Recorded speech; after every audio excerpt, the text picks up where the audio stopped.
pun sudah sedikit dibersihkan oleh warga dengan memangkas ranting-ranting pohon. Menurut keterangan warga sekitar, dokter bernama lengkap Imade Iwayan Tirta, berusia sekira 50 tahun. Ia menjadi dokter yang datang di Desa Karanganyar, Kecamatan Kelari, Kabupaten Karawang. Informasi selengkapnya akan disampaikan langsung oleh wartawan Tribun Jabar, Ciwan Suwandi yang kini sudah terhubung bersama kami. Silakan rekan Ciwan.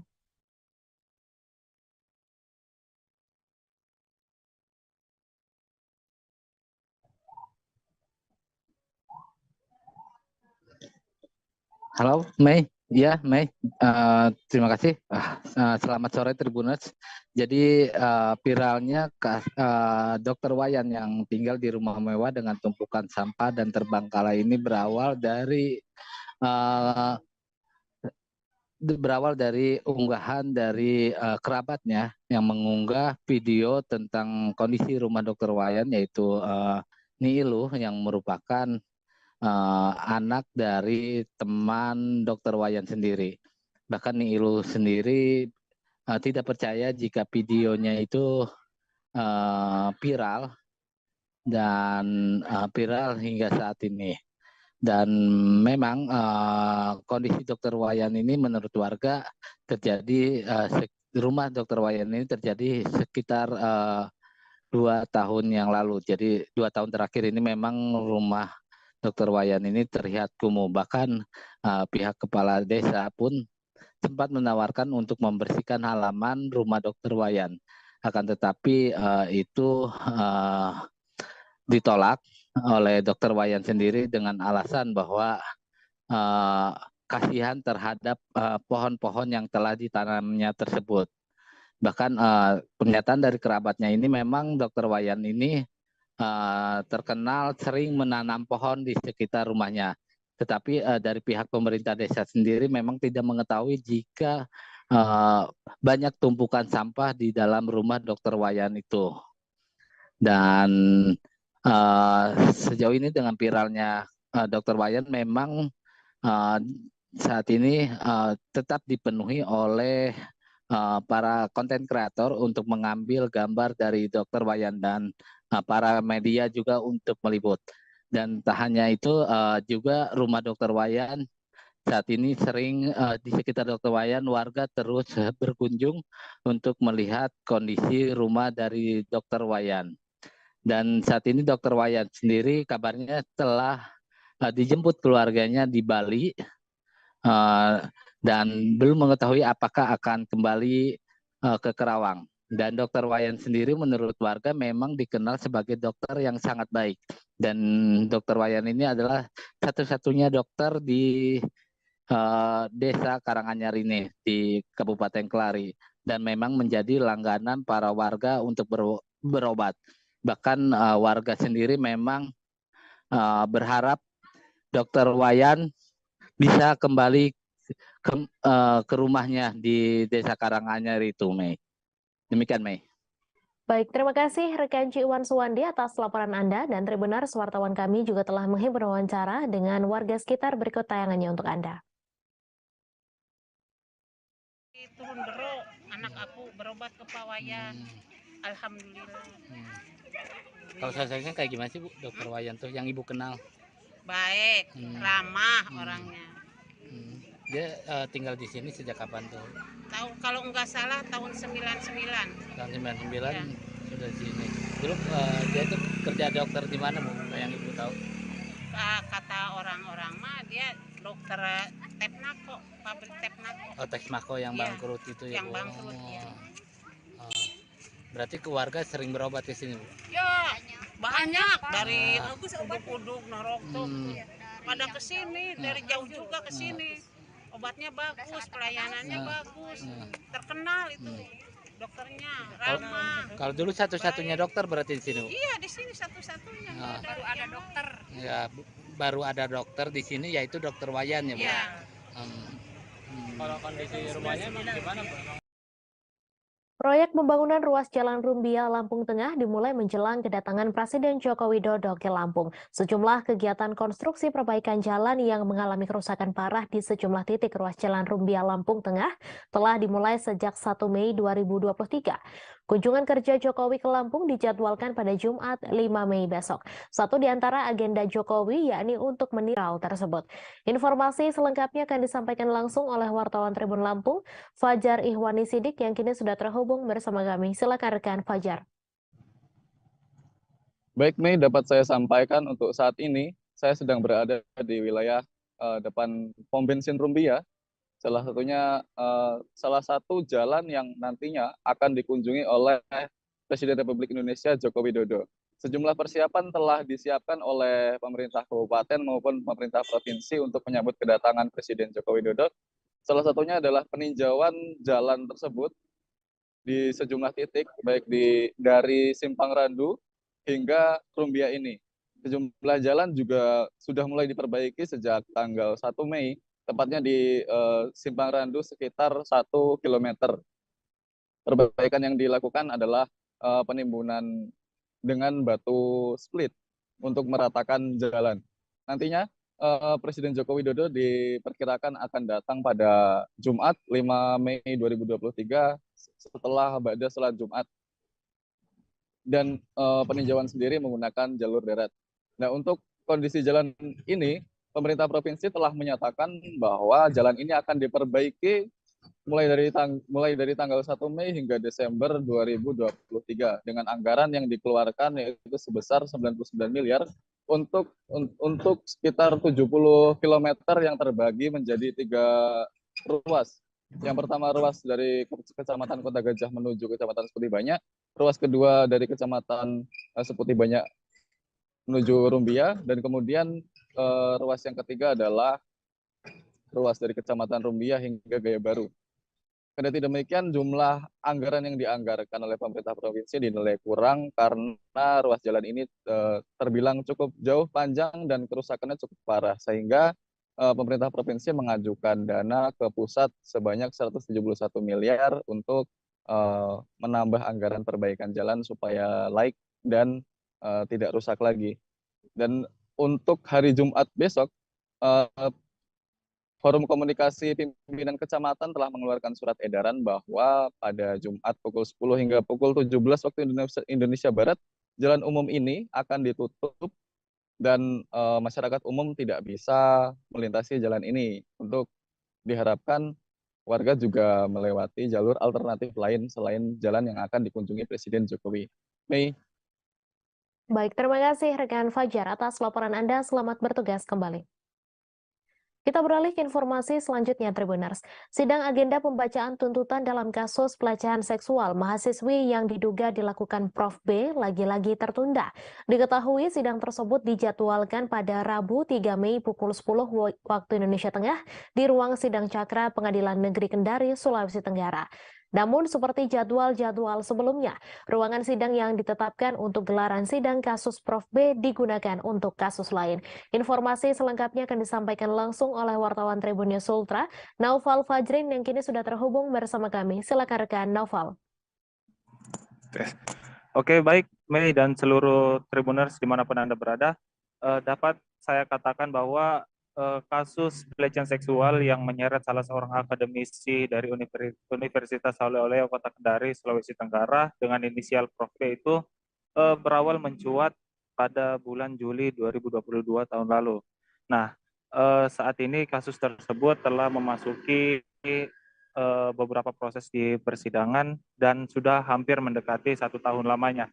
Tapi sayangnya memang seakan-akan kasus ini terkesan hendak dilupakan karena kenapa? Memang dari banyaknya agenda persidangan yang telah ditetapkan oleh pihak Pengadilan Negeri Kelas 2 Kota Kendari, Sulawesi Tenggara, kerap mengalami penundaan, bukan saja di agenda persidangan pembacaan tuntutan oleh jaksa penuntut umum, tetapi pada agenda-agenda sebelumnya pun seperti pemeriksaan saksi ahli oleh pihak terdakwa dalam kasus tersebut sebenarnya sudah mengalami beberapa kali penundaan dan dapat kami hitung ada sekira 5 kali penundaan dari beberapa jadwal yang telah ditetapkan oleh pihak PN Kendari, Sulawesi Tenggara.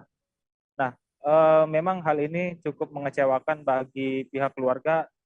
Kami memantau langsung di lokasi bahwa dalam setiap agenda tersebut kami lihat pihak keluarga dan sejumlah pendamping hukum korban itu menunggu hingga selesai jam kerja dari PN Kendari Sulawesi Tenggara, tapi sayangnya sampai PN Kendari tersebut tutup, belum ada informasi terkait kejelasan mengenai persidangan yang akan dilakukan untuk membahas terkait kasus pelecehan seksual yang dilakukan oleh salah seorang akademisi dari Universitas Haloleo Kota Kendari, Sulawesi Tenggara. Untuk saat ini memang belum ada upaya yang dapat dilakukan oleh pihak keluarga korban dan juga pendamping hukumnya, kecuali mereka tetap menghadiri PN Kendari sesuai dengan jadwal yang telah ditetapkan melalui laman resmi Pengadilan Negeri Kota Kendari, Sulawesi Tenggara. Ya, mungkin demikian yang dapat saya sampaikan untuk situasi terkini di Pengadilan Negeri Kendari. Terima kasih rekan Naufal atas laporan Anda. Selamat bertugas kembali. Gita, seorang wanita berusia 22 tahun ditangkap polisi atas dugaan pencurian satu buah sepeda motor di parkiran showroom mobil di Desa Kace Timur, Kabupaten Bangka, Provinsi Bangka Belitung. Ia merupakan warga Kelurahan Opas Indah, Kecamatan Taman Sari, Kota Pangkal Pinang, Provinsi Bangka Belitung. Gita ditangkap oleh tim 2 Opsnal Subdit 3 Jatanras Ditreskrimum Polda Babel pada Senin 1 Mei lalu. Informasi selengkapnya akan disampaikan langsung oleh wartawan Bangka Pos, Riki Pratama, yang kini sudah terhubung bersama kami. Silakan rekan Riki. Baik, pemirsa Tribuners dan Mei, bahwa dapat kami sampaikan terkait ungkap kasus yang berhasil dilakukan oleh Jatanras Ditreskrimum Polda Bangka Belitung, di mana Gita 22 tahun yang merupakan seorang janda anak satu pada Senin kemarin, tepatnya tanggal 1 bulan Mei tahun 2023, telah berhasil ditangkap oleh tim 2 Opsnal Subdit 3 Jatanras Polda Bangka Belitung. Ia ditangkap karena atas tuduhan melakukan aksi pencurian terhadap satu motor yang sedang diparkir di sebuah showroom mobil di Desa Kace Timur, Kabupaten Bangka, Provinsi Bangka Belitung, di mana awal mula tertangkapnya Gita ini karena adanya laporan dari korban yang bernama Deo Gatra yang melaporkan langsung ke Polda Bangka Belitung. Dari laporan tersebut, polisi melakukan pencarian terhadap tersangka Gita yang dimana ia ditangkap di sebuah rumah kontrakannya yang berada di Kampung Opas, Kota Pangkal Pinang, di mana dari tangan tersangka juga dari keterangan tersangka juga mengakui bahwa dirinya yang mencuri kendaraan motor merek Yamaha Vino warna hitam merah, di mana motor Yamaha Vino warna hitam merah ini telah dijualnya melalui forum jual beli atau Facebook yang ada di akun miliknya, di mana aku terjual dengan harga 1 juta. Dari hasil penjualan itu, kepolisian menyampaikan bahwa uang yang ia jual, hasil penjualan motor, digunakannya untuk membeli narkoba dan membayar rumah kontrakan. Dan saat ini Gita telah ditahan di rutan Polda Bangka Belitung untuk melakukan proses hukum lebih lanjut. Begitu laporan dari Bangka Belitung. Kembali ke Mei. Baik, terima kasih rekan Riki atas laporan Anda. Selamat bertugas kembali.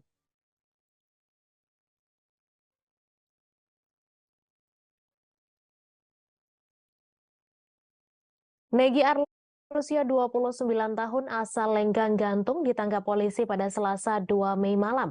Ia ditangkap tim Jatanras Satreskrim Polres Baltim setelah terbukti mencuri di 4 toko emas di Manggar, Kampit, dan Tanjung Pandan. Setelah mendapat ciri-ciri serta kediaman Negi, polisi langsung mendatangi rumahnya di Lenggang Gantung.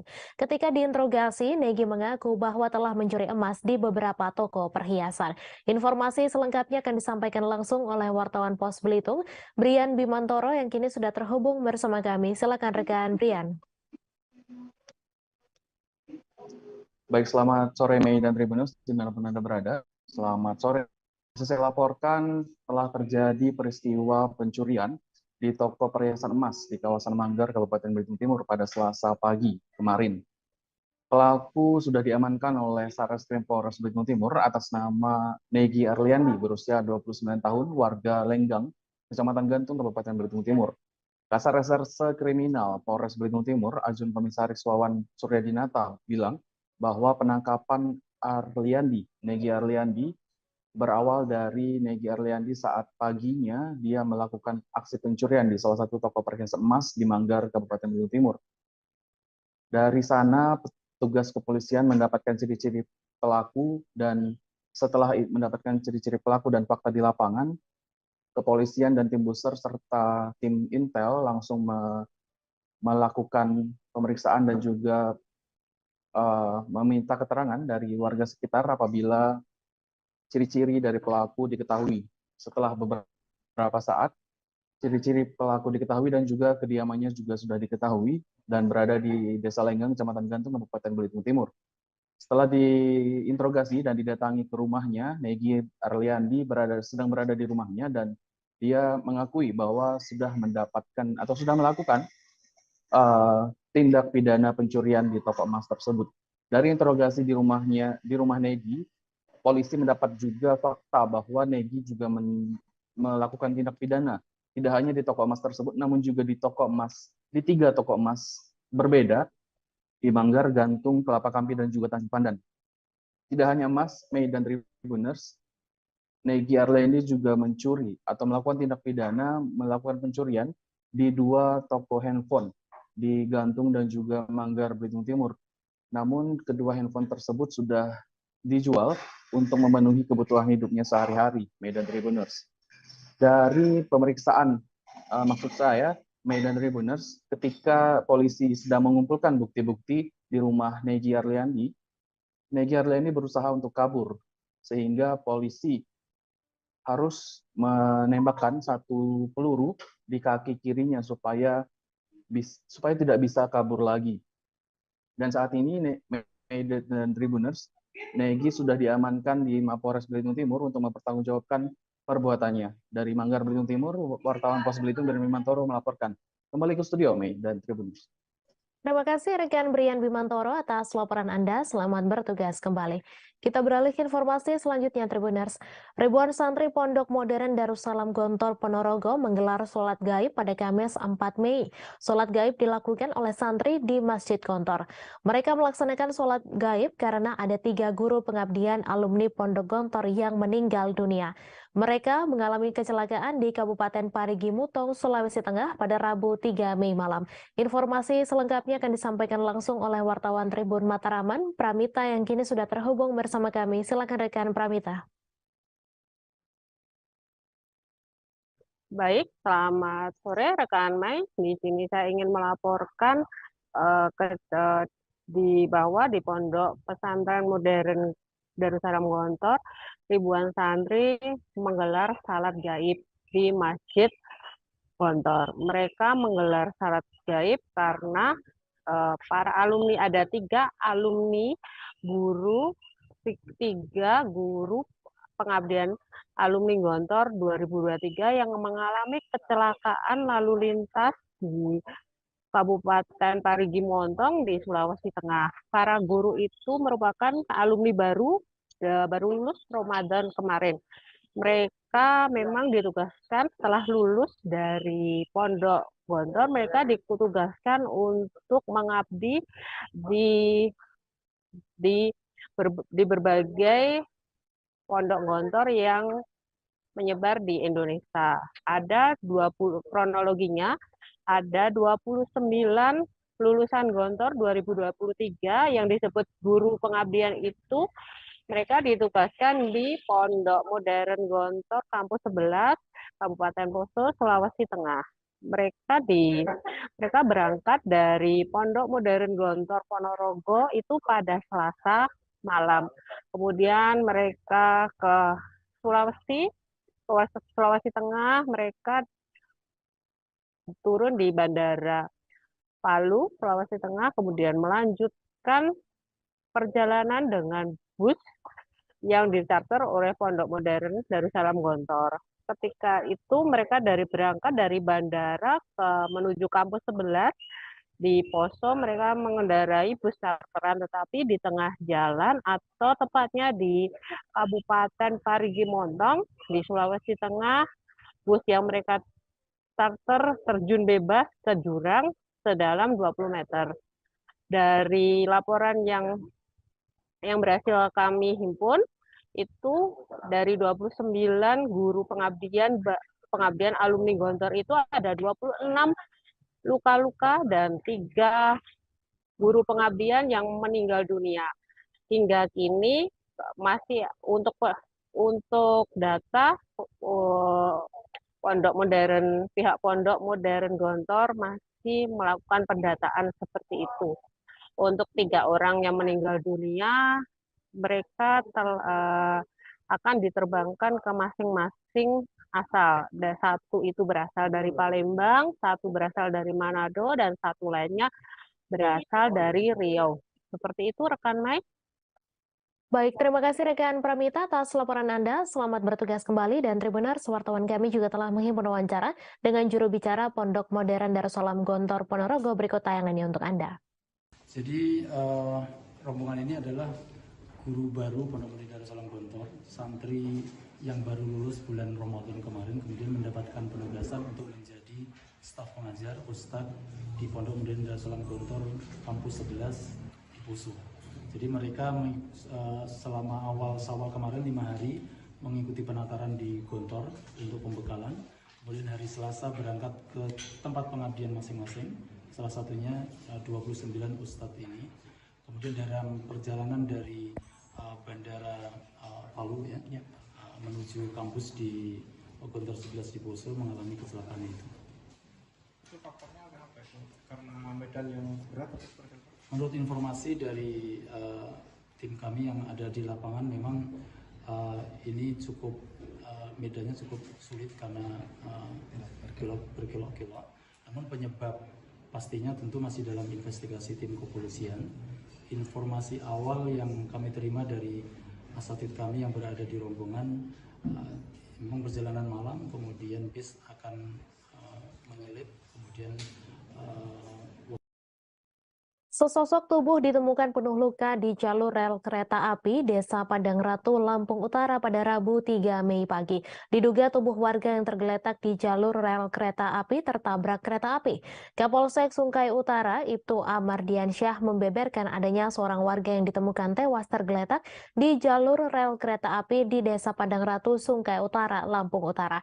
Informasi selengkapnya akan disampaikan langsung oleh wartawan Tribun Lampung, Anung Bayu Ardi, yang kini sudah terhubung bersama kami. Silakan rekan Anung. Ya, rekan Mei dan Tribuners, bisa dijelaskan bahwa kemarin pagi sekitar pukul 5.30 waktu Indonesia Barat, sosok tubuh pria berusia 70 tahun tergeletak di perlintasan kereta api Padang Ratu, Sungkai Utara, Lampung Utara, di mana ditemukan luka-luka seperti patah tangan dan patah kedua kakinya, serta luka di kepalanya. Kemudian oleh warga disebarluaskan melalui media sosial ataupun di jaring sosial seperti WhatsApp, sehingga diketahui bahwa korban bernama Karsam, warga Desa Bangunjaya, Kecamatan Sungkai Utara, Lampung Utara. Kemudian oleh keluarganya, Wahyono, yaitu anaknya, langsung ditemui di puskesmas yang sudah dibawa oleh masyarakat serta petugas kereta api. Kemudian jasad korban langsung dikebumikan oleh keluarganya. Tidak ditemukan awalnya identitas korban, tetapi atas penyebaran informasi melalui media sosial langsung diketahui identitasnya. Demikian rekan Mei. Baik, terima kasih rekan Anung Bayu Ardi atas laporan Anda. Selamat bertugas kembali.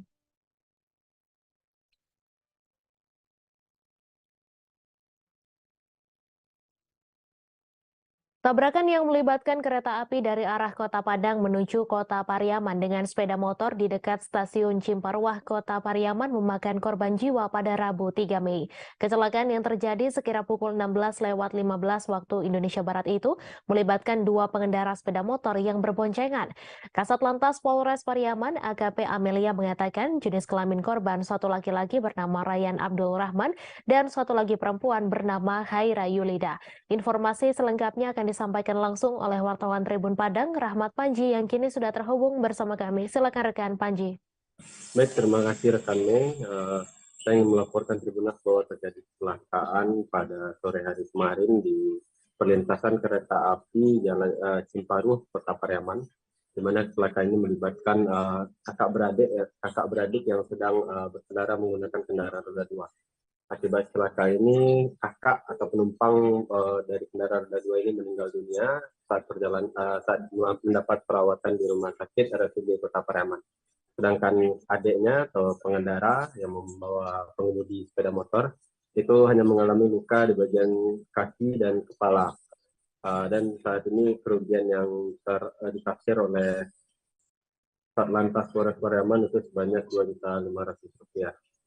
Baik, rekan Mei, seperti itu laporan saya terkait kecelakaan di Cimparuh, Kota Pariaman. Terima kasih. Terima kasih rekan Rahmat Panji atas laporan Anda. Selamat bertugas kembali. Suasana menjelang audiensi pihak penolak tambak udang dengan DPRD Jepara pada Rabu 3 Mei sedikit menegangkan. Audiensi ini ternyata juga dihadiri oleh kubu yang setuju terhadap keberadaan tambak udang. Dua kubu yang sama-sama dari Karimun Jawa itu sudah berada di Gedung Wakil Rakyat sebelum audiensi dimulai. Sejumlah orang mengenakan kaos bertuliskan penolakan penutupan tambak udang. Informasi selengkapnya akan disampaikan langsung oleh wartawan Tribun Muria, Yunan Setiawan, yang kini sudah terhubung bersama kami. Silakan rekan Yunan. Baik, Mei, saya sampaikan bahwa kemarin saat audit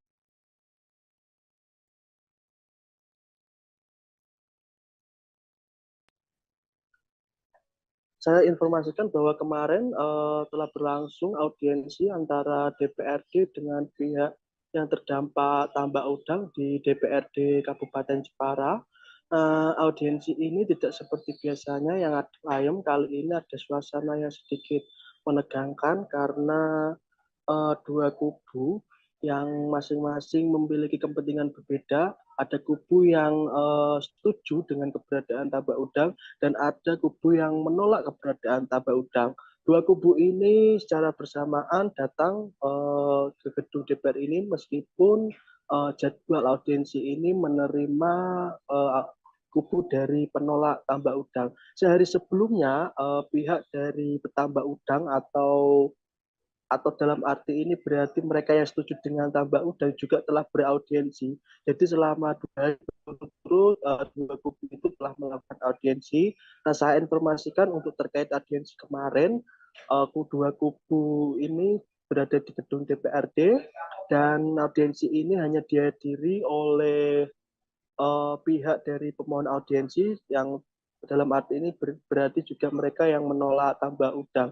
Nah, dalam paparannya mereka menyampaikan bahwa alasan mereka untuk menolak tambak udang karena masyarakat nelayan, petani rumput laut dan pelaku wisata juga terdampak dengan aktivitas tambak udang itu karena industri itu menyebabkan limbah yang sangat banyak, air laut itu menjadi keruh dan itu mencemari lingkungan dan warga yang memiliki budidaya ikannya mati dan mereka yang mencari ikan juga saat mencari di pantai mereka mengalami gatal-gatal karena air laut yang tercemar limbah pabrik udang itu berlumut dan itu menyebabkan mereka gatal-gatal.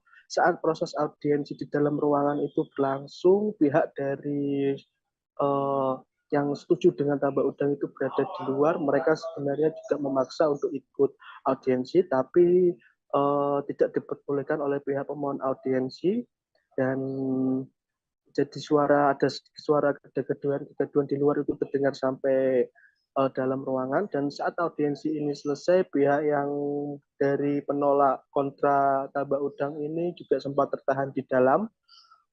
Mereka ditahan oleh aparat keamanan, mereka diperbolehkan keluar setelah pihak dari yang pro dengan tambak udang ini sudah meninggalkan gedung DPR. Nah, barusan beberapa menit yang lalu DPRD telah melaksanakan rapat paripurna Perda RT RW Kabupaten Jepara dan dalam rapat itu diputuskan bahwa Ramperda RTW ini telah menjadi perda dan diputuskan juga bahwa Karimun Jawa menjadi kawasan konservasi yang dalam rincian aturan di dalamnya di dalam kawasan yang sudah menjadi konservasi tidak boleh menjadi lokasi untuk aktivitas budidaya tambak air laut atau air payau. Nah, dengan adanya aturan itu menjadi dasar hukum nantinya yang akan untuk menutup aktivitas tambak udang di Karimun Jawa. Demikian Mei, saya laporkan. Baik, terima kasih rekan Yunan atas laporan Anda. Selamat bertugas kembali. Petugas gabungan bersama masyarakat melakukan pembersihan rumah mewah Dr. Wayan yang terbengkalai dan penuh sampah pada Kamis 4 Mei hari ini. Kisah Dr. Wayan menjadi sorotan dan viral di media sosial karena kondisi rumahnya penuh sampah, namun masih tetap ada pasien yang datang. Terlihat petugas membersihkan area halaman rumah Dr. Wayan. Semak-semak dibersihkan dan pohon-pohon besar di depan rumahnya juga ditebang. Informasi selengkapnya akan disampaikan langsung oleh wartawan Tribun Bekasi, Muhammad Azam yang kini sudah terhubung bersama kami. Silakan rekan Azam. Ya baik Mei dan juga Tribuners, bahwa memang kisah seorang dokter bernama Wayan yang tinggal di Desa Karanganyar, Kecamatan Kelari, Kabupaten Karawang ini menjadi viral dan menjadi perhatian masyarakat karena tak disangka kondisi di dalam rumah Dokter Wayan ini ternyata penuh sampah, kotor dan tidak terurus seperti itu. Awal mula kisah ini viral juga berawal dari kerabat dari Dokter Wayan yang sebetulnya ini merupakan sahabat dekat dari Dokter Wayan yang biasa berkunjung ke rumah Dokter Wayan. Namun setelah beberapa kali dipanggil tidak menyahut atau tidak ada respon, sehingga sahabat dari Dokter Wayan itu terpaksa masuk ke dalam rumah dan terkejutkan dengan kondisi rumah yang penuh sampah. Dan memang herannya dengan kondisi rumah yang penuh sampah ini tetap Dokter Wayan masih melakukan praktik dan juga masih banyak masyarakat yang datang atau pasien yang datang untuk berobat, hingga akhirnya kisah Dokter Wayan ini viral dan menjadi perhatian termasuk dari jajaran pemerintah Kabupaten Karawang yang turun tangan hingga akhirnya melakukan upaya pembersihan dari rumah Dokter Wayan. Sejak dari tadi pagi, petugas gabungan dari Badan Penanggulangan Bencana Daerah Kabupaten Karawang, Dinas Pemadam Kebakaran maupun juga dari Dinas Lingkungan Hidup dan dari Dinas Kesehatan, kemudian dari jajaran pemerintah desa Karanganyar dan dari masyarakat setempat melakukan upaya pembersihan area rumah Dokter Wayan, mulai dari area halaman rumah yang penuh dengan rumput, semak hingga pepohonan yang dibersihkan, lalu juga masuk ke area dalam rumah Pak Wayan yang penuh dengan sampah, termasuk juga ada sampah bekas medis yang ada di dalam rumah Dokter Wayan. Dalam proses pembersihan ini juga petugas gabungan menjalankan sesuai standar atau SOP yang berlaku karena menghindari terjadinya kontak adanya virus atau bakteri yang ada pada rumah Dokter Wayan. Dengan awal sebelum pembersihan dilakukan sterilisasi dengan penyemprotan cairan disinfektan, lalu juga ada petugas dari Dinas Kesehatan yang memakai pakaian lengkap berupa hazmat maupun sarung tangan untuk membersihkan terlebih dahulu sampah-sampah atau limbah medis di lokasi praktik dari rumah Dokter Wayan tersebut.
kasus ini sudah lama terjadi dan ini diselesaikan di tingkat desa.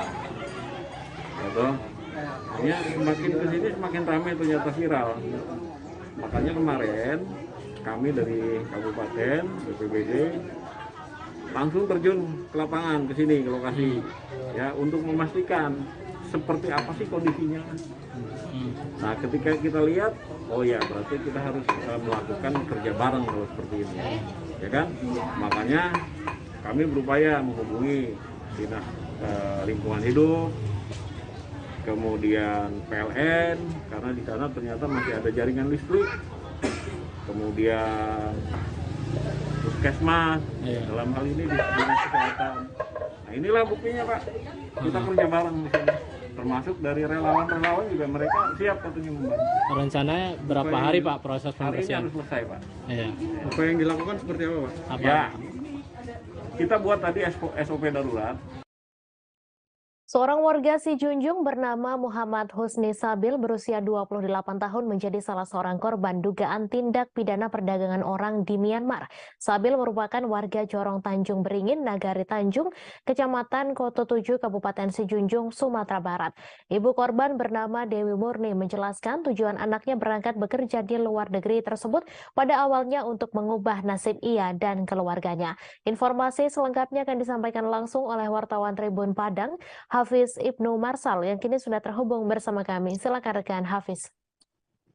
Ya, terima kasih rekan Mei. Dapat kami informasikan Tribuners dimanapun Anda berada, bahwasanya salah seorang warga dari Nagari Tanjung Beringin, Jorong Tanjung Beringin, Nagari Tanjung, Kecamatan Koto 7, Kabupaten Sijunjung, Sumatera Barat menjadi salah seorang dari 20 WNI yang diduga menjadi korban tindak pidana perdagangan orang di negara Myanmar. Saat kami datangi rumah dari orang tua atas nama Muhammad Husni Sabil, itu orang tuanya menceritakan bahwa anaknya tersebut telah 2 tahun merantau di Jakarta, yang mana bekerja sebagai serabutan. Yang terakhir kalinya itu bekerja sebagai figuran di berbagai bintang sinetron. Mana setelah itu ia mendapat tawaran dari temannya, maksudnya ada tawaran pekerjaan di luar negeri, yaitu di Thailand awalnya seperti itu. Mana diiming-imingi dengan gaji sebanyak 12 juta per bulan.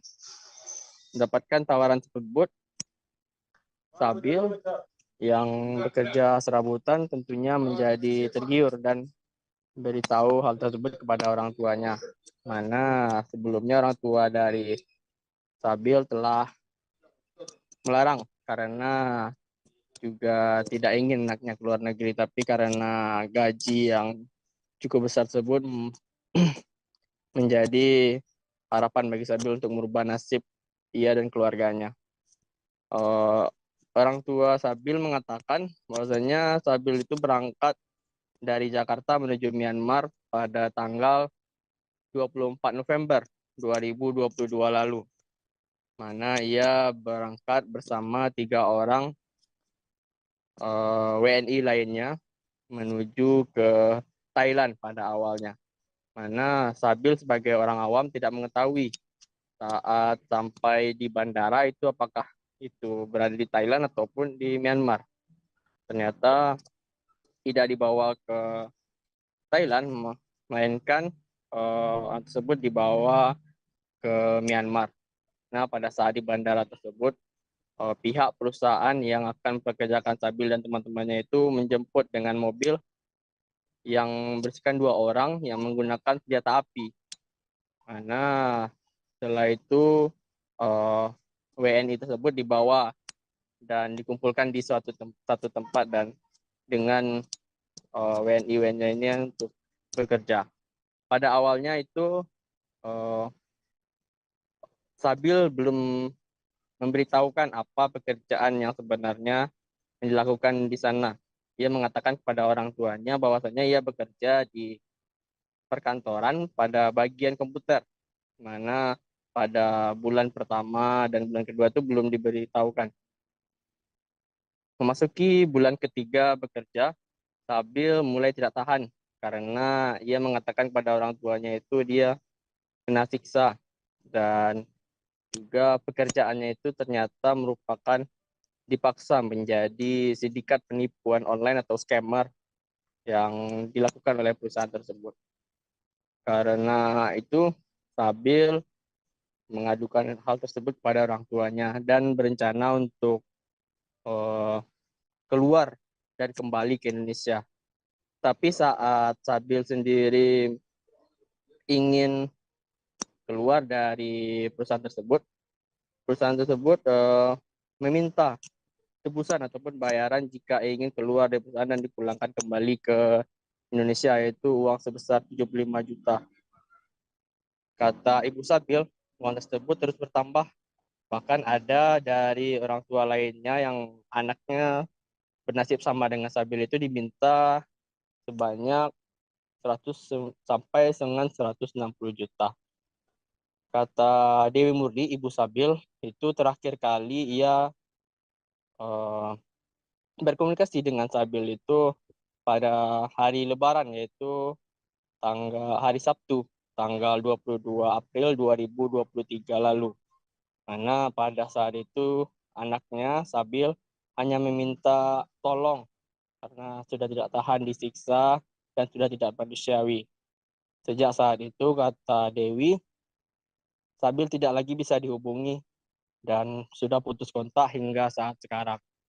Dewi mengatakan saat ini dia tidak tahu bagaimana kondisi dari anak sulungnya itu, apakah masih baik-baik saja ataupun tidak, seperti itu. Sementara Dewi juga berharap kepada Presiden Republik Indonesia Joko Widodo, Gubernur Sumatera Barat Mahyaldi Ansarullah, dan Bupati Sijunjung Beni Difaisir untuk dapat memulangkan anaknya ke Indonesia bagaimana mestinya. Seperti itu, rekan Mei. Baik, terima kasih rekan Hafiz Ibnu atas laporan Anda, dan Tribunars, wartawan kami juga telah menghimpun wawancara dengan ibu dari salah seorang WNI. Berikut tayangannya untuk Anda. Awal berangkat tanggal 24 November tahun 2022 berangkat dari Jakarta ke Thailand. Itu katanya kerjanya ke Thailand, kerja apa tuh? Kerjanya kerja kantor, perkantoran, katanya di bagian komputer. Bagian komputer. Informasi yang itu yang beredar tuh, ketika dia sudah sampai di Thailand, katanya Thailand apa Myanmar, itu dijemput pakai senjata laras, senjata api ya. Gimana cerita? Ada bodyguardnya? Iya, ada bodyguard. Bisa dijelaskan? Jadi pas nyampe di bandara udah di Thailand, jadi ada mobil yang jemput. Pasca kebakaran, Polda Sulawesi Utara bersama BPBD dan Dinas Sosial Kota Manado memberikan bantuan kepada korban kebakaran di asrama Polda Sulawesi Utara pada Rabu 3 Mei. Kebakaran yang terjadi di Jalan Arnold Mononutu Pakowa, Kecamatan Wanea, Kota Manado ini menghanguskan 8 rumah pada Selasa 2 Mei. Kepala Lingkungan 5 Pakowa, Romi Boseke, mengatakan bantuan yang diberikan kepada korban berupa sembako dan pakaian. Informasi selengkapnya akan disampaikan langsung oleh wartawan Tribun Manado, Ferdi Guhuhuku, yang kini sudah terhubung bersama kami. Silakan rekan Ferdi. Ya, selamat sore rekan Mei dan juga Tribuners di mana kita berada. Dari Kota Manado saya dapat melaporkan seperti yang sudah disampaikan rekan Mei bahwa dari Polda Sulawesi Utara, bahkan dari Dinas Penanggulangan Bencana Daerah dan juga dari Dinas Sosial Kota Manado baru saja sejak kemarin sampai hari ini memberikan bantuan kepada korban kebakaran yang terjadi di asrama polisi Polda, di mana kebakaran ini terjadi di Kecamatan Wanea, Kota Manado, Sulawesi Utara, dan kebakaran ini menghanguskan kurang lebih ada 8 rumah milik dari kepolisian yang masih aktif bertugas di Sulawesi Utara.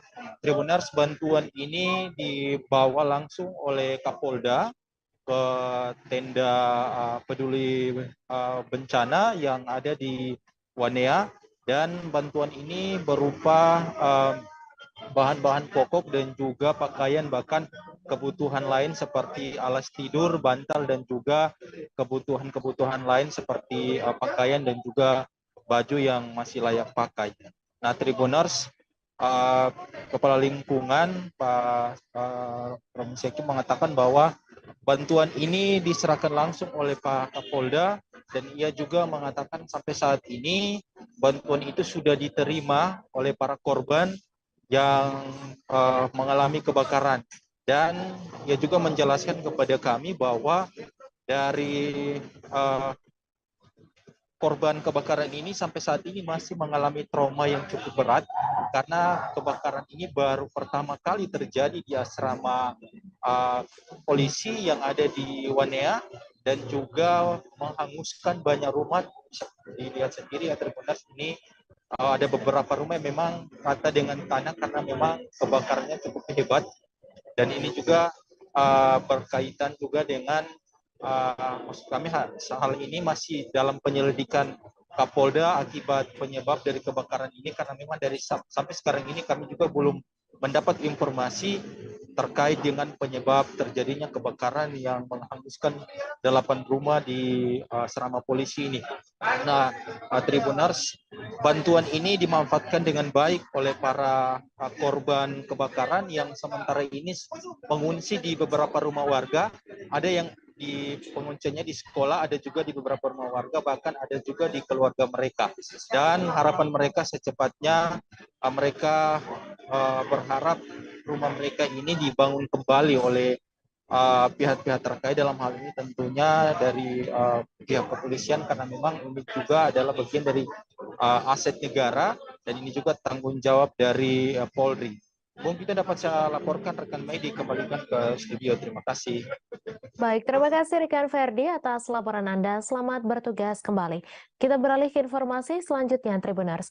Wakil Presiden Ma'ruf Amin dijadwalkan akan berkunjung ke Maluku Utara pada Rabu 10 Mei pekan depan. Terkait kunjungan Wapres ini, Sekprov Maluku Utara Samsudin Akadir mengatakan telah menggelar rapat dengan sejumlah instansi untuk memantapkan sejumlah kesiapan. Wapres sendiri akan berkunjung di 2 tempat, yaitu Ternate dan Tidore. Informasi selengkapnya akan disampaikan langsung oleh wartawan Tribun Ternate, Samsul Sardi, yang kini sudah terhubung bersama kami. Silakan rekan Samsul. Ya, terima kasih rekan Mei di studio. Bersama saya Samsul Sardi, Tribun Ternate, dan pemirsa Tribunes di mana saja berada, di mana diketahui untuk di Provinsi Maluku Utara dijadwalkan akan dikunjungi oleh Presiden atau orang nomor 2 di Indonesia, Wapres Ma'ruf Amin, yang dijadwalkan pada tanggal 10 sampai 12 Mei nanti, sehingga itu pihak Pemprov Maluku Utara dalam hal ini telah melakukan segala persiapan untuk menjemput atau bersiap untuk kedatangan Pak Wapres. Sehingga pada Rabu kemarin, tepatnya pada tanggal 3 Mei, Sekprov Maluku Utara bersama sejumlah Forkompinda melakukan rapat pemantapan sekaligus membicarakan hal-hal teknis. Bahkan dalam rapat tersebut juga itu diundang sejumlah instansi vertikal dari yang diwakili di Maluku Utara, misalnya dari Basarnas, pihak Angkatan Laut, dan pihak Kementerian Perhubungan yang berada di Maluku Utara, karena berbicara soal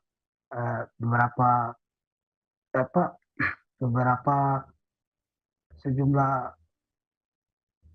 kapal yang akan dipakai untuk perhubungan Wapres di selama di Maluku Utara, karena diketahui ada 2 lokasi yang dikunjungi Pak Wapres ini di Maluku Utara, yaitu di Kota Ternate dan Tidore, selama tanggal 10 sampai 12.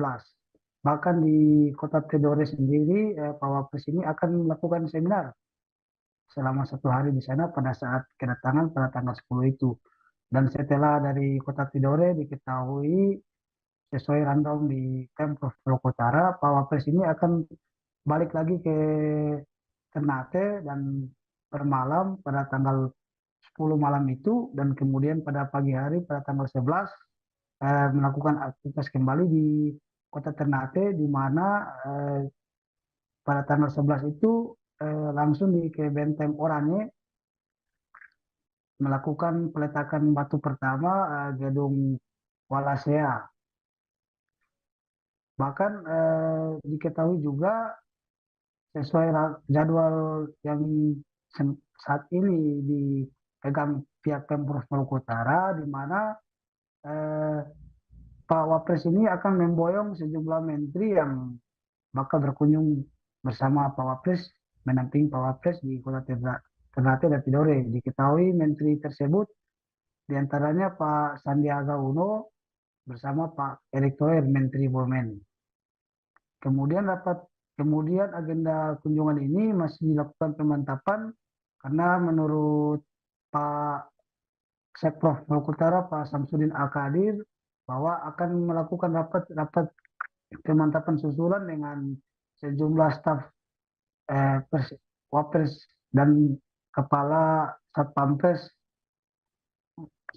di istana untuk melakukan pemantapan, karena diketahui jadwal sementara ini masih tentatif, jadwal kunjungan Wapres masih tentatif, sehingga ditunggu masih jadwal resmi yang akan didatangi oleh pihak staf Wapres dari istana langsung bersama sejumlah ajudan Satpampres maupun pimpinan Satpampres yang akan datang melakukan rapat-rapat sebelum tanggal 10 itu. Demikian Samsul, saya kembalikan ke studio. Terima kasih rekan Samsul atas laporan Anda, dan Tribuners, wartawan kami juga telah mengikuti wawancara dengan Sekprov Maluku Utara. Berikut tayangannya untuk Anda. Maluku Utara yang agendanya di Tidore dan Ternate. Nah, jadi tadi kita karena ada pergerakan dari Tidore ke Ternate dan juga menggunakan kapal angkatan laut, gitu. Maksudnya ada penggunaan beberapa migas, kita undang semua yang terkait dengan kunjungan ini. Ini dalam rangka apa? Kapan? Pak Wapres berapa hari di sini? Karena tanggal 10 sampai 12. Berarti 2 malam di sini? 2 malam. Ini kunjungan dalam rangka apa? Kunjungan dalam rangka seminar di Tidore, gitu ya. Seminar di Tidore dan ada juga di IAIN ya, dan di Benteng Oranye, ya. Di sana ada kunjungan untuk melihat dan kalau ada beberapa agenda termasuk peletakan batu pertama Walasea itu ya. Nah, itu kalau jadi, tapi masih bergulir beberapa agenda ya, kira seperti itu. Nah, kalau kemudian kita lihat karena ini kan kita baru persiapan saja. Nanti akan pastinya kan kalau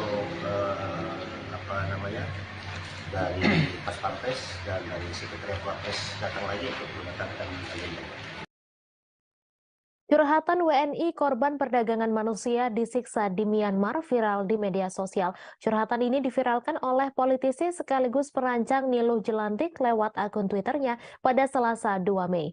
Dalam unggahannya, Niluh Jelantik membagikan chat WhatsApp dari keluarga korban.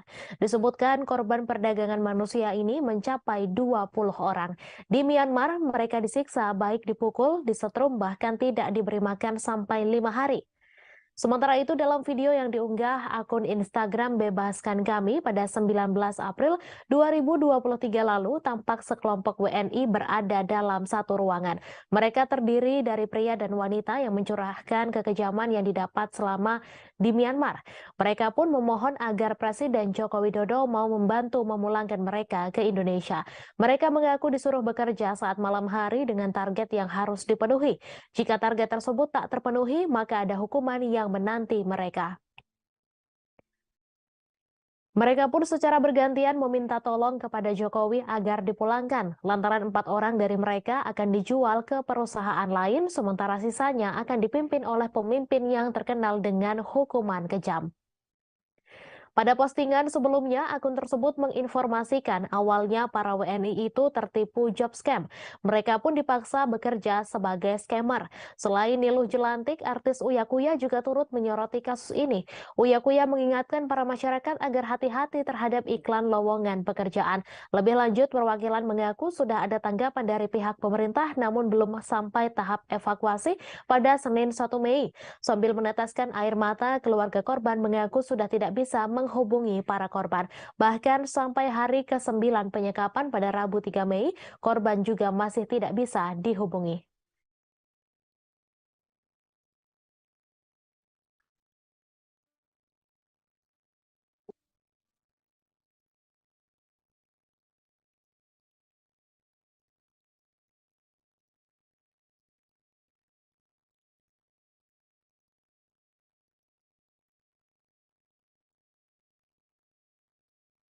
Antrean truk sampah kembali mengular panjang di TPA Sarimukti, Kecamatan Cipatat, Kabupaten Bandung Barat, hingga menyebabkan sopir harus menunggu lama untuk menurunkan sampah. Menurut pantauan pada Rabu 3 Mei, sejumlah truk bermuatan sampah dari wilayah Bandung Raya tersebut hanya terparkir di pinggir jalan menuju TPA Sarimukti, sedangkan sopir truk hanya berdiam menunggu antrean. Koordinator Pengelola TPA Sarimukti, Riswanto, mengatakan adanya antrean truk sampah tersebut karena saat ini alat berat untuk meratakan sampah ada yang kembali rusak dan ditambah jalan licin ketika turun hujan. Informasi selengkapnya akan disampaikan langsung oleh wartawan Tribun Jabar, Hilman Kamaludin, yang kini sudah terhubung bersama kami. Silakan rekan Hilman. Ya, selamat sore Mei dan Tribuners. Terkait antrean truk sampah di TPA Sarimukti itu sebetulnya memang udah jadi permasalahan klasik ya, sudah terjadi sejak akhir tahun 2002 lalu, di mana penyebab dari adanya antrian truk tersebut karena memang kondisi di TPA Sarimukti itu sudah banyak kendala, diantaranya kendala jalan atau lintasan yang licin, kadang juga jalan juga amblas ketika turun hujan deras. Kemudian adanya kerusakan dari alat berat, ya, di mana saat ini alat berat untuk meratakan tanah di TPA Sarimukti itu hanya ada 5, yaitu 3 unit ekskavator dan 2 bulldozer. Bahkan berdasarkan update terbaru kemarin bahwa dua bulldozer itu mengalami kerusakan sehingga hanya ada 3 ekskavator yang mengalami bisa beroperasi maksudnya. Kemudian adanya tumpukan sampah, di mana tumpukan sampah itu meningkat sejak setelah Lebaran kemarin, di mana dalam sehari TPA Sarimukti di Bandung Barat itu bisa menampung 2.000 ton per hari, di mana banyaknya sampah yang dibuang ke TPA Sarimukti dari wilayah Bandung Raya yang diantaranya Kota Bandung, Kabupaten Bandung, Kota Cimahi, dan Kabupaten Bandung Barat itu menumpuk setiap hari di TPA Sarimukti. Bahkan dengan kendala kerusakan alat berat tersebut, pihak pengelola mengakui bahwa ada kendala yang terjadi di TPA Sarimukti tersebut, sehingga banyak antrean truk sampah yang mengular panjang. Bahkan kemarin berdasarkan keterangan dari Swanto dan pemantauan dari kami sendiri bahwa truk sampah tersebut mengular atau mengantri panjang hingga 2 km di sekitar TPA Sarimukti. Dengan adanya antrean tersebut, supir juga kemarin mengungkapkan kekesalannya karena masalah klasik tersebut hingga saat ini belum teratasi gitu. Kemudian supir juga sudah merasa kesal dengan kondisi seperti itu, karena dengan antrean yang cukup panjang juga bahwa supir sampai harus menginap 1 kali 24 jam di TPA Sarimukti gitu. Jadi mereka itu hampir setiap malam harus tidur di truk, bahkan di warung-warung yang ada di sekitar TPA Sarimukti, karena untuk membuang sampah 1 ritasi saja mereka membutuhkan waktu 1 hari 1 malam gitu. Padahal secara normal mereka itu bisa membuang sampah dalam sehari itu sampai 3 rit, baik dari Kota Cimahi, Kabupaten Bandung Barat, Kota Bandung maupun Kabupaten Bandung. Namun setelah adanya kendala tersebut sejak akhir 2002 lalu, mereka sampai harus menginap gitu dan mengantri cukup panjang. Untuk menyelesaikan masalah tersebut, pihak pengelola Sarimukti bakal terus berupaya untuk melakukan perbaikan, diantaranya perbaikan jalan dengan membuat pengerasan menggunakan bongkahan batu agar jalan yang amplas atau licin itu bisa dilalui secara normal oleh truk-truk yang melintas ke tempat pembuangan. Kemudian rencananya pihak pengelola juga akan menambah zona atau zona pembuangan. Namun untuk saat ini zona tersebut masih belum bisa digunakan karena terkendala masalah sarana dan prasarana maupun anggaran yang tersedia, mengingat setelah pandemi COVID kemarin pihak pengelola mengalami masalah anggaran gitu. Demikian, Mei. Baik, terima kasih rekan Hilman atas laporan Anda, dan Tribuners, wartawan kami juga telah menghimpun wawancara dengan Koordinator Pengelola TPA Sarimukti. Berikut tayangannya untuk Anda. Untuk kondisi ini setelah Lebaran kita yaitu H+1 juga sudah mulai operasional, itu belum normal. Nah, H+2 juga sudah mulai agak normal. H+3 sama sekali dan normal sekali. Nah, karena kita tetap masih ada curah hujan sangat tinggi di sini gitu. Terus alat berat kita bulldozer sudah jadi rusak lagi gitu. Jadi kita mengibatkan ada antrian lagi sampai sekitar 2 kiloan gitu. Nah, tapi saat ini sudah kemarau lagi. Nah, kita ini sudah enggak ini lagi lah istilahnya, kita sudah normal lagi lah ya, normal lagi pembuangan karena kita dibantu dengan 3 jenis ekskavator, tapi kita bulldozer belum ada, makanya kita juga masih masih ada antrian macam tadi antrian masih ada gitu. Nah, tapi kan itu sudah nggak terlalu panjang kayak dulu lah antriannya lah, gitu aja. Perbaikan jalan rusak di Lampung dikebut saat Presiden Joko Widodo berencana mengunjungi daerah tersebut pada Jumat 5 Mei 2023. Kunjungan Presiden Jokowi tersebut untuk melihat langsung kondisi kerusakan jalan di Lampung yang sempat viral di media sosial. Bahkan Jokowi dikabarkan akan naik motor untuk merasakan langsung kondisi jalanan di Lampung. Dikutip dari tribunnews.com, rencana kedatangan Presiden Jokowi tersebut membuat pemerintah Lampung langsung melakukan perbaikan di beberapa ruas jalan yang mengalami kerusakan cukup parah. Sementara itu, Bupati Lampung Tengah Musa Ahmad akan mendampingi Presiden Jokowi mengendarai motor saat meninjau jalan di Rumbia, Lampung Tengah. Adapun fakta-fakta terkait pembangunan jalan di Lampung adalah sebagai berikut. Yang pertama, viral jalan rusak di Lampung. Provinsi Lampung menjadi sorotan netizen setelah TikToker bernama Bima Yudo Saputro mengkritisi jalanan di Lampung yang rusak. Dalam tayangan video yang viral, Bima menyebut Provinsi Lampung yang tidak maju akibat infrastruktur yang terbatas. Kritikan yang dilontarkan Bima Yudo itu sempat membuat pejabat Lampung kebakaran jenggot. Akibatnya setelah kritikan dari pemuda yang sedang berkuliah di Australia itu viral, polisi langsung mendatangi kediaman orang tua Bima di Lampung. Diketahui anggaran pendapatan dan belanja daerah Pemprov Lampung pada 2022 menjadi yang terbesar se-Indonesia. Namun dalam tayangan video yang beredar di media sosial, memperlihatkan kondisi jalanan di Lampung yang kondisinya rusak. Terlihat sejumlah jalan tampak berlubang dan dipenuhi lumpur. Kemudian 5 kabupaten di Lampung disorot Kemendagri. Kementerian Dalam Negeri menyoroti 5 kabupaten di Lampung akibat kondisi jalan yang rusak. 5 kabupaten yang menjadi sorotan Kemendagri tersebut yakni Mesuji, Tulang Bawang Barat, Waikanan, dan Lampung Utara. Pasalnya anggaran daerah pada sub urusan jalan di 5 kabupaten tersebut terbilang tinggi. Dalam kesempatan itu, Indra menanyakan alasan kondisi mantap jalan yang rendah pada 5 kabupaten tersebut.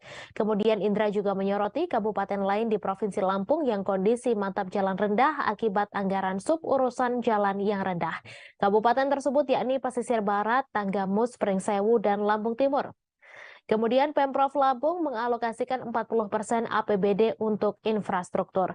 Hal itu diungkapkan Kepala Badan Perencanaan Pembangunan, Penelitian dan Pengembangan Daerah Provinsi Lampung, Mulyadi Isran, yang menjelaskan alokasi anggaran tersebut akan dilakukan secara bertahap hingga nantinya akan genap 40% pada 2027.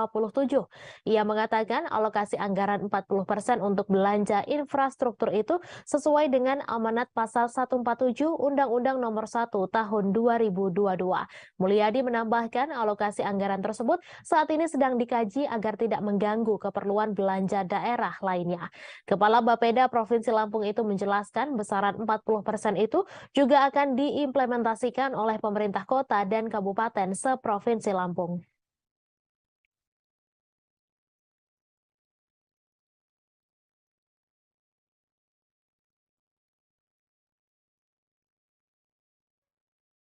Anggota Komisi 3 DPR RI Santoso buka suara terkait anak Menteri Hukum dan HAM Yasona Lauli bernama Yamitema Tirtajaya Lauli yang diduga memonopoli bisnis di lembaga pemasyarakatan atau lapas. Santoso meminta semua pihak agar tak dulu menuduh sebelum Yamitema Tirtajaya Lauli terbukti berbisnis di proyek pengadaan lapas.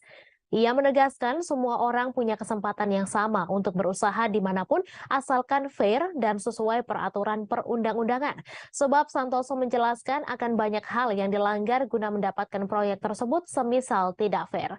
Dikutip dari Tribunnews.com, sebelumnya anak dari Menteri Hukum dan Hak Asasi Manusia Yasona Lauli yakni Yamitema Lauli disebut turut menjalankan bisnis narkoba di dalam lapas. Sebelumnya anak dari Menkumham Yasona Lauli disebut menjalankan bisnis tersebut. Adapun pernyataan tersebut disampaikan aktor senior Tio Pakusadewo dalam wawancara di kanal YouTube Uya Kuya. Dilansir dari YouTube Uya Kuya pada Minggu 30 April, Tio Pakusadewo menjelaskan apabila lapas tengah dalam keadaan mati listrik, hal itu menjadi pertanda bahwa narkoba diantarkan ke dalam lapas. Di saat itu paket narkoba datang di bawah seseorang yang mengaku sebagai istri. Menurut Tio Pakusadewo, setiap 1 hingga 2 minggu sekali lapas mati listrik.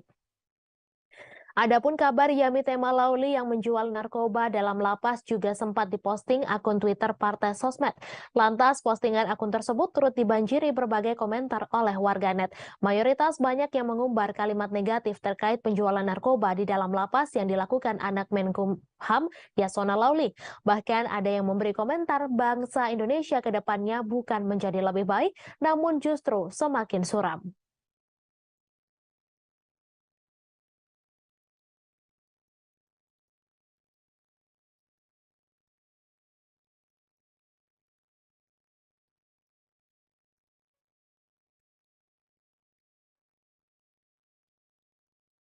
Kawasan sekitar Jembatan Otista Kota Bogor saat ditutup total berubah menjadi tempat bermain anak-anak SD Negeri Bangka 3 serta warga sekitar. Areal yang memang tidak dibatasi dengan seng ini berubah fungsi.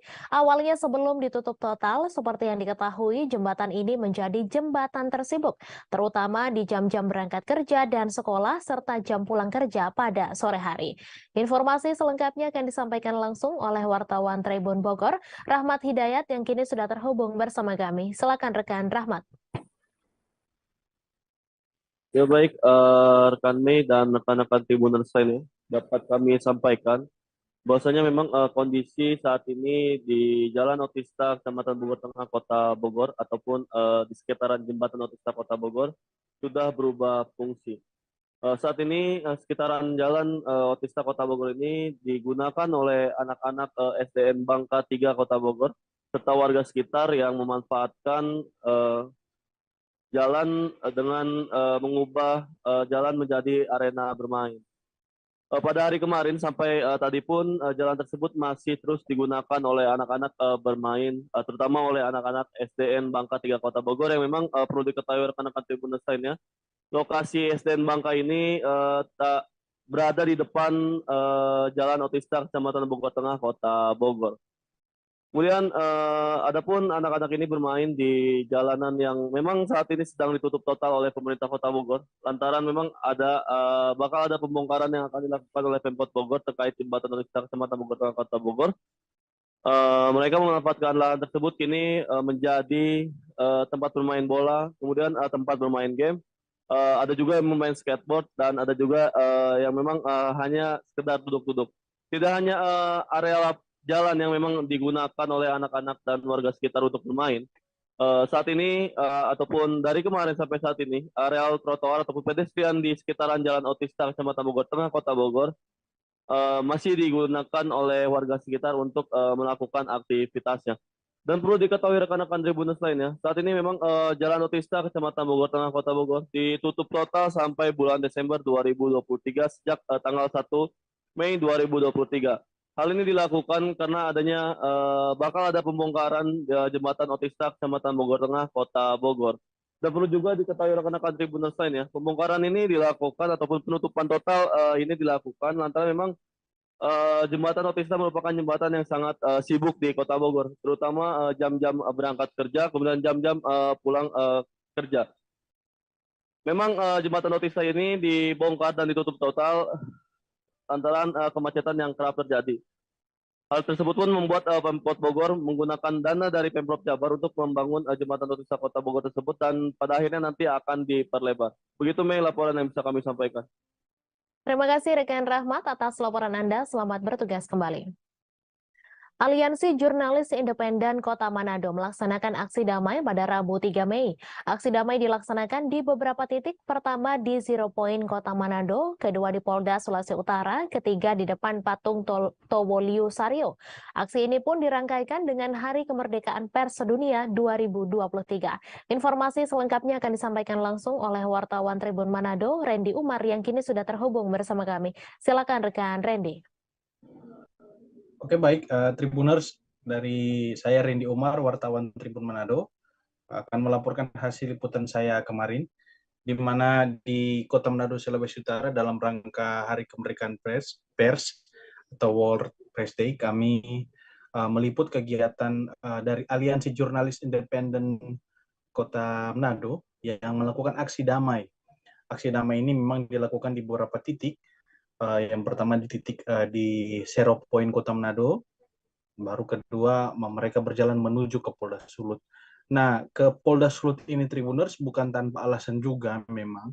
Salah satu tuntutan yang mereka ajukan adalah untuk mempertanyakan penanganan kasus yang dilakukan oleh Polda Sulut terkait kasus tabrak lari yang menimpa wartawan Tribun Manado, almarhum senior kami Rio Nur. Nah, kasus ini memang sedemikian lama berproses, namun belum ada tersangka yang ditangkap. Nah, tersangka ini artinya dalam aksi ini pihak kepolisian yang diwakili oleh Dirlantas Polda Sulut, Pak Kombes Pol Radman Iswan Sanusi, bertemu langsung dengan teman-teman aliansi jurnalis. Beliau mengatakan bahwa kasus ini memang sejauh ini masih berproses dan pelaku memang belum sama sekali ditemukan. Mereka sementara mengumpulkan sejumlah barang bukti berupa CCTV, ada juga barang-barang bukti lain, dan terakhir ada semacam yang mungkin belum bisa mengungkapkan, yang akan mereka bawa ke Lab 4 Mabes Polri. Nah, kasus ini pun mereka menuntut agar kasus ini bisa segera tertuntas, dan supaya bisa diketahui siapa sosok pelaku yang menabrak almarhum wartawan Tribun Manado Rio Nur, yang sejauh ini memang belum bisa diketahui siapa sosoknya. Dan selain itu juga memang Aliansi Jurnalis Independen Indonesia Kota Manado juga melakukan tuntutan-tuntutan lain terkait juga dengan kebebasan pers di Kota Manado, agar supaya tidak ada lagi kekerasan terhadap jurnalis.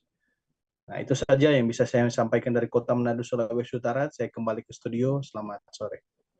Terima kasih rekan Randy Umar atas laporan Anda. Selamat bertugas kembali. Satlantas Polresta Pontianak masih melakukan penyelidikan terkait mobil Honda Jazz yang menabrak pedagang batagor di Jalan Sultan Syahrir, Pontianak pada Rabu 3 Mei siang. Kecelakaan itu terjadi di depan kantor BPN Provinsi Kalimantan Barat. Kasat Lantas Polresta Pontianak, Kompol Aulia Hadiputra menyampaikan, kecelakaan itu melibatkan mobil Honda Jazz yang dikemudikan oleh M. Nurdiansyah dan Lalan Jailani yang mendorong gerobak batagor.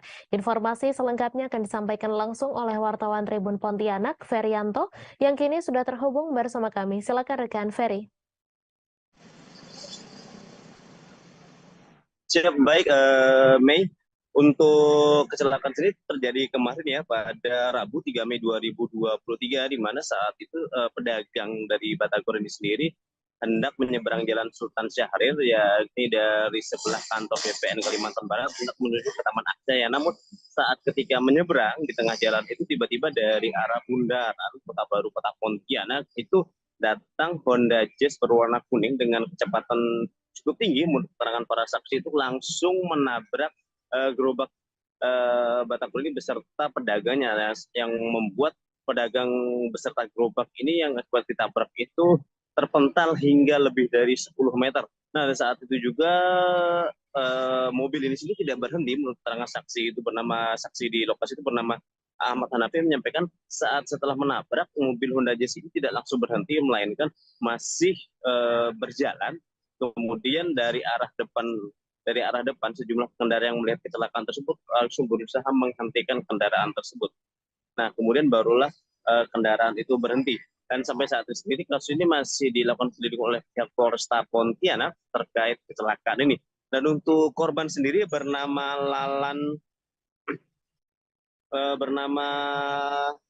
Lalan dan berasal dari wilayah Jawa Barat yang memang di Pontianak perantau dan juga berjualan cukup lama di kota Pontianak. Untuk kondisinya sendiri masih dalam perawatan medis di Rumah Sakit RS Bayangkara Anton Sujarwo Pontianak dengan kondisi kaki kanannya itu informasinya patah dan mengalami luka pada bagian kepala. Demikian. Baik, terima kasih rekan Ferry atas laporan Anda, dan Tribuners, wartawan kami juga telah menghimpun wawancara dengan penjual es tebu. Berikut tayangannya untuk Anda.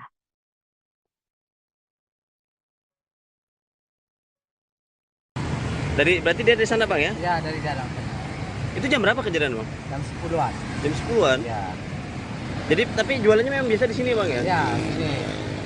Jadi, yang korban tuh itu didorong atau dinaikin, Bang? Didorong. Lalu mobilnya dari mana, Bang? Dari arah kanan. Oh, dari arah Memang sana. tadi keadaannya kosong, nggak ada mobil, cuma satu itu laju ini. Jadi nabrak dia. Itu tadi pada saat nabrak belum ada kendaraan lain, Bang, ya? Nggak ada. Namanya Dahlan Zailani, ya? Ya. Itu udah lama kenal, Bang? Udah. Biasa kalau sama Bang korban itu jualannya sampai jam berapa dia, Bang? Ya, sampai petang jam 8 jam ini. Malam, ya? Ya, malam. Tadi itu informasi korban kayak gimana, Bang? Informasi korban sekarang udah sadar, ada di rumah sakit. Tapi kaki dia masih di ronsen, takut patah. Ini ininya lah. Oh, berarti tadi ketabrak sama orangnya juga? Iya. Sampai mental atau terpelanting, Bang? Mental, depan. Mental ke depan? Iya. Mobil sempat berhenti ngerem nggak, Bang, gitu, Bang? Udah berhenti di sana dia. Oh, berarti jauh berarti? Udah jauh. Ini tabrakannya posisinya di sini, Bang? Iya, di sini. Dia tidak mau berhenti. Dia ke sana. Tapi ada orang lewat, dia dicegat. Oh, berarti sempat mau kabur tadi? Nah, mungkin iya lah. Kalau nggak mau kabur kan berhenti di sini dia. Oh, tapi berhentinya jauh di sana, Bang, ya? Iya. Ya, itu kalau untuk yang naik mobil tadi laki-laki perempuan sih, Bang? Laki-laki tadi. Mobil kosong atau sendiri atau berapa orang dia, Bang? Nah, kurang tahu lah. Deputi Bapilu DPP Partai Demokrat Kamhar Lakumani mengatakan politikus PDIP Masinton Pasaribu telah melakukan pembodohan publik. Hal itu terkait pernyataan Masinton Pasaribu yang menyebut Anies Baswedan sudah dianaskan bila Presiden Joko Widodo berniat menjegal. Kamhar menegaskan pernyataan Masinton Pasaribu berangkat dari hati yang kotor dan pikiran tak jernih. Pernyataan tersebut juga disebutkan memiliki niat dan tendensi yang tidak baik. Ia menjelaskan tidak ada penjegalan atas kasus Anas Urbaningrum, melainkan murni perkara hukum. Sementara Anies Baswedan menurut Kamhar berbeda. Berbagai operasi untuk menggagalkan mantan Gubernur DKI Jakarta itu dilakukan. Sebelumnya Masinton membantah anggapan Presiden Jokowi berniat menjegal lawan politiknya Anies Baswedan. Menurut Masinton, jika memang berniat dijegal, Anies sudah dianaskan atau seperti Anas Urbaningrum. Menurut Masinton, Presiden Jokowi tidak melakukan hal tersebut. Ia menyebutkan jika itu terjadi adalah merupakan hal yang konyol.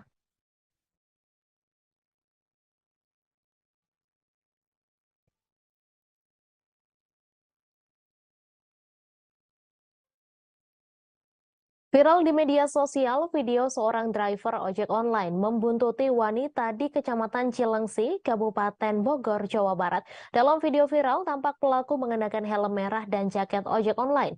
Dilansir tribunwow.com, video itu viral setelah diunggah oleh akun Info Cilengsi pada Rabu 3 Mei. Pelaku berinisial EY tampak berusaha kabur setelah kepergok membuntuti wanita. Namun upayanya kabur dihalangi oleh dua pria. Tampak dua pria menarik EY dari motor dan menginterogasinya. Dalam video, wanita tersebut tak terima lantaran pelaku mencoba masuk kamarnya. Saat ditanya, EY enggan banyak bicara. Ia hanya mengutarakan kata maaf kepada korban. Karena kesal, seorang pria melayangkan pukulan ke wajah EY. Namun lagi-lagi pelaku hanya terdiam dan tampak linglung. Sementara itu, Kapolsek Cilengsi Kompol Zulkarnain membenarkan adanya kejadian tersebut. Zulkarnain menyebut EY mengalami gangguan ingatan sejak sang ayah meninggal dunia. EY memasuki rumah warga karena mengira korban adalah kekasihnya.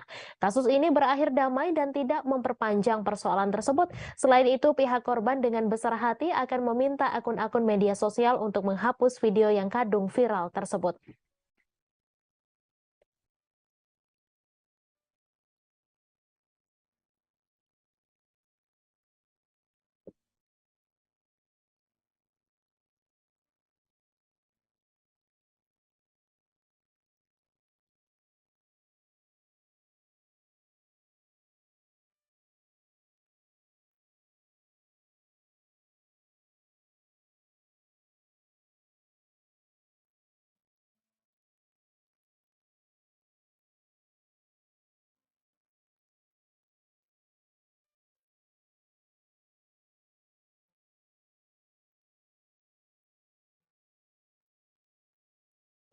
Bonus bagi atlet Malinau peraih medali pada Pekan Olahraga Provinsi atau Porprov Kaltara 2022 lalu akhirnya dicairkan mulai Selasa 2 Mei. Para atlet Malinau akhirnya bisa bernafas lega setelah akhirnya mendapatkan kabar resmi terkait pencairan bonus atlet berprestasi dari Pemkab Malinau.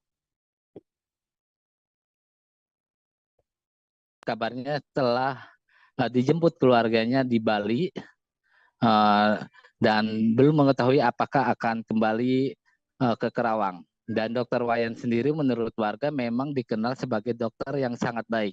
Dan Dokter Wayan ini adalah satu-satunya dokter di Desa Karanganyar ini di Kabupaten Kelari. Dan memang menjadi langganan para warga untuk berobat. Bahkan warga sendiri memang berharap Dokter Wayan bisa kembali ke rumahnya di Desa Karanganyar itu, Mei. Demikian, Mei. Baik, terima kasih rekan Iwan Suwandi atas laporan Anda, dan Tribuners, wartawan kami juga telah menghimpun wawancara dengan warga sekitar. Berikut tayangannya untuk Anda. Turun Bero, anak aku berobat ke Pawayan. Alhamdulillah. Kalau saya kayak gimana sih, Bu, Dokter Wayan tuh yang Ibu kenal?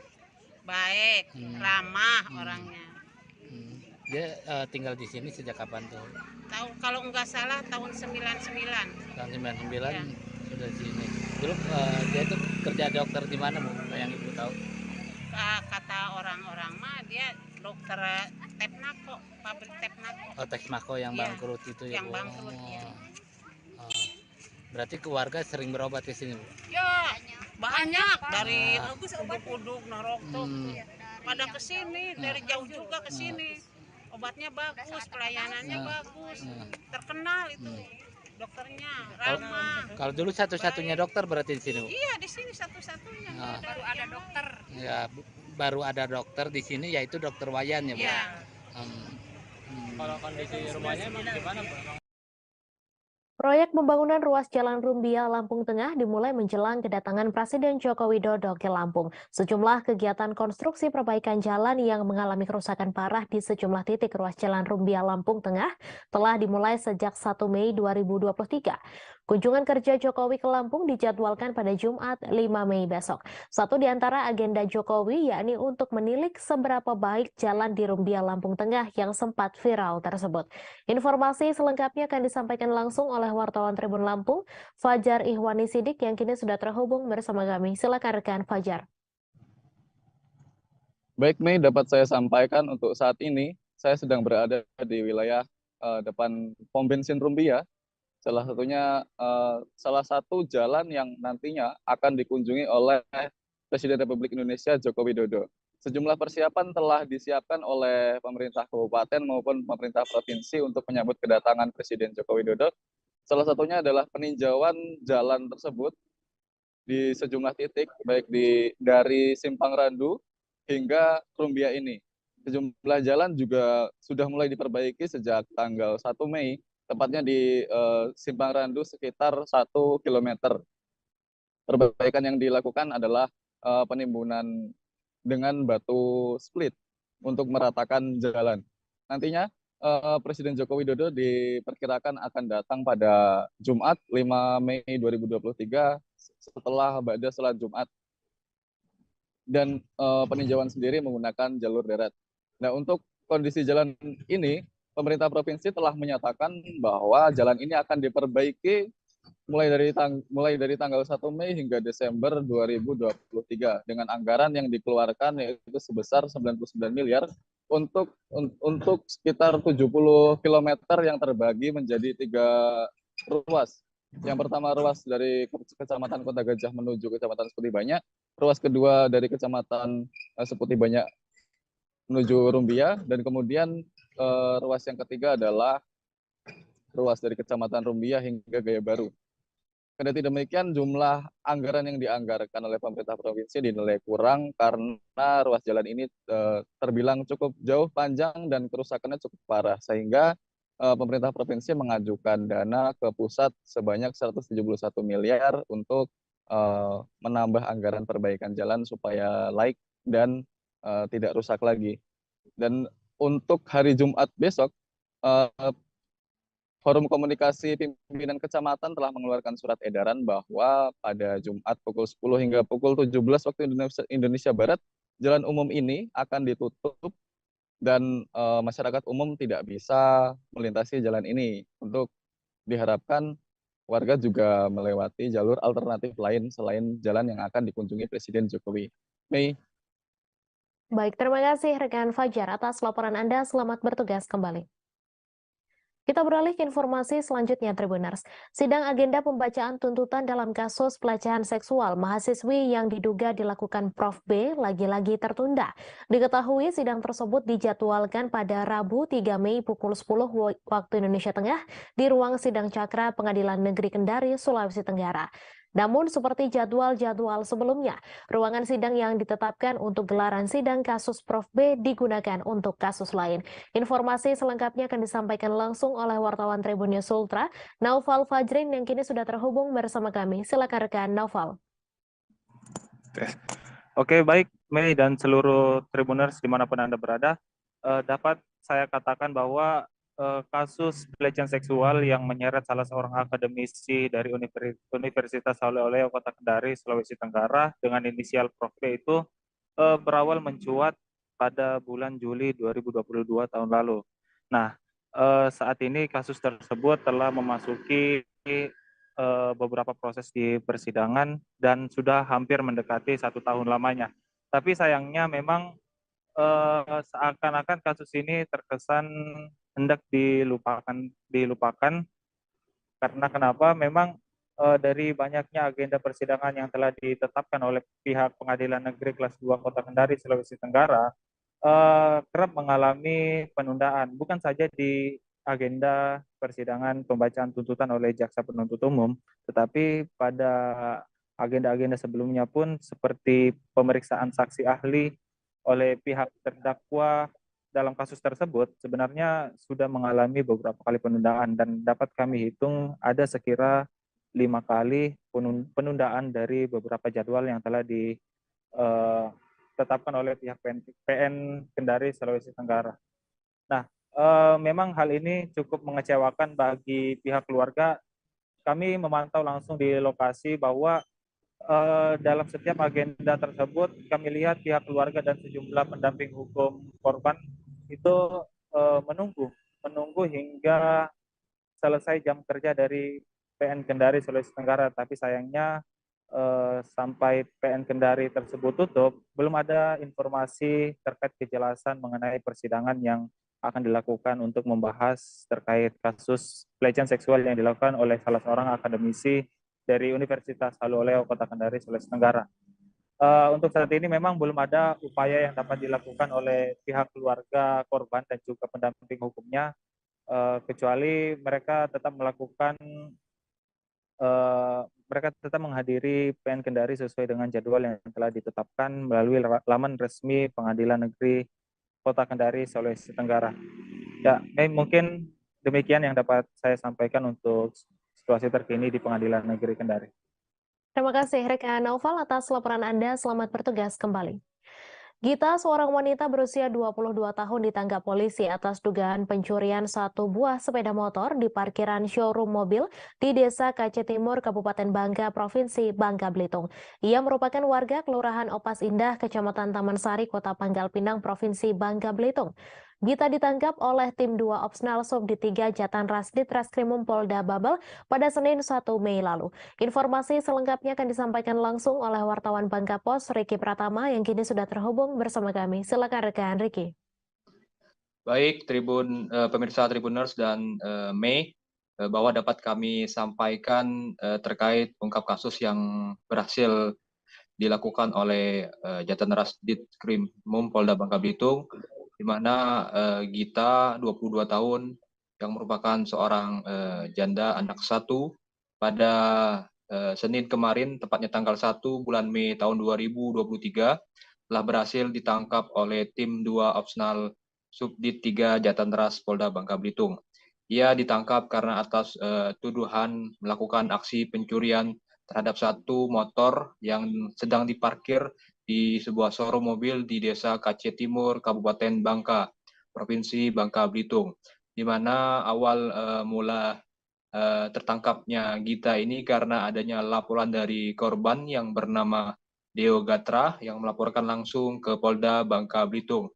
Dari laporan tersebut, polisi melakukan pencarian terhadap tersangka Gita, yang di mana ia ditangkap di sebuah rumah kontrakannya yang berada di Kampung Opas, Kota Pangkal Pinang, di mana dari tangan tersangka juga dari keterangan tersangka juga mengakui bahwa dirinya yang mencuri kendaraan motor merek Yamaha Vino warna hitam merah, di mana motor Yamaha Vino warna hitam merah ini telah dijualnya melalui forum jual beli atau Facebook yang ada di akun miliknya, di mana aku terjual dengan harga 1 juta. Dari hasil penjualan itu, kepolisian menyampaikan bahwa uang yang ia jual, hasil penjualan motor, digunakannya untuk membeli narkoba dan membayar rumah kontrakan. Dan saat ini Gita telah ditahan di rutan Polda Bangka Belitung untuk melakukan proses hukum lebih lanjut. Begitu laporan dari Bangka Belitung. Kembali ke Mei. Baik, terima kasih rekan Riki atas laporan Anda. Selamat bertugas kembali.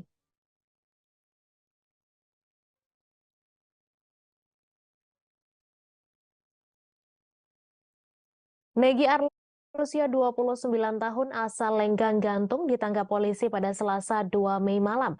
Ia ditangkap tim Jatanras Satreskrim Polres Baltim setelah terbukti mencuri di 4 toko emas di Manggar, Kampit, dan Tanjung Pandan. Setelah mendapat ciri-ciri serta kediaman Negi, polisi langsung mendatangi rumahnya di Lenggang Gantung. Ketika diinterogasi, Negi mengaku bahwa telah mencuri emas di beberapa toko perhiasan. Informasi selengkapnya akan disampaikan langsung oleh wartawan Pos Belitung, Brian Bimantoro, yang kini sudah terhubung bersama kami. Silakan rekan Brian. Baik, selamat sore Mei dan Tribuners dimanapun Anda berada. Selamat sore. Saya laporkan telah terjadi peristiwa pencurian di toko perhiasan emas di kawasan Manggar, Kabupaten Belitung Timur pada Selasa pagi kemarin.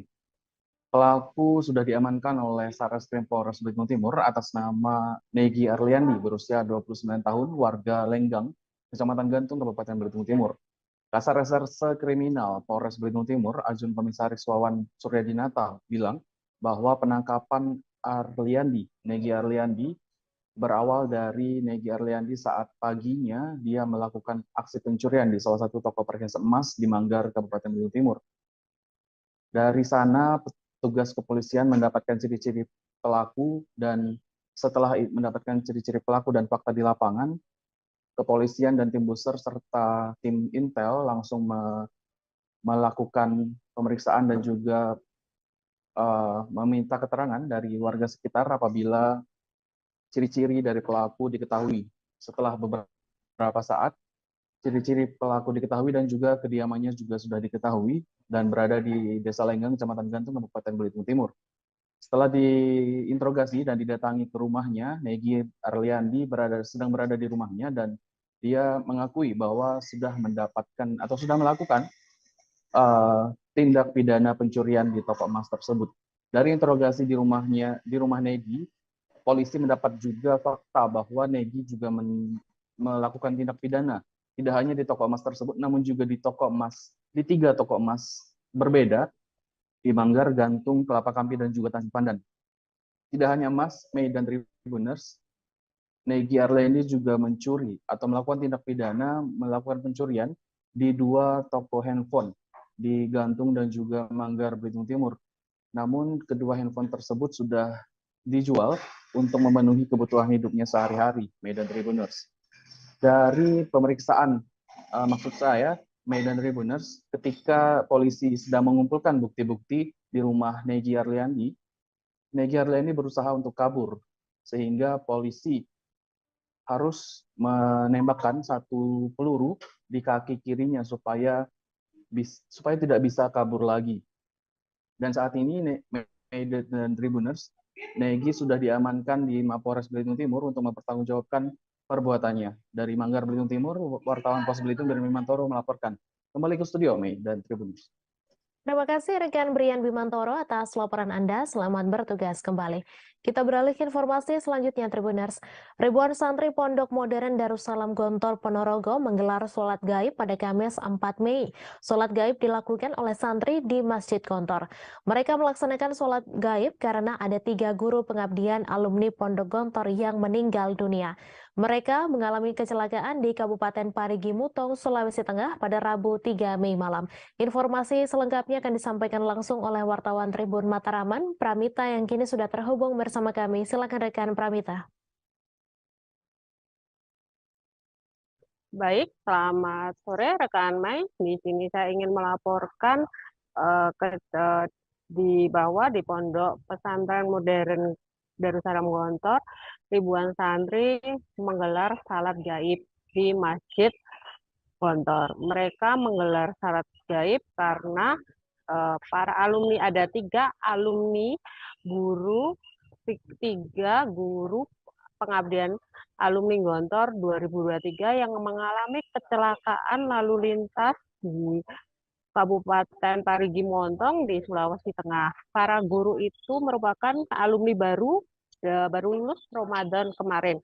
Mereka memang ditugaskan setelah lulus dari Pondok Gontor, mereka ditugaskan untuk mengabdi di berbagai pondok Gontor yang menyebar di Indonesia. Ada 20 kronologinya, ada 29 lulusan Gontor 2023 yang disebut guru pengabdian itu. Mereka ditugaskan di Pondok Modern Gontor Kampus 11, Kabupaten Poso, Sulawesi Tengah. Mereka berangkat dari Pondok Modern Gontor Ponorogo itu pada Selasa malam. Kemudian mereka ke Sulawesi Tengah, mereka turun di Bandara Palu, Sulawesi Tengah, kemudian melanjutkan perjalanan dengan bus yang dicarter oleh Pondok Modern Darussalam Gontor.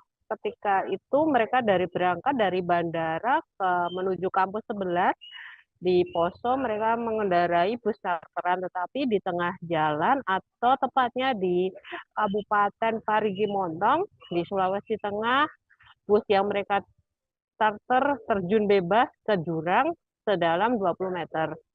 Dari laporan yang berhasil kami himpun, itu dari 29 guru pengabdian alumni Gontor itu ada 26 luka-luka dan 3 guru pengabdian yang meninggal dunia. Hingga kini masih untuk data pihak Pondok Modern Gontor masih melakukan pendataan seperti itu. Untuk 3 orang yang meninggal dunia, mereka akan diterbangkan ke masing-masing asal. Dan 1 itu berasal dari Palembang, 1 berasal dari Manado, dan 1 lainnya berasal dari Riau. Seperti itu rekan Mai. Baik, terima kasih rekan Pramita atas laporan Anda. Selamat bertugas kembali dan Tribuners, wartawan kami juga telah menghimpun wawancara dengan juru bicara Pondok Modern Darussalam Gontor Ponorogo. Berikut tayangannya untuk Anda. Jadi rombongan ini adalah guru baru Pondok Modern Darussalam Gontor, santri yang baru lulus bulan Ramadan kemarin, kemudian mendapatkan penugasan untuk menjadi staf pengajar Ustadz di Pondok Modern Darussalam Gontor kampus 11 di Poso. Jadi mereka selama awal Syawal kemarin 5 hari mengikuti penataran di Gontor untuk pembekalan. Kemudian hari Selasa berangkat ke tempat pengabdian masing-masing. Salah satunya 29 ustadz ini. Kemudian dalam perjalanan dari Bandara Palu menuju kampus di Gontor 11 di Poso mengalami kecelakaan itu. Itu faktornya apa itu? Karena medan yang berat atau seperti apa? Menurut informasi dari tim kami yang ada di lapangan, memang ini cukup medannya cukup sulit karena berkelok-kelok. Namun penyebab pastinya tentu masih dalam investigasi tim kepolisian. Informasi awal yang kami terima dari asatid kami yang berada di rombongan, memang perjalanan malam, kemudian bis akan menyelip, kemudian Sesosok tubuh ditemukan penuh luka di jalur rel kereta api Desa Padang Ratu, Lampung Utara pada Rabu 3 Mei pagi. Diduga tubuh warga yang tergeletak di jalur rel kereta api tertabrak kereta api.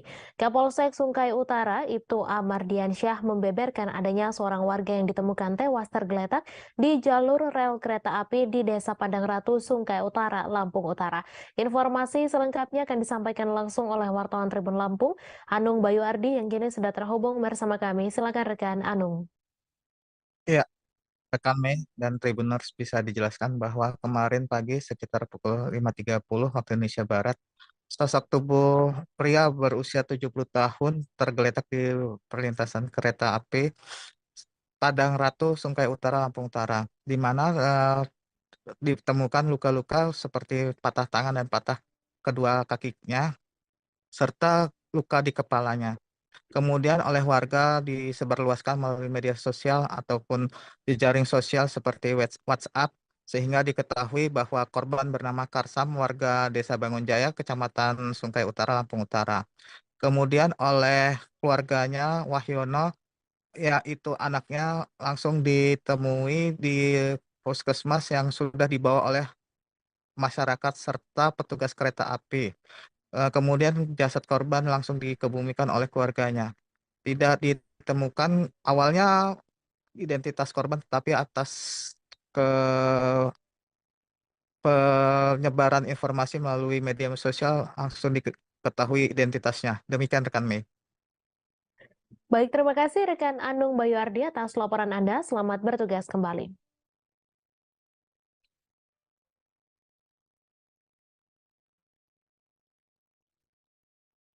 Tabrakan yang melibatkan kereta api dari arah Kota Padang menuju Kota Pariaman dengan sepeda motor di dekat stasiun Cimparwah, Kota Pariaman memakan korban jiwa pada Rabu 3 Mei. Kecelakaan yang terjadi sekira pukul 16:15 waktu Indonesia Barat itu melibatkan dua pengendara sepeda motor yang berboncengan. Kasat Lantas Polres Pariaman, AKP Amelia, mengatakan jenis kelamin korban satu laki-laki bernama Ryan Abdul Rahman dan satu lagi perempuan bernama Haira Yulida. Informasi selengkapnya akan disampaikan langsung oleh wartawan Tribun Padang, Rahmat Panji, yang kini sudah terhubung bersama kami. Silakan rekan Panji. Baik, terima kasih rekan Mei. Saya ingin melaporkan Tribunas bahwa terjadi kecelakaan pada sore hari kemarin di perlintasan kereta api Jalan Cimparuh, Kota Pariaman, di mana kecelakaan ini melibatkan kakak beradik yang sedang berkendara menggunakan kendaraan roda 2. Akibat kecelakaan ini, kakak atau penumpang dari kendaraan roda 2 ini meninggal dunia saat mendapat perawatan di rumah sakit RSUD Kota Pariaman.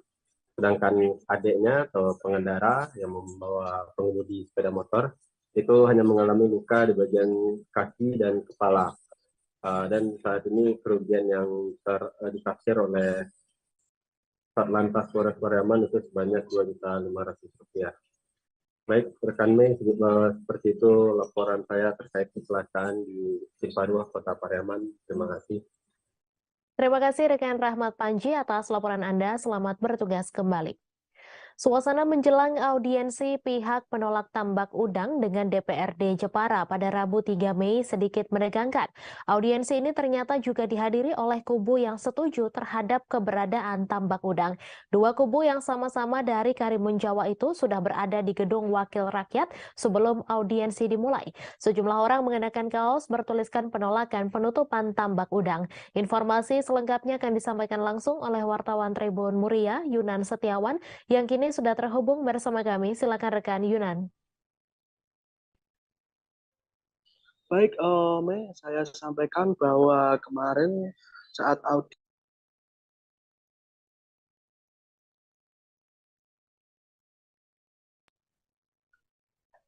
saya informasikan bahwa kemarin telah berlangsung audiensi antara DPRD dengan pihak yang terdampak tambak udang di DPRD Kabupaten Jepara. Audiensi ini tidak seperti biasanya yang ayam, kali ini ada suasana yang sedikit menegangkan karena dua kubu yang masing-masing memiliki kepentingan berbeda. Ada kubu yang setuju dengan keberadaan tambak udang dan ada kubu yang menolak keberadaan tambak udang. Dua kubu ini secara bersamaan datang ke gedung DPR ini meskipun jadwal audiensi ini menerima kubu dari penolak tambak udang. Sehari sebelumnya pihak dari petambak udang atau dalam arti ini berarti mereka yang setuju dengan tambak udang juga telah beraudiensi. Jadi selama 2 hari berturut-turut dua kubu itu telah melakukan audiensi. Nah, saya informasikan untuk terkait audiensi kemarin, kedua kubu ini berada di gedung DPRD dan audiensi ini hanya dihadiri oleh pihak dari pemohon audiensi yang dalam arti ini berarti juga mereka yang menolak tambak udang. Nah, dalam paparannya mereka menyampaikan bahwa alasan mereka untuk menolak tambak udang karena masyarakat nelayan, petani rumput laut dan pelaku wisata juga terdampak dengan aktivitas tambak udang itu karena industri itu menyebabkan limbah yang sangat banyak, air laut itu menjadi keruh dan itu mencemari lingkungan dan warga yang memiliki budidaya ikannya mati dan mereka yang mencari ikan juga saat mencari di pantai mereka mengalami gatal-gatal karena air laut yang tercemar limbah pabrik udang itu berlumut dan itu menyebabkan mereka gatal-gatal. Saat proses audiensi di dalam ruangan itu berlangsung, pihak dari yang setuju dengan tambak udang itu berada di luar, mereka sebenarnya juga memaksa untuk ikut audiensi, tapi tidak diperbolehkan oleh pihak pemohon audiensi dan jadi ada suara kegaduhan di luar itu terdengar sampai dalam ruangan dan saat audiensi ini selesai pihak yang dari penolak kontra tambak udang ini juga sempat tertahan di dalam. Mereka ditahan oleh aparat keamanan, mereka diperbolehkan keluar setelah pihak dari yang pro dengan tambak udang ini sudah meninggalkan gedung DPR. Nah, barusan beberapa menit yang lalu DPRD telah melaksanakan rapat paripurna Ranperda RT RW Kabupaten Jepara dan dalam rapat itu diputuskan bahwa Ranperda RT RW ini telah menjadi perda dan diputuskan juga bahwa Karimun Jawa menjadi kawasan konservasi yang dalam rincian aturan di dalamnya di dalam kawasan yang sudah menjadi konservasi tidak boleh menjadi lokasi untuk aktivitas budidaya tambak air laut atau air payau. Nah, dengan adanya aturan itu menjadi dasar hukum nantinya yang akan untuk menutup aktivitas tambak udang di Karimun Jawa. Demikian, Mei, saya laporkan. Baik, terima kasih rekan Yunan atas laporan Anda. Selamat bertugas kembali. Petugas gabungan bersama masyarakat melakukan pembersihan rumah mewah Dr. Wayan yang terbengkalai dan penuh sampah pada Kamis 4 Mei hari ini. Kisah Dr. Wayan menjadi sorotan dan viral di media sosial karena kondisi rumahnya penuh sampah, namun masih tetap ada pasien yang datang. Terlihat petugas membersihkan area halaman rumah Dr. Wayan. Semak-semak dibersihkan dan pohon-pohon besar di depan rumahnya juga ditebang. Informasi selengkapnya akan disampaikan langsung oleh wartawan Tribun Bekasi, Muhammad Azam yang kini sudah terhubung bersama kami. Silakan rekan Azam. Ya baik Mei dan juga Tribuners, bahwa memang kisah seorang dokter bernama Wayan yang tinggal di Desa Karanganyar, Kecamatan Kelari, Kabupaten Karawang ini menjadi viral dan menjadi perhatian masyarakat karena tak disangka kondisi di dalam rumah Dokter Wayan ini ternyata penuh sampah, kotor dan tidak terurus seperti itu. Awal mula kisah ini viral juga berawal dari kerabat dari Dokter Wayan yang sebetulnya ini merupakan sahabat dekat dari Dokter Wayan yang biasa berkunjung ke rumah Dokter Wayan. Namun setelah beberapa kali dipanggil tidak menyahut atau tidak ada respon, sehingga sahabat dari Dokter Wayan itu terpaksa masuk ke dalam rumah dan terkejutkan dengan kondisi rumah yang penuh sampah. Dan memang herannya dengan kondisi rumah yang penuh sampah ini tetap Dokter Wayan masih melakukan praktik dan juga masih banyak masyarakat yang datang atau pasien yang datang untuk berobat. Hingga akhirnya kisah Dokter Wayan ini viral dan menjadi perhatian, termasuk dari jajaran pemerintah Kabupaten Karawang yang turun tangan hingga akhirnya melakukan upaya pembersihan dari rumah Dokter Wayan. Sejak dari tadi pagi, petugas gabungan dari Badan Penanggulangan Bencana Daerah Kabupaten Karawang, Dinas Pemadam Kebakaran maupun juga dari Dinas Lingkungan Hidup dan dari Dinas Kesehatan, kemudian dari jajaran pemerintah Desa Karanganyar dan dari masyarakat setempat melakukan upaya pembersihan area rumah Dokter Wayan, mulai dari area halaman rumah yang penuh dengan rumput, semak hingga pepohonan yang dibersihkan, lalu juga masuk ke area dalam rumah Pak Wayan yang penuh dengan sampah, termasuk juga ada sampah bekas medis yang ada di dalam rumah Dokter Wayan. Dalam proses pembersihan ini juga petugas gabungan menjalankan sesuai standar atau SOP yang berlaku karena menghindari terjadinya kontak adanya virus atau bakteri yang ada pada rumah Dokter Wayan. Dengan awal sebelum pembersihan dilakukan sterilisasi dengan penyemprotan cairan disinfektan, lalu juga ada petugas dari Dinas Kesehatan yang memakai pakaian lengkap berupa hazmat maupun sarung tangan untuk membersihkan terlebih dahulu sampah-sampah atau limbah medis di lokasi praktik dari rumah Dokter Wayan tersebut.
Kasus ini sudah lama terjadi dan ini diselesaikan di tingkat desa. gitu. Hanya semakin kesini semakin ramai ternyata viral. Makanya kemarin kami dari Kabupaten BPBD langsung terjun ke lapangan ke sini ke lokasi ya untuk memastikan seperti apa sih kondisinya. Nah, ketika kita lihat, oh ya berarti kita harus melakukan kerja bareng kalau seperti ini, ya kan? Makanya kami berupaya menghubungi Dinas Lingkungan Hidup, kemudian PLN, karena di sana ternyata masih ada jaringan listrik, kemudian Puskesmas, dalam hal ini di Dinas Kesehatan. Nah, inilah buktinya Pak, kita kerja bareng di sini. Termasuk dari relawan-relawan juga mereka siap katanya membantu. Rencananya berapa hari Pak proses Hari ini pembersihan? harus selesai Pak. Iya. Apa yang dilakukan seperti apa Pak? Apa? Ya, kita buat tadi SOP darurat. Seorang warga Sijunjung bernama Muhammad Husni Sabil berusia 28 tahun menjadi salah seorang korban dugaan tindak pidana perdagangan orang di Myanmar. Sabil merupakan warga Jorong Tanjung Beringin, Nagari Tanjung, Kecamatan Koto 7, Kabupaten Sijunjung, Sumatera Barat. Ibu korban bernama Dewi Murni menjelaskan tujuan anaknya berangkat bekerja di luar negeri tersebut pada awalnya untuk mengubah nasib ia dan keluarganya. Informasi selengkapnya akan disampaikan langsung oleh wartawan Tribun Padang, Hafiz Ibnu Marsal yang kini sudah terhubung bersama kami. Silakan rekan Hafiz. Ya, terima kasih rekan Mei. Dapat kami informasikan Tribuners dimanapun Anda berada, bahwasanya salah seorang warga dari Nagari Tanjung Beringin, Jorong Tanjung Beringin, Nagari Tanjung, Kecamatan Koto 7, Kabupaten Sijunjung, Sumatera Barat menjadi salah seorang dari 20 WNI yang diduga menjadi korban tindak pidana perdagangan orang di negara Myanmar. Saat kami datangi rumah dari orang tua atas nama Muhammad Husni Sabil, itu orang tuanya menceritakan bahwa anaknya tersebut telah 2 tahun merantau di Jakarta, yang mana bekerja sebagai serabutan. Yang terakhir kalinya itu bekerja sebagai figuran di berbagai bintang sinetron. Mana setelah itu ia mendapat tawaran dari temannya, maksudnya ada tawaran pekerjaan di luar negeri, yaitu di Thailand awalnya seperti itu. Mana diiming-imingi dengan gaji sebanyak 12 juta per bulan. Mendapatkan tawaran tersebut, Sabil yang bekerja serabutan tentunya menjadi tergiur dan memberitahu hal tersebut kepada orang tuanya. Mana sebelumnya orang tua dari Sabil telah melarang karena juga tidak ingin anaknya keluar negeri, tapi karena gaji yang cukup besar tersebut menjadi harapan bagi Sabil untuk merubah nasib ia dan keluarganya. Orang tua Sabil mengatakan bahwasanya Sabil itu berangkat dari Jakarta menuju Myanmar pada tanggal 24 November 2022 lalu. Mana ia berangkat bersama 3 orang WNI lainnya menuju ke Thailand pada awalnya. Mana Sabil sebagai orang awam tidak mengetahui saat sampai di bandara itu apakah itu berada di Thailand ataupun di Myanmar. Ternyata tidak dibawa ke Thailand, melainkan orang tersebut dibawa ke Myanmar. Nah, pada saat di bandara tersebut, pihak perusahaan yang akan mempekerjakan Sabil dan teman-temannya itu menjemput dengan mobil yang berisikan 2 orang yang menggunakan senjata api. Mana setelah itu WNI tersebut dibawa dan dikumpulkan di satu tempat dan dengan WNI ini untuk bekerja. Pada awalnya itu Sabil belum memberitahukan apa pekerjaan yang sebenarnya yang dilakukan di sana. Ia mengatakan kepada orang tuanya bahwasanya ia bekerja di perkantoran pada bagian komputer, mana pada bulan pertama dan bulan kedua itu belum diberitahukan. Memasuki bulan ketiga bekerja, Sabil mulai tidak tahan karena ia mengatakan kepada orang tuanya itu dia kena siksa, dan juga pekerjaannya itu ternyata merupakan dipaksa menjadi sindikat penipuan online atau scammer yang dilakukan oleh perusahaan tersebut. Karena itu Sabil mengadukan hal tersebut kepada orang tuanya dan berencana untuk keluar dan kembali ke Indonesia. Tapi saat Sabil sendiri ingin keluar dari perusahaan tersebut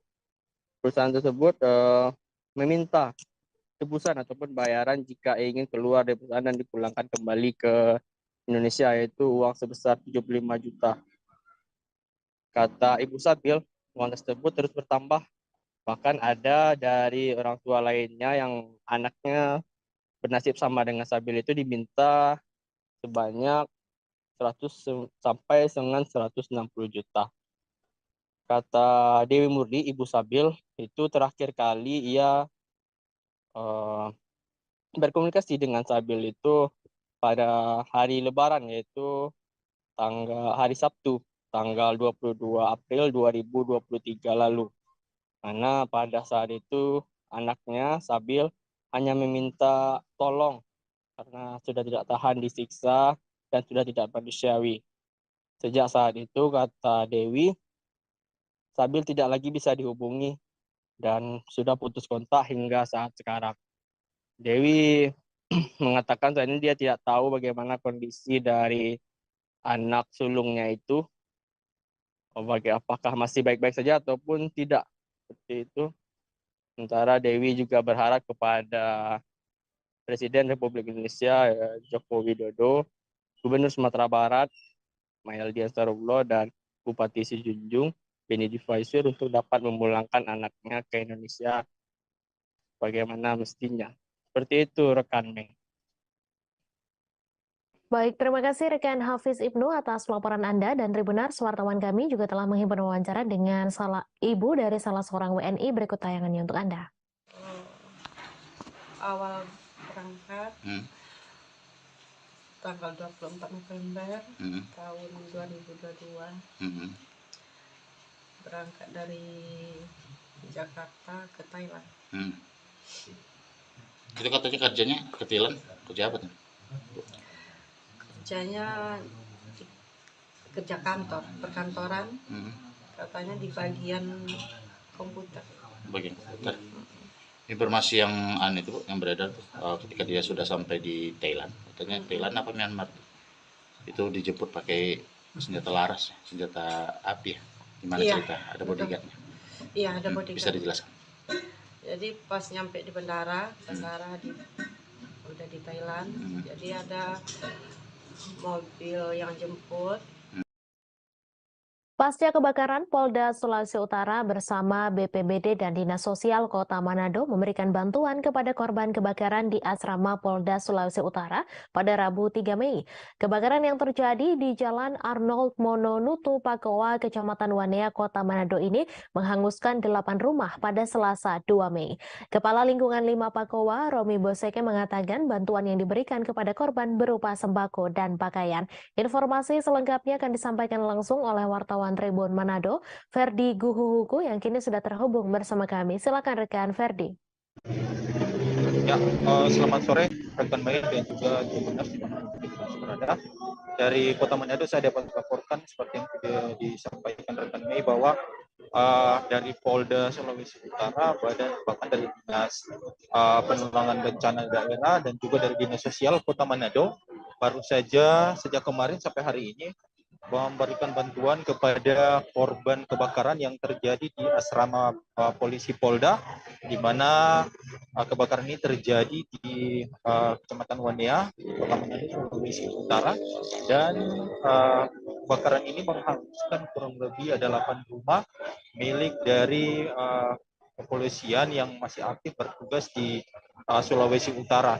Tribuners, bantuan ini dibawa langsung oleh Kapolda ke tenda peduli bencana yang ada di Wanea, dan bantuan ini berupa bahan-bahan pokok dan juga pakaian, bahkan kebutuhan lain seperti alas tidur, bantal, dan juga kebutuhan-kebutuhan lain seperti pakaian dan juga baju yang masih layak pakai.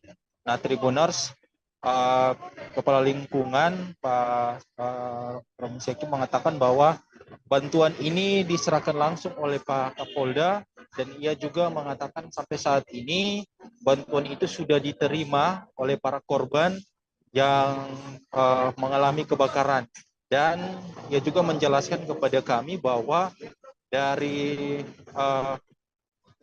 korban kebakaran ini sampai saat ini masih mengalami trauma yang cukup berat karena kebakaran ini baru pertama kali terjadi di asrama polisi yang ada di Wanea dan juga menghanguskan banyak rumah. Bisa dilihat sendiri ya, Tribuners, ini ada beberapa rumah yang memang rata dengan tanah karena memang kebakarannya cukup hebat, dan ini juga berkaitan juga dengan maksud kami hal ini masih dalam penyelidikan Kapolda akibat penyebab dari kebakaran ini, karena memang dari sampai sekarang ini kami juga belum mendapat informasi terkait dengan penyebab terjadinya kebakaran yang menghanguskan 8 rumah di asrama polisi ini. Nah, Tribuners, bantuan ini dimanfaatkan dengan baik oleh para korban kebakaran yang sementara ini mengungsi di beberapa rumah warga. Ada yang di pengunciannya di sekolah, ada juga di beberapa rumah warga, bahkan ada juga di keluarga mereka. Dan harapan mereka secepatnya mereka berharap rumah mereka ini dibangun kembali oleh pihak-pihak terkait, dalam hal ini tentunya dari pihak kepolisian, karena memang ini juga adalah bagian dari aset negara dan ini juga tanggung jawab dari Polri. Mungkin dapat saya laporkan, rekan Mei dikembalikan ke studio. Terima kasih. Baik, terima kasih rekan Ferdi atas laporan Anda. Selamat bertugas kembali. Kita beralih ke informasi selanjutnya, Tribuners. Wakil Presiden Ma'ruf Amin dijadwalkan akan berkunjung ke Maluku Utara pada Rabu 10 Mei pekan depan. Terkait kunjungan Wapres ini, Sekprov Maluku Utara Samsudin Akadir mengatakan telah menggelar rapat dengan sejumlah instansi untuk memantapkan sejumlah kesiapan. Wapres sendiri akan berkunjung di 2 tempat, yaitu Ternate dan Tidore. Informasi selengkapnya akan disampaikan langsung oleh wartawan Tribun Ternate, Samsul Sardi, yang kini sudah terhubung bersama kami. Silakan rekan Samsul. Ya, terima kasih rekan Mei di studio. Bersama saya Samsul Sardi, Tribun Ternate, dan pemirsa Tribunes di mana saja berada.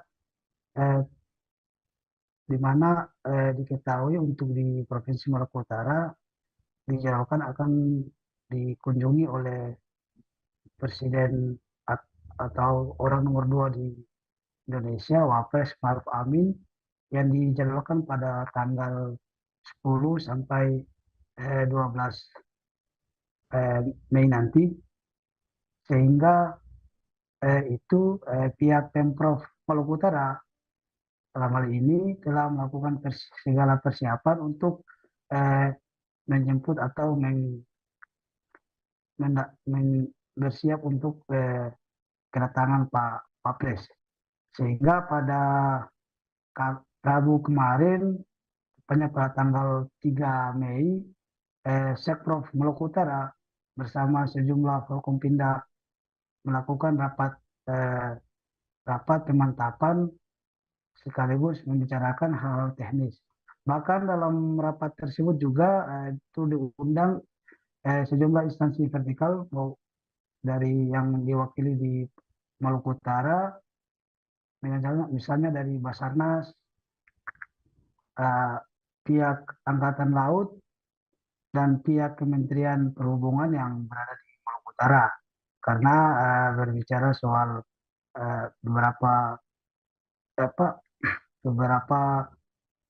sejumlah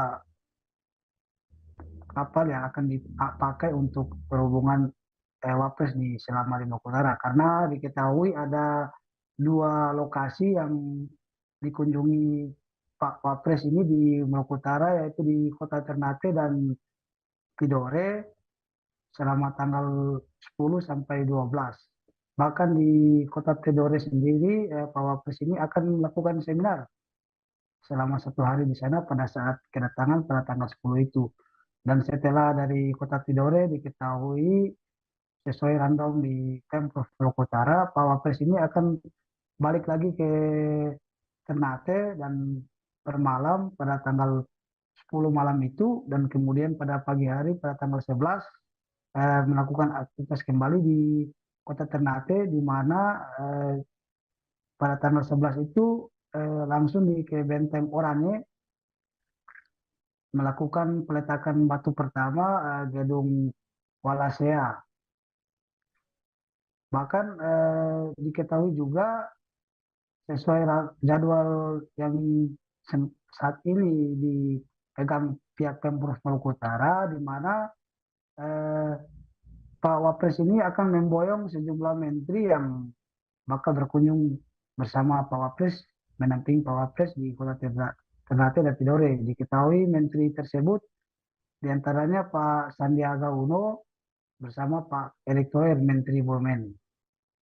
Kemudian agenda kunjungan ini masih dilakukan pemantapan karena menurut Pak Sekprov Maluku Utara, Pak Samsudin Al-Qadir, bahwa akan melakukan rapat pemantapan susulan dengan sejumlah staf Wapres dan kepala Satpampres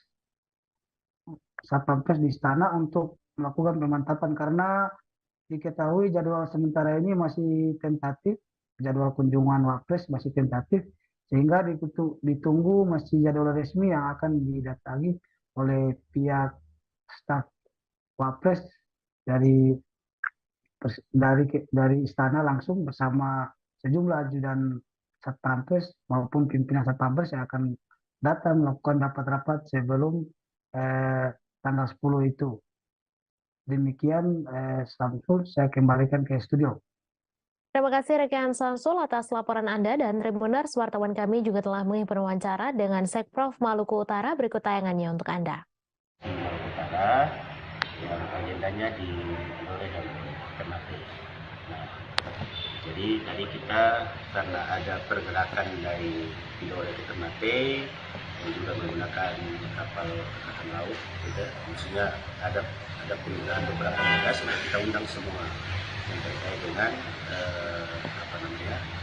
kunjungan ini. Ini dalam rangka apa? Kapan?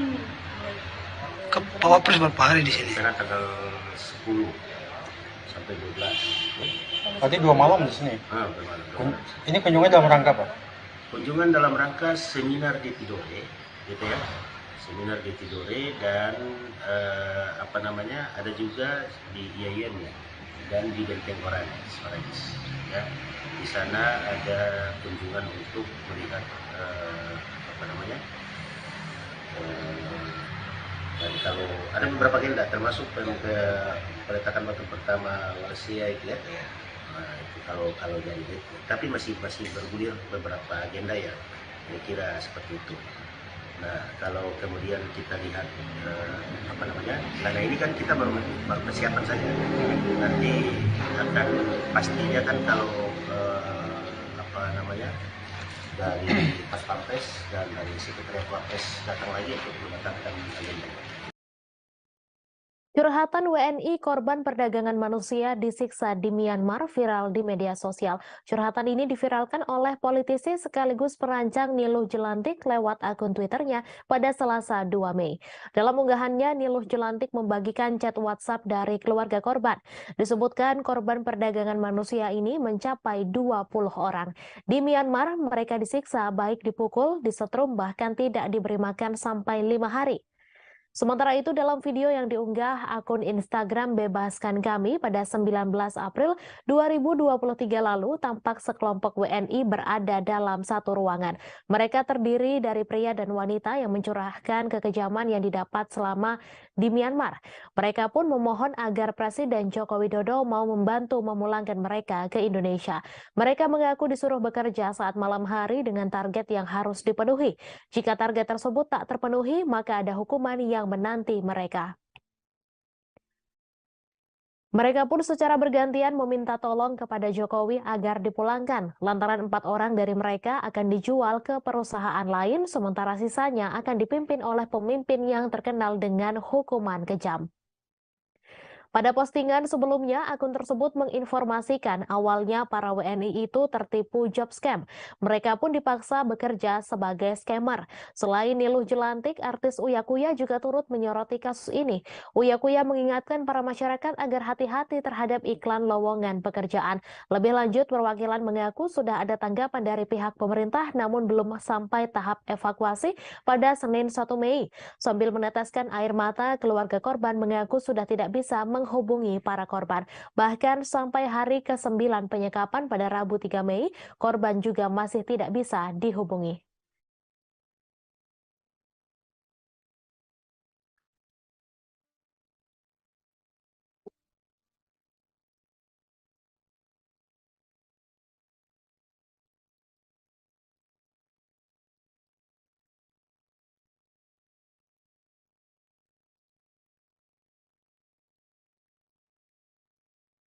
Antrean truk sampah kembali mengular panjang di TPA Sarimukti, Kecamatan Cipatat, Kabupaten Bandung Barat, hingga menyebabkan sopir harus menunggu lama untuk menurunkan sampah.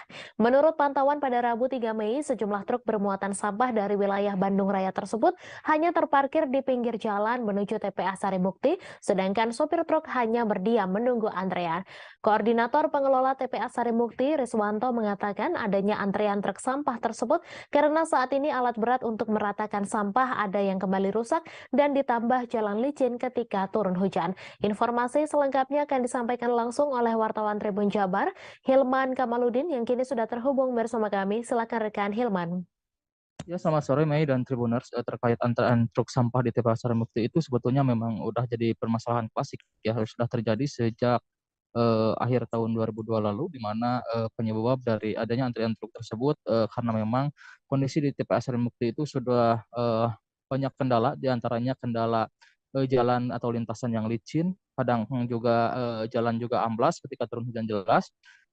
Kemudian adanya kerusakan dari alat berat, jadi mana saat ini alat berat untuk meratakan tanah di TPA Sarimukti itu hanya ada 5, yaitu 3 unit ekskavator dan 2 bulldozer. Bahkan berdasarkan update terbaru kemarin bahwa dua bulldozer itu mengalami kerusakan sehingga hanya ada 3 ekskavator yang mengalami bisa beroperasi maksudnya.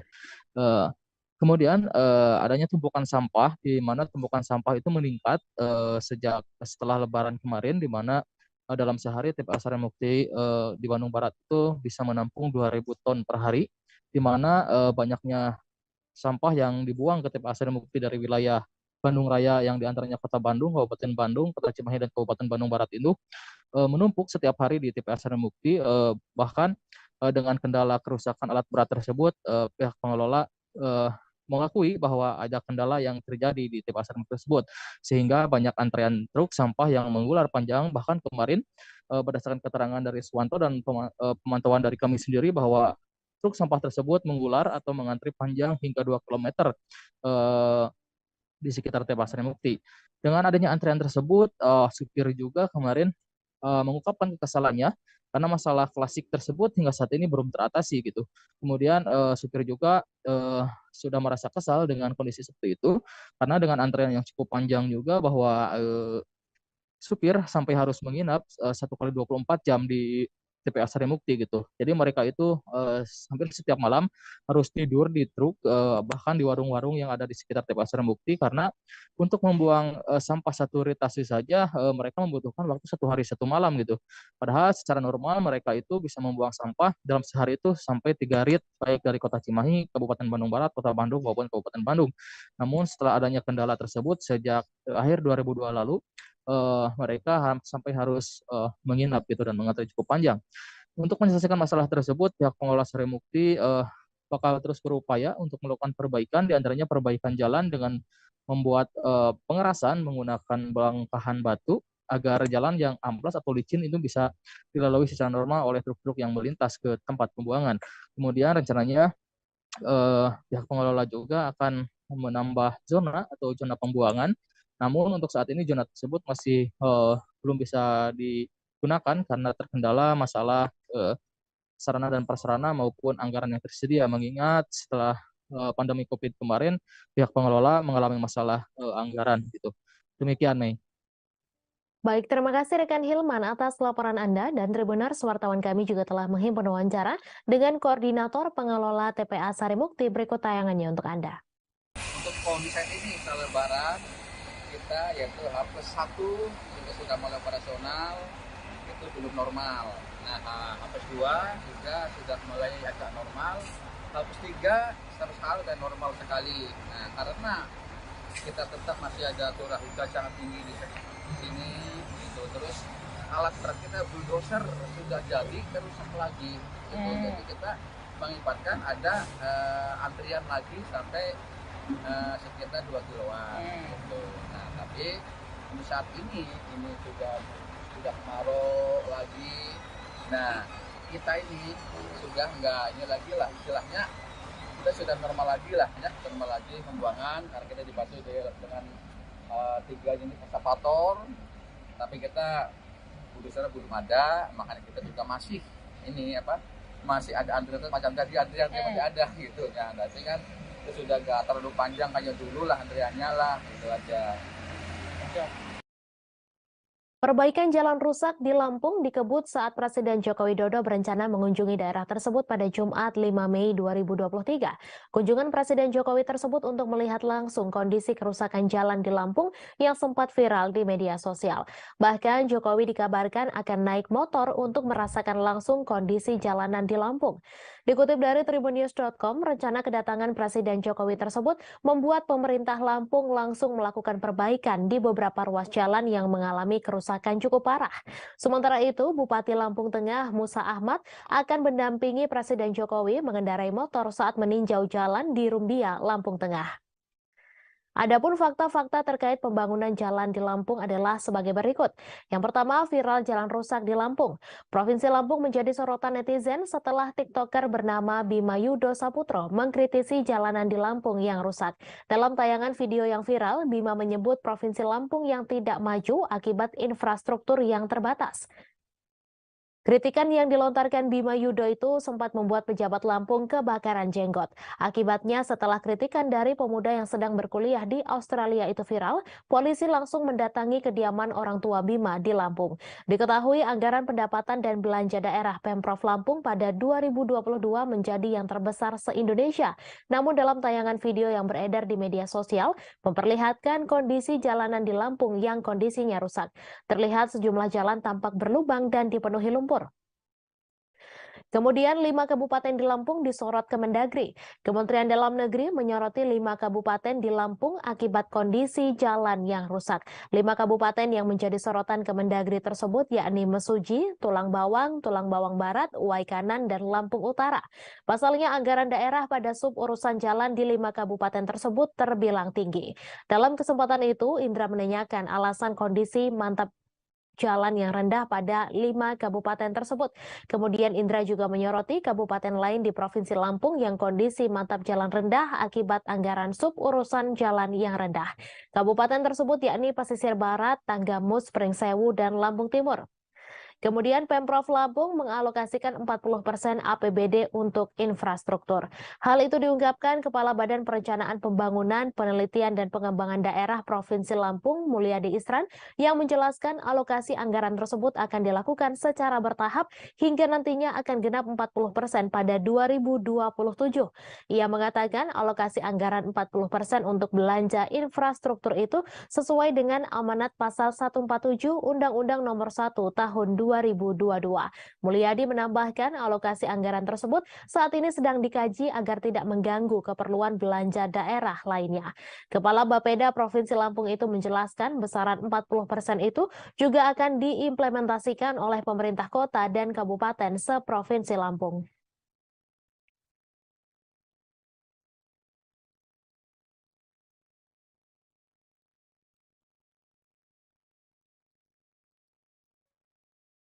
Anggota Komisi 3 DPR RI Santoso buka suara terkait anak Menteri Hukum dan HAM Yasona Lauli bernama Yamitema Tirtajaya Lauli yang diduga memonopoli bisnis di lembaga pemasyarakatan atau lapas.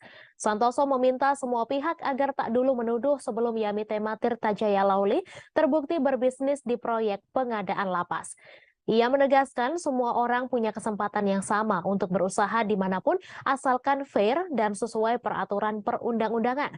Sebab Santoso menjelaskan akan banyak hal yang dilanggar guna mendapatkan proyek tersebut semisal tidak fair. Dikutip dari tribunnews.com, sebelumnya anak dari Menteri Hukum dan Hak Asasi Manusia Yasona Lauli yakni Yamitema Lauli disebut turut menjalankan bisnis narkoba di dalam lapas. Sebelumnya anak dari Menkumham Yasona Lauli disebut menjalankan bisnis tersebut. Adapun pernyataan tersebut disampaikan aktor senior Tio Pakusadewo dalam wawancara di kanal YouTube Uya Kuya. Dilansir dari YouTube Uya Kuya pada Minggu 30 April, Tio Pakusadewo menjelaskan apabila lapas tengah dalam keadaan mati listrik, hal itu menjadi pertanda bahwa narkoba diantarkan ke dalam lapas. Di saat itu paket narkoba datang di bawah seseorang yang mengaku sebagai istri. Menurut Tio Pakusadewo, setiap 1 hingga 2 minggu sekali lapas mati listrik. Adapun kabar Yamitema Lauli yang menjual narkoba dalam lapas juga sempat diposting akun Twitter Partai Sosmed. Lantas postingan akun tersebut turut dibanjiri berbagai komentar oleh warganet. Mayoritas banyak yang mengumbar kalimat negatif terkait penjualan narkoba di dalam lapas yang dilakukan anak Menkumham Yasona Lauli. Bahkan ada yang memberi komentar bangsa Indonesia ke depannya bukan menjadi lebih baik, namun justru semakin suram.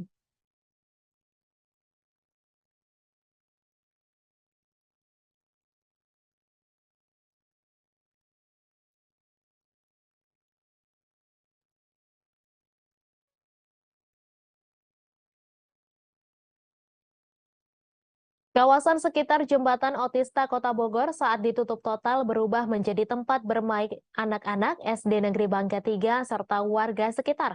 Areal yang memang tidak dibatasi dengan seng ini berubah fungsi. Awalnya sebelum ditutup total, seperti yang diketahui, jembatan ini menjadi jembatan tersibuk, terutama di jam-jam berangkat kerja dan sekolah serta jam pulang kerja pada sore hari. Informasi selengkapnya akan disampaikan langsung oleh wartawan Tribun Bogor, Rahmat Hidayat yang kini sudah terhubung bersama kami. Silakan rekan Rahmat.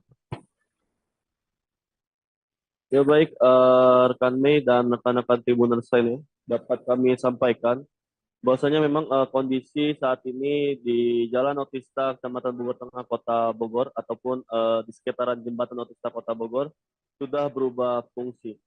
Saat ini sekitaran Jalan Otista Kota Bogor ini digunakan oleh anak-anak SDN Bangka 3 Kota Bogor serta warga sekitar yang memanfaatkan jalan dengan mengubah jalan menjadi arena bermain. Pada hari kemarin sampai tadi pun jalan tersebut masih terus digunakan oleh anak-anak bermain, terutama oleh anak-anak SDN Bangka 3 Kota Bogor yang memang perlu diketahui rekan-rekan Tribuners lainnya. Lokasi SDN Bangka ini tak berada di depan Jalan Otista Kecamatan Bogor Tengah Kota Bogor.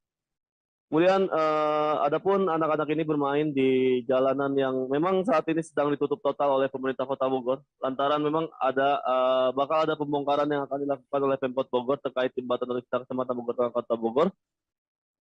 Mereka memanfaatkan lahan tersebut kini menjadi tempat bermain bola, kemudian tempat bermain game. Ada juga yang bermain skateboard dan ada juga yang memang hanya sekedar duduk-duduk. Tidak hanya area jalan yang memang digunakan oleh anak-anak dan warga sekitar untuk bermain. Saat ini ataupun dari kemarin sampai saat ini areal trotoar ataupun pedestrian di sekitaran Jalan Otista Kecamatan Bogor Tengah Kota Bogor masih digunakan oleh warga sekitar untuk melakukan aktivitasnya.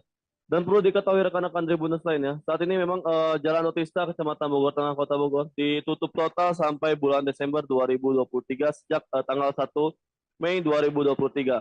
Hal ini dilakukan karena adanya bakal ada pembongkaran jembatan Otista Kecamatan Bogor Tengah Kota Bogor.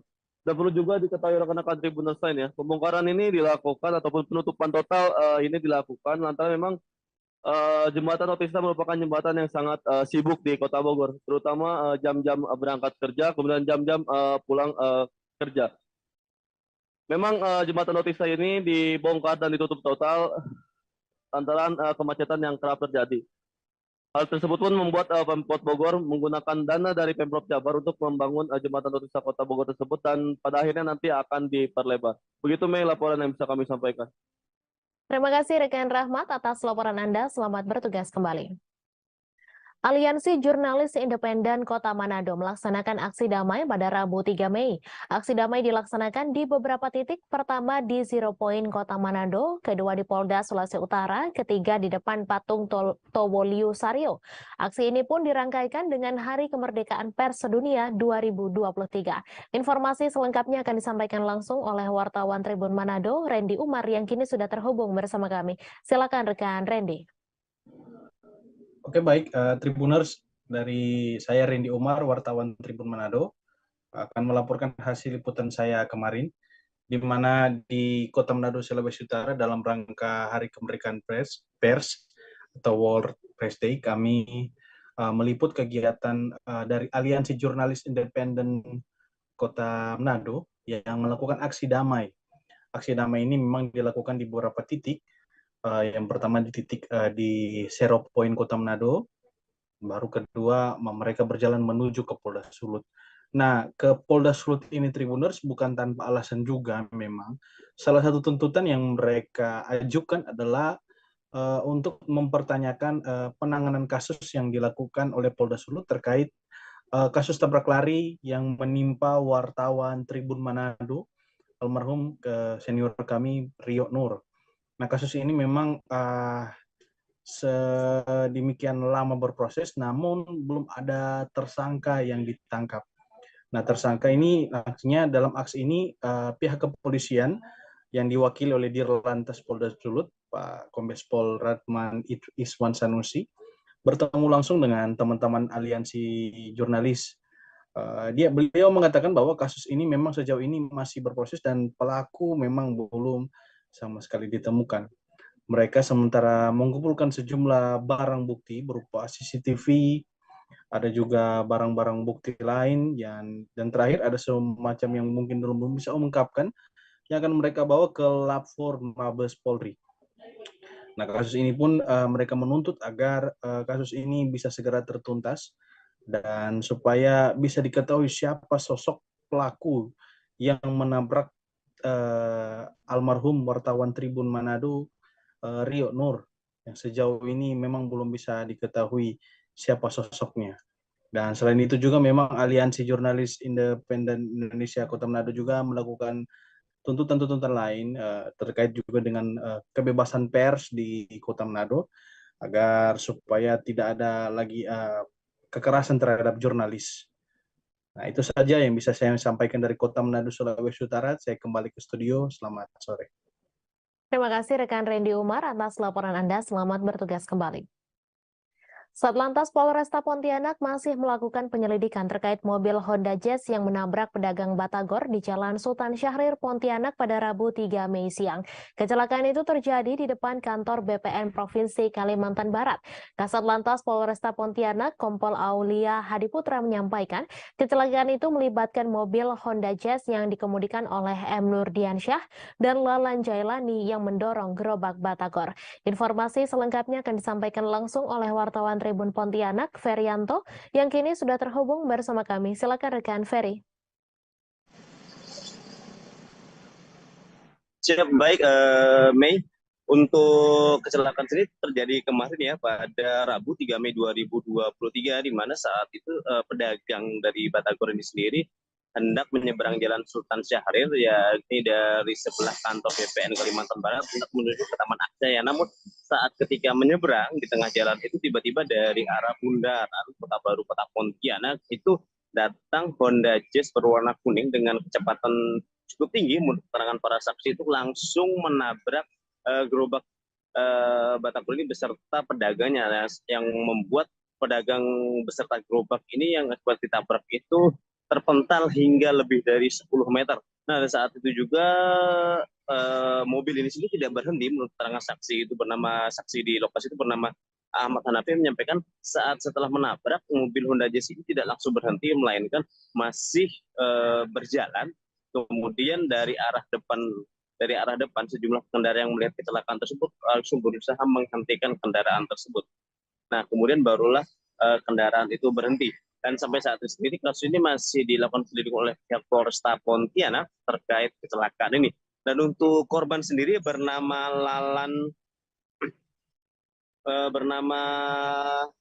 Lalan dan berasal dari wilayah Jawa Barat yang memang di Pontianak perantau dan cukup berjualan cukup lama di kota Pontianak. Untuk kondisinya sendiri masih dalam perawatan medis di Rumah Sakit RS Bayangkara Anton Sujarwo Pontianak dengan kondisi kaki kanannya itu informasinya patah dan mengalami luka pada bagian kepala. Demikian. Baik, terima kasih rekan Ferry atas laporan Anda, dan Tribuners, wartawan kami juga telah menghimpun wawancara dengan penjual es tebu. Berikut tayangannya untuk Anda.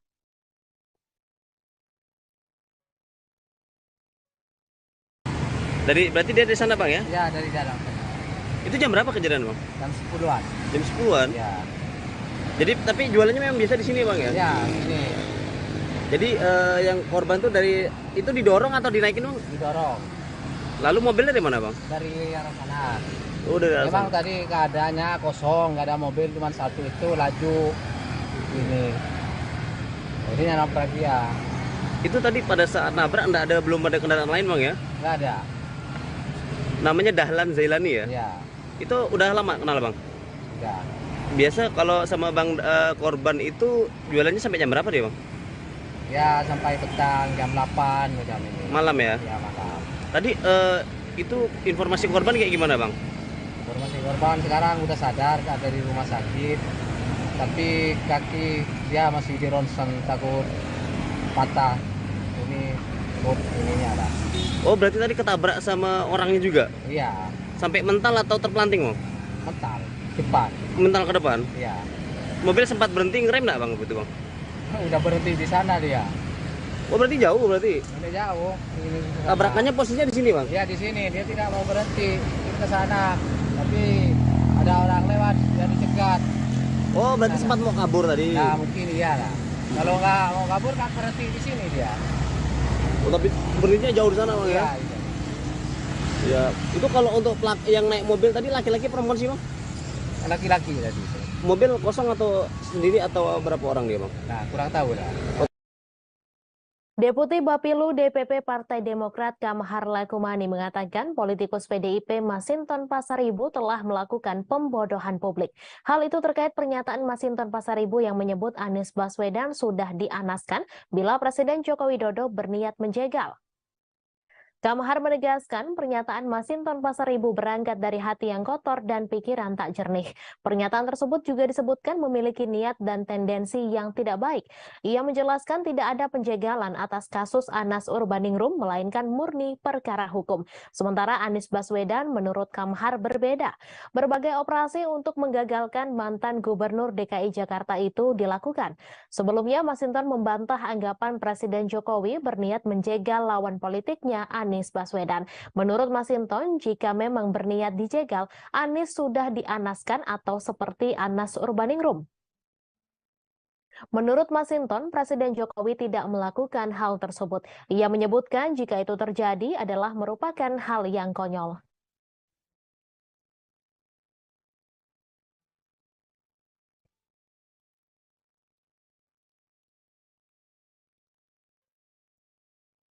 Viral di media sosial, video seorang driver ojek online membuntuti wanita di Kecamatan Cilengsi, Kabupaten Bogor, Jawa Barat. Dalam video viral, tampak pelaku mengenakan helm merah dan jaket ojek online.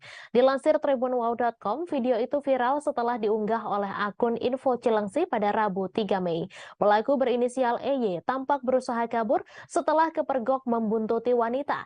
Namun upayanya kabur dihalangi oleh dua pria. Tampak dua pria menarik EY dari motor dan menginterogasinya.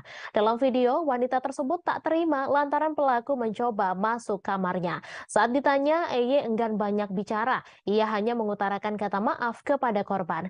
Karena kesal, seorang pria melayangkan pukulan ke wajah EY. Namun lagi-lagi pelaku hanya terdiam dan tampak linglung. Sementara itu, Kapolsek Cilengsi Kompol Zulkarnain membenarkan adanya kejadian tersebut. Zulkarnain menyebut EY mengalami gangguan ingatan sejak sang ayah meninggal dunia. EY memasuki rumah warga karena mengira korban adalah kekasihnya. Kasus ini berakhir damai dan tidak memperpanjang persoalan tersebut. Selain itu, pihak korban dengan besar hati akan meminta akun-akun media sosial untuk menghapus video yang kadung viral tersebut.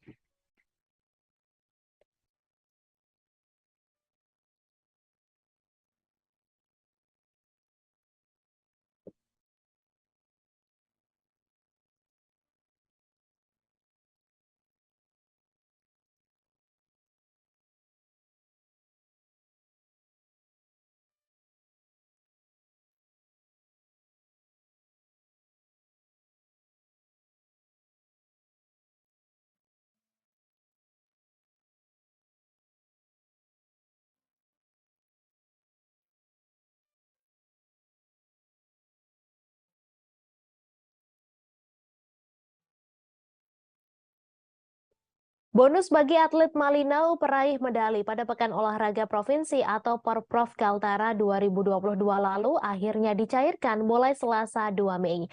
Para atlet Malinau akhirnya bisa bernafas lega setelah akhirnya mendapatkan kabar resmi terkait pencairan bonus atlet berprestasi dari Pemkab Malinau. Sempat menunggu sekira 4 bulan tanpa informasi, kepastian pencairan akhirnya terang benderang setelah secara simbolis Bupati Malinau Wempi Wemawa menyerahkan bonus di Desa Wisata Setulang, Kecamatan Malinau Selatan Hilir. Data Dinas Pemuda dan Olahraga atau Dispora Malinau, total ada 215 perolehan medali atlet Malinau pada Porprov Kaltara 2022. Saat dikonfirmasi, Kepala Dinas Pemuda dan Olahraga Malinau, Fureng Elisamo, menjelaskan terkait mundurnya waktu penyerahan bonus berupa uang tunai untuk atlet berprestasi. Faktor utama adalah terkait tertib administrasi, yakni legalitas atau dasar pemberian jadi bonus melalui surat keputusan Panitia Porprov Kaltara. Dokumen ini sangat penting sebagai dasar penetapan nama-nama atlet peraih medali sekaligus menjadi dasar pemberian. Surat keputusan dari panitia menjadi dasar bagi pemerintah kabupaten untuk menggelontorkan anggaran guna tertib administrasi keuangan. Di sisi lain, jeda waktu juga dipengaruhi sejumlah faktor lain, mulai dari rencana pengusulan dan tambahan bonus. Untuk bonus yang diberikan berupa uang tunai, khusus bagi atlet penerima medali 10 juta rupiah untuk medali emas, 5 juta rupiah medali perak, dan 3 juta rupiah medali perunggu.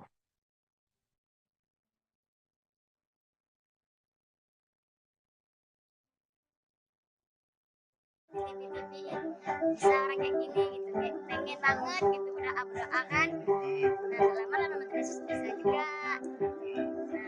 Nah, awalnya itu saya lari dulu dari SD kan, cuma tapi tidak dipandang. Saya lari dulu. Tahun ini kita disupport anggaran oleh pemerintah daerah untuk pemberian bonus kepada atlet yang berprestasi di Porprov kemarin. Kemenkumham RI telah tiba di Lampung untuk melakukan pemeriksaan terhadap sipir lapas Raja Basa Dawang Delvi yang viral karena pamer harta di sosial media. Kedatangan tim Inspektorat Kemenkumham RI dikatakan oleh Kadifpas Kemenkumham Wilayah Lampung, Farid Junaidi, saat dikonfirmasi pada Rabu 3 Mei. Kemenkumham Wilayah Lampung menyebut pemeriksaan terhadap Dawang Delvi merupakan kewenangan Kemenkumham Republik Indonesia. Menyikapi sipir Dawang yang viral, Farid mengatakan pihak Kanwil Kemenkumham Lampung kini telah menarik yang bersangkutan ke kantor Kanwil Kemenkumham Lampung. Ia pun mengatakan bahwa pihaknya memberikan sanksi pembinaan terhadap Dawang. Menurut Farid, Kanwil Kemenkumham Lampung telah memberikan pembinaan mental dan spiritual kepada Dawang. Meski Dawang telah 12 tahun mengabdi sebagai petugas lapas, namun Dawang tetap harus memberi contoh yang baik bagi masyarakat luas. Ditanya terkait kendaraan serta harta yang dipamerkan oleh Dawang di sosial media, Farid menjelaskan bahwa sejumlah barang tersebut merupakan milik mertua Dawang. Ia pun menjelaskan bahwa istri dan mertua wanita Dawang merupakan pegawai tenaga kesehatan yang juga memiliki klinik. Selain itu, mertua laki-lakinya juga disebut memiliki usaha minyak dan juga bisnis gas LPG. Lebih lanjut, Farid mengatakan bahwa pihaknya telah memeriksa rumah Dawang untuk memeriksa aset yang dimiliki. Ia pun menjelaskan bahwa kolam renang di Rumah Dawang yang sempat viral di sosial media ternyata hanya berukuran 1,5 kali 5 meter. Lebih lanjut, Farid pun mengatakan bahwa pihaknya akan secara terbuka dalam menyelesaikan kasus sipir yang viral ini.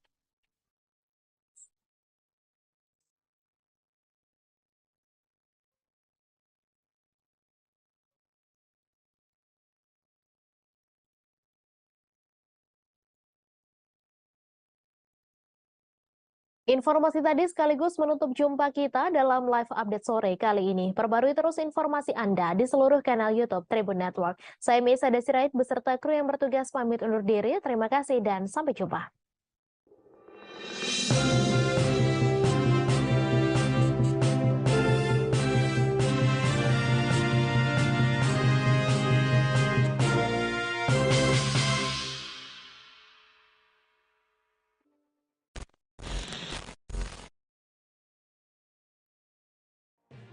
Tribun News Live Update.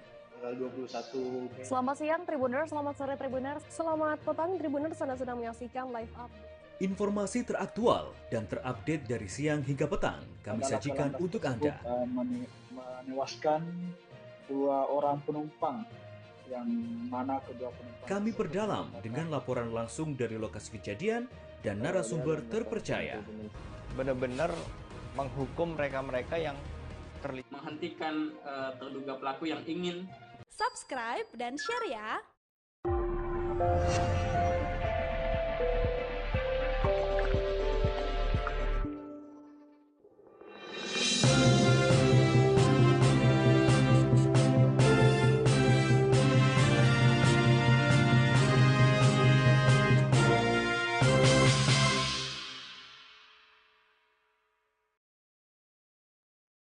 Selamat sore Tribuners, Anda sedang menyaksikan live update Tribun News edisi Kamis 4 Mei 2023. Sore ini akan kami sajikan informasi terkini dari berbagai daerah yang akan disampaikan secara langsung oleh reporter lapangan kami. Berikut kita jelang live update selengkapnya. Kita ke informasi pertama Tribuners, viral kisah dokter Wayan yang tinggal di rumah mewah penuh sampah dan terbengkalai di Karawang masih membuka praktik dan memiliki pasien. Dari pantauan Tribun Jabar, sekitar rumahnya kini dikunjungi para konten kreator media sosial dan warga. Terlihat halaman rumahnya pun sudah sedikit dibersihkan oleh warga dengan memangkas ranting-ranting pohon. Menurut keterangan warga sekitar, dokter bernama lengkap Imade Iwayan Tirta berusia sekira 50 tahun. Ia menjadi dokter yang datang di Desa Karanganyar, Kecamatan Kelari, Kabupaten Karawang. Informasi selengkapnya akan disampaikan langsung oleh wartawan Tribun Jabar, Ciwan Suwandi yang kini sudah terhubung bersama kami. Silakan rekan Ciwan.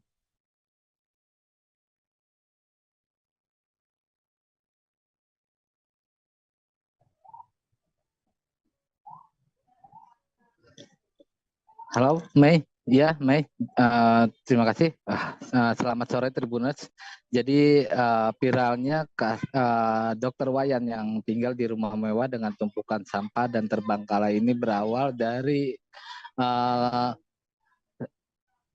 dari unggahan dari kerabatnya yang mengunggah video tentang kondisi rumah Dokter Wayan, yaitu Niilu yang merupakan anak dari teman Dokter Wayan sendiri.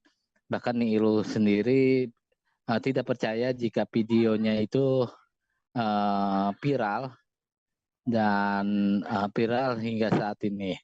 Dan memang kondisi Dokter Wayan ini menurut warga terjadi rumah Dokter Wayan ini terjadi sekitar 2 tahun yang lalu. Jadi 2 tahun terakhir ini memang rumah Dokter Wayan ini terlihat kumuh. Bahkan pihak kepala desa pun sempat menawarkan untuk membersihkan halaman rumah Dokter Wayan. Akan tetapi itu ditolak oleh Dokter Wayan sendiri dengan alasan bahwa kasihan terhadap pohon-pohon yang telah ditanamnya tersebut.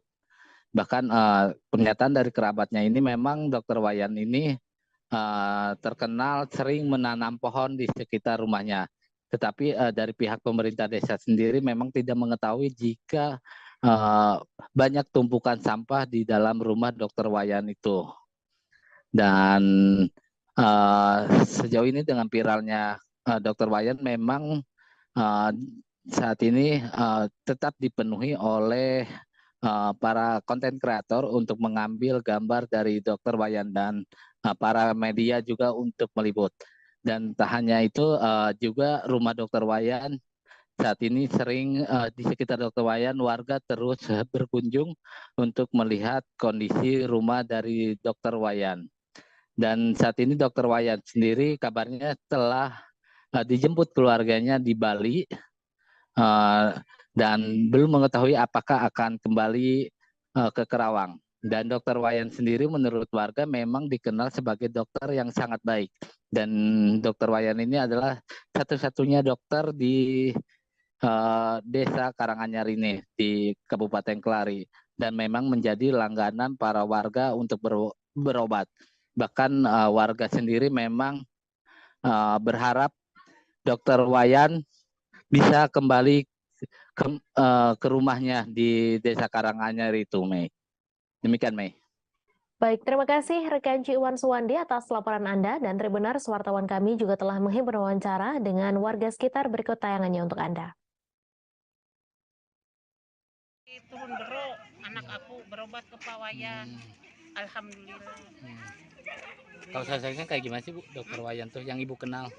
Baik, ramah orangnya. Dia tinggal di sini sejak kapan tuh? Kalau nggak salah tahun 99. Tahun 99 ya. Sudah di sini. Dulu dia tuh kerja dokter di mana, Bu? Yang Ibu tahu? Kata orang-orang mah dia dokter Tepnako, pabrik Tepnako. Oh, Tepnako yang bangkrut itu ya, yang Bu? bangkrut, ya. Berarti keluarga sering berobat di sini, Bu? Ya, banyak dari Uduk-Uduk, Norok tuh. Pada kesini, dari jauh juga ke sini. Obatnya bagus, pelayanannya bagus, terkenal itu dokternya, ramah. Kalau dulu satu-satunya dokter berarti di sini, Bu? Iya, di sini satu-satunya. Baru ada dokter. Ya, baru ada dokter di sini, yaitu Dr. Wayan ya, Bu? Iya. Kalau kondisi rumahnya gimana, Bu? Proyek pembangunan ruas Jalan Rumbia Lampung Tengah dimulai menjelang kedatangan Presiden Joko Widodo ke Lampung. Sejumlah kegiatan konstruksi perbaikan jalan yang mengalami kerusakan parah di sejumlah titik ruas Jalan Rumbia Lampung Tengah telah dimulai sejak 1 Mei 2023. Kunjungan kerja Jokowi ke Lampung dijadwalkan pada Jumat 5 Mei besok. Satu di antara agenda Jokowi yakni untuk menilik seberapa baik jalan di Rumbia Lampung Tengah yang sempat viral tersebut. Informasi selengkapnya akan disampaikan langsung oleh wartawan Tribun Lampung, Fajar Ihwani Sidik, yang kini sudah terhubung bersama kami. Silakan rekan Fajar. Baik, Mei, dapat saya sampaikan untuk saat ini saya sedang berada di wilayah depan pom bensin Rumbia. Salah satu jalan yang nantinya akan dikunjungi oleh Presiden Republik Indonesia Joko Widodo. Sejumlah persiapan telah disiapkan oleh pemerintah kabupaten maupun pemerintah provinsi untuk menyambut kedatangan Presiden Joko Widodo. Salah satunya adalah peninjauan jalan tersebut di sejumlah titik, baik dari Simpang Randu hingga Rumbia ini. Sejumlah jalan juga sudah mulai diperbaiki sejak tanggal 1 Mei, tepatnya di Simpang Randu sekitar 1 km. Perbaikan yang dilakukan adalah penimbunan dengan batu split untuk meratakan jalan. Nantinya Presiden Joko Widodo diperkirakan akan datang pada Jumat 5 Mei 2023 setelah ba'da salat Jumat. Dan peninjauan sendiri menggunakan jalur darat. Nah, untuk kondisi jalan ini, pemerintah provinsi telah menyatakan bahwa jalan ini akan diperbaiki mulai dari tanggal 1 Mei hingga Desember 2023 dengan anggaran yang dikeluarkan yaitu sebesar 99 miliar untuk sekitar 70 km yang terbagi menjadi 3 ruas. Yang pertama ruas dari Kecamatan Kota Gajah menuju Kecamatan Seputi Banyak, ruas kedua dari Kecamatan Seputi Banyak menuju Rumbia, dan kemudian ruas yang ketiga adalah ruas dari Kecamatan Rumbia hingga Gaya Baru.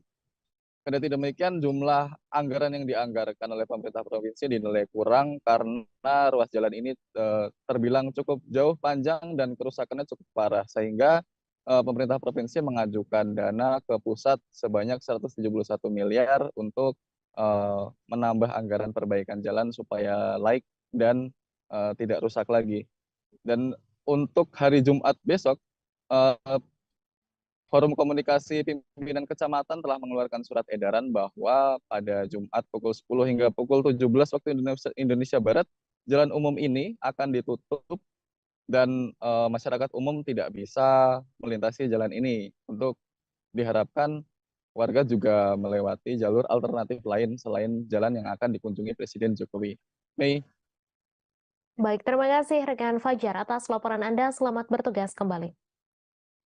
Kita beralih ke informasi selanjutnya, Tribuners. Sidang agenda pembacaan tuntutan dalam kasus pelecehan seksual mahasiswi yang diduga dilakukan Prof B lagi-lagi tertunda.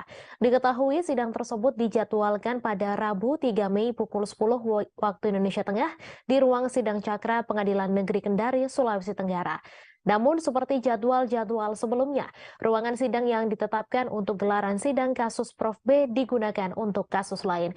Informasi selengkapnya akan disampaikan langsung oleh wartawan Tribun News Ultra, Naufal Fajrin yang kini sudah terhubung bersama kami. Silakan rekan Naufal.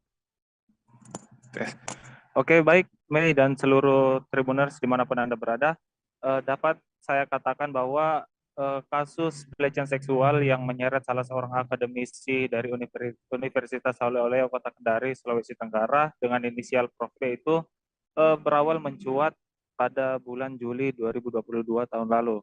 Nah, saat ini kasus tersebut telah memasuki beberapa proses di persidangan dan sudah hampir mendekati 1 tahun lamanya. Tapi sayangnya memang seakan-akan kasus ini terkesan hendak dilupakan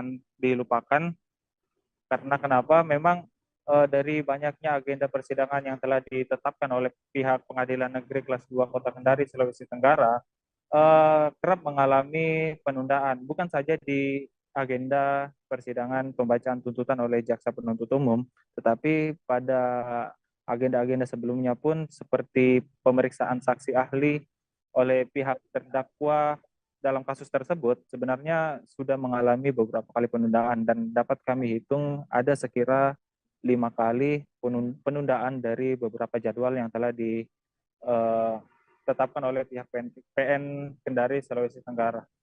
Nah, memang hal ini cukup mengecewakan bagi pihak keluarga.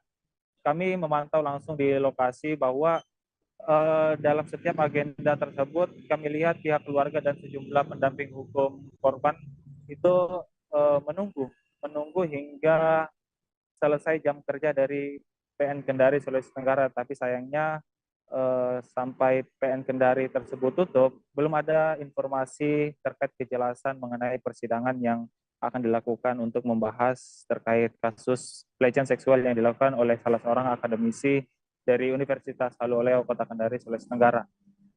Untuk saat ini memang belum ada upaya yang dapat dilakukan oleh pihak keluarga korban dan juga pendamping hukumnya, kecuali mereka tetap menghadiri PN Kendari sesuai dengan jadwal yang telah ditetapkan melalui laman resmi Pengadilan Negeri Kota Kendari, Sulawesi Tenggara. Ya, mungkin demikian yang dapat saya sampaikan untuk situasi terkini di Pengadilan Negeri Kendari. Terima kasih rekan Naufal atas laporan Anda. Selamat bertugas kembali. Gita, seorang wanita berusia 22 tahun ditangkap polisi atas dugaan pencurian 1 buah sepeda motor di parkiran showroom mobil di Desa Kace Timur, Kabupaten Bangka, Provinsi Bangka Belitung. Ia merupakan warga Kelurahan Opas Indah, Kecamatan Taman Sari, Kota Pangkal Pinang, Provinsi Bangka Belitung.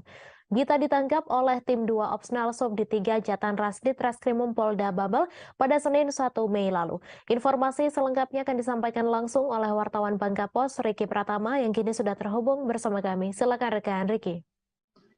Baik, pemirsa Tribuners dan Mei, bahwa dapat kami sampaikan terkait ungkap kasus yang berhasil dilakukan oleh Jatan Rasdit Reskrimum Polda Bangka Belitung, di mana Gita 22 tahun yang merupakan seorang janda anak 1 pada Senin kemarin, tepatnya tanggal 1 bulan Mei tahun 2023, telah berhasil ditangkap oleh tim 2 Opsnal Subdit 3 Jatan Ras Polda Bangka Belitung.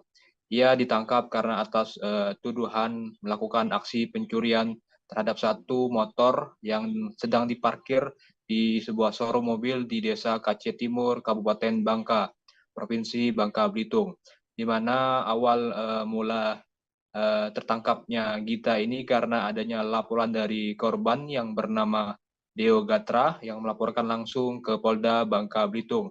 Dari laporan tersebut, polisi melakukan pencarian terhadap tersangka Gita yang di mana ia ditangkap di sebuah rumah kontrakannya yang berada di Kampung Opas, Kota Pangkal Pinang, di mana dari tangan tersangka juga dari keterangan tersangka juga mengakui bahwa dirinya yang mencuri kendaraan motor merek Yamaha Vino warna hitam merah, di mana motor Yamaha Vino warna hitam merah ini telah dijualnya melalui forum jual beli atau Facebook yang ada di akun miliknya, di mana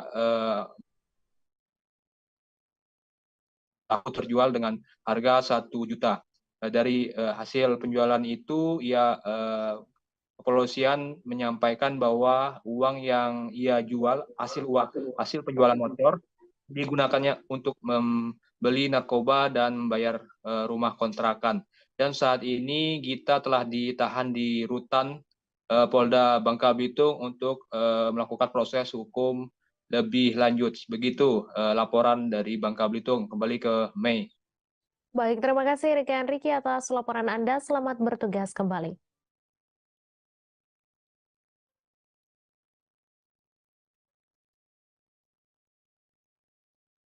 Negi Arlandi berusia 29 tahun asal Lenggang Gantung ditangkap polisi pada Selasa 2 Mei malam. Ia ditangkap tim Jatanras Satreskrim Polres Baltim setelah terbukti mencuri di 4 toko emas di Manggar, Kampit, dan Tanjung Pandan. Setelah mendapat ciri-ciri serta kediaman Negi, polisi langsung mendatangi rumahnya di Lenggang Gantung.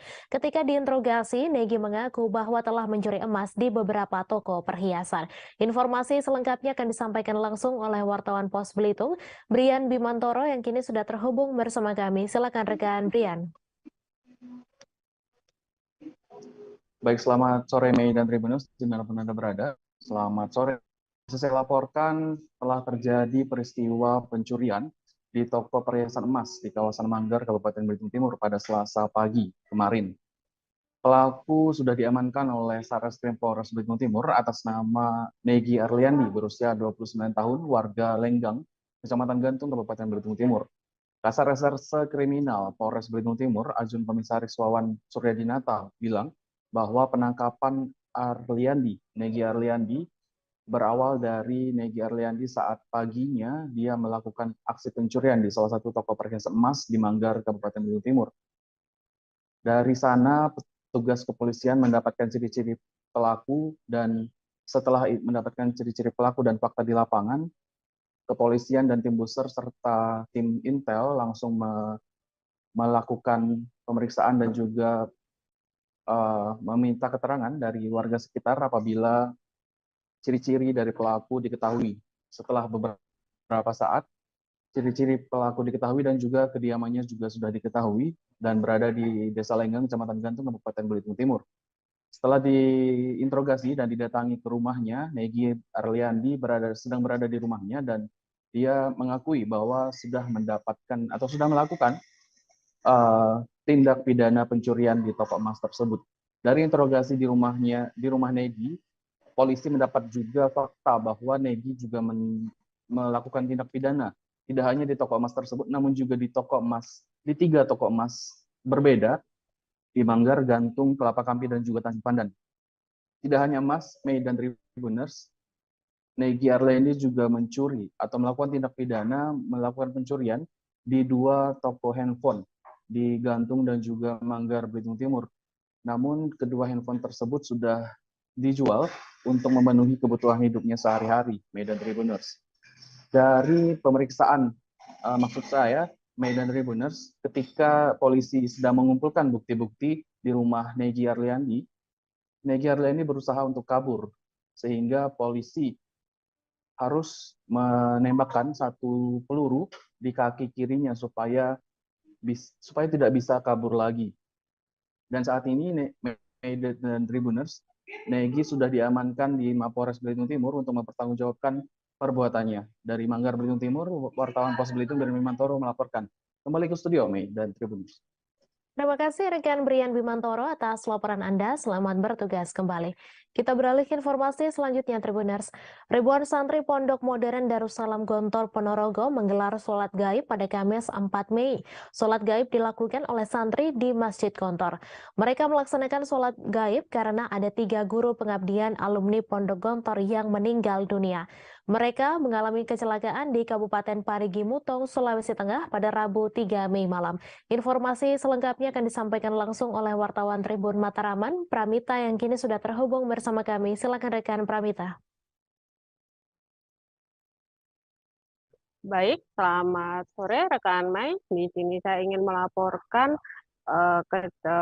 di bawah di Pondok Pesantren Modern Darussalam Gontor, ribuan santri menggelar salat gaib di Masjid Gontor. Mereka menggelar salat gaib karena para alumni, ada 3 alumni guru, 3 guru pengabdian alumni Gontor 2023 yang mengalami kecelakaan lalu lintas di Kabupaten Parigi Mutong di Sulawesi Tengah. Para guru itu merupakan alumni baru lulus Ramadan kemarin. Mereka memang ditugaskan setelah lulus dari Pondok Gontor, mereka ditugaskan untuk mengabdi di berbagai pondok Gontor yang menyebar di Indonesia. Ada 20 kronologinya, ada 29 lulusan Gontor 2023 yang disebut guru pengabdian itu. Mereka ditugaskan di Pondok Modern Gontor Kampus 11, Kabupaten Poso, Sulawesi Tengah. Mereka berangkat dari Pondok Modern Gontor Ponorogo itu pada Selasa malam. Kemudian mereka ke Sulawesi Tengah, mereka turun di Bandara Palu, Sulawesi Tengah, kemudian melanjutkan perjalanan dengan bus yang ditarter oleh Pondok Modern Darussalam Gontor. Ketika itu mereka berangkat dari bandara menuju kampus 11 di Poso, mereka mengendarai bus charteran, tetapi di tengah jalan atau tepatnya di Kabupaten Parigi Mutong di Sulawesi Tengah, bus yang mereka charter terjun bebas ke jurang sedalam 20 meter. Dari laporan yang berhasil kami himpun, itu dari 29 guru pengabdian alumni Gontor itu ada 26 luka-luka dan 3 guru pengabdian yang meninggal dunia. Hingga kini masih untuk data pihak Pondok Modern Gontor masih melakukan pendataan seperti itu. Untuk 3 orang yang meninggal dunia, mereka akan diterbangkan ke masing-masing asal. Dan 1 itu berasal dari Palembang, 1 berasal dari Manado, dan 1 lainnya berasal dari Riau. Seperti itu rekan Mai. Baik, terima kasih rekan Pramita atas laporan Anda. Selamat bertugas kembali, dan Tribuners, wartawan kami juga telah menghimpun wawancara dengan juru bicara Pondok Modern Darussalam Gontor Ponorogo. Berikut tayangannya untuk Anda. Jadi rombongan ini adalah guru baru Pondok Modern Darussalam Gontor, santri yang baru lulus bulan Ramadan kemarin, kemudian mendapatkan penugasan untuk menjadi staf pengajar Ustadz di Pondok Modern Darussalam Gontor Kampus 11 di Poso. Jadi mereka selama awal Syawal kemarin 5 hari mengikuti penataran di Gontor untuk pembekalan. Kemudian hari Selasa berangkat ke tempat pengabdian masing-masing. Salah satunya 29 ustadz ini. Kemudian dalam perjalanan dari Bandara Palu menuju kampus di Gontor 11 di Poso mengalami kecelakaan itu. Itu faktornya apa sih? Karena medan yang berat? Menurut informasi dari tim kami yang ada di lapangan, memang ini cukup medannya cukup sulit karena berkelok-kelok. Namun penyebab pastinya tentu masih dalam investigasi tim kepolisian informasi awal yang kami terima dari asatid kami yang berada di rombongan, memang perjalanan malam, kemudian bis akan menyelip, kemudian Sesosok tubuh ditemukan penuh luka di jalur rel kereta api Desa Padang Ratu, Lampung Utara pada Rabu 3 Mei pagi. Diduga tubuh warga yang tergeletak di jalur rel kereta api tertabrak kereta api. Kapolsek Sungkai Utara, Ibtu Amardiansyah membeberkan adanya seorang warga yang ditemukan tewas tergeletak di jalur rel kereta api di Desa Padang Ratu, Sungkai Utara, Lampung Utara. Informasi selengkapnya akan disampaikan langsung oleh wartawan Tribun Lampung, Anung Bayu Ardi yang kini sudah terhubung bersama kami. Silakan rekan Anung. Ya, rekan Mei dan Tribuners bisa dijelaskan bahwa kemarin pagi sekitar pukul 5.30 waktu Indonesia Barat, sosok tubuh pria berusia 70 tahun tergeletak di perlintasan kereta api Padang Ratu, Sungkai Utara, Lampung Utara, di mana ditemukan luka-luka seperti patah tangan dan patah kedua kakinya, serta luka di kepalanya. Kemudian oleh warga disebarluaskan melalui media sosial ataupun di jaring sosial seperti WhatsApp, sehingga diketahui bahwa korban bernama Karsam, warga Desa Bangunjaya, Kecamatan Sungkai Utara, Lampung Utara. Kemudian oleh keluarganya, Wahyono, yaitu anaknya, langsung ditemui di puskesmas yang sudah dibawa oleh masyarakat serta petugas kereta api. Kemudian jasad korban langsung dikebumikan oleh keluarganya. Tidak ditemukan awalnya identitas korban, tetapi atas ke penyebaran informasi melalui media sosial langsung diketahui identitasnya. Demikian rekan Mei. Baik, terima kasih rekan Anung Bayu Ardi atas laporan Anda. Selamat bertugas kembali.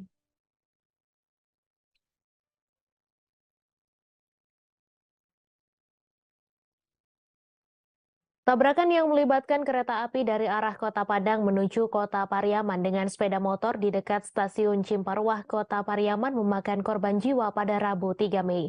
Kecelakaan yang terjadi sekira pukul 16.15 waktu Indonesia Barat itu melibatkan dua pengendara sepeda motor yang berboncengan. Kasat Lantas Polres Pariaman, AKP Amelia mengatakan jenis kelamin korban satu laki-laki bernama Ryan Abdul Rahman dan satu lagi perempuan bernama Haira Yulida. Informasi selengkapnya akan disampaikan langsung oleh wartawan Tribun Padang, Rahmat Panji, yang kini sudah terhubung bersama kami. Silakan rekan Panji. Baik, terima kasih rekan Mei. Saya ingin melaporkan Tribunas bahwa terjadi kecelakaan pada sore hari kemarin di perlintasan kereta api Jalan Cimparuh, Kota Pariaman, di mana kecelakaan ini melibatkan kakak beradik yang sedang berkendara menggunakan kendaraan roda dua. Akibat kecelakaan ini, kakak atau penumpang dari kendaraan roda dua ini meninggal dunia saat mendapat perawatan di rumah sakit RSUD Kota Pariaman. Sedangkan adiknya atau pengendara yang membawa pengemudi sepeda motor itu hanya mengalami luka di bagian kaki dan kepala. Dan saat ini kerugian yang ditaksir oleh Satlantas Polres Pariaman itu sebanyak Rp2.500.000. Baik, rekan Mei, seperti itu laporan saya terkait kecelakaan di Cimparuh, Kota Pariaman. Terima kasih. Terima kasih rekan Rahmat Panji atas laporan Anda. Selamat bertugas kembali. Suasana menjelang audiensi pihak penolak tambak udang dengan DPRD Jepara pada Rabu 3 Mei sedikit menegangkan. Audiensi ini ternyata juga dihadiri oleh kubu yang setuju terhadap keberadaan tambak udang. Dua kubu yang sama-sama dari Karimun Jawa itu sudah berada di gedung Wakil Rakyat sebelum audiensi dimulai. Sejumlah orang mengenakan kaos bertuliskan penolakan penutupan tambak udang. Informasi selengkapnya akan disampaikan langsung oleh wartawan Tribun Muria, Yunan Setiawan, yang kini sudah terhubung bersama kami. Silakan rekan Yunan. Baik, Mei, saya sampaikan bahwa kemarin saat audit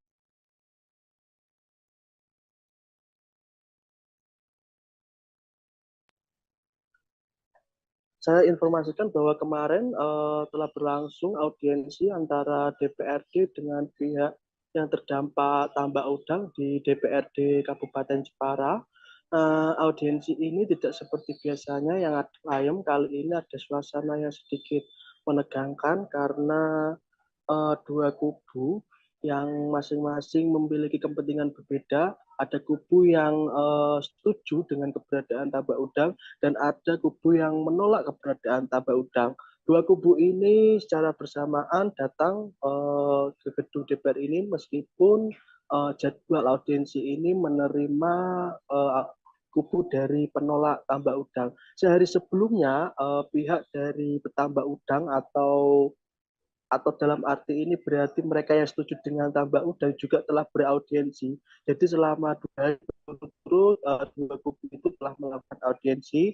Nah, saya informasikan untuk terkait audiensi kemarin, kedua kubu ini berada di gedung DPRD dan audiensi ini hanya dihadiri oleh pihak dari pemohon audiensi yang dalam arti ini berarti juga mereka yang menolak tambak udang. Nah, dalam paparannya mereka menyampaikan bahwa alasan mereka untuk menolak tambak udang karena masyarakat nelayan, petani rumput laut dan pelaku wisata juga terdampak dengan aktivitas tambak udang itu karena industri itu menyebabkan limbah yang sangat banyak, air laut itu menjadi keruh dan itu mencemari lingkungan dan warga yang memiliki budidaya ikannya mati dan mereka yang mencari ikan juga saat mencari di pantai mereka mengalami gatal-gatal karena air laut yang tercemar limbah pabrik udang itu berlumut dan itu menyebabkan mereka gatal-gatal.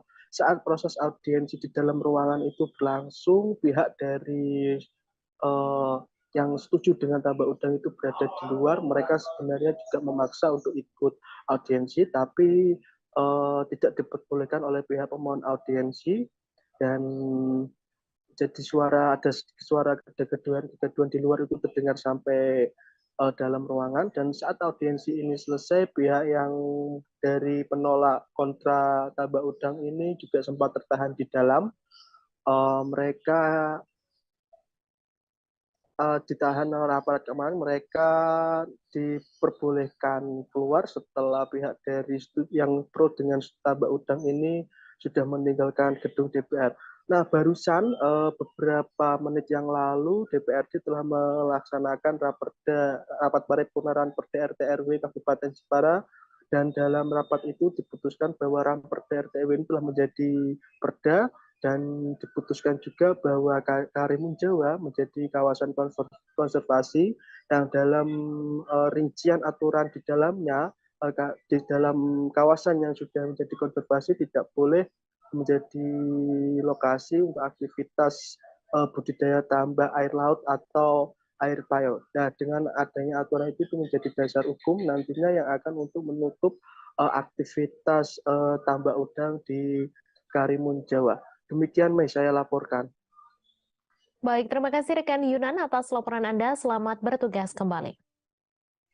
Petugas gabungan bersama masyarakat melakukan pembersihan rumah mewah Dr. Wayan yang terbengkalai dan penuh sampah pada Kamis 4 Mei hari ini.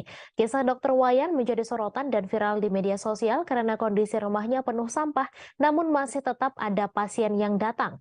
Terlihat petugas membersihkan area halaman rumah Dr. Wayan. Semak-semak dibersihkan dan pohon-pohon besar di depan rumahnya juga ditebang. Informasi selengkapnya akan disampaikan langsung oleh wartawan Tribun Bekasi, Muhammad Azam yang kini sudah terhubung bersama kami. Silakan rekan Azam.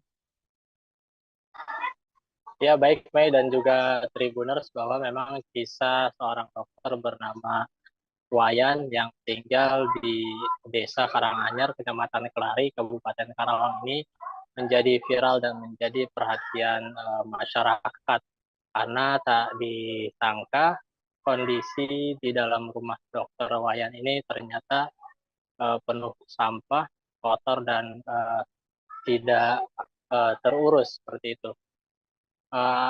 Awal mula kisah ini viral juga berawal dari kerabat dari Dokter Wayan yang sebetulnya ini merupakan sahabat dekat dari Dokter Wayan yang biasa berkunjung ke rumah Dokter Wayan.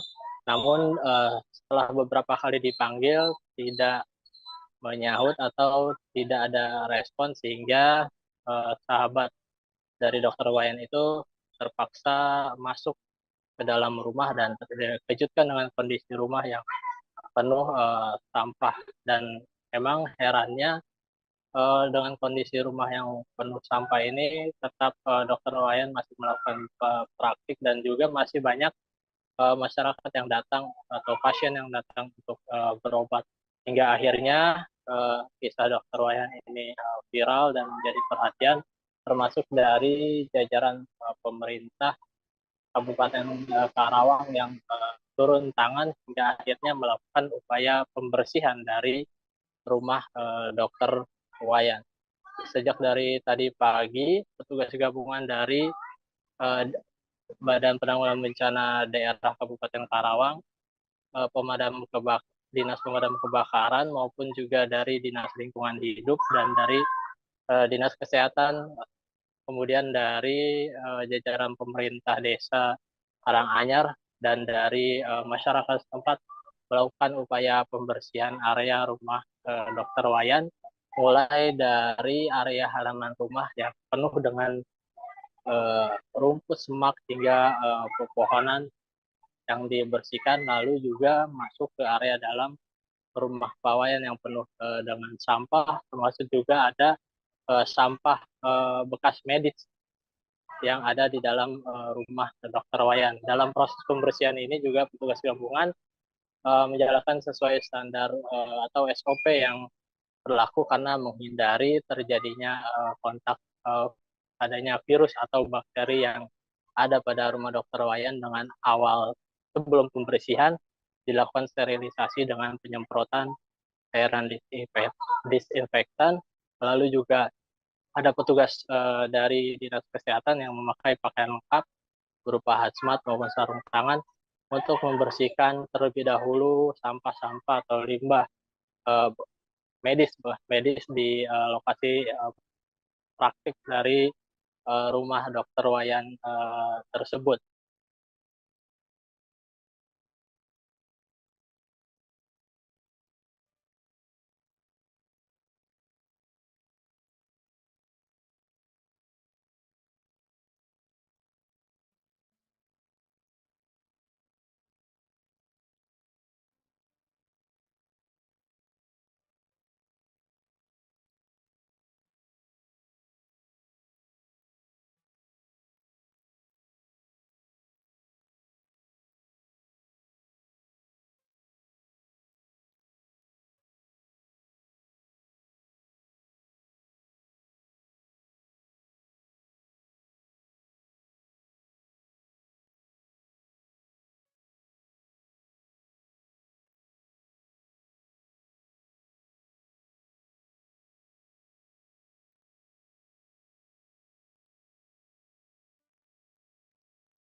Kasus ini sudah lama terjadi dan ini diselesaikan di tingkat desa, gitu. Hanya semakin kesini semakin ramai ternyata viral. Makanya kemarin kami dari Kabupaten BPBD langsung terjun ke lapangan, ke sini, ke lokasi, ya, untuk memastikan seperti apa sih kondisinya. Nah, ketika kita lihat, oh ya, berarti kita harus melakukan kerja bareng kalau seperti ini, ya kan? Makanya kami berupaya menghubungi Dinas Lingkungan Hidup, kemudian PLN, karena di sana ternyata masih ada jaringan listrik, kemudian Puskesmas, dalam hal ini di Dinas Kesehatan. Nah, inilah buktinya, Pak. Kita kerja bareng di sini. Termasuk dari relawan-relawan juga mereka siap katanya membantu. Rencananya berapa hari Pak proses pembersihan? Hari ini harus selesai, Pak. Iya. Apa yang dilakukan seperti apa, Pak? Apa? Ya, kita buat tadi SOP darurat. Seorang warga Sijunjung bernama Muhammad Husni Sabil berusia 28 tahun menjadi salah seorang korban dugaan tindak pidana perdagangan orang di Myanmar. Sabil merupakan warga Jorong Tanjung Beringin, Nagari Tanjung, Kecamatan Koto 7, Kabupaten Sijunjung, Sumatera Barat. Ibu korban bernama Dewi Murni menjelaskan tujuan anaknya berangkat bekerja di luar negeri tersebut pada awalnya untuk mengubah nasib ia dan keluarganya. Informasi selengkapnya akan disampaikan langsung oleh wartawan Tribun Padang, Hafiz Ibnu Marsal, yang kini sudah terhubung bersama kami. Silakan rekan Hafiz. Ya, terima kasih rekan Mei. Dapat kami informasikan Tribuners dimanapun Anda berada, Bahwasanya salah seorang warga dari Nagari Tanjung Beringin, Jorong Tanjung Beringin, Nagari Tanjung, Kecamatan Koto 7, Kabupaten Sinjung, Sumatera Barat menjadi salah seorang dari 20 WNI yang diduga menjadi korban tindak pidana perdagangan orang di negara Myanmar. Saat kami datangi rumah dari orang tua atas nama Muhammad Husni Sabil, itu orang tuanya menceritakan bahwa hanya anaknya tersebut telah 2 tahun merantau di Jakarta, yang mana bekerja sebagai serabutan, yang terakhir kalinya itu bekerja sebagai figuran di berbagai bintang sinetron, mana setelah itu ia mendapat tawaran dari temannya, maksudnya ada tawaran pekerjaan di luar negeri, yaitu di Thailand awalnya seperti itu, mana diiming-imingi dengan gaji sebanyak 12 juta per bulan. Mendapatkan tawaran tersebut, Sabil yang bekerja serabutan tentunya menjadi tergiur dan beritahu hal tersebut kepada orang tuanya, mana sebelumnya orang tua dari Sabil telah melarang karena juga tidak ingin anaknya keluar negeri, tapi karena gaji yang cukup besar tersebut menjadi harapan bagi Sabil untuk merubah nasib ia dan keluarganya. Orang tua Sabil mengatakan bahwasanya Sabil itu berangkat dari Jakarta menuju Myanmar pada tanggal 24 November 2022 lalu, mana ia berangkat bersama 3 orang WNI lainnya menuju ke Thailand pada awalnya, mana Sabil sebagai orang awam tidak mengetahui saat sampai di bandara itu apakah itu berada di Thailand ataupun di Myanmar. Ternyata tidak dibawa ke Thailand, melainkan tersebut dibawa ke Myanmar. Nah, pada saat di bandara tersebut, pihak perusahaan yang akan mempekerjakan Sabil dan teman-temannya itu menjemput dengan mobil yang berisikan 2 orang yang menggunakan senjata api. Mana setelah itu WNI tersebut dibawa dan dikumpulkan di satu tempat dan dengan WNI lainnya untuk bekerja. Pada awalnya itu Sabil belum memberitahukan apa pekerjaan yang sebenarnya yang dilakukan di sana. Ia mengatakan kepada orang tuanya bahwasanya ia bekerja di perkantoran pada bagian komputer, mana pada bulan pertama dan bulan kedua itu belum diberitahukan. Memasuki bulan ketiga bekerja, Sabil mulai tidak tahan karena ia mengatakan kepada orang tuanya itu dia kena siksa dan juga pekerjaannya itu ternyata merupakan dipaksa menjadi sindikat penipuan online atau scammer yang dilakukan oleh perusahaan tersebut. Karena itu Sabil mengadukan hal tersebut kepada orang tuanya dan berencana untuk keluar dan kembali ke Indonesia. Tapi saat Sabil sendiri ingin keluar dari perusahaan tersebut meminta tebusan ataupun bayaran jika ingin keluar dari perusahaan dan dipulangkan kembali ke Indonesia, yaitu uang sebesar 75 juta. Kata Ibu Sabil, uang tersebut terus bertambah. Bahkan ada dari orang tua lainnya yang anaknya bernasib sama dengan Sabil itu diminta sebanyak 100 sampai dengan 160 juta. Kata Dewi Murni, Ibu Sabil, itu terakhir kali ia berkomunikasi dengan Sabil itu pada hari Lebaran, yaitu hari Sabtu, tanggal 22 April 2023 lalu. Karena pada saat itu anaknya Sabil hanya meminta tolong karena sudah tidak tahan disiksa dan sudah tidak manusiawi. Sejak saat itu, kata Dewi, Sabil tidak lagi bisa dihubungi dan sudah putus kontak hingga saat sekarang. Dewi mengatakan saat ini dia tidak tahu bagaimana kondisi dari anak sulungnya itu, apakah masih baik-baik saja ataupun tidak, seperti itu. Sementara Dewi juga berharap kepada Presiden Republik Indonesia Joko Widodo, Gubernur Sumatera Barat Mahyaldi Ansarullah, dan Bupati Sijunjung Beni Difaisir untuk dapat memulangkan anaknya ke Indonesia bagaimana mestinya. Seperti itu rekan Mei. Baik, terima kasih rekan Hafiz Ibnu atas laporan Anda, dan Tribuners, wartawan kami juga telah menghimpun wawancara dengan ibu dari salah seorang WNI. Berikut tayangannya untuk Anda. Awal berangkat tanggal 24 November tahun 2022 berangkat dari Jakarta ke Thailand. Itu katanya kerjanya ke Thailand, kerja apa tuh? Kerjanya kerja kantor, perkantoran, katanya di bagian komputer. Bagian komputer.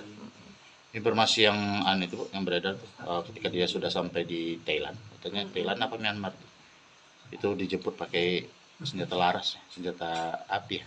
Gimana cerita? Ada bodyguardnya? Iya, ada bodyguard. Bisa dijelaskan? Jadi pas nyampe di bandara udah di Thailand, jadi ada mobil yang jemput. Pasca kebakaran, Polda Sulawesi Utara bersama BPBD dan Dinas Sosial Kota Manado memberikan bantuan kepada korban kebakaran di asrama Polda Sulawesi Utara pada Rabu 3 Mei. Kebakaran yang terjadi di Jalan Arnold Mononutu Pakowa, Kecamatan Wanea, Kota Manado ini menghanguskan 8 rumah pada Selasa 2 Mei. Kepala Lingkungan 5 Pakowa, Romi Boseke, mengatakan bantuan yang diberikan kepada korban berupa sembako dan pakaian. Informasi selengkapnya akan disampaikan langsung oleh wartawan Tribun Manado, Ferdi Guhuhuku, yang kini sudah terhubung bersama kami. Silakan rekan Ferdi. Ya, selamat sore rekan Maya dan juga Tribuners di mana kita berada. Dari Kota Manado saya dapat melaporkan seperti yang sudah disampaikan rekan Mei bahwa dari Polda Sulawesi Utara, bahkan dari Dinas Penanggulangan Bencana Daerah dan juga dari Dinas Sosial Kota Manado baru saja sejak kemarin sampai hari ini memberikan bantuan kepada korban kebakaran yang terjadi di asrama polisi Polda, di mana kebakaran ini terjadi di Kecamatan Wanea, Kota Manado, Sulawesi Utara, dan kebakaran ini menghanguskan kurang lebih ada 8 rumah milik dari kepolisian yang masih aktif bertugas di Sulawesi Utara. Tribuners, bantuan ini dibawa langsung oleh Kapolda ke tenda peduli bencana yang ada di Wanea, dan bantuan ini berupa bahan-bahan pokok dan juga pakaian, bahkan kebutuhan lain seperti alas tidur, bantal, dan juga kebutuhan-kebutuhan lain seperti pakaian dan juga baju yang masih layak pakai. Nah, Tribuners, Kepala Lingkungan Pak Romi Seki mengatakan bahwa bantuan ini diserahkan langsung oleh Pak Kapolda, dan ia juga mengatakan sampai saat ini bantuan itu sudah diterima oleh para korban yang mengalami kebakaran. Dan ia juga menjelaskan kepada kami bahwa dari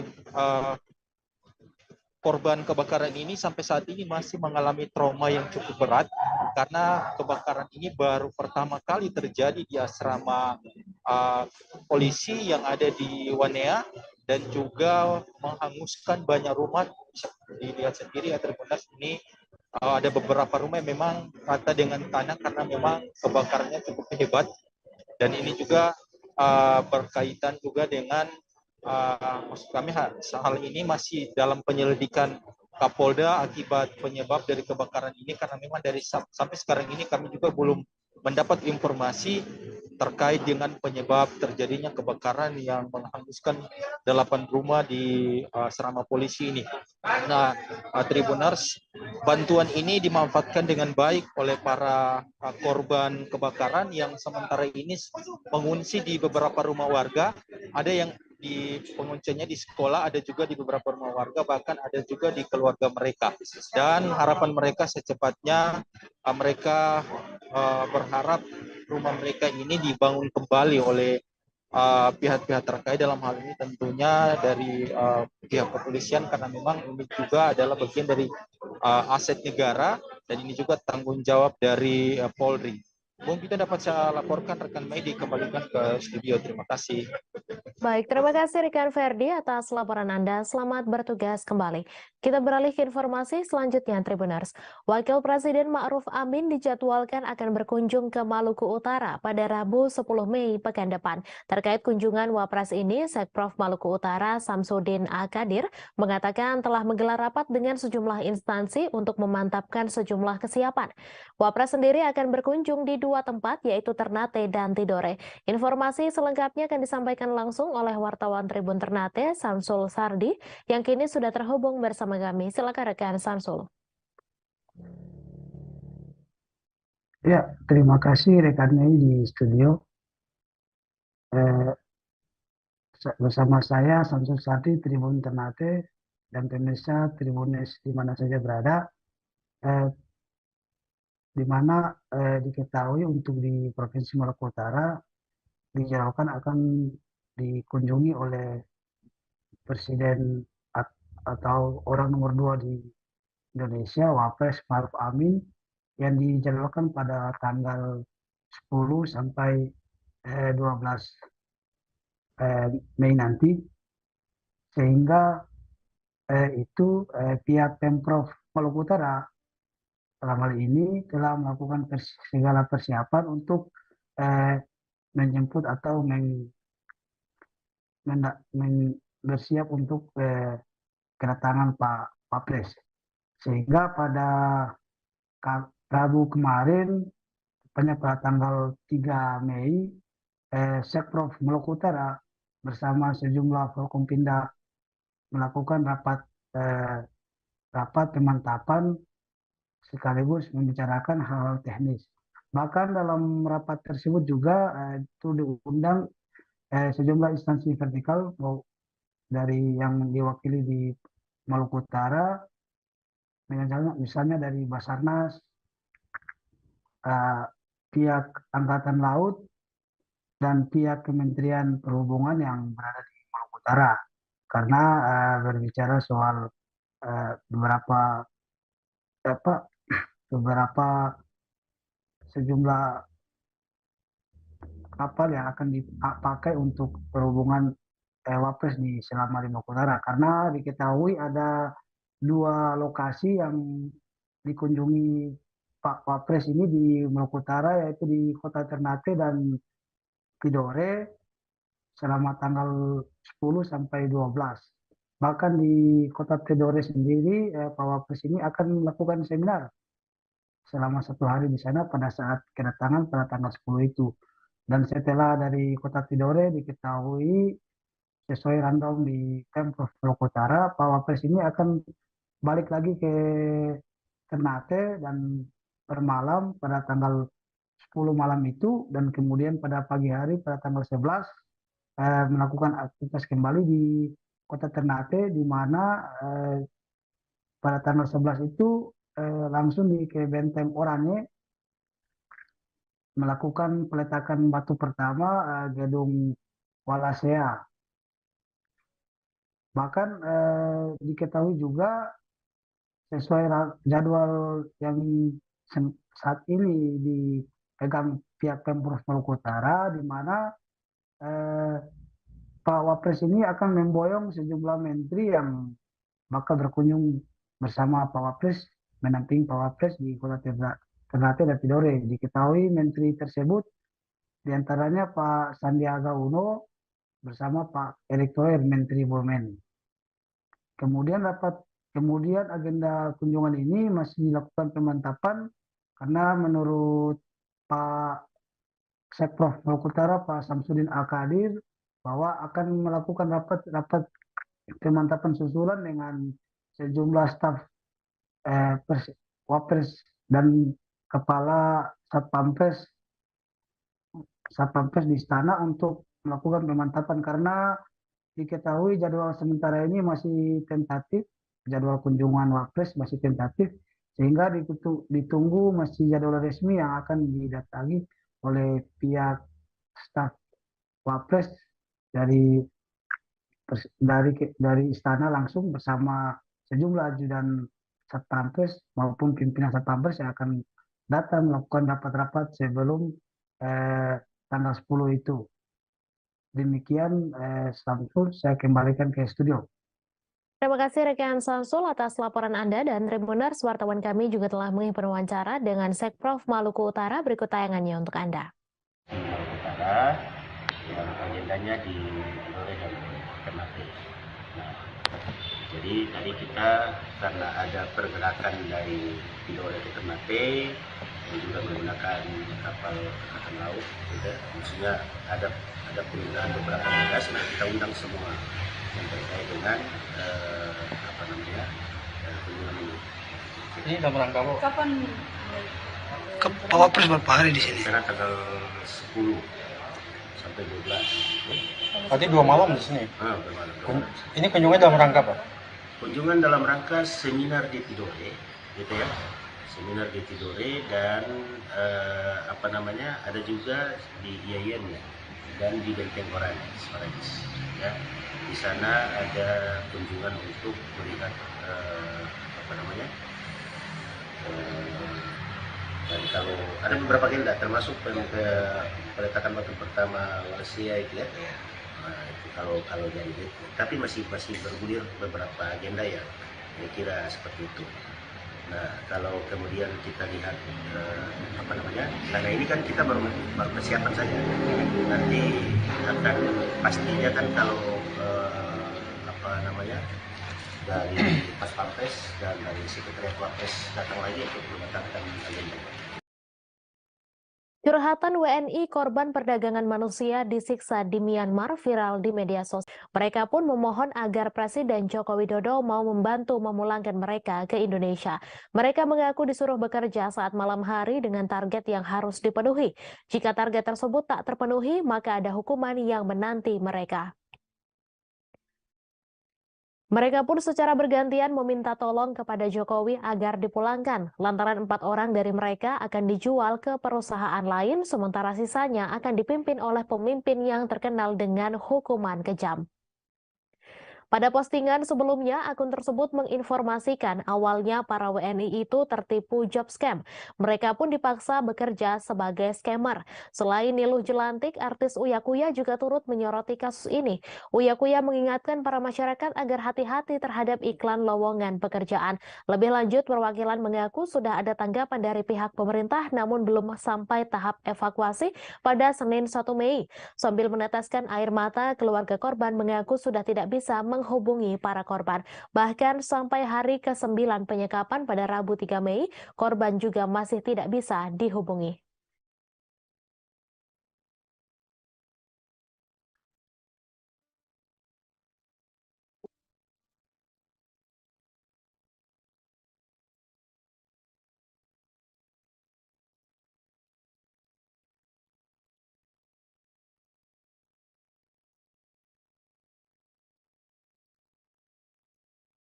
Antrean truk sampah kembali mengular panjang di TPA Sarimukti, Kecamatan Cipatat, Kabupaten Bandung Barat, hingga menyebabkan sopir harus menunggu lama untuk menurunkan sampah. Menurut pantauan pada Rabu 3 Mei, sejumlah truk bermuatan sampah dari wilayah Bandung Raya tersebut hanya terparkir di pinggir jalan menuju TPA Sarimukti, sedangkan sopir truk hanya berdiam menunggu antrean.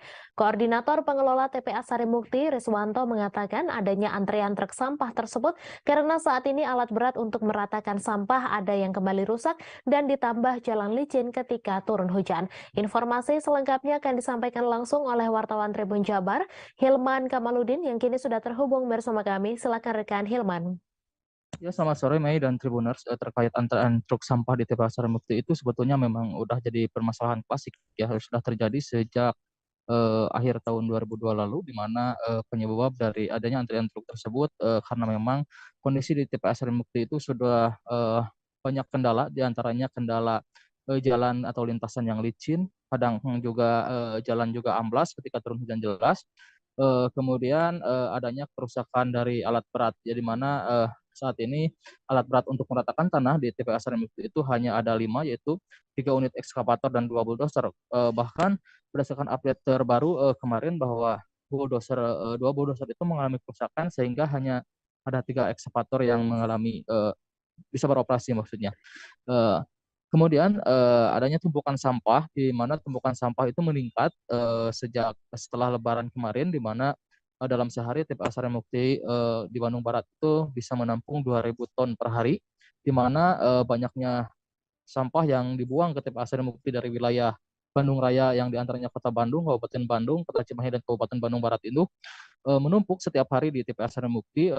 Bahkan dengan kendala kerusakan alat berat tersebut, pihak pengelola mengakui bahwa ada kendala yang terjadi di TPA Sarimukti tersebut, sehingga banyak antrean truk sampah yang mengular panjang. Bahkan kemarin berdasarkan keterangan dari Swanto dan pemantauan dari kami sendiri bahwa truk sampah tersebut mengular atau mengantri panjang hingga 2 km di sekitar TPA Sarimukti. Dengan adanya antrean tersebut, supir juga kemarin mengungkapkan kekesalannya karena masalah klasik tersebut hingga saat ini belum teratasi gitu. Kemudian supir juga sudah merasa kesal dengan kondisi seperti itu karena dengan antrean yang cukup panjang juga bahwa supir sampai harus menginap 1 kali 24 jam di TPA Sarimukti gitu. Jadi mereka itu hampir setiap malam harus tidur di truk, bahkan di warung-warung yang ada di sekitar TPA Sarimukti, karena untuk membuang sampah 1 ritasi saja mereka membutuhkan waktu 1 hari 1 malam gitu. Padahal secara normal mereka itu bisa membuang sampah dalam sehari itu sampai 3 rit, baik dari Kota Cimahi, Kabupaten Bandung Barat, Kota Bandung maupun Kabupaten Bandung. Namun setelah adanya kendala tersebut sejak akhir 2002 lalu, mereka sampai harus menginap gitu dan mengantri cukup panjang. Untuk menyelesaikan masalah tersebut, pihak pengelola Sarimukti bakal terus berupaya untuk melakukan perbaikan, diantaranya perbaikan jalan dengan membuat pengerasan menggunakan bongkahan batu agar jalan yang amplas atau licin itu bisa dilalui secara normal oleh truk-truk yang melintas ke tempat pembuangan. Kemudian rencananya pihak pengelola juga akan menambah zona atau zona pembuangan. Namun untuk saat ini zona tersebut masih belum bisa digunakan karena terkendala masalah sarana dan prasarana maupun anggaran yang tersedia, mengingat setelah pandemi COVID kemarin pihak pengelola mengalami masalah anggaran gitu. Demikian, Mei. Baik, terima kasih rekan Hilman atas laporan Anda, dan Tribuners, wartawan kami juga telah menghimpun wawancara dengan Koordinator Pengelola TPA Sarimukti. Berikut tayangannya untuk Anda. Untuk konsep ini setelah Lebaran, kita yaitu H+1 sudah mulai operasional, itu belum normal. Nah, H+2 juga sudah mulai agak normal, H+3 sama sekali sudah normal sekali. Nah, karena kita tetap masih ada curah hujan sangat tinggi di sini gitu. Terus alat berat kita bulldozer sudah jadi rusak lagi gitu. Jadi kita mengibatkan ada antrian lagi sampai sekitar 2 kiloan gitu. Nah, tapi saat ini sudah kemarau lagi. Nah, kita ini sudah enggak ini lagi lah istilahnya, kita sudah normal lagi lah ya, normal lagi pembuangan karena kita dibantu dengan 3 unit ekskavator, tapi kita bulldozer belum ada, makanya kita juga masih masih ada antrian macam tadi antrian masih ada gitu. Nah, tapi kan itu sudah nggak terlalu panjang kayak dulu lah antriannya lah, gitu aja. Perbaikan jalan rusak di Lampung dikebut saat Presiden Joko Widodo berencana mengunjungi daerah tersebut pada Jumat 5 Mei 2023. Kunjungan Presiden Jokowi tersebut untuk melihat langsung kondisi kerusakan jalan di Lampung yang sempat viral di media sosial. Bahkan Jokowi dikabarkan akan naik motor untuk merasakan langsung kondisi jalanan di Lampung. Dikutip dari tribunnews.com, rencana kedatangan Presiden Jokowi tersebut membuat pemerintah Lampung langsung melakukan perbaikan di beberapa ruas jalan yang mengalami kerusakan cukup parah.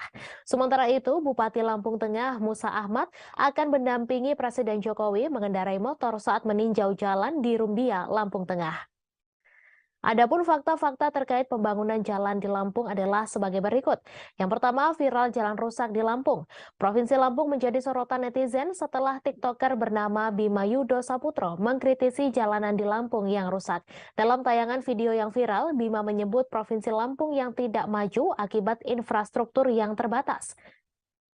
Kritikan yang dilontarkan Bima Yudo itu sempat membuat pejabat Lampung kebakaran jenggot. Akibatnya setelah kritikan dari pemuda yang sedang berkuliah di Australia itu viral, polisi langsung mendatangi kediaman orang tua Bima di Lampung. Diketahui anggaran pendapatan dan belanja daerah Pemprov Lampung pada 2022 menjadi yang terbesar se-Indonesia. Namun dalam tayangan video yang beredar di media sosial, memperlihatkan kondisi jalanan di Lampung yang kondisinya rusak. Terlihat sejumlah jalan tampak berlubang dan dipenuhi lumpur. Kemudian 5 kabupaten di Lampung disorot Kemendagri. Kementerian Dalam Negeri menyoroti 5 kabupaten di Lampung akibat kondisi jalan yang rusak. 5 kabupaten yang menjadi sorotan Kemendagri tersebut yakni Mesuji, Tulang Bawang Barat, Uwai Kanan, dan Lampung Utara. Pasalnya anggaran daerah pada sub urusan jalan di 5 kabupaten tersebut terbilang tinggi. Dalam kesempatan itu, Indra menanyakan alasan kondisi mantap jalan yang rendah pada 5 kabupaten tersebut. Kemudian Indra juga menyoroti kabupaten lain di Provinsi Lampung yang kondisi mantap jalan rendah akibat anggaran sub urusan jalan yang rendah. Kabupaten tersebut yakni Pesisir Barat, Tanggamus, Pringsewu, dan Lampung Timur. Kemudian Pemprov Lampung mengalokasikan 40% APBD untuk infrastruktur. Hal itu diungkapkan Kepala Badan Perencanaan Pembangunan, Penelitian dan Pengembangan Daerah Provinsi Lampung, Mulyadi Isran, yang menjelaskan alokasi anggaran tersebut akan dilakukan secara bertahap hingga nantinya akan genap 40% pada 2027. Ia mengatakan alokasi anggaran 40% untuk belanja infrastruktur itu sesuai dengan amanat pasal 147 Undang-Undang Nomor 1 Tahun 2022. Mulyadi menambahkan alokasi anggaran tersebut saat ini sedang dikaji agar tidak mengganggu keperluan belanja daerah lainnya. Kepala Bapeda Provinsi Lampung itu menjelaskan besaran 40% itu juga akan diimplementasikan oleh pemerintah kota dan kabupaten seprovinsi Lampung.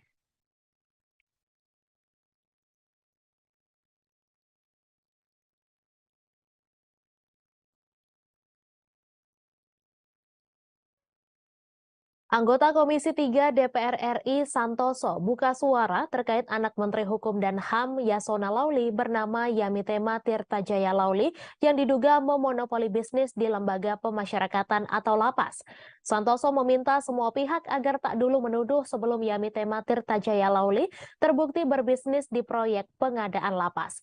Ia menegaskan semua orang punya kesempatan yang sama untuk berusaha dimanapun asalkan fair dan sesuai peraturan perundang-undangan. Sebab Santoso menjelaskan akan banyak hal yang dilanggar guna mendapatkan proyek tersebut semisal tidak fair. Dikutip dari Tribunnews.com, sebelumnya anak dari Menteri Hukum dan Hak Asasi Manusia Yasona Lauli yakni Yamitema Lauli disebut turut menjalankan bisnis narkoba di dalam lapas. Sebelumnya anak dari Menkumham Yasona Lauli disebut menjalankan bisnis tersebut. Adapun pernyataan tersebut disampaikan aktor senior Tio Pakusadewo dalam wawancara di kanal YouTube Uya Kuya. Dilansir dari YouTube Uya Kuya pada Minggu 30 April, Tio Pakusadewo menjelaskan apabila lapas tengah dalam keadaan mati listrik, hal itu menjadi pertanda bahwa narkoba diantarkan ke dalam lapas. Di saat itu paket narkoba datang di bawah seseorang yang mengaku sebagai istri. Menurut Tio Pakusadewo, setiap 1 hingga 2 minggu sekali lapas mati listrik. Adapun kabar Yamitema Lauli yang menjual narkoba dalam lapas juga sempat diposting akun Twitter Partai Sosmed.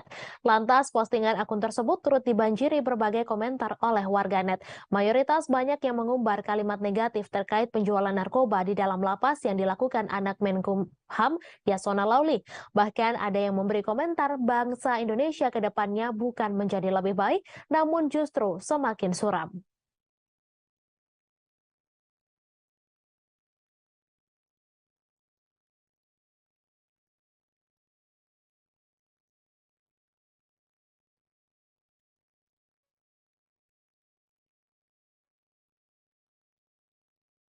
Kawasan sekitar Jembatan Otista Kota Bogor saat ditutup total berubah menjadi tempat bermain anak-anak SD Negeri Bangka 3 serta warga sekitar. Areal yang memang tidak dibatasi dengan seng ini berubah fungsi. Awalnya sebelum ditutup total, seperti yang diketahui, jembatan ini menjadi jembatan tersibuk, terutama di jam-jam berangkat kerja dan sekolah serta jam pulang kerja pada sore hari.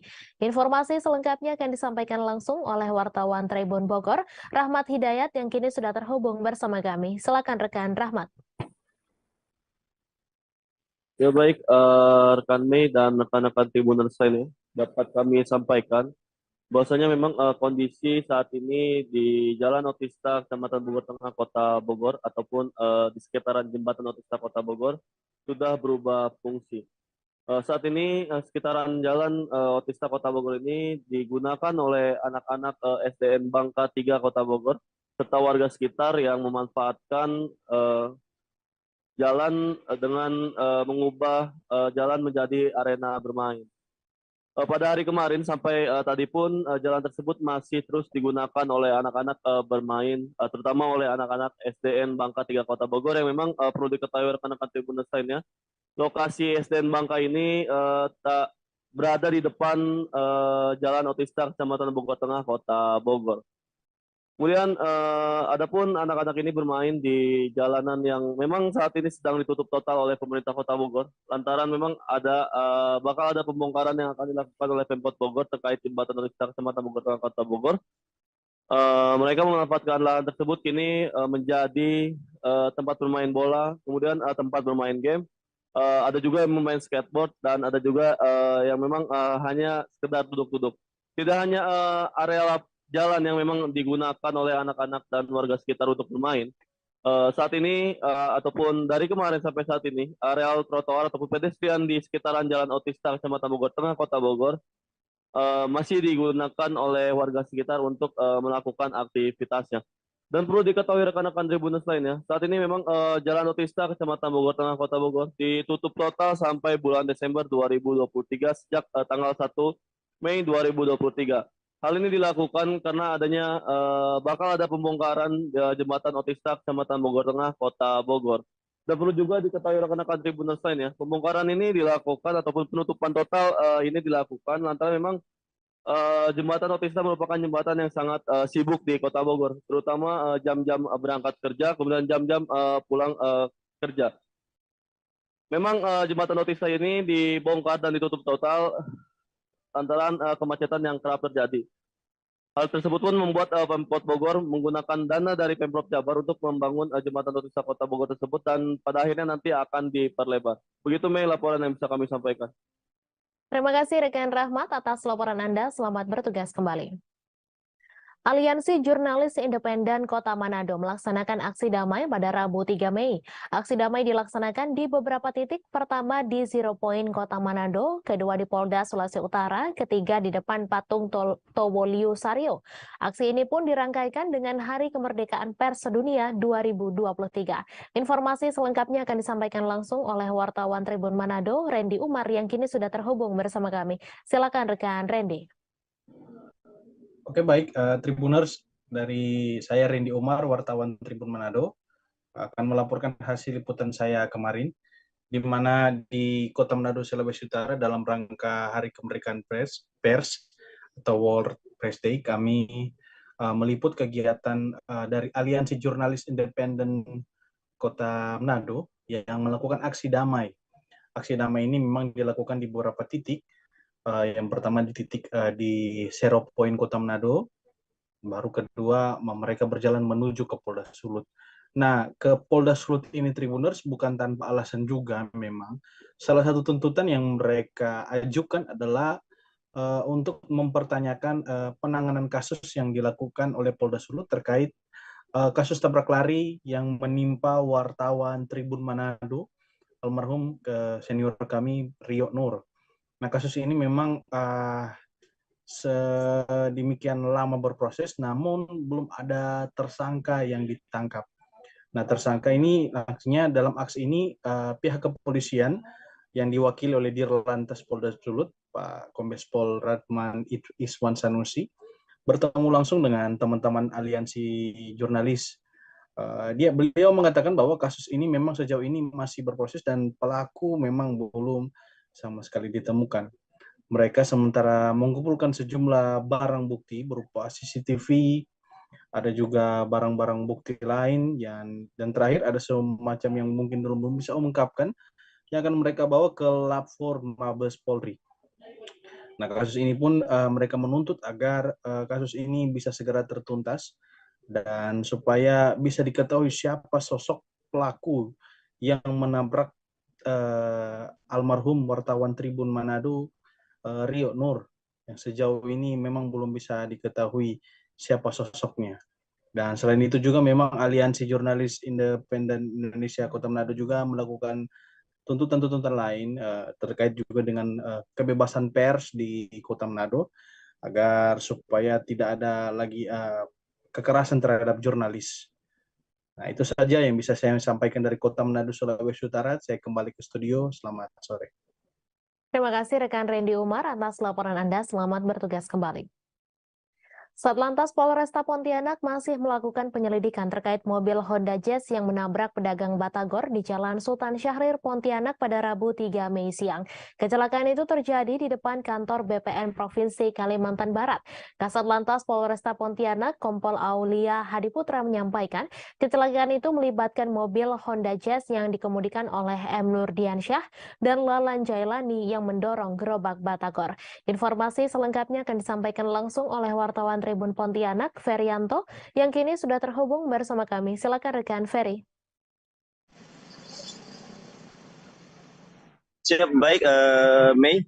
Untuk kecelakaan ini terjadi kemarin ya pada Rabu 3 Mei 2023, di mana saat itu pedagang dari batagor ini sendiri hendak menyeberang Jalan Sultan Syahrir, ya ini dari sebelah kantor BPN Kalimantan Barat untuk menuju ke Taman Akjaya. Namun saat ketika menyeberang di tengah jalan itu tiba-tiba dari arah Bundaran Kota Baru Kota Pontianak itu datang Honda Jazz berwarna kuning dengan kecepatan cukup tinggi. Menurut keterangan para saksi itu langsung menabrak gerobak batagor ini beserta pedagangnya, yang membuat pedagang beserta gerobak ini yang akibat ditabrak itu terpental hingga lebih dari 10 meter. Nah, saat itu juga mobil ini sendiri tidak berhenti. Menurut keterangan saksi di lokasi itu bernama Ahmad Hanafi menyampaikan saat setelah menabrak mobil Honda Jazz ini tidak langsung berhenti, melainkan masih berjalan. Kemudian dari arah depan sejumlah pengendara yang melihat kecelakaan tersebut langsung berusaha menghentikan kendaraan tersebut. Nah, kemudian barulah kendaraan itu berhenti. Dan sampai saat ini sendiri kasus ini masih dilakukan penyelidikan oleh pihak Polresta Pontianak terkait kecelakaan ini. Dan untuk korban sendiri bernama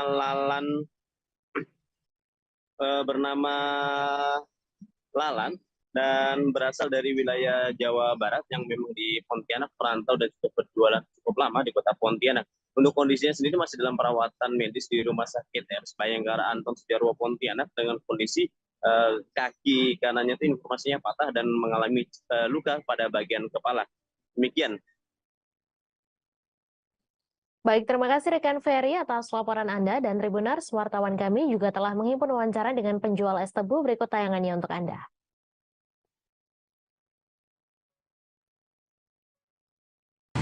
Berarti dia dari sana, Bang, ya? Ya, dari dalam.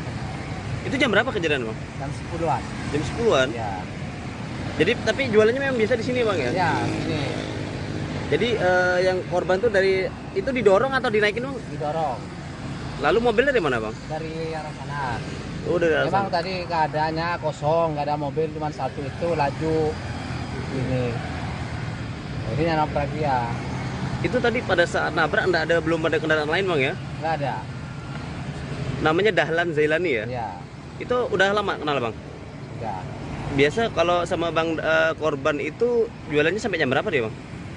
Ya sampai petang jam 8 jam ini. Malam ya? Ya malam. Tadi itu informasi korban kayak gimana, Bang? Informasi korban sekarang udah sadar, ada di rumah sakit. Tapi kaki dia masih di ronsen, takut patah. Ini bot ininya ada. Oh, berarti tadi ketabrak sama orangnya juga? Iya. Sampai mental atau terpelanting, Bang? Mental, depan. Mental ke depan? Iya. Mobil sempat berhenti ngerem nggak, Bang, begitu, Bang?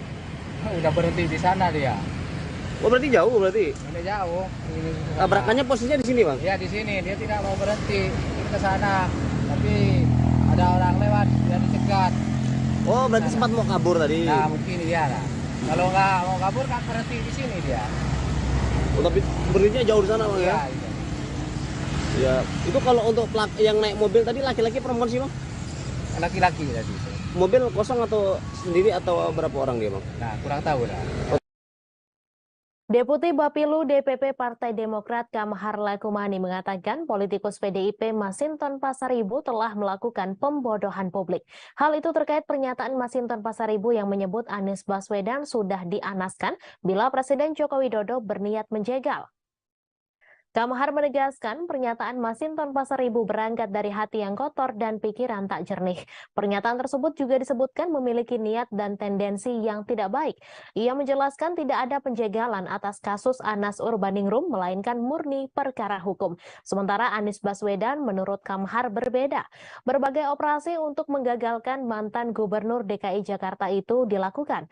Sebelumnya Masinton membantah anggapan Presiden Jokowi berniat menjegal lawan politiknya Anies Baswedan. Menurut Masinton, jika memang berniat dijegal, Anies sudah dianaskan atau seperti Anas Urbaningrum. Menurut Masinton, Presiden Jokowi tidak melakukan hal tersebut. Ia menyebutkan jika itu terjadi adalah merupakan hal yang konyol.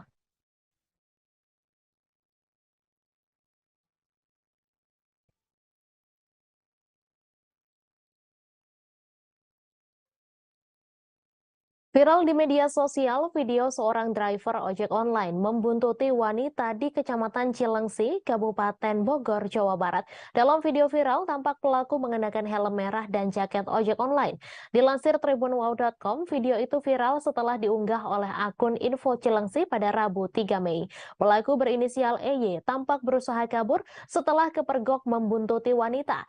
Namun upayanya kabur dihalangi oleh dua pria. Tampak dua pria menarik EY dari motor dan menginterogasinya. Dalam video, wanita tersebut tak terima lantaran pelaku mencoba masuk kamarnya. Saat ditanya, EY enggan banyak bicara. Ia hanya mengutarakan kata maaf kepada korban. Karena kesal, seorang pria melayangkan pukulan ke wajah EY. Namun lagi-lagi pelaku hanya terdiam dan tampak linglung. Sementara itu, Kapolsek Cilengsi Kompol Zulkarnain membenarkan adanya kejadian tersebut. Zulkarnain menyebut EY mengalami gangguan ingatan sejak sang ayah meninggal dunia. EY memasuki rumah warga karena mengira korban adalah kekasihnya. Kasus ini berakhir damai dan tidak memperpanjang persoalan tersebut. Selain itu, pihak korban dengan besar hati akan meminta akun-akun media sosial untuk menghapus video yang kadung viral tersebut.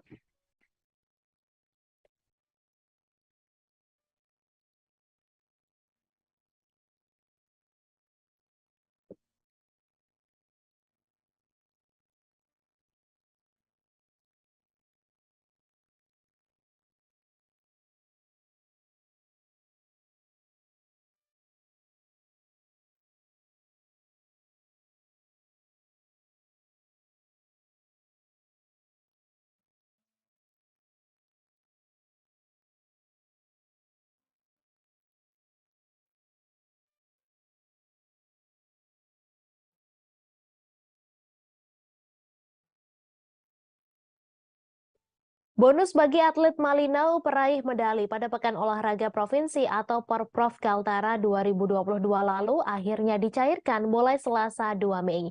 Para atlet Malinau akhirnya bisa bernafas lega setelah akhirnya mendapatkan kabar resmi terkait pencairan bonus atlet berprestasi dari Pemkab Malinau. Sempat menunggu sekira 4 bulan tanpa informasi, kepastian pencairan akhirnya terang benderang setelah secara simbolis Bupati Malinau Wempi Wemawa menyerahkan bonus di Desa Wisata Setulang, Kecamatan Malinau Selatan Hilir. Data Dinas Pemuda dan Olahraga atau Dispora Malinau, total ada 215 perolehan medali atlet Malinau. pada Porprov Kaltara 2022. Saat dikonfirmasi, Kepala Dinas Pemuda dan Olahraga Malinau, Fureng Elisamo menjelaskan terkait mundurnya waktu penyerahan bonus berupa uang tunai untuk atlet berprestasi. Faktor utama adalah terkait tertib administrasi, yakni legalitas atau dasar pemberian jadi bonus melalui surat keputusan Panitia Porprov Kaltara. Dokumen ini sangat penting sebagai dasar penetapan nama-nama atlet peraih medali sekaligus menjadi dasar pemberian. Surat keputusan dari panitia menjadi dasar bagi pemerintah kabupaten untuk menggelontorkan anggaran guna tertib administrasi keuangan. Di sisi lain, jeda waktu juga dipengaruhi sejumlah faktor lain, mulai dari rencana pengusulan dan tambahan bonus. Untuk bonus yang diberikan berupa uang tunai, khusus bagi atlet penerima medali 10 juta rupiah untuk medali emas, 5 juta rupiah medali perak, dan 3 juta rupiah medali perunggu.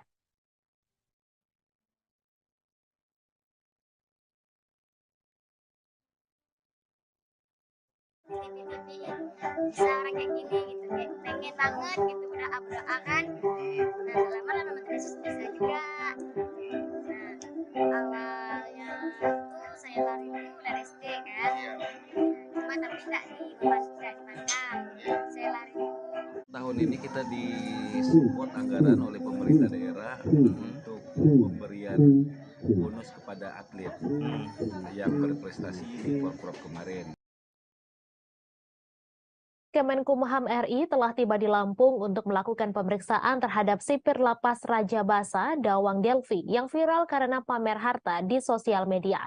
Kedatangan tim Inspektorat Kemenkumham RI dikatakan oleh Kadifpas Kemenkumham Wilayah Lampung, Farid Junaidi, saat dikonfirmasi pada Rabu 3 Mei. Kemenkumham Wilayah Lampung menyebut pemeriksaan terhadap Dawang Delvi merupakan kewenangan Kemenkumham Republik Indonesia. Menyikapi sipir Dawang yang viral, Farid mengatakan pihak Kanwil Kemenkumham Lampung kini telah menarik yang bersangkutan ke kantor Kanwil Kemenkumham Lampung. Ia pun mengatakan bahwa pihaknya memberikan sanksi pembinaan terhadap Dawang. Menurut Farid, Kanwil Kemenkumham Lampung telah memberikan pembinaan mental dan spiritual kepada Dawang. Meski Dawang telah 12 tahun mengabdi sebagai petugas lapas, namun Dawang tetap harus memberi contoh yang baik bagi masyarakat luas. Ditanya terkait kendaraan serta harta yang dipamerkan oleh Dawang di sosial media, Farid menjelaskan bahwa sejumlah barang tersebut merupakan milik mertua Dawang. Ia pun menjelaskan bahwa istri dan mertua wanita Dawang merupakan pegawai tenaga kesehatan yang juga memiliki klinik. Selain itu, mertua laki-lakinya juga disebut memiliki usaha minyak dan juga bisnis gas LPG. Lebih lanjut, Farid mengatakan bahwa pihaknya telah memeriksa rumah Dawang untuk memeriksa aset yang dimiliki. Ia pun menjelaskan bahwa kolam renang di rumah Dawang yang sempat viral di sosial media ternyata hanya berukuran 1,5 kali 5 meter. Lebih lanjut, Farid pun mengatakan bahwa pihaknya akan secara terbuka dalam menyelesaikan kasus sipir yang viral ini.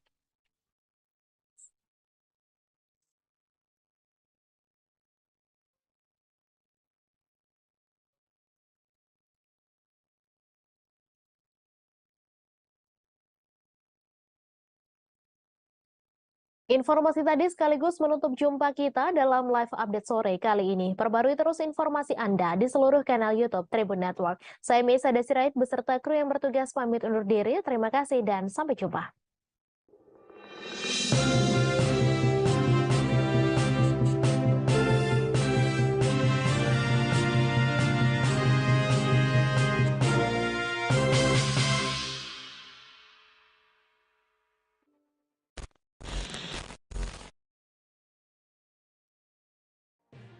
Tribun News Live Update.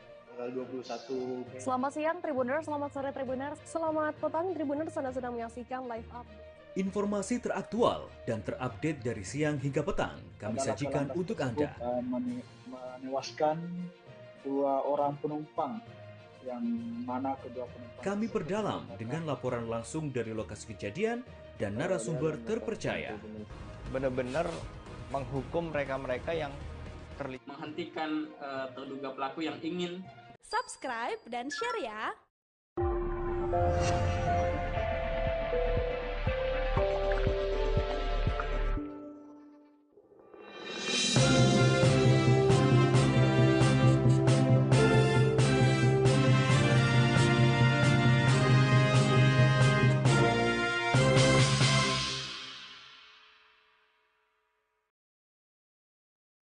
Selamat sore Tribuners, Anda sedang menyaksikan live update Tribun News edisi Kamis 4 Mei 2023.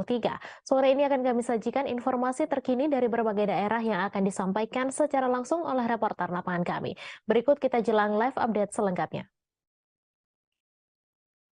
Kita ke informasi pertama Tribuners, viral kisah dokter Wayan yang tinggal di rumah mewah penuh sampah dan terbengkalai di Karawang masih membuka praktik dan memiliki pasien.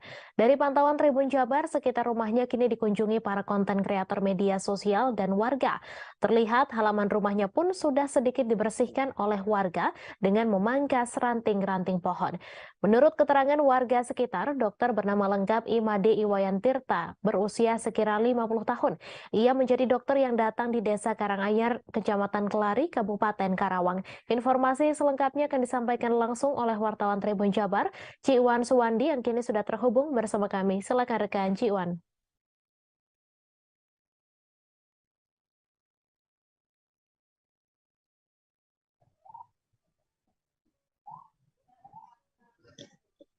Halo, Mei. Ya, Mei. Terima kasih. Selamat sore Tribuners. Jadi viralnya Dokter Wayan yang tinggal di rumah mewah dengan tumpukan sampah dan terbengkalai ini berawal dari unggahan dari kerabatnya yang mengunggah video tentang kondisi rumah Dokter Wayan, yaitu Niilu yang merupakan anak dari teman Dokter Wayan sendiri. Bahkan Niilu sendiri tidak percaya jika videonya itu viral dan viral hingga saat ini. Dan memang kondisi Dokter Wayan ini menurut warga terjadi di rumah Dokter Wayan ini terjadi sekitar 2 tahun yang lalu. Jadi 2 tahun terakhir ini memang rumah Dokter Wayan ini terlihat kumuh. Bahkan pihak kepala desa pun sempat menawarkan untuk membersihkan halaman rumah Dokter Wayan. Akan tetapi itu ditolak oleh Dokter Wayan sendiri dengan alasan bahwa kasihan terhadap pohon-pohon yang telah ditanamnya tersebut. Bahkan pernyataan dari kerabatnya ini memang Dokter Wayan ini terkenal sering menanam pohon di sekitar rumahnya. Tetapi dari pihak pemerintah desa sendiri memang tidak mengetahui jika banyak tumpukan sampah di dalam rumah Dokter Wayan itu.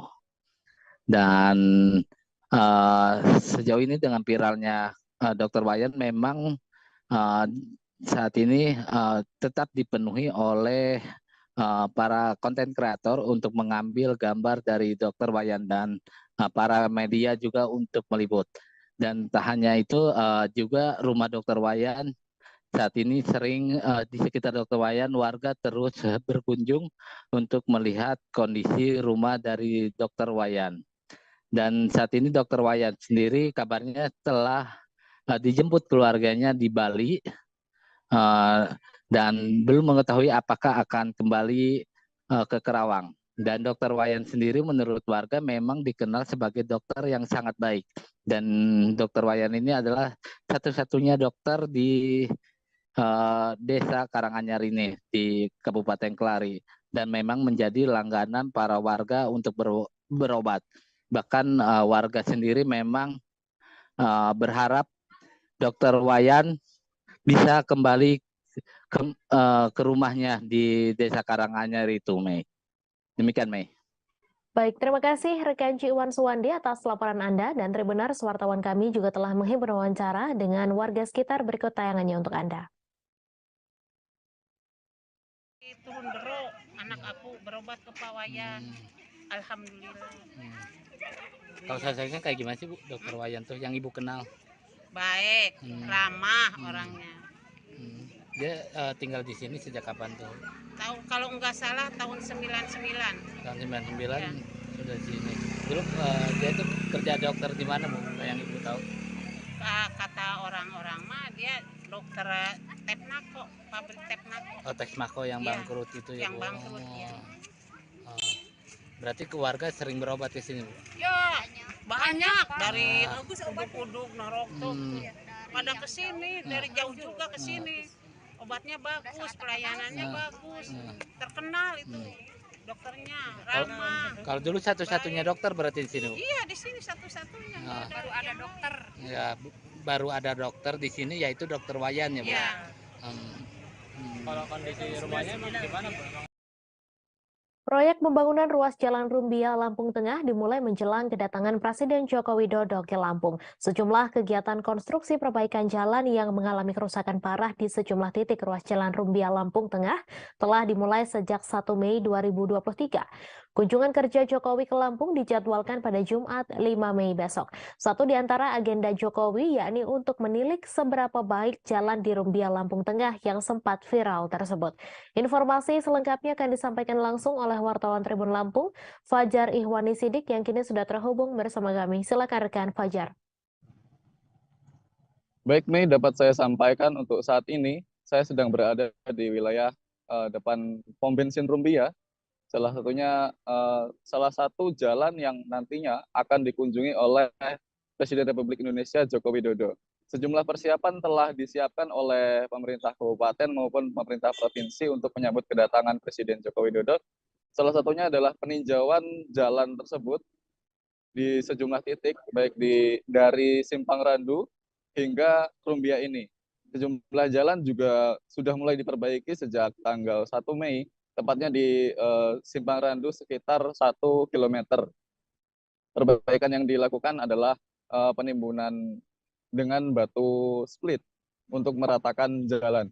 Nantinya Presiden Joko Widodo diperkirakan akan datang pada Jumat 5 Mei 2023 setelah ba'da salat Jumat. Dan peninjauan sendiri menggunakan jalur darat. Nah, untuk kondisi jalan ini, pemerintah provinsi telah menyatakan bahwa jalan ini akan diperbaiki mulai dari tanggal 1 Mei hingga Desember 2023 dengan anggaran yang dikeluarkan yaitu sebesar 99 miliar untuk sekitar 70 km yang terbagi menjadi 3 ruas. Yang pertama ruas dari Kecamatan Kota Gajah menuju Kecamatan Seputi Banyak, ruas kedua dari Kecamatan Seputi Banyak menuju Rumbia, dan kemudian ruas yang ketiga adalah ruas dari Kecamatan Rumbia hingga Gaya Baru.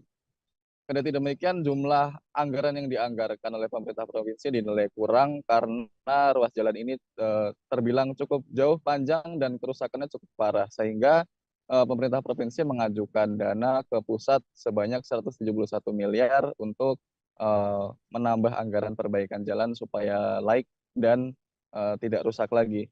Dan untuk hari Jumat besok,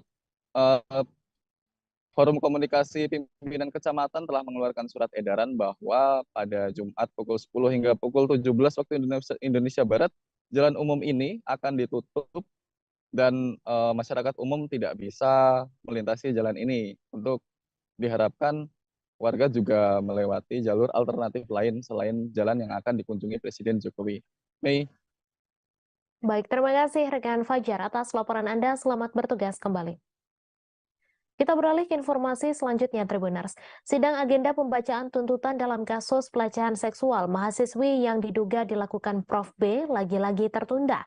Diketahui sidang tersebut dijadwalkan pada Rabu 3 Mei pukul 10 waktu Indonesia Tengah di ruang sidang Cakra Pengadilan Negeri Kendari, Sulawesi Tenggara.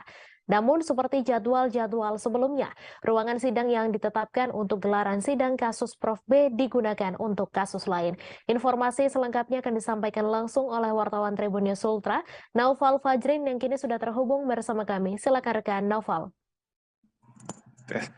Oke, baik Mei dan seluruh Tribuners dimanapun Anda berada, dapat saya katakan bahwa kasus pelecehan seksual yang menyeret salah seorang akademisi dari Universitas Oleh-Oleh Kota Kendari, Sulawesi Tenggara dengan inisial Prof B itu berawal mencuat pada bulan Juli 2022 tahun lalu.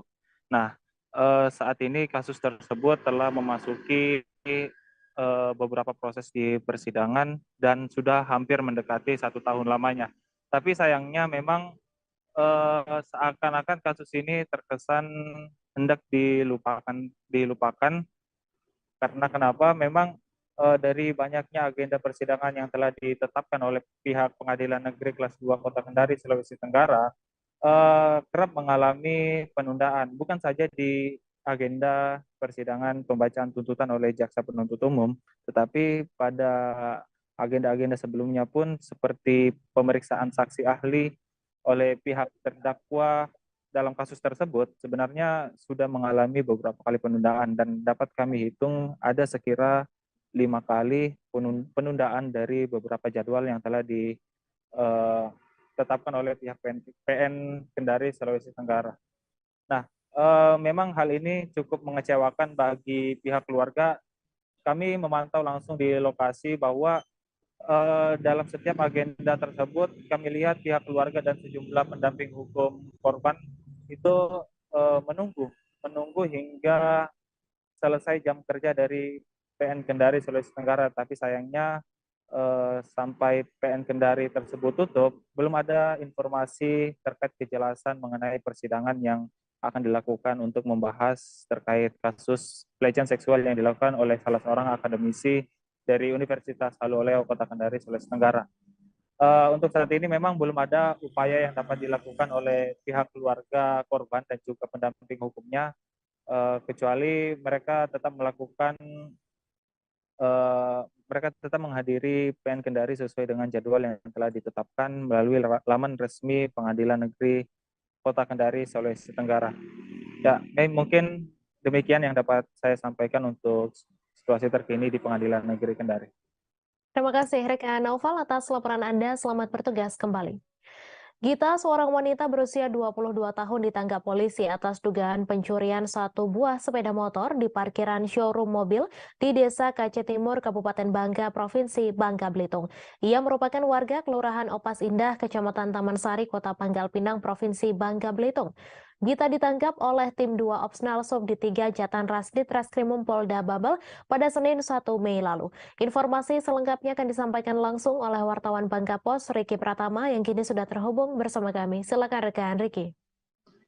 Baik, pemirsa Tribuners dan Mei, bahwa dapat kami sampaikan terkait ungkap kasus yang berhasil dilakukan oleh Jatanras Ditreskrimum Polda Bangka Belitung, di mana Gita, 22 tahun, yang merupakan seorang janda anak satu, pada Senin kemarin, tepatnya tanggal 1 bulan Mei tahun 2023, telah berhasil ditangkap oleh tim 2 Opsnal Subdit 3 Jatanras Polda Bangka Belitung. Ia ditangkap karena atas tuduhan melakukan aksi pencurian terhadap satu motor yang sedang diparkir di sebuah showroom mobil di Desa Kace Timur, Kabupaten Bangka, Provinsi Bangka Belitung, di mana awal mula tertangkapnya Gita ini karena adanya laporan dari korban yang bernama Deo Gatra yang melaporkan langsung ke Polda Bangka Belitung. Dari laporan tersebut, polisi melakukan pencarian terhadap tersangka Gita yang dimana ia ditangkap di sebuah rumah kontrakannya yang berada di Kampung Opas, Kota Pangkal Pinang, di mana dari tangan tersangka juga dari keterangan tersangka juga mengakui bahwa dirinya yang mencuri kendaraan motor merek Yamaha Vino warna hitam merah, di mana motor Yamaha Vino warna hitam merah ini telah dijualnya melalui forum jual beli atau Facebook yang ada di akun miliknya, di mana aku terjual dengan harga 1 juta. Dari hasil penjualan itu, kepolisian menyampaikan bahwa uang yang ia jual, hasil penjualan motor, digunakannya untuk membeli narkoba dan membayar rumah kontrakan. Dan saat ini Gita telah ditahan di rutan Polda Bangka Belitung untuk melakukan proses hukum lebih lanjut. Begitu laporan dari Bangka Belitung. Kembali ke Mei. Baik, terima kasih rekan Riki atas laporan Anda. Selamat bertugas kembali.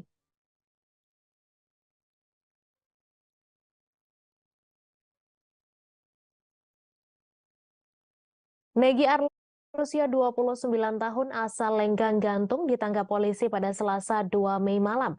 Ia ditangkap tim Jatanras Satreskrim Polres Baltim setelah terbukti mencuri di 4 toko emas di Manggar, Kampit, dan Tanjung Pandan. Setelah mendapat ciri-ciri serta kediaman Negi, polisi langsung mendatangi rumahnya di Lenggang Gantung.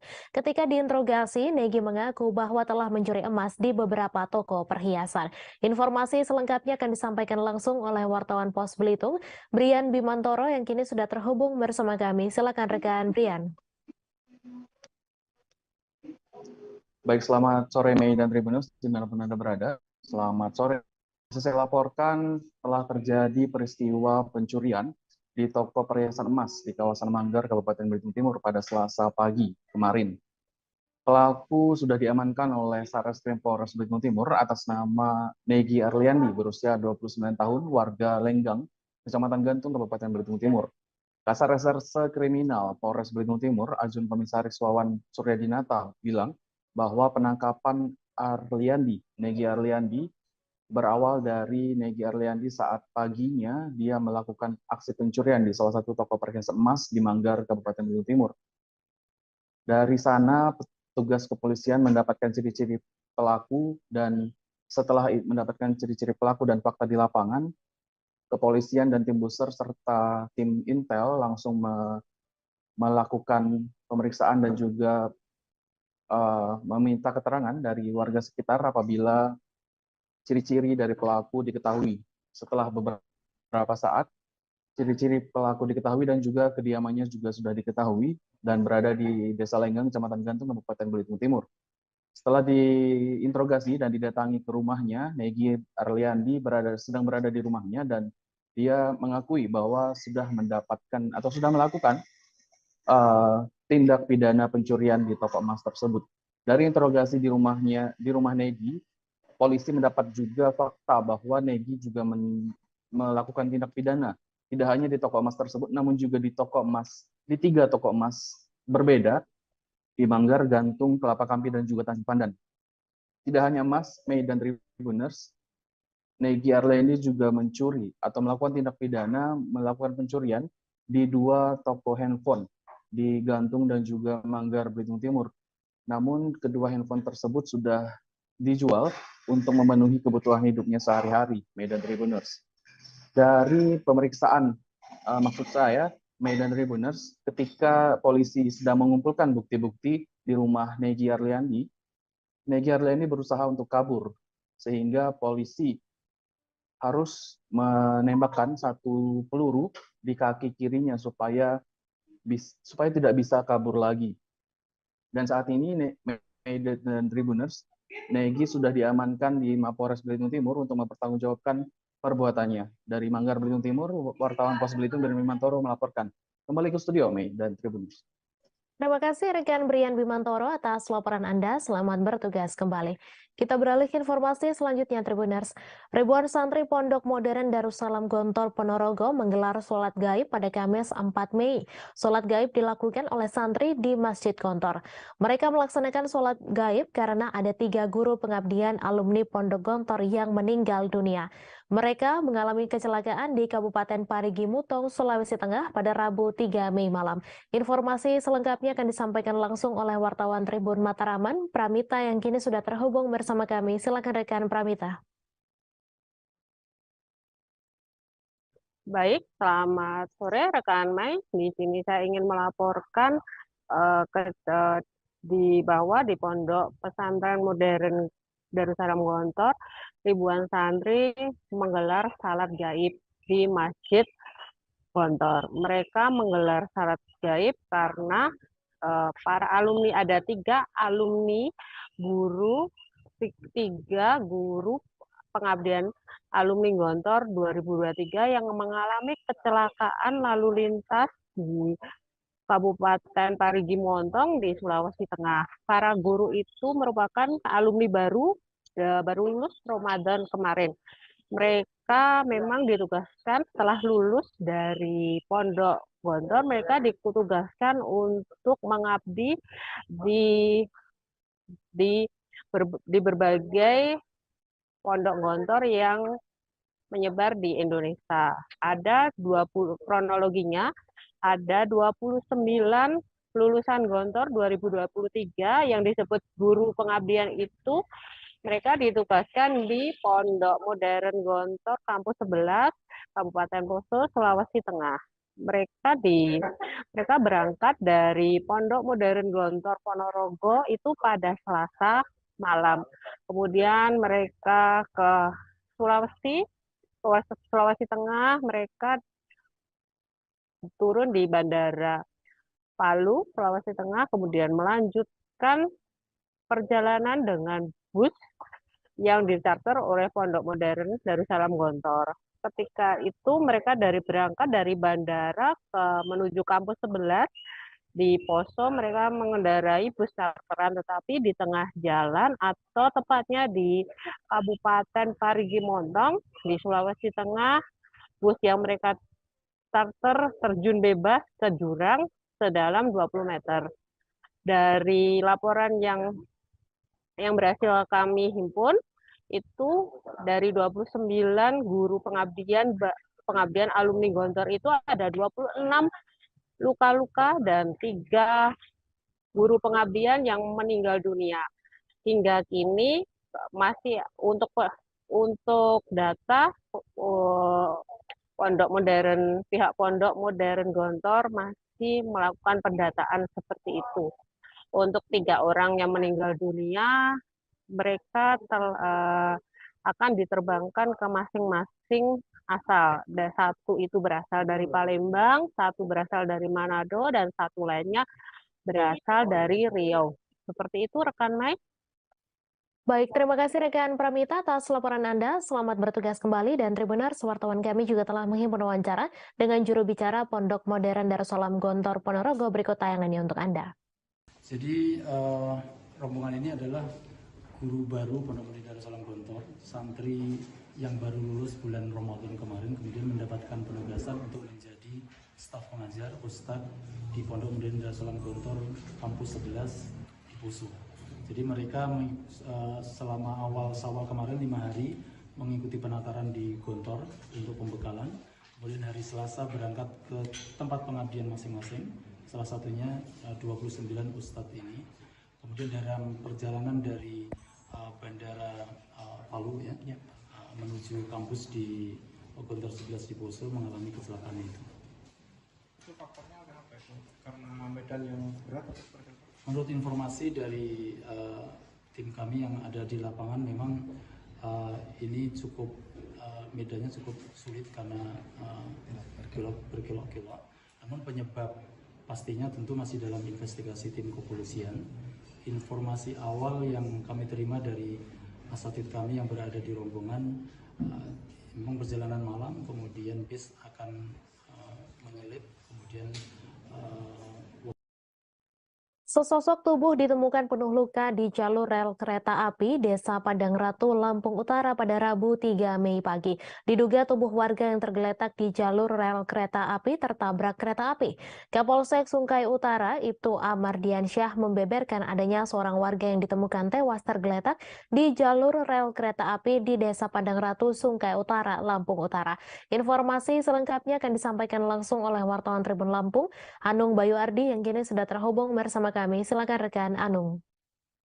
Ya, rekan Mei dan Tribuners, bisa dijelaskan bahwa kemarin pagi sekitar pukul 5.30 waktu Indonesia Barat, sosok tubuh pria berusia 70 tahun tergeletak di perlintasan kereta api Padang Ratu, Sungkai Utara, Lampung Utara, di mana ditemukan luka-luka seperti patah tangan dan patah kedua kakinya, serta luka di kepalanya. Kemudian oleh warga disebarluaskan melalui media sosial ataupun di jaring sosial seperti WhatsApp, sehingga diketahui bahwa korban bernama Karsam, warga Desa Bangunjaya, Kecamatan Sungkai Utara, Lampung Utara.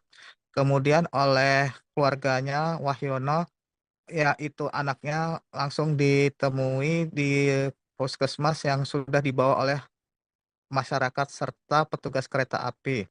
Kemudian jasad korban langsung dikebumikan oleh keluarganya. Tidak ditemukan awalnya identitas korban, tetapi atas penyebaran informasi melalui media sosial langsung ketahui identitasnya. Demikian rekan Mei. Baik, terima kasih rekan Anung Bayu Ardi atas laporan Anda. Selamat bertugas kembali.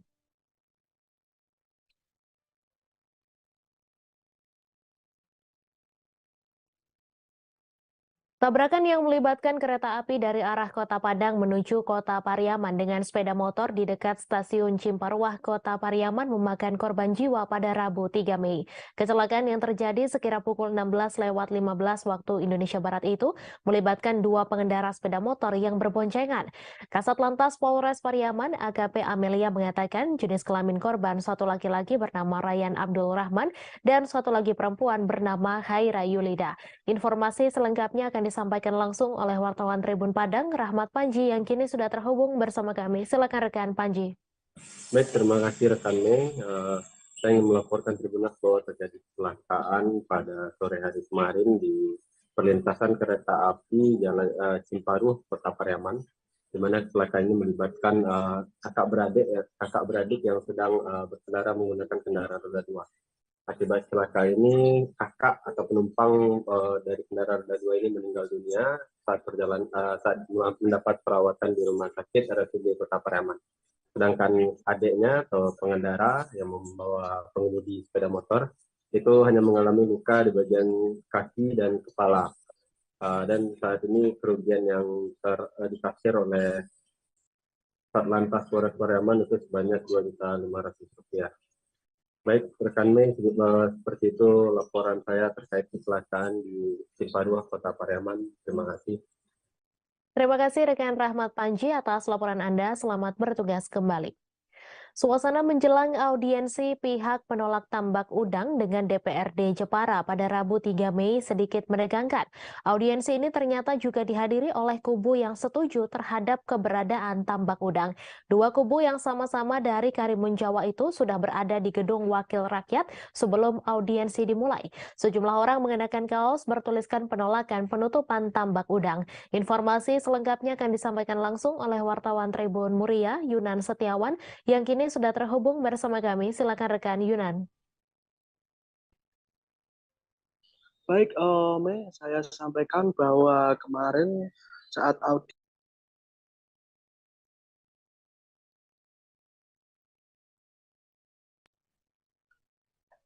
saya informasikan bahwa kemarin telah berlangsung audiensi antara DPRD dengan pihak yang terdampak tambak udang di DPRD Kabupaten Jepara.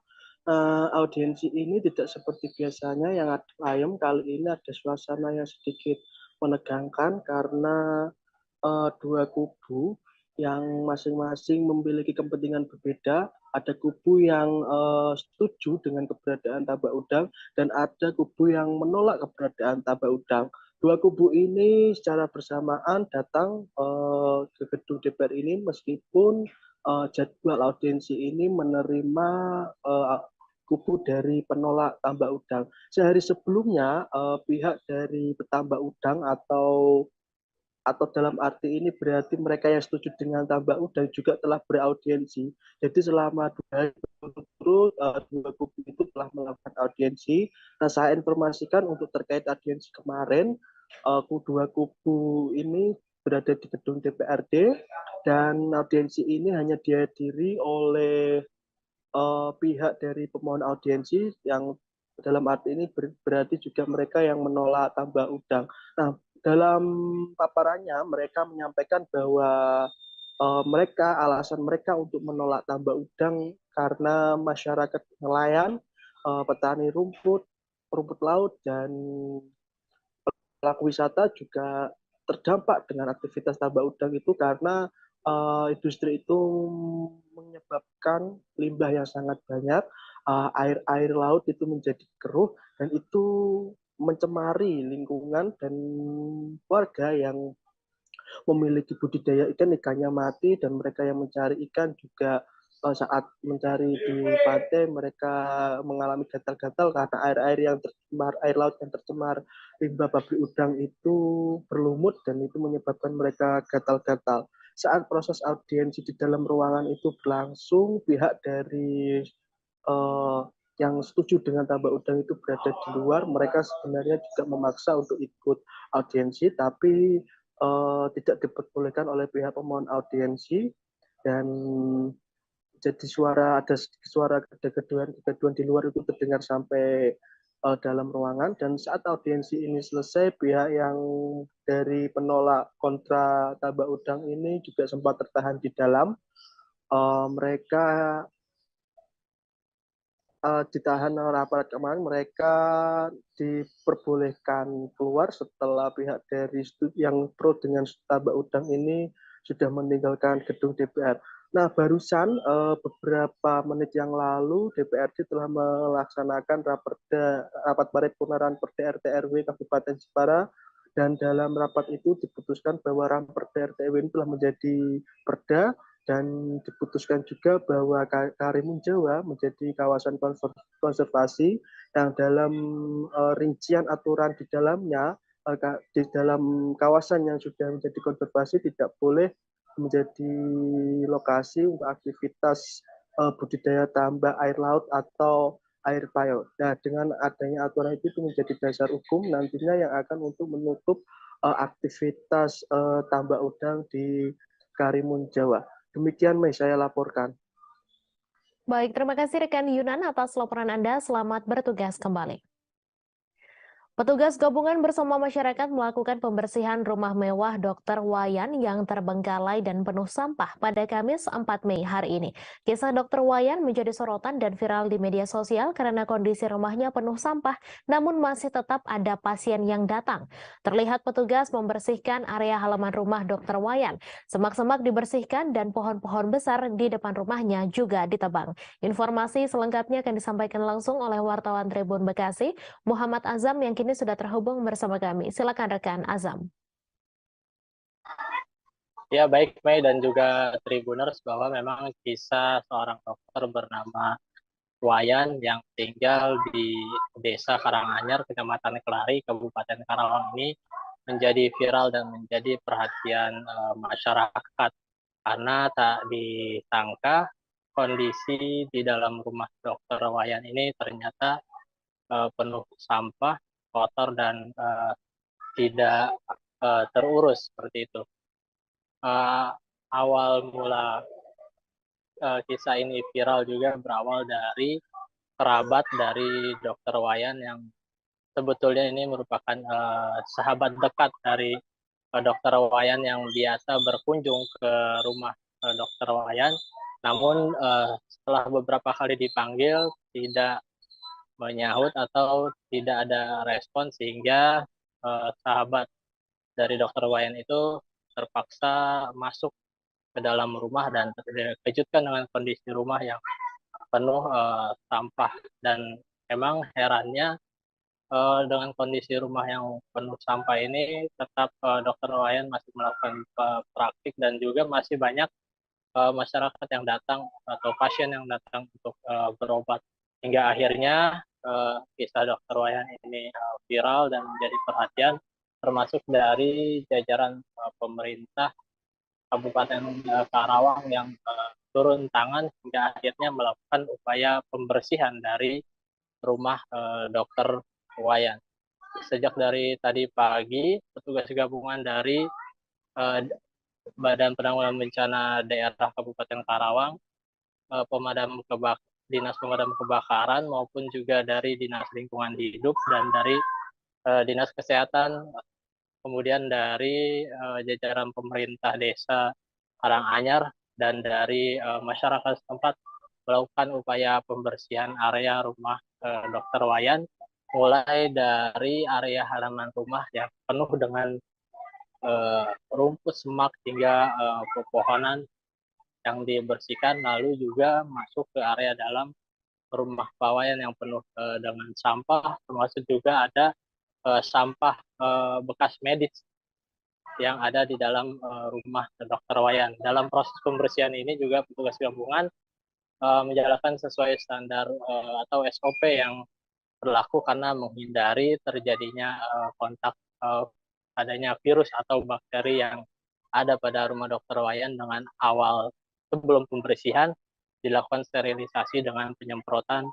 cairan disinfektan, lalu juga ada petugas dari Dinas Kesehatan yang memakai pakaian lengkap berupa hazmat maupun sarung tangan untuk membersihkan terlebih dahulu sampah-sampah atau limbah eh, medis di lokasi praktik dari rumah Dokter Wayan tersebut.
Kasus ini sudah lama terjadi dan ini diselesaikan di tingkat desa, gitu. Ya, semakin kesini semakin ramai ternyata viral. Makanya kemarin kami dari Kabupaten BPBD langsung terjun ke lapangan ke sini ke lokasi ya untuk memastikan seperti apa sih kondisinya. Nah, ketika kita lihat, oh ya berarti kita harus melakukan kerja bareng kalau seperti ini, ya kan? Makanya kami berupaya menghubungi Dinas Lingkungan Hidup, kemudian PLN, karena di sana ternyata masih ada jaringan listrik, kemudian Puskesmas, dalam hal ini Dinas Kesehatan. Nah, inilah buktinya Pak, kita kerja bareng di sini. Termasuk dari relawan-relawan juga mereka siap katanya membantu. Rencananya berapa hari Pak proses Hari ini pembersihan? harus selesai Pak. Iya. Apa yang dilakukan seperti apa Pak? Apa? Ya, kita buat tadi SOP darurat. Seorang warga Sijunjung bernama Muhammad Husni Sabil berusia 28 tahun menjadi salah seorang korban dugaan tindak pidana perdagangan orang di Myanmar. Sabil merupakan warga Jorong Tanjung Beringin, Nagari Tanjung, Kecamatan Koto 7, Kabupaten Sijunjung, Sumatera Barat. Ibu korban bernama Dewi Murni menjelaskan tujuan anaknya berangkat bekerja di luar negeri tersebut pada awalnya untuk mengubah nasib ia dan keluarganya. Informasi selengkapnya akan disampaikan langsung oleh wartawan Tribun Padang, Hafiz Ibnu Marsal yang kini sudah terhubung bersama kami. Silakan rekan Hafiz. Ya, terima kasih rekan Mei. Dapat kami informasikan Tribuners dimanapun Anda berada, bahwasanya salah seorang warga dari Nagari Tanjung Beringin, Jorong Tanjung Beringin, Nagari Tanjung, Kecamatan Koto 7, Kabupaten Sijunjung, Sumatera Barat menjadi salah seorang dari 20 WNI yang diduga menjadi korban tindak pidana perdagangan orang di negara Myanmar.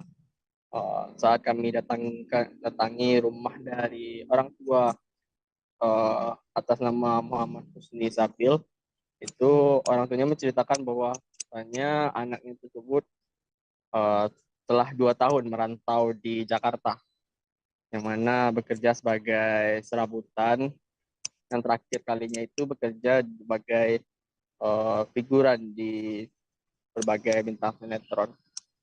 Mana setelah itu ia mendapat tawaran dari temannya, maksudnya ada tawaran pekerjaan di luar negeri, yaitu di Thailand awalnya seperti itu. Mana diiming-imingi dengan gaji sebanyak 12 juta per bulan.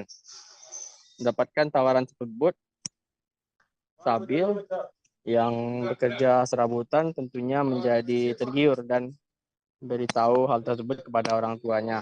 Mana sebelumnya orang tua dari Sabil telah melarang karena juga tidak ingin anaknya keluar negeri, tapi karena gaji yang cukup besar tersebut menjadi harapan bagi Sabil untuk merubah nasib ia dan keluarganya. orang tua Sabil mengatakan bahwasanya Sabil itu berangkat dari Jakarta menuju Myanmar pada tanggal 24 November 2022 lalu, mana ia berangkat bersama 3 orang WNI lainnya menuju ke Thailand pada awalnya. Mana Sabil sebagai orang awam tidak mengetahui saat sampai di bandara itu apakah itu berada di Thailand ataupun di Myanmar. Ternyata tidak dibawa ke Thailand, melainkan orang tersebut dibawa ke Myanmar. Nah, pada saat di bandara tersebut, pihak perusahaan yang akan mempekerjakan Sabil dan teman-temannya itu menjemput dengan mobil yang berisikan 2 orang yang menggunakan senjata api. Mana setelah itu WNI tersebut dibawa dan dikumpulkan di satu tempat dan dengan WNI ini untuk bekerja. Pada awalnya itu Sabil belum memberitahukan apa pekerjaan yang sebenarnya yang dilakukan di sana. Ia mengatakan kepada orang tuanya bahwasanya ia bekerja di perkantoran pada bagian komputer, mana pada bulan pertama dan bulan kedua itu belum diberitahukan. Memasuki bulan ketiga bekerja, Sabil mulai tidak tahan karena ia mengatakan kepada orang tuanya itu dia kena siksa dan juga pekerjaannya itu ternyata merupakan dipaksa menjadi sindikat penipuan online atau scammer yang dilakukan oleh perusahaan tersebut. Karena itu Sabil mengadukan hal tersebut kepada orang tuanya dan berencana untuk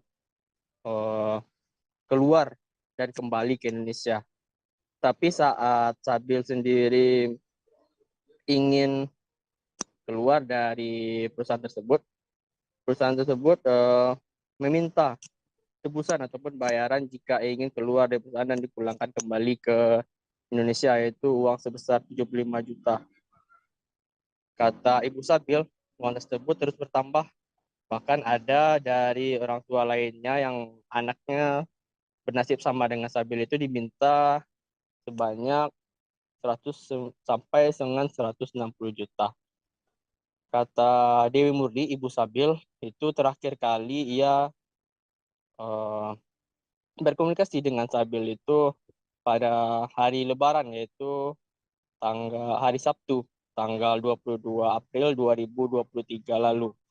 Karena pada saat itu anaknya Sabil hanya meminta tolong karena sudah tidak tahan disiksa dan sudah tidak manusiawi.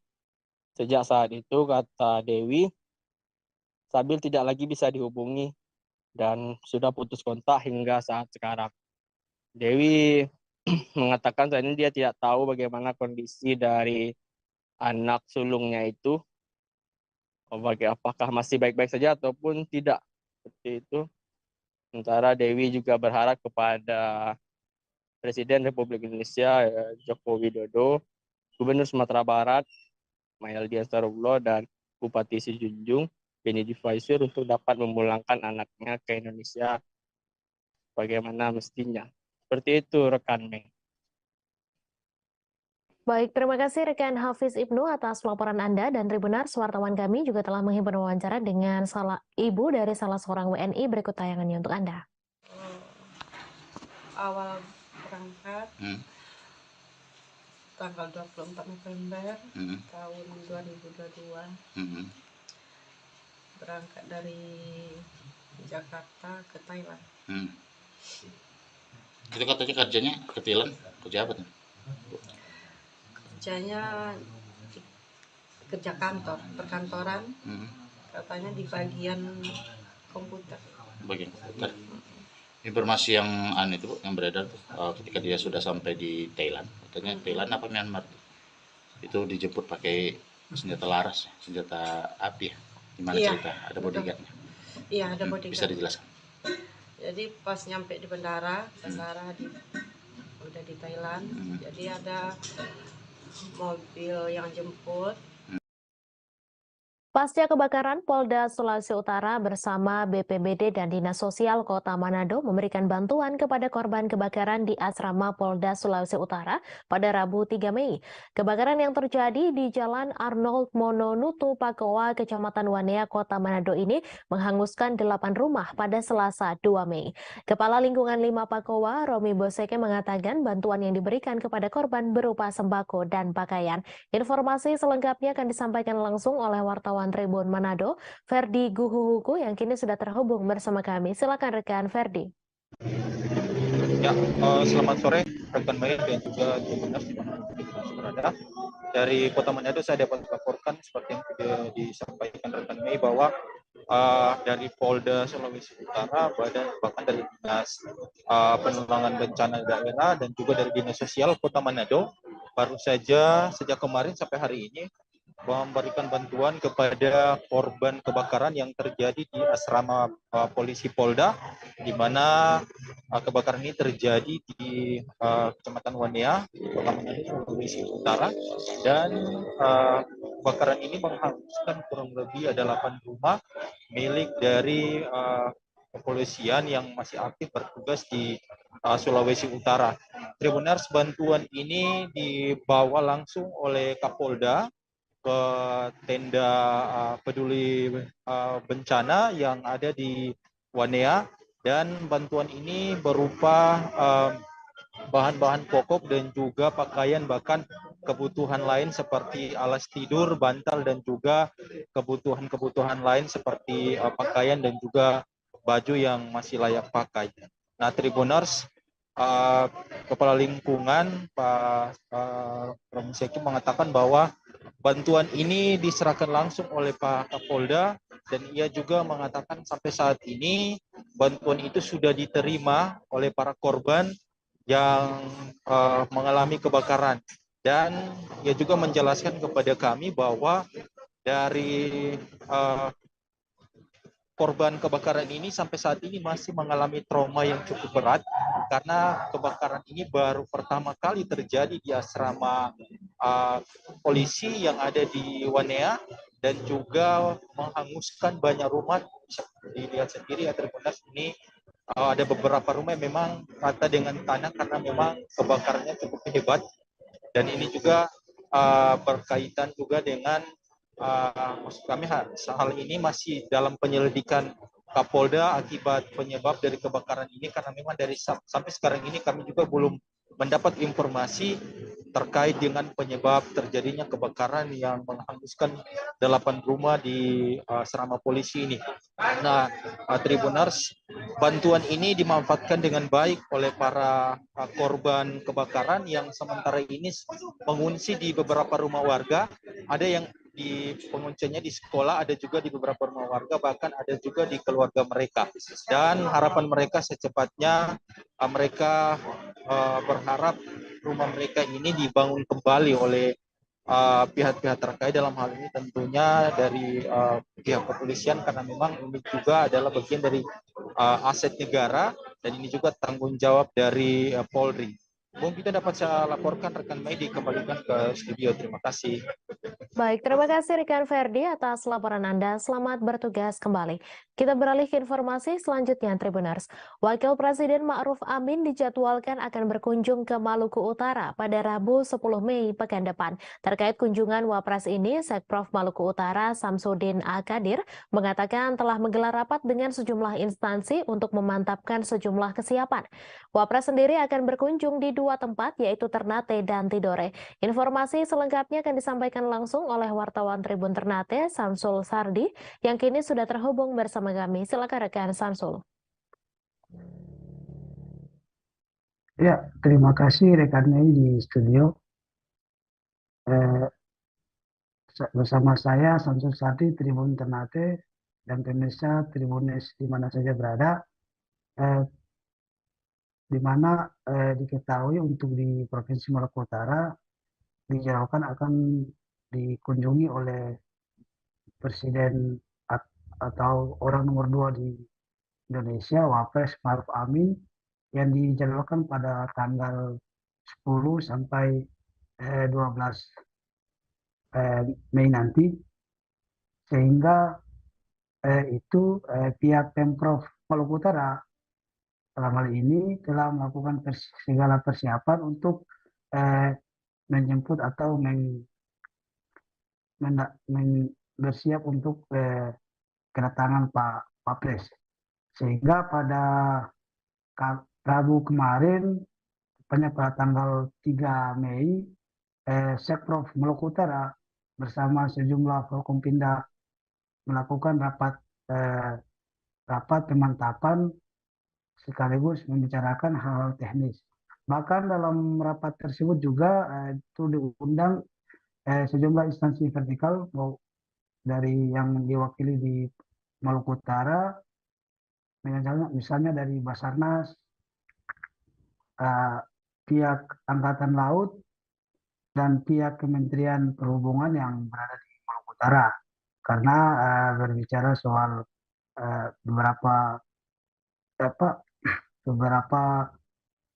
sejumlah kapal yang akan dipakai untuk perhubungan Wapres selama di Maluku Utara, karena diketahui ada 2 lokasi yang dikunjungi Pak Wapres ini di Maluku Utara, yaitu di Kota Ternate dan Tidore selama tanggal 10 sampai 12. Bahkan di Kota Tidore sendiri, Pak Wapres ini akan melakukan seminar selama 1 hari di sana pada saat kedatangan pada tanggal 10 itu.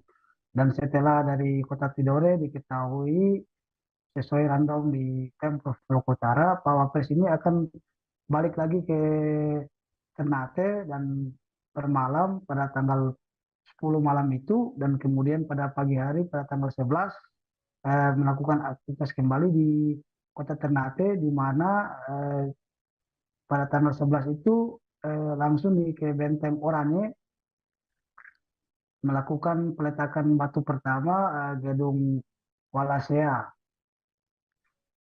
Bahkan diketahui juga sesuai jadwal yang saat ini dipegang pihak Pemprov Maluku Utara, di mana Pak Wapres ini akan memboyong sejumlah menteri yang bakal berkunjung bersama Pak Wapres, menampingi Pak Wapres di Kota Ternate dan Tidore. Diketahui menteri tersebut diantaranya Pak Sandiaga Uno bersama Pak Erick Thohir, Menteri BUMN. Kemudian agenda kunjungan ini masih dilakukan pemantapan, karena menurut Pak Sekprov Maluku Utara, Pak Samsudin Al-Qadir, bahwa akan melakukan rapat pemantapan susulan dengan sejumlah staf Wapres dan kepala Satpampres di istana untuk melakukan pemantapan, karena diketahui jadwal sementara ini masih tentatif, jadwal kunjungan Wapres masih tentatif, sehingga ditunggu masih jadwal resmi yang akan didatangi oleh pihak staf Wapres dari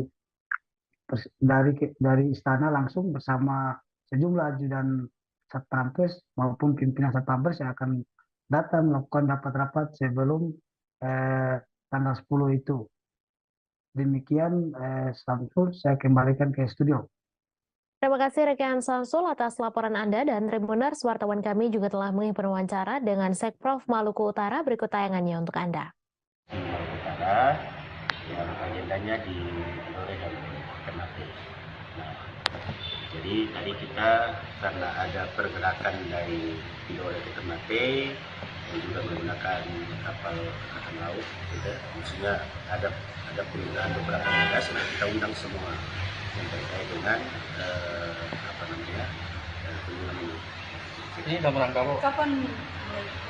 Pak Wapres berapa hari di sini? Karena tanggal 10 sampai 12. Berarti 2 malam di sini. Bermalam. Ini kunjungan dalam rangka apa? Kunjungan dalam rangka seminar di Tidore, gitu ya. Seminar di Tidore dan ada juga di IAIN ya, dan di Benteng Oranye, ya. Di sana ada kunjungan untuk melihat dan kalau ada beberapa agenda termasuk peletakan batu pertama Walasea itu ya. Nah, itu kalau dari itu. Tapi masih bergulir beberapa agenda ya, saya kira seperti itu. Nah, kalau kemudian kita lihat karena ini kan kita baru persiapan saja. Nanti akan pastinya kan kalau dari Pas Pampres dan dari Sekretariat Wapres datang lagi untuk menetapkan agenda. Curhatan WNI korban perdagangan manusia disiksa di Myanmar viral di media sosial. Curhatan ini diviralkan oleh politisi sekaligus perancang Niluh Jelantik lewat akun Twitternya pada Selasa 2 Mei. Dalam unggahannya, Niluh Jelantik membagikan chat WhatsApp dari keluarga korban. Disebutkan korban perdagangan manusia ini mencapai 20 orang. Di Myanmar, mereka disiksa baik dipukul, disetrum, bahkan tidak diberi makan sampai 5 hari. Sementara itu, dalam video yang diunggah akun Instagram Bebaskan Kami pada 19 April 2023 lalu, tampak sekelompok WNI berada dalam satu ruangan. Mereka terdiri dari pria dan wanita yang mencurahkan kekejaman yang didapat selama di Myanmar. Mereka pun memohon agar Presiden Joko Widodo mau membantu memulangkan mereka ke Indonesia. Mereka mengaku disuruh bekerja saat malam hari dengan target yang harus dipenuhi. Jika target tersebut tak terpenuhi, maka ada hukuman yang menanti mereka. Mereka pun secara bergantian meminta tolong kepada Jokowi agar dipulangkan, lantaran 4 orang dari mereka akan dijual ke perusahaan lain, sementara sisanya akan dipimpin oleh pemimpin yang terkenal dengan hukuman kejam. Pada postingan sebelumnya, akun tersebut menginformasikan awalnya para WNI itu tertipu job scam. Mereka pun dipaksa bekerja sebagai scammer. Selain Niluh Jelantik, artis Uya Kuya juga turut menyoroti kasus ini. Uya Kuya mengingatkan para masyarakat agar hati-hati terhadap iklan lowongan pekerjaan. Lebih lanjut, perwakilan mengaku sudah ada tanggapan dari pihak pemerintah namun belum sampai tahap evakuasi pada Senin 1 Mei. Sambil meneteskan air mata, keluarga korban mengaku sudah tidak bisa menghubungi para korban. Bahkan sampai hari ke-9 penyekapan pada Rabu 3 Mei, korban juga masih tidak bisa dihubungi.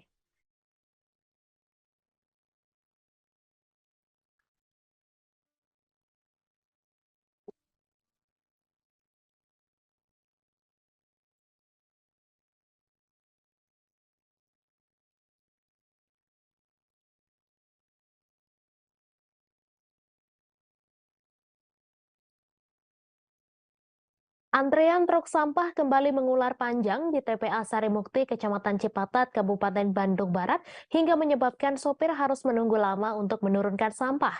Menurut pantauan pada Rabu 3 Mei, sejumlah truk bermuatan sampah dari wilayah Bandung Raya tersebut hanya terparkir di pinggir jalan menuju TPA Sarimukti, sedangkan sopir truk hanya berdiam menunggu antrean. Koordinator pengelola TPA Sarimukti, Riswanto, mengatakan adanya antrean truk sampah tersebut karena saat ini alat berat untuk meratakan sampah ada yang kembali rusak dan ditambah jalan licin ketika turun hujan. Informasi selengkapnya akan disampaikan langsung oleh wartawan Tribun Jabar, Hilman Kamaludin, yang kini sudah terhubung bersama kami. Silakan rekan Hilman. Ya, selamat sore Mei dan Tribuners. Terkait antrean truk sampah di TPA Sarimukti itu sebetulnya memang udah jadi permasalahan klasik ya, sudah terjadi sejak akhir tahun 2002 lalu, di mana penyebab dari adanya antrian truk tersebut karena memang kondisi di TPA Sarimukti itu sudah banyak kendala, diantaranya kendala jalan atau lintasan yang licin, kadang juga jalan juga amblas ketika turun hujan deras. Kemudian adanya kerusakan dari alat berat, jadi mana saat ini alat berat untuk meratakan tanah di TPA Sarimukti itu hanya ada 5, yaitu 3 unit ekskavator dan 2 bulldozer. Bahkan berdasarkan update terbaru kemarin bahwa dua bulldozer itu mengalami kerusakan sehingga hanya ada 3 ekskavator yang mengalami bisa beroperasi maksudnya. Kemudian adanya tumpukan sampah, di mana tumpukan sampah itu meningkat sejak setelah Lebaran kemarin, di mana dalam sehari TPA Sarimukti di Bandung Barat itu bisa menampung 2.000 ton per hari, di mana banyaknya sampah yang dibuang ke TPA Sarimukti dari wilayah Bandung Raya yang diantaranya Kota Bandung, Kabupaten Bandung, Kota Cimahi, dan Kabupaten Bandung Barat itu menumpuk setiap hari di TPA Sarimukti. Bahkan dengan kendala kerusakan alat berat tersebut, pihak pengelola mengakui bahwa ada kendala yang terjadi di TPA Sarimukti tersebut, sehingga banyak antrean truk sampah yang mengular panjang. Bahkan kemarin berdasarkan keterangan dari Swanto dan pemantauan dari kami sendiri bahwa truk sampah tersebut mengular atau mengantri panjang hingga 2 km di sekitar TPA Sarimukti. Dengan adanya antrian tersebut, supir juga kemarin mengungkapkan kekesalannya karena masalah klasik tersebut hingga saat ini belum teratasi gitu. Kemudian supir juga sudah merasa kesal dengan kondisi seperti itu karena dengan antrian yang cukup panjang juga bahwa supir sampai harus menginap 1 kali 24 jam di TPA Sarimukti gitu. Jadi mereka itu hampir setiap malam harus tidur di truk, bahkan di warung-warung yang ada di sekitar TPA Sarimukti karena untuk membuang sampah 1 ritasi saja mereka membutuhkan waktu 1 hari 1 malam gitu.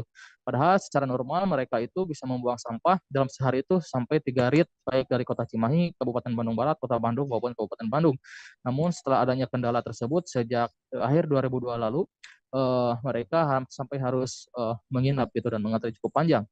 Untuk menyelesaikan masalah tersebut, pihak pengelola Sarimukti bakal terus berupaya untuk melakukan perbaikan, diantaranya perbaikan jalan dengan membuat pengerasan menggunakan bongkahan batu agar jalan yang amplas atau licin itu bisa dilalui secara normal oleh truk-truk yang melintas ke tempat pembuangan.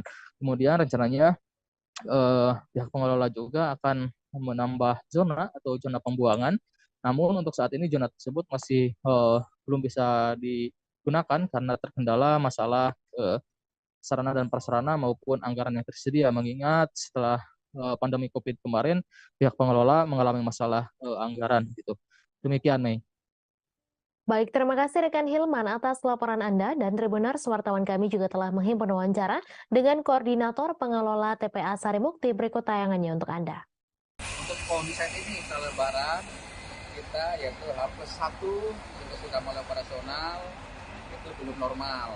Nah, H+2 juga sudah mulai agak normal, H+3 sama sekali dan normal sekali. Nah, karena kita tetap masih ada curah hujan sangat tinggi di sini, gitu. Terus alat berat kita bulldozer sudah jadi kerusak lagi, gitu. Jadi kita mengibatkan ada antrian lagi sampai sekitar 2 kiloan gitu.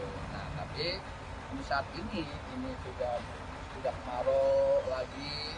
Nah, kita ini sudah enggak ini lagi lah istilahnya, kita sudah normal lagi lah ya, normal lagi pembuangan karena kita dibantu dengan 3 unit eskavator, tapi kita bulldozer belum ada, makanya kita juga masih masih ada antrian macam tadi antrian masih ada gitu. Nah, berarti kan itu sudah gak terlalu panjang kayak dulu lah antriannya lah, gitu aja.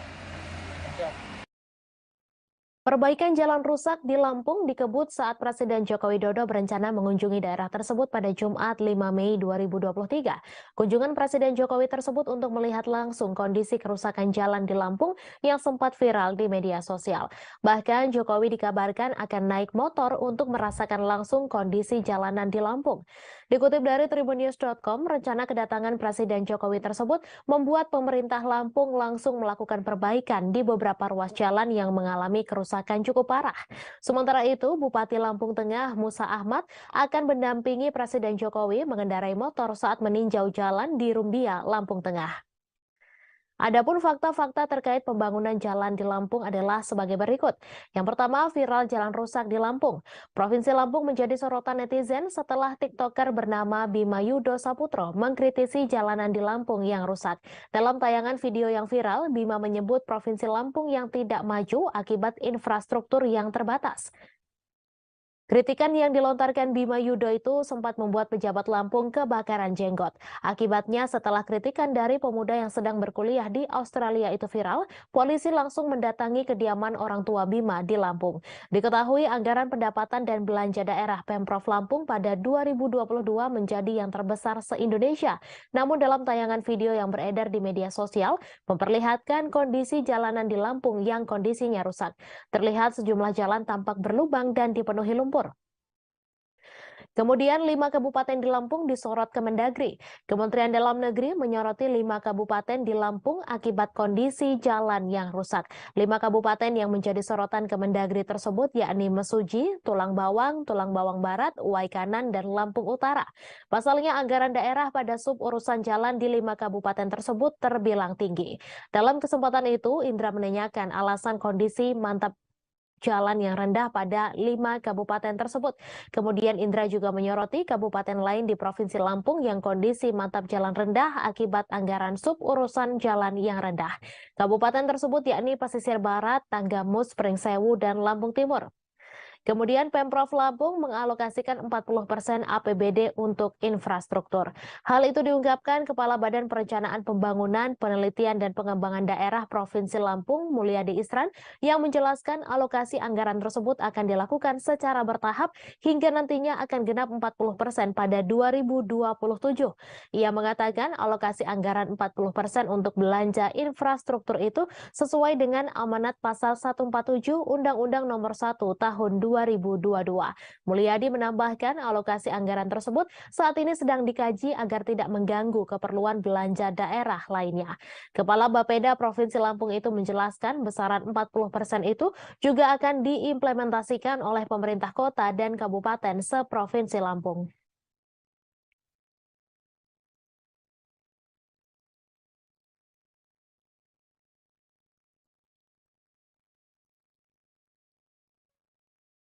Anggota Komisi 3 DPR RI Santoso buka suara terkait anak Menteri Hukum dan HAM Yasona Lauli bernama Yamitema Tirtajaya Lauli yang diduga memonopoli bisnis di lembaga pemasyarakatan atau lapas.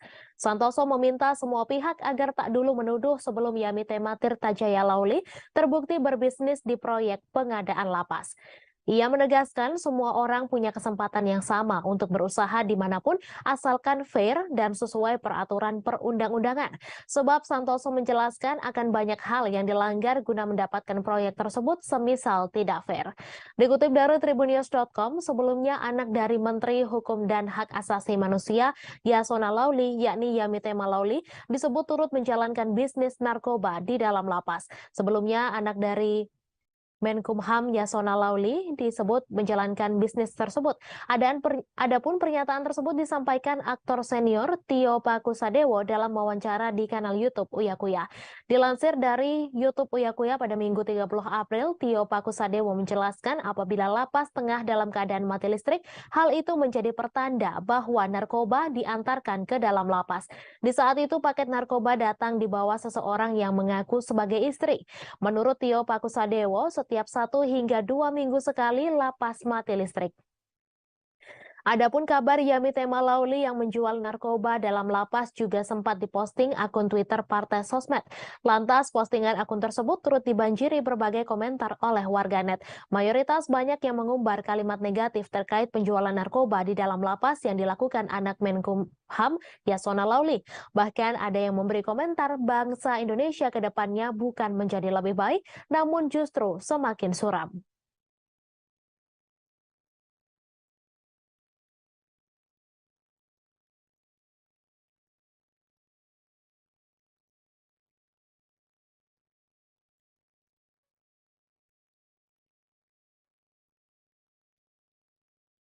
Kawasan sekitar Jembatan Otista Kota Bogor saat ditutup total berubah menjadi tempat bermain anak-anak SD Negeri Bangka 3 serta warga sekitar.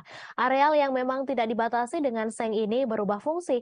Awalnya sebelum ditutup total, seperti yang diketahui, jembatan ini menjadi jembatan tersibuk, terutama di jam-jam berangkat kerja dan sekolah serta jam pulang kerja pada sore hari.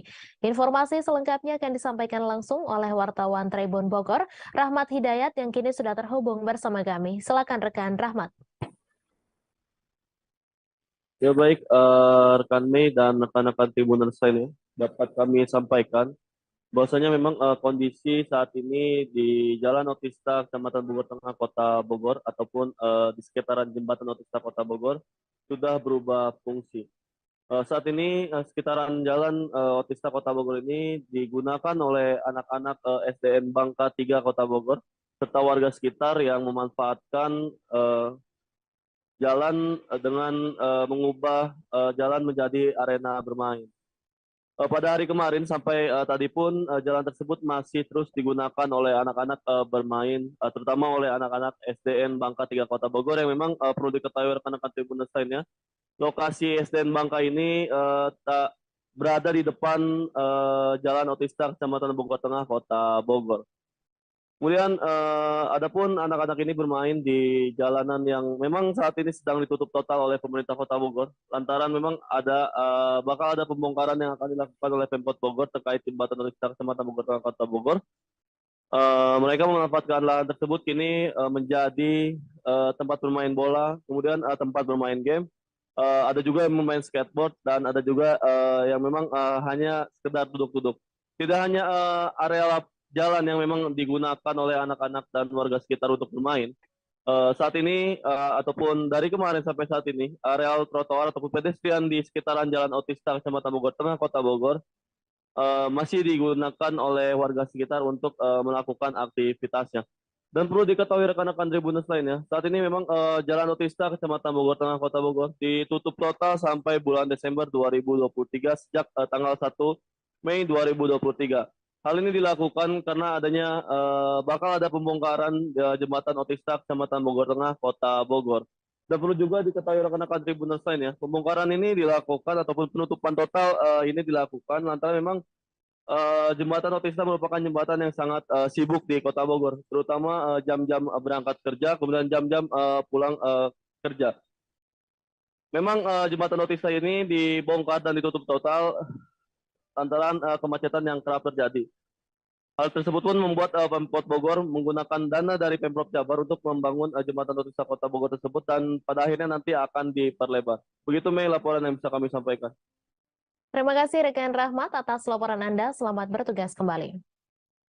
Aliansi Jurnalis Independen Kota Manado melaksanakan aksi damai pada Rabu 3 Mei. Aksi damai dilaksanakan di beberapa titik, pertama di Zero Point Kota Manado, kedua di Polda Sulawesi Utara, ketiga di depan patung Towoliu Sario. Aksi ini pun dirangkaikan dengan Hari Kemerdekaan Pers Sedunia 2023. Informasi selengkapnya akan disampaikan langsung oleh wartawan Tribun Manado, Randy Umar, yang kini sudah terhubung bersama kami. Silakan rekan Randy.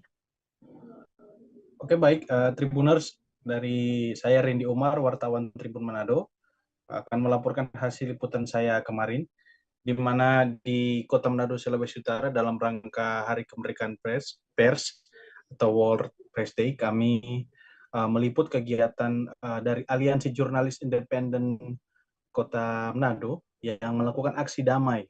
Aksi damai ini memang dilakukan di beberapa titik. Yang pertama di titik di Zero Point Kota Manado, baru kedua mereka berjalan menuju ke Polda Sulut. Nah, ke Polda Sulut ini Tribuners bukan tanpa alasan juga memang. Salah satu tuntutan yang mereka ajukan adalah untuk mempertanyakan penanganan kasus yang dilakukan oleh Polda Sulut terkait kasus tabrak lari yang menimpa wartawan Tribun Manado, almarhum senior kami Rio Nur. Nah, kasus ini memang sedemikian lama berproses, namun belum ada tersangka yang ditangkap. Nah, tersangka ini artinya dalam aksi ini pihak kepolisian yang diwakili oleh Dirlantas Polda Sulut, Pak Kombes Pol Radman Iswan Sanusi, bertemu langsung dengan teman-teman aliansi jurnalis. Beliau mengatakan bahwa kasus ini memang sejauh ini masih berproses dan pelaku memang belum sama sekali ditemukan. Mereka sementara mengumpulkan sejumlah barang bukti berupa CCTV, ada juga barang-barang bukti lain, dan terakhir ada semacam yang mungkin belum bisa mengungkapkan yang akan mereka bawa ke Lapor Mabes Polri. Nah, kasus ini pun mereka menuntut agar kasus ini bisa segera tertuntas dan supaya bisa diketahui siapa sosok pelaku yang menabrak almarhum wartawan Tribun Manado Rio Nur, yang sejauh ini memang belum bisa diketahui siapa sosoknya. Dan selain itu juga memang Aliansi Jurnalis Independen Indonesia Kota Manado juga melakukan tuntutan-tuntutan lain terkait juga dengan kebebasan pers di Kota Manado, agar supaya tidak ada lagi kekerasan terhadap jurnalis. Nah, itu saja yang bisa saya sampaikan dari Kota Manado, Sulawesi Utara. Saya kembali ke studio. Selamat sore. Terima kasih rekan Randy Umar atas laporan Anda. Selamat bertugas kembali. Satlantas Polresta Pontianak masih melakukan penyelidikan terkait mobil Honda Jazz yang menabrak pedagang batagor di Jalan Sultan Syahrir, Pontianak pada Rabu 3 Mei siang. Kecelakaan itu terjadi di depan kantor BPN Provinsi Kalimantan Barat. Kasat Lantas Polresta Pontianak, Kompol Aulia Hadiputra menyampaikan, kecelakaan itu melibatkan mobil Honda Jazz yang dikemudikan oleh M. Nurdiansyah dan Lalan Jailani yang mendorong gerobak batagor. Informasi selengkapnya akan disampaikan langsung oleh wartawan Tribun Pontianak, Ferianto, yang kini sudah terhubung bersama kami. Silakan rekan Ferry. Siap, baik Mei. Untuk kecelakaan ini terjadi kemarin ya pada Rabu 3 Mei 2023 di mana saat itu pedagang dari batagor ini sendiri hendak menyeberang Jalan Sultan Syahrir, yakni dari sebelah kantor BPN Kalimantan Barat untuk menuju ke Taman Akjaya. Namun saat ketika menyeberang di tengah jalan itu tiba-tiba dari arah Bundaran Kota Baru Kota Pontianak itu datang Honda Jazz berwarna kuning dengan kecepatan cukup tinggi. Menurut keterangan para saksi itu langsung menabrak gerobak batagor ini beserta pedagangnya, yang membuat pedagang beserta gerobak ini yang akibat ditabrak itu terpental hingga lebih dari 10 meter.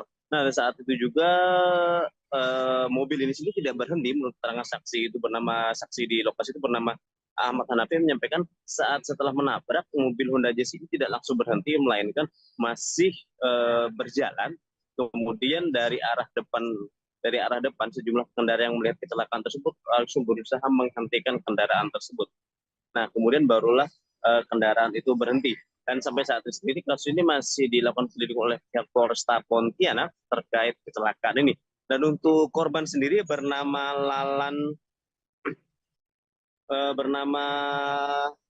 Lalan dan berasal dari wilayah Jawa Barat yang memang di Pontianak perantau dan cukup berjualan cukup lama di kota Pontianak. Untuk kondisinya sendiri masih dalam perawatan medis di Rumah Sakit RS Bayangkara Anton Sujarwo Pontianak dengan kondisi kaki kanannya itu informasinya patah dan mengalami luka pada bagian kepala. Demikian. Baik, terima kasih rekan Ferry atas laporan Anda, dan Tribuners, wartawan kami juga telah menghimpun wawancara dengan penjual es tebu. Berikut tayangannya untuk Anda.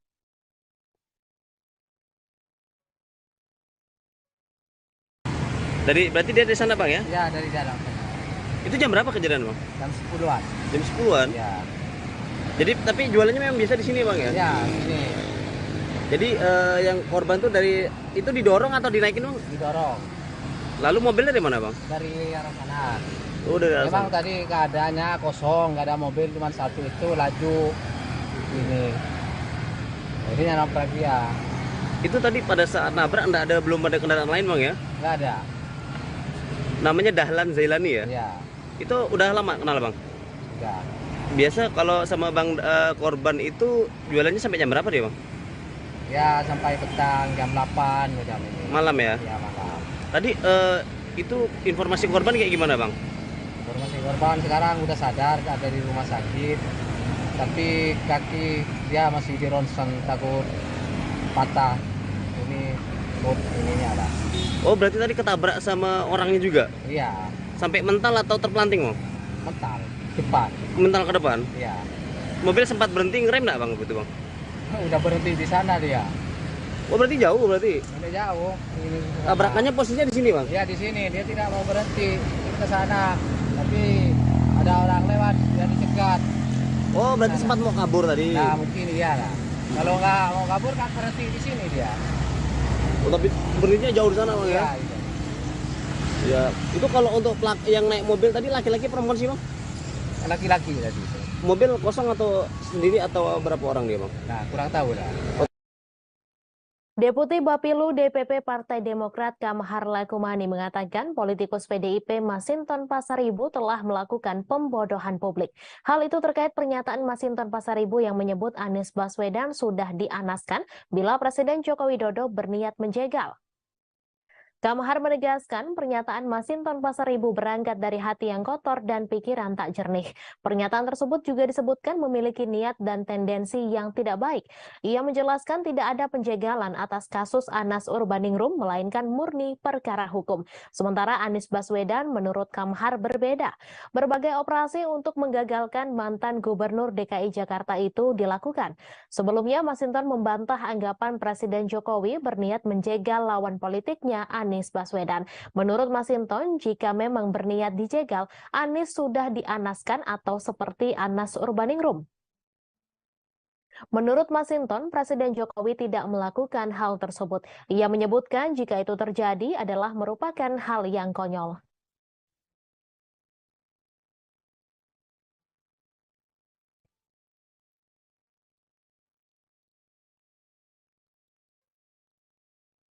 Viral di media sosial, video seorang driver ojek online membuntuti wanita di Kecamatan Cilengsi, Kabupaten Bogor, Jawa Barat. Dalam video viral, tampak pelaku mengenakan helm merah dan jaket ojek online. Dilansir tribunwow.com, video itu viral setelah diunggah oleh akun Info Cilengsi pada Rabu 3 Mei. Pelaku berinisial EY tampak berusaha kabur setelah kepergok membuntuti wanita. Namun upayanya kabur dihalangi oleh dua pria. Tampak dua pria menarik EY dari motor dan menginterogasinya. Dalam video, wanita tersebut tak terima lantaran pelaku mencoba masuk kamarnya. Saat ditanya, EY enggan banyak bicara. Ia hanya mengutarakan kata maaf kepada korban. Karena kesal, seorang pria melayangkan pukulan ke wajah EY. Namun lagi-lagi pelaku hanya terdiam dan tampak linglung. Sementara itu, Kapolsek Cilengsi Kompol Zulkarnain membenarkan adanya kejadian tersebut. Zulkarnain menyebut EY mengalami gangguan ingatan sejak sang ayah meninggal dunia. EY memasuki rumah warga karena mengira korban adalah kekasihnya. Kasus ini berakhir damai dan tidak memperpanjang persoalan tersebut. Selain itu, pihak korban dengan besar hati akan meminta akun-akun media sosial untuk menghapus video yang kadung viral tersebut.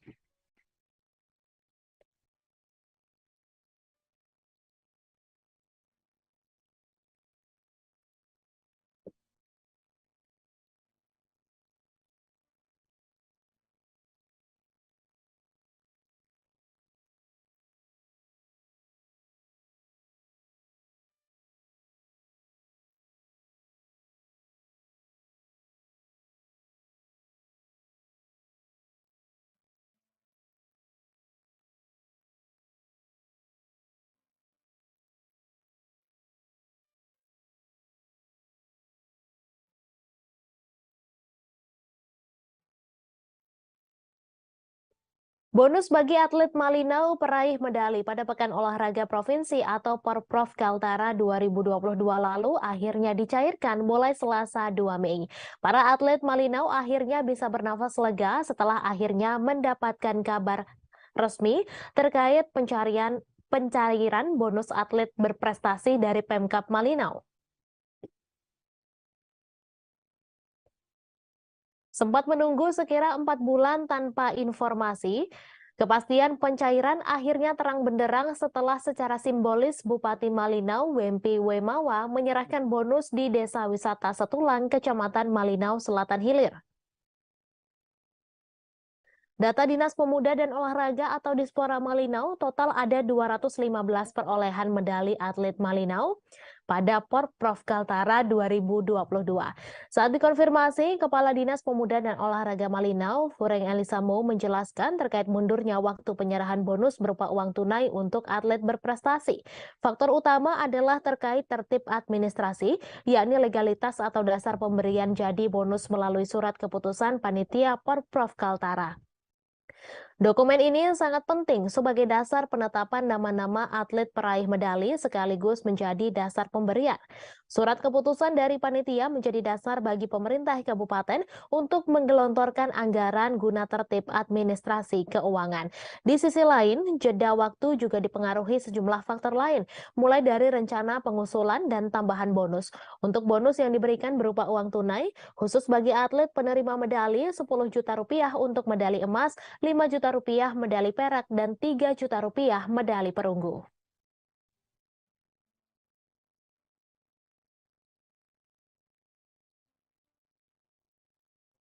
mimpi-mimpiin bisa orang kayak gini gitu, kayak pengen banget gitu berdoa kan. Nah lama-lama makin bisa juga. Nah awalnya itu saya lari dulu dari SD kan, cuma tapi tidak dimanfaatkan. Saya lari dulu. Tahun ini kita disupport anggaran oleh pemerintah daerah untuk pemberian bonus kepada atlet yang berprestasi di Porprov kemarin. Kemenkumham RI telah tiba di Lampung untuk melakukan pemeriksaan terhadap sipir lapas Raja Basa Dawang Delvi yang viral karena pamer harta di sosial media. Kedatangan tim Inspektorat Kemenkumham RI dikatakan oleh Kadifpas Kemenkumham Wilayah Lampung, Farid Junaidi, saat dikonfirmasi pada Rabu 3 Mei. Kemenkumham Wilayah Lampung menyebut pemeriksaan terhadap Dawang Delvi merupakan kewenangan Kemenkumham Republik Indonesia.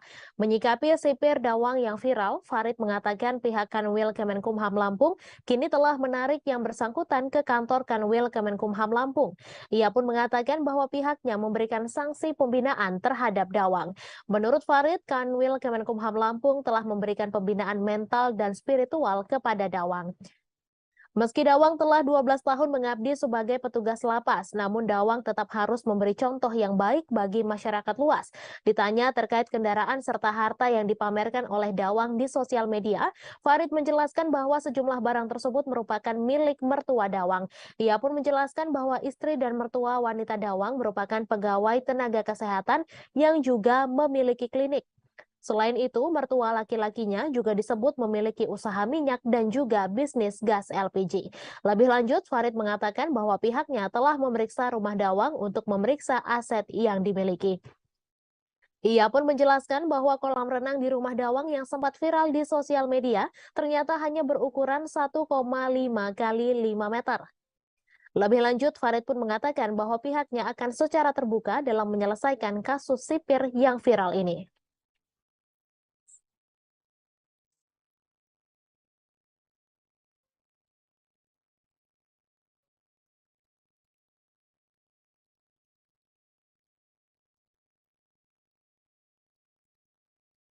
Informasi tadi sekaligus menutup jumpa kita dalam live update sore kali ini. Perbarui terus informasi Anda di seluruh kanal YouTube Tribun Network. Saya Meisa Desirait beserta kru yang bertugas pamit undur diri. Terima kasih dan sampai jumpa.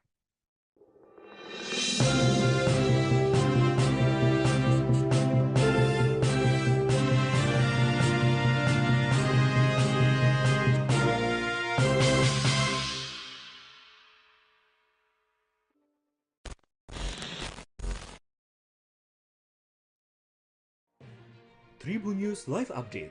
Tanggal 21. Selamat siang Tribuners, selamat sore Tribuners, selamat petang Tribuners, Anda sedang menyaksikan live update. Informasi teraktual dan terupdate dari siang hingga petang kami sajikan untuk Anda. Menewaskan 2 orang penumpang, yang mana kedua penumpang. Kami perdalam dengan laporan langsung dari lokasi kejadian dan narasumber terpercaya. Benar-benar menghukum mereka-mereka yang menghentikan terduga pelaku yang ingin. Subscribe dan share ya.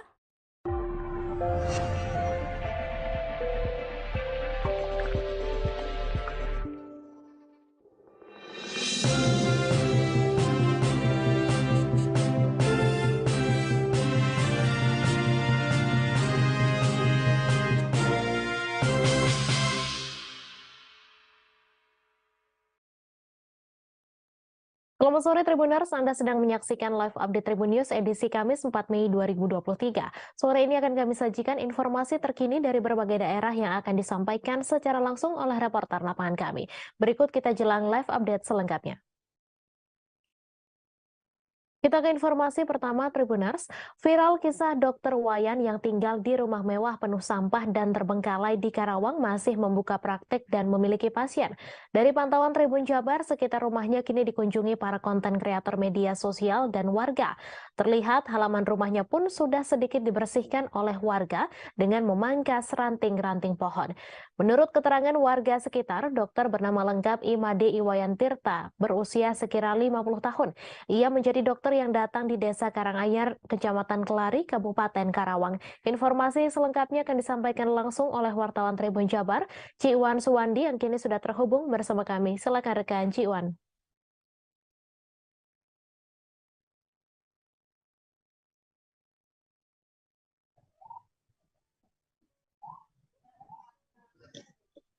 Halo, Mei. Ya, Mei.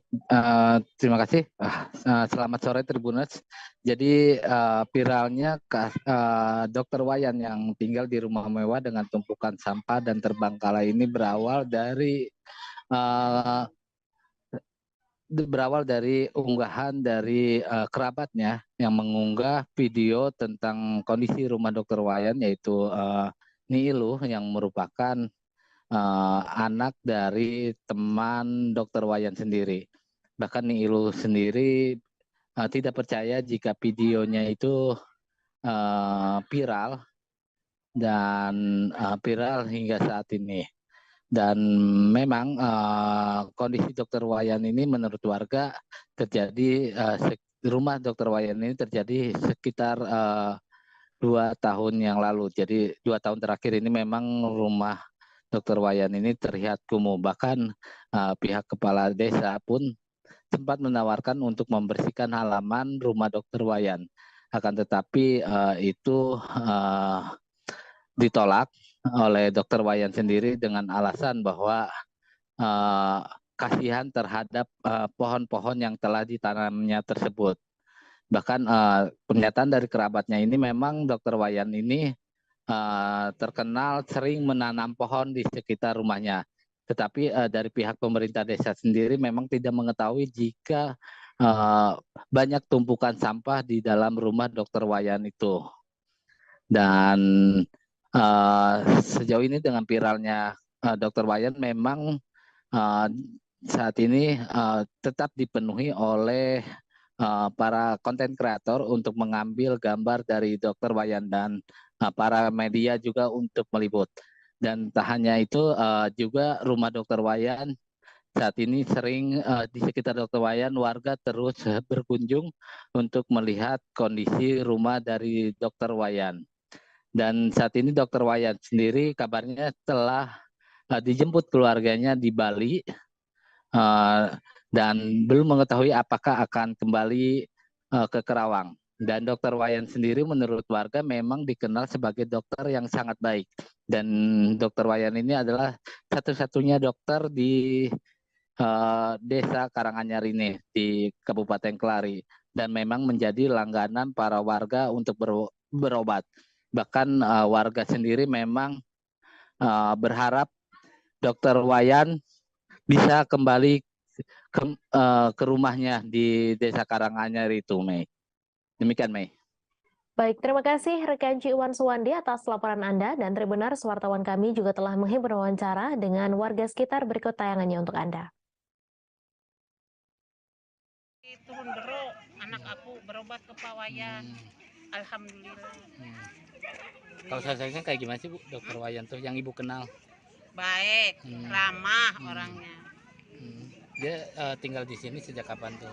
Tahu kalau nggak salah tahun 99. Tahun 99 ya. Sudah di sini. Dulu dia tuh kerja dokter di mana, Bu? Yang Ibu tahu?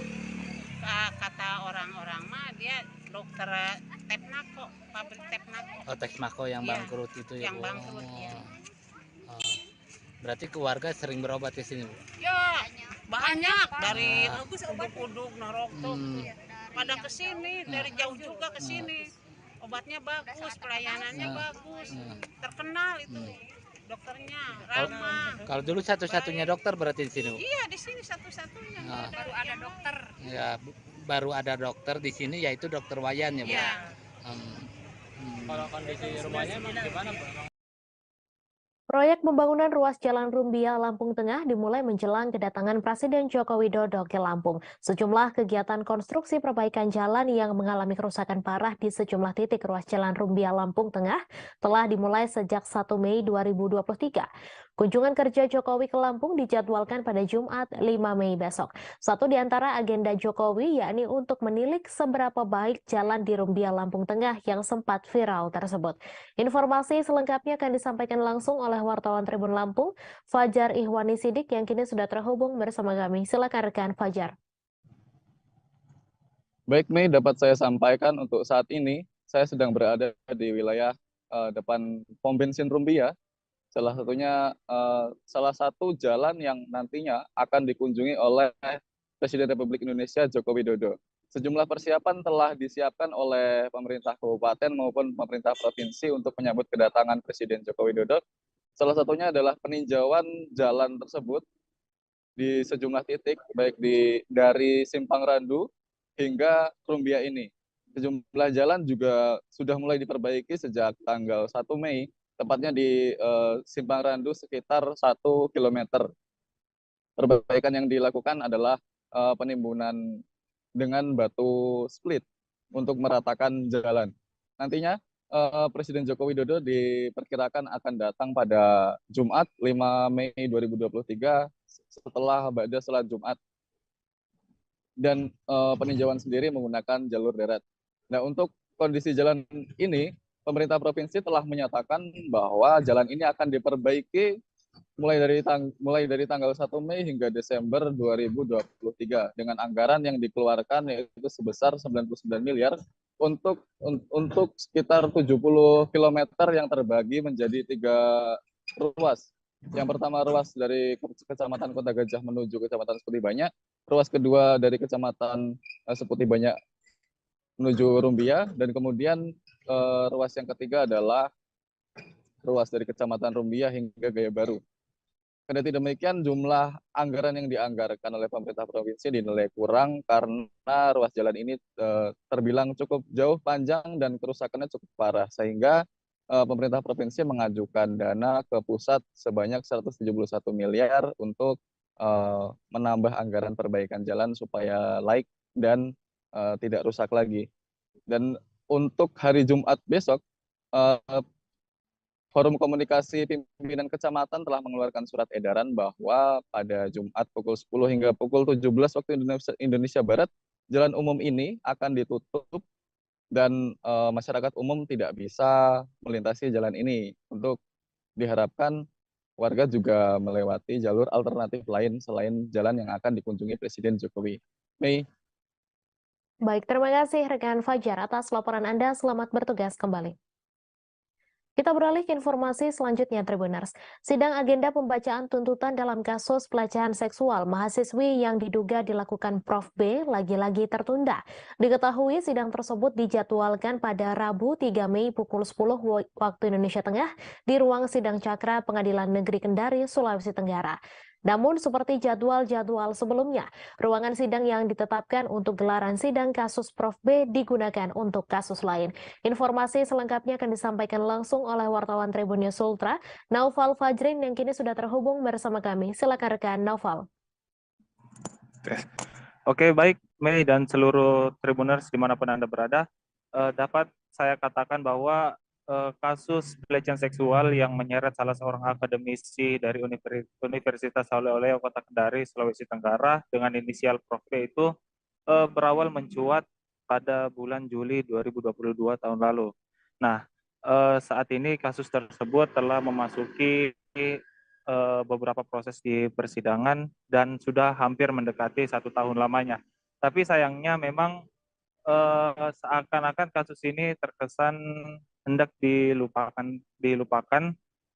karena kenapa? Memang dari banyaknya agenda persidangan yang telah ditetapkan oleh pihak Pengadilan Negeri Kelas 2 Kota Kendari, Sulawesi Tenggara, kerap mengalami penundaan, bukan saja di agenda persidangan pembacaan tuntutan oleh Jaksa Penuntut Umum, tetapi pada agenda-agenda sebelumnya pun seperti pemeriksaan saksi ahli oleh pihak terdakwa dalam kasus tersebut sebenarnya sudah mengalami beberapa kali penundaan dan dapat kami hitung ada sekira 5 kali penundaan dari beberapa jadwal yang telah ditetapkan oleh pihak PN Kendari, Sulawesi Tenggara.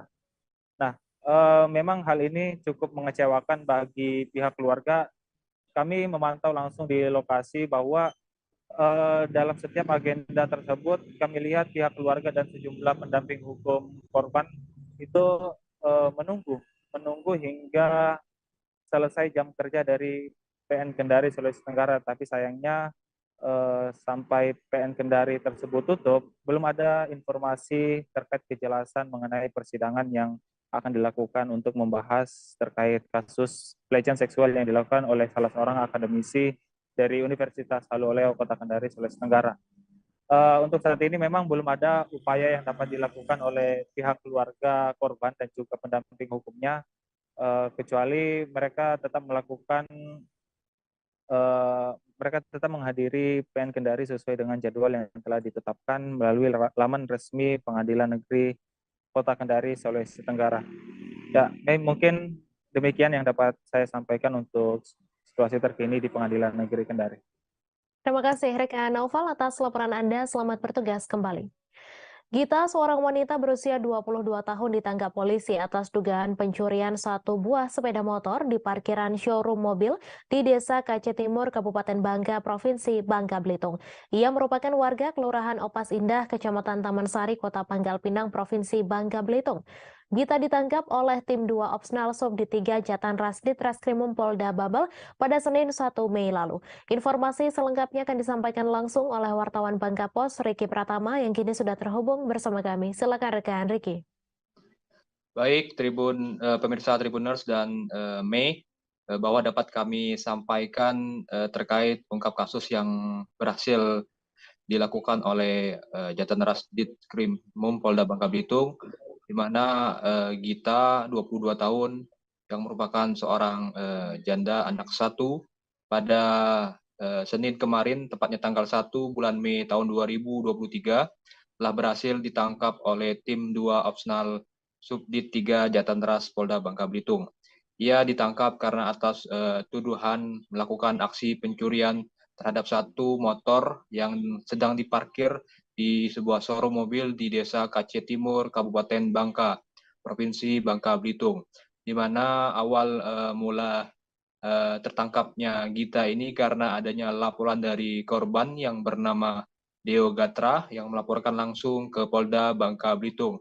Dari laporan tersebut, polisi melakukan pencarian terhadap tersangka Gita yang di mana ia ditangkap di sebuah rumah kontrakannya yang berada di Kampung Opas, Kota Pangkal Pinang, di mana dari tangan tersangka juga dari keterangan tersangka juga mengakui bahwa dirinya yang mencuri kendaraan motor merek Yamaha Vino warna hitam merah, di mana motor Yamaha Vino warna hitam merah ini telah dijualnya melalui forum jual beli atau Facebook yang ada di akun miliknya, di mana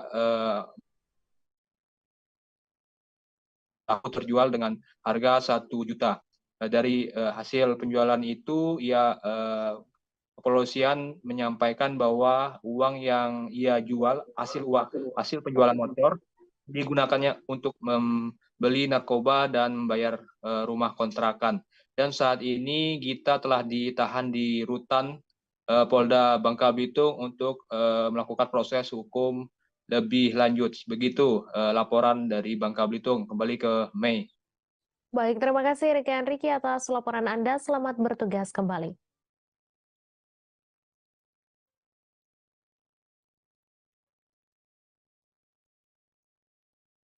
Negi Arlo, berusia 29 tahun asal Lenggang Gantung, ditangkap polisi pada Selasa 2 Mei malam. Ia ditangkap tim Jatanras Satreskrim Polres Baltim setelah terbukti mencuri di 4 toko emas di Manggar, Kampit, dan Tanjung Pandan. Setelah mendapat ciri-ciri serta kediaman Negi, polisi langsung mendatangi rumahnya di Lenggang Gantung.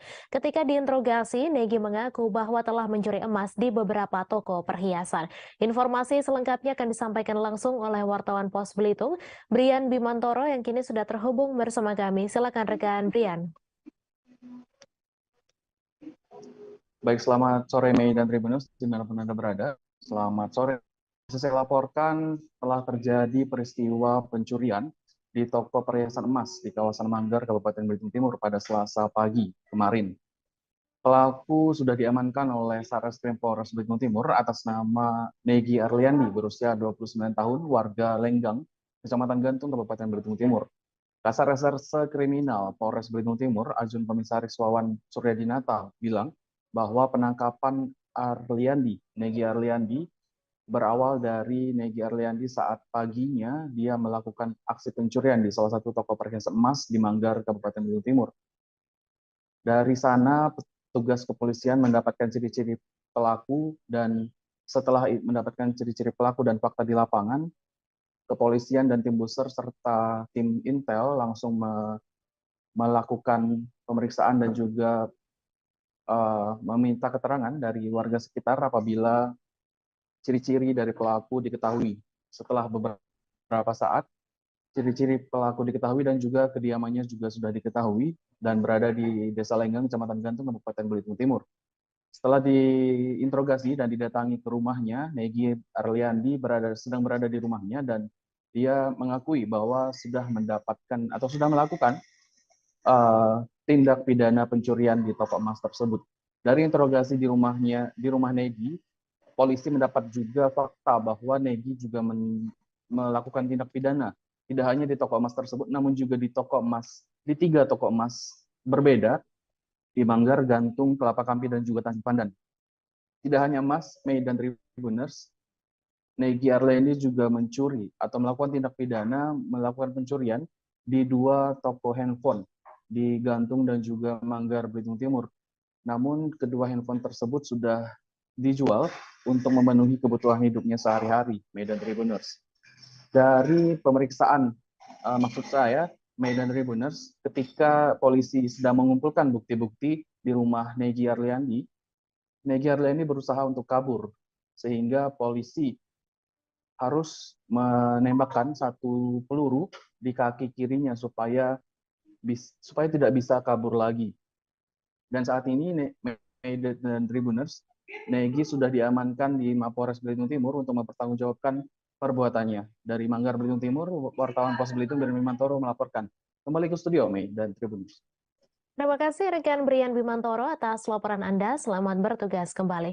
Kita beralih ke informasi selanjutnya, Tribuners. Ribuan santri Pondok Modern Darussalam Gontor Ponorogo menggelar sholat gaib pada Kamis 4 Mei. Sholat gaib dilakukan oleh santri di Masjid Gontor. Mereka melaksanakan sholat gaib karena ada 3 guru pengabdian alumni Pondok Gontor yang meninggal dunia. Mereka mengalami kecelakaan di Kabupaten Parigi Mutong, Sulawesi Tengah pada Rabu 3 Mei malam. Informasi selengkapnya akan disampaikan langsung oleh wartawan Tribun Mataraman, Pramita, yang kini sudah terhubung bersama kami. Silakan rekan Pramita. Baik, selamat sore rekan Mei. Di sini saya ingin melaporkan di bawah di Pondok Pesantren Modern Darussalam Gontor, ribuan santri menggelar salat gaib di Masjid Gontor. Mereka menggelar salat gaib karena para alumni, ada 3 alumni guru, 3 guru pengabdian alumni Gontor 2023 yang mengalami kecelakaan lalu lintas di Kabupaten Parigi Mutong di Sulawesi Tengah. Para guru itu merupakan alumni baru lulus Ramadan kemarin. Mereka memang ditugaskan setelah lulus dari Pondok Gontor, mereka ditugaskan untuk mengabdi di berbagai pondok Gontor yang menyebar di Indonesia. Ada 20 kronologinya, ada 29 lulusan Gontor 2023 yang disebut guru pengabdian itu. Mereka ditugaskan di Pondok Modern Gontor Kampus 11, Kabupaten Poso, Sulawesi Tengah. Mereka berangkat dari Pondok Modern Gontor Ponorogo itu pada Selasa malam. Kemudian mereka ke Sulawesi Tengah, mereka turun di Bandara Palu, Sulawesi Tengah, kemudian melanjutkan perjalanan dengan bus yang ditarter oleh Pondok Modern Darussalam Gontor. Ketika itu mereka berangkat dari bandara menuju kampus 11 Di Poso mereka mengendarai bus charteran, tetapi di tengah jalan atau tepatnya di Kabupaten Parigi Motong di Sulawesi Tengah, bus yang mereka charter terjun bebas ke jurang sedalam 20 meter. Dari laporan yang berhasil kami himpun, itu dari 29 guru pengabdian alumni Gontor itu ada 26 luka-luka dan 3 guru pengabdian yang meninggal dunia. Hingga kini masih untuk data pihak Pondok Modern Gontor masih melakukan pendataan seperti itu. Untuk 3 orang yang meninggal dunia, mereka akan diterbangkan ke masing-masing asal. Dan 1 itu berasal dari Palembang, 1 berasal dari Manado, dan 1 lainnya berasal dari Riau. Seperti itu, rekan Mai. Baik, terima kasih rekan Pramita atas laporan Anda. Selamat bertugas kembali dan Tribuners, wartawan kami juga telah menghimpun wawancara dengan juru bicara Pondok Modern Darussalam Gontor Ponorogo. Berikut tayangannya untuk Anda. Jadi rombongan ini adalah guru baru Pondok Modern Darussalam Gontor, santri yang baru lulus bulan Ramadan kemarin, kemudian mendapatkan penugasan untuk menjadi staf pengajar Ustadz di Pondok Modern Darussalam Gontor kampus 11 di Poso. Jadi mereka selama awal Syawal kemarin 5 hari mengikuti penataran di Gontor untuk pembekalan. Kemudian hari Selasa berangkat ke tempat pengabdian masing-masing. Salah satunya 29 ustadz ini. Kemudian dalam perjalanan dari Bandara Palu menuju kampus di Gontor 11 di Poso mengalami kecelakaan itu. Itu faktornya apa itu? Karena medan yang berat atau seperti apa? Menurut informasi dari tim kami yang ada di lapangan, memang ini cukup medannya cukup sulit karena berkelok-kelok. Namun penyebab pastinya tentu masih dalam investigasi tim kepolisian. Informasi awal yang kami terima dari asatid kami yang berada di rombongan, memang perjalanan malam, kemudian bis akan menyelip, kemudian Sesosok tubuh ditemukan penuh luka di jalur rel kereta api Desa Padang Ratu, Lampung Utara pada Rabu 3 Mei pagi. Diduga tubuh warga yang tergeletak di jalur rel kereta api tertabrak kereta api. Kapolsek Sungkai Utara, Ibtu Amardiansyah membeberkan adanya seorang warga yang ditemukan tewas tergeletak di jalur rel kereta api di Desa Padang Ratu, Sungkai Utara, Lampung Utara. Informasi selengkapnya akan disampaikan langsung oleh wartawan Tribun Lampung, Anung Bayu Ardi yang kini sudah terhubung bersama kami. Silakan rekan Anung. Ya, rekan Mei dan Tribuners, bisa dijelaskan bahwa kemarin pagi sekitar pukul 5.30 waktu Indonesia Barat, sosok tubuh pria berusia 70 tahun tergeletak di perlintasan kereta api Padang Ratu, Sungkai Utara, Lampung Utara, di mana ditemukan luka-luka seperti patah tangan dan patah kedua kakinya, serta luka di kepalanya. Kemudian oleh warga disebarluaskan melalui media sosial ataupun di jaring sosial seperti WhatsApp, sehingga diketahui bahwa korban bernama Karsam, warga Desa Bangunjaya, Kecamatan Sungkai Utara, Lampung Utara.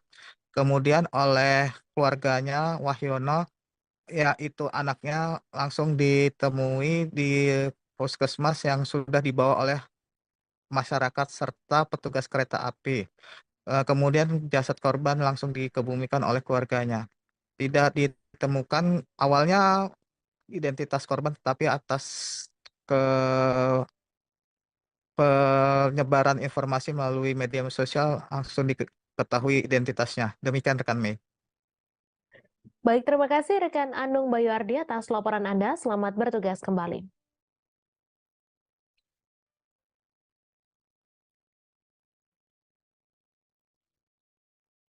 Tabrakan yang melibatkan kereta api dari arah Kota Padang menuju Kota Pariaman dengan sepeda motor di dekat stasiun Cimparwah, Kota Pariaman memakan korban jiwa pada Rabu 3 Mei. Kecelakaan yang terjadi sekira pukul 16:15 waktu Indonesia Barat itu melibatkan 2 pengendara sepeda motor yang berboncengan. Kasat Lantas Polres Pariaman, AKP Amelia, mengatakan jenis kelamin korban 1 laki-laki bernama Ryan Abdul Rahman dan 1 lagi perempuan bernama Haira Yulida. Informasi selengkapnya akan disampaikan langsung oleh wartawan Tribun Padang, Rahmat Panji, yang kini sudah terhubung bersama kami. Silakan rekan Panji. Baik, terima kasih rekan Mei. Saya ingin melaporkan Tribunas bahwa terjadi kecelakaan pada sore hari kemarin di perlintasan kereta api Jalan Cimparuh, Kota Pariaman, di mana kecelakaan ini melibatkan kakak beradik yang sedang berkendara menggunakan kendaraan roda 2. Akibat kecelakaan ini, kakak atau penumpang dari kendaraan roda 2 ini meninggal dunia saat mendapat perawatan di rumah sakit RSUD Kota Pariaman. Sedangkan adiknya atau pengendara yang membawa pengemudi sepeda motor itu hanya mengalami luka di bagian kaki dan kepala.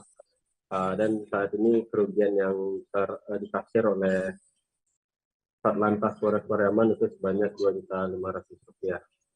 Baik, rekan Mei, seperti itu laporan saya terkait kecelakaan di Cimparuh, Kota Pariaman. Terima kasih. Terima kasih rekan Rahmat Panji atas laporan Anda. Selamat bertugas kembali. Suasana menjelang audiensi pihak penolak tambak udang dengan DPRD Jepara pada Rabu 3 Mei sedikit menegangkan. Audiensi ini ternyata juga dihadiri oleh kubu yang setuju terhadap keberadaan tambak udang. Dua kubu yang sama-sama dari Karimun Jawa itu sudah berada di Gedung Wakil Rakyat sebelum audiensi dimulai. Sejumlah orang mengenakan kaos bertuliskan penolakan penutupan tambak udang. Informasi selengkapnya akan disampaikan langsung oleh wartawan Tribun Muria, Yunan Setiawan, yang kini sudah terhubung bersama kami. Silakan rekan Yunan. Baik, Mei, saya sampaikan bahwa kemarin saat audit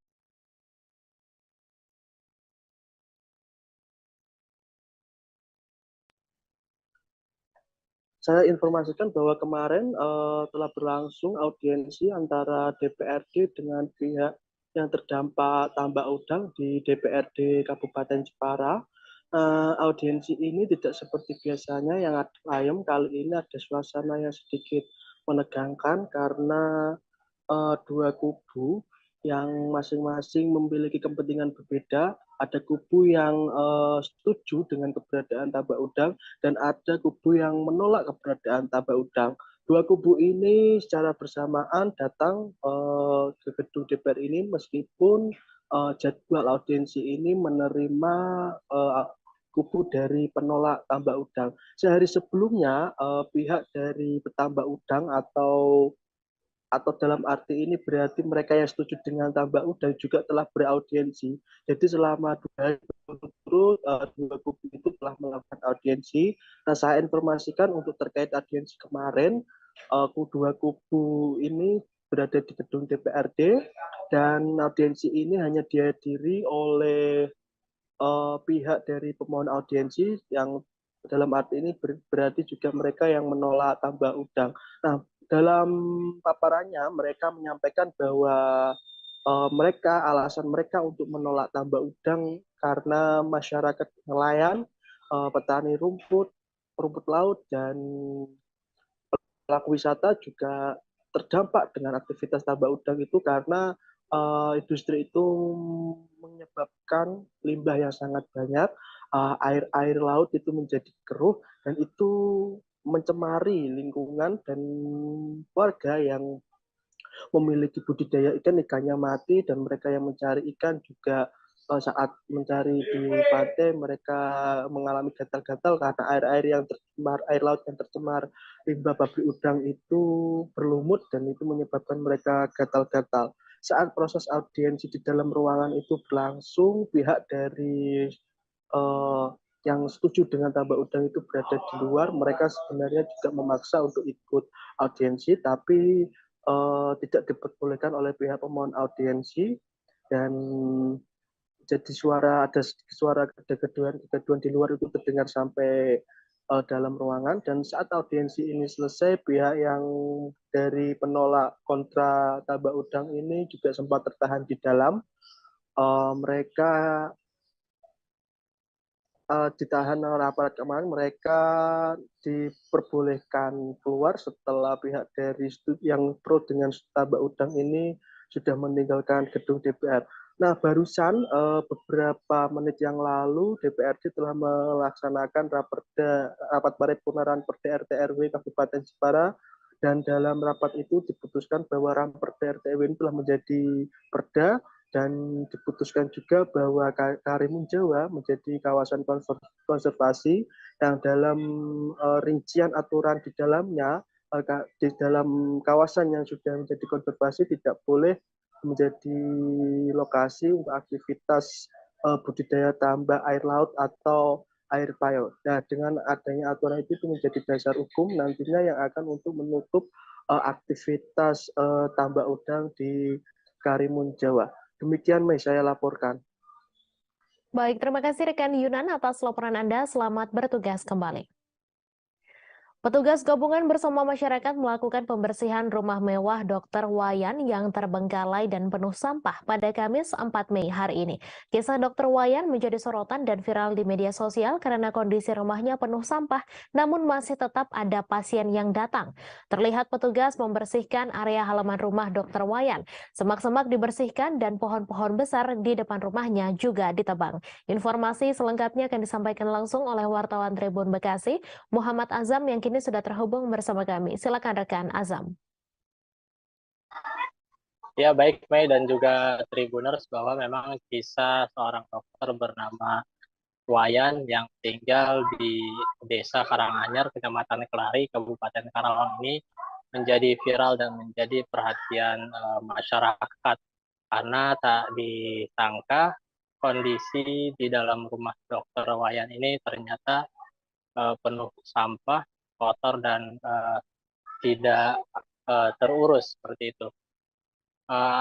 Awal mula kisah ini viral juga berawal dari kerabat dari Dokter Wayan yang sebetulnya ini merupakan sahabat dekat dari Dokter Wayan yang biasa berkunjung ke rumah Dokter Wayan.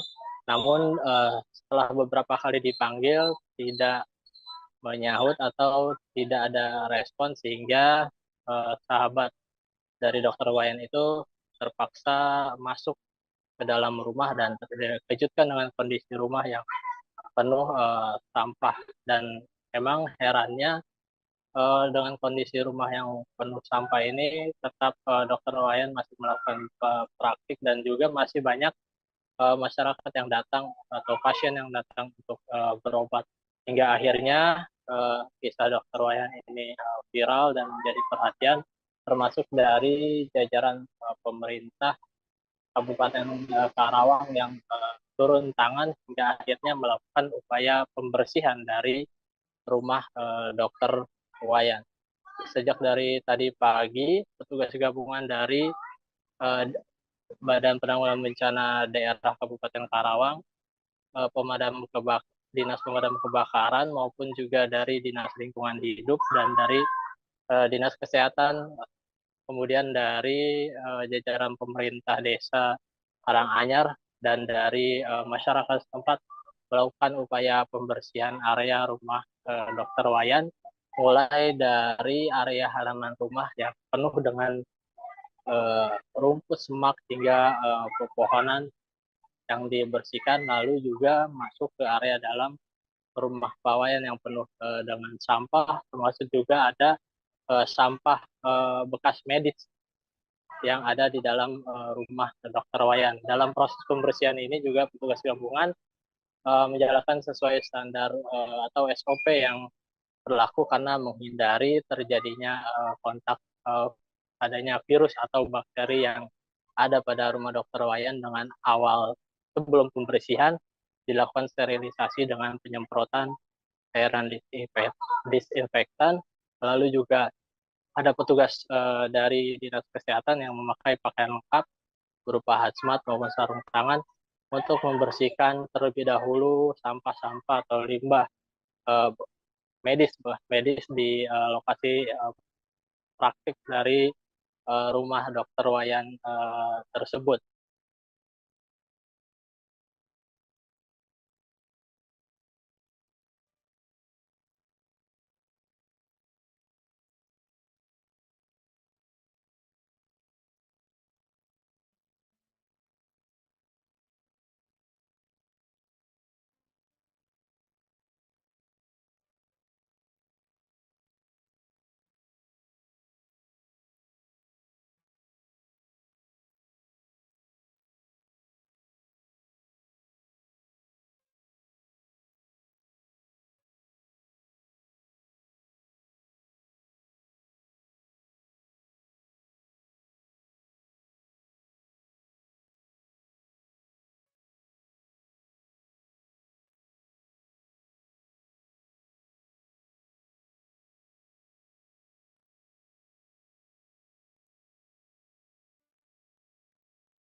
kasus ini sudah lama terjadi dan ini diselesaikan di tingkat desa.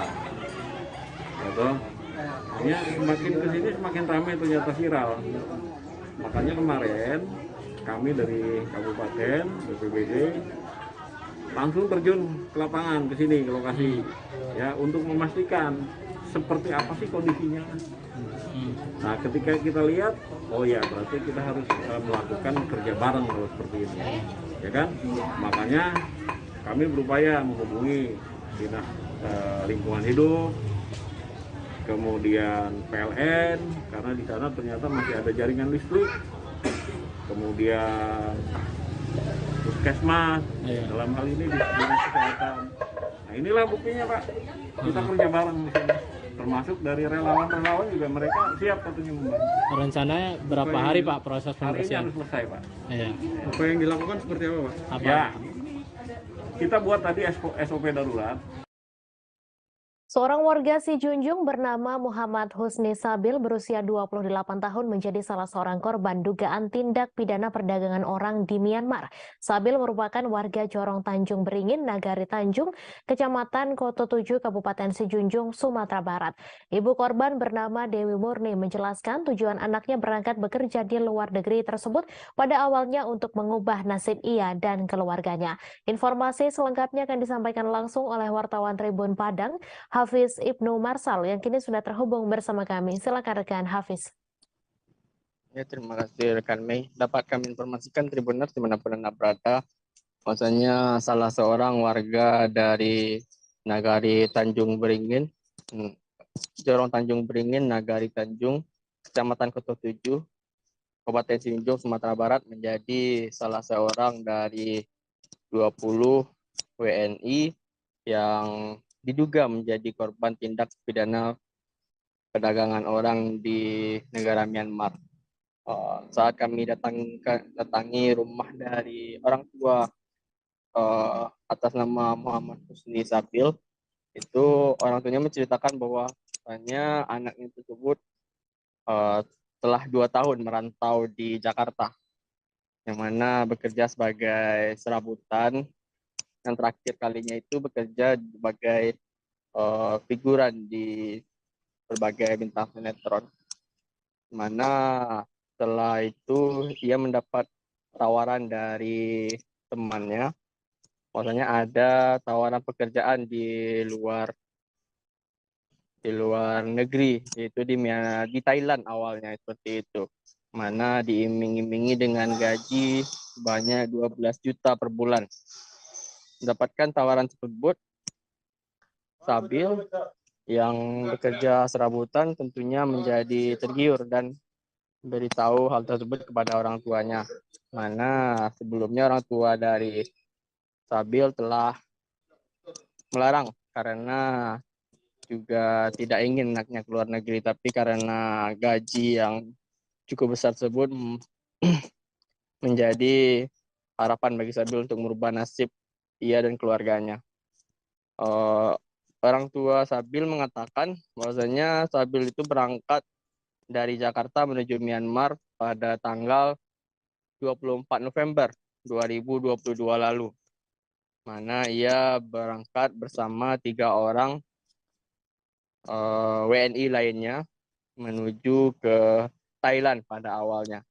Mana Sabil sebagai orang awam tidak mengetahui saat sampai di bandara itu apakah itu berada di Thailand ataupun di Myanmar. Ternyata tidak dibawa ke Thailand, melainkan tersebut dibawa ke Myanmar. Nah, pada saat di bandara tersebut, pihak perusahaan yang akan mempekerjakan Sabil dan teman-temannya itu menjemput dengan mobil yang berisikan 2 orang yang menggunakan senjata api. Mana setelah itu WNI tersebut dibawa dan dikumpulkan di satu tempat dan dengan WNI lainnya untuk bekerja. Pada awalnya itu Sabil belum memberitahukan apa pekerjaan yang sebenarnya yang dilakukan di sana. Ia mengatakan kepada orang tuanya bahwasanya ia bekerja di perkantoran pada bagian komputer, mana pada bulan pertama dan bulan kedua itu belum diberitahukan. Memasuki bulan ketiga bekerja, Sabil mulai tidak tahan karena ia mengatakan pada orang tuanya itu dia kena siksa dan juga pekerjaannya itu ternyata merupakan dipaksa menjadi sindikat penipuan online atau scammer yang dilakukan oleh perusahaan tersebut. Karena itu, Sabil mengadukan hal tersebut kepada orang tuanya dan berencana untuk keluar dan kembali ke Indonesia. Tapi saat Sabil sendiri ingin keluar dari perusahaan tersebut meminta tebusan ataupun bayaran jika ingin keluar dari perusahaan dan dipulangkan kembali ke Indonesia, yaitu uang sebesar 75 juta. Kata Ibu Sabil, uang tersebut terus bertambah. Bahkan ada dari orang tua lainnya yang anaknya bernasib sama dengan Sabil itu diminta sebanyak 100 sampai dengan 160 juta. Kata Dewi Murni, Ibu Sabil, itu terakhir kali ia berkomunikasi dengan Sabil itu pada hari Lebaran, yaitu hari Sabtu, tanggal 22 April 2023 lalu. Karena pada saat itu anaknya Sabil hanya meminta tolong karena sudah tidak tahan disiksa dan sudah tidak manusiawi. Sejak saat itu, kata Dewi, Sabil tidak lagi bisa dihubungi dan sudah putus kontak hingga saat sekarang. Dewi mengatakan saat ini dia tidak tahu bagaimana kondisi dari anak sulungnya itu, apakah masih baik-baik saja ataupun tidak, seperti itu. Sementara Dewi juga berharap kepada Presiden Republik Indonesia Joko Widodo, Gubernur Sumatera Barat Mayaldi Ansarullah, dan Bupati Sijunjung Beni Difaisir untuk dapat memulangkan anaknya ke Indonesia bagaimana mestinya. Seperti itu, rekan Mei. Baik, terima kasih rekan Hafiz Ibnu atas laporan Anda, dan Tribunars, wartawan kami juga telah menghimpun wawancara dengan ibu dari salah seorang WNI. Berikut tayangannya untuk Anda. Awal berangkat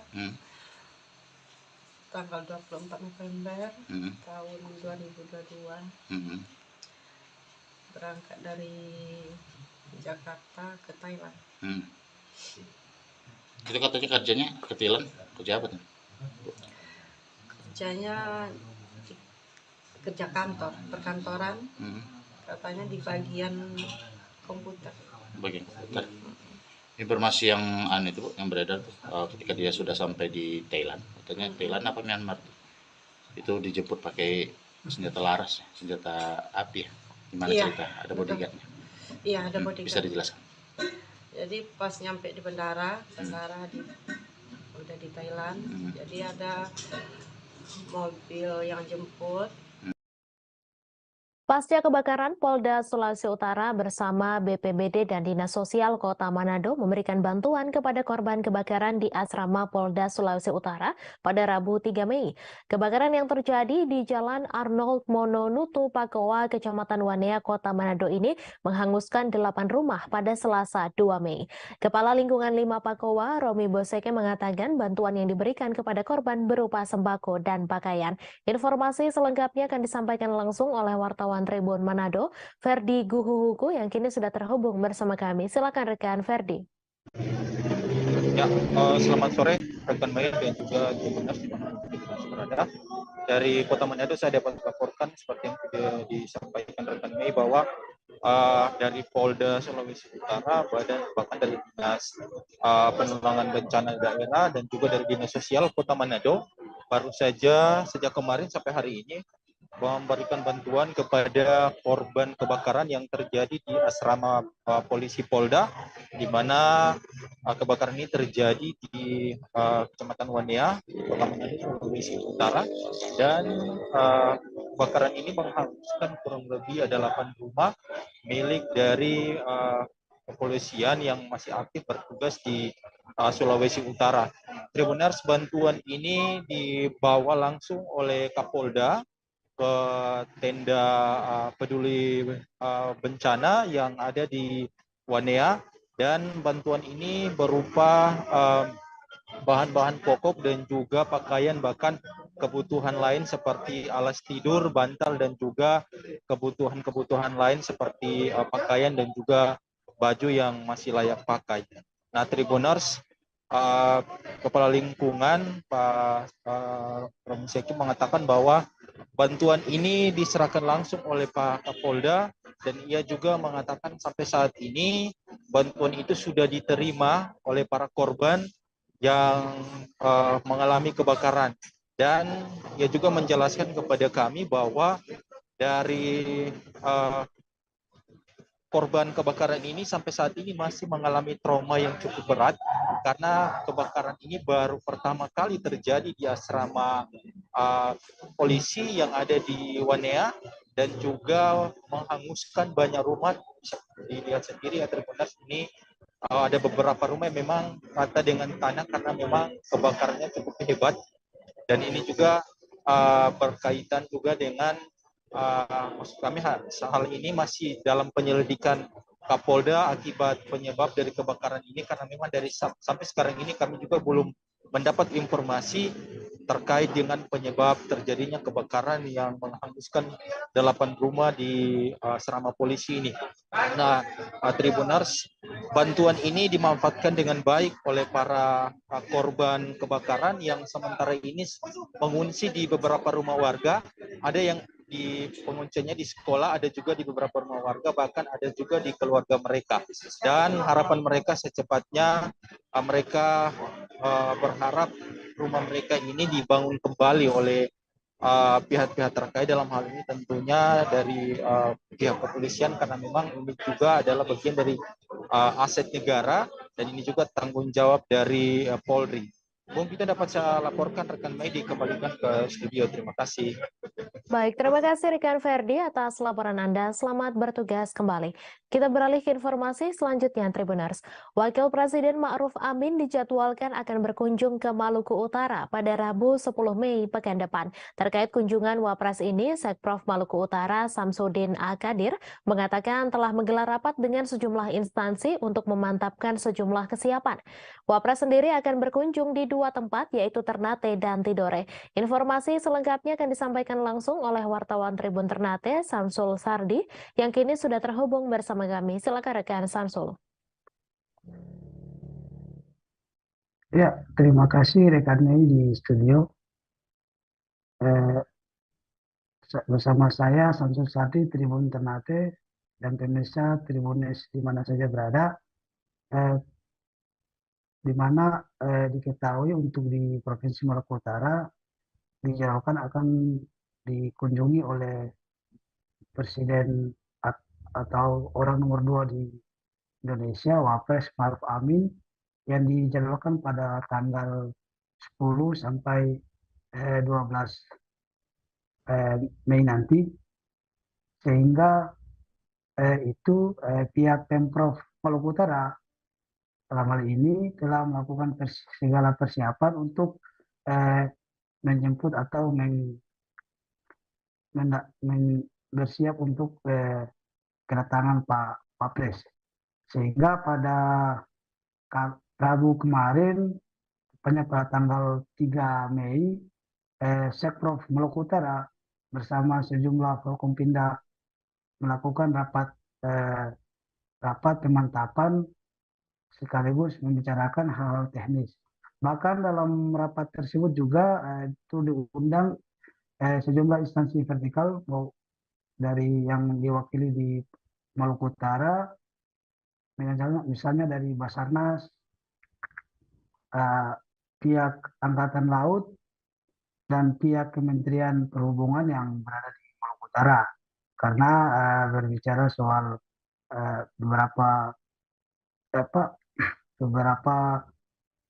sejumlah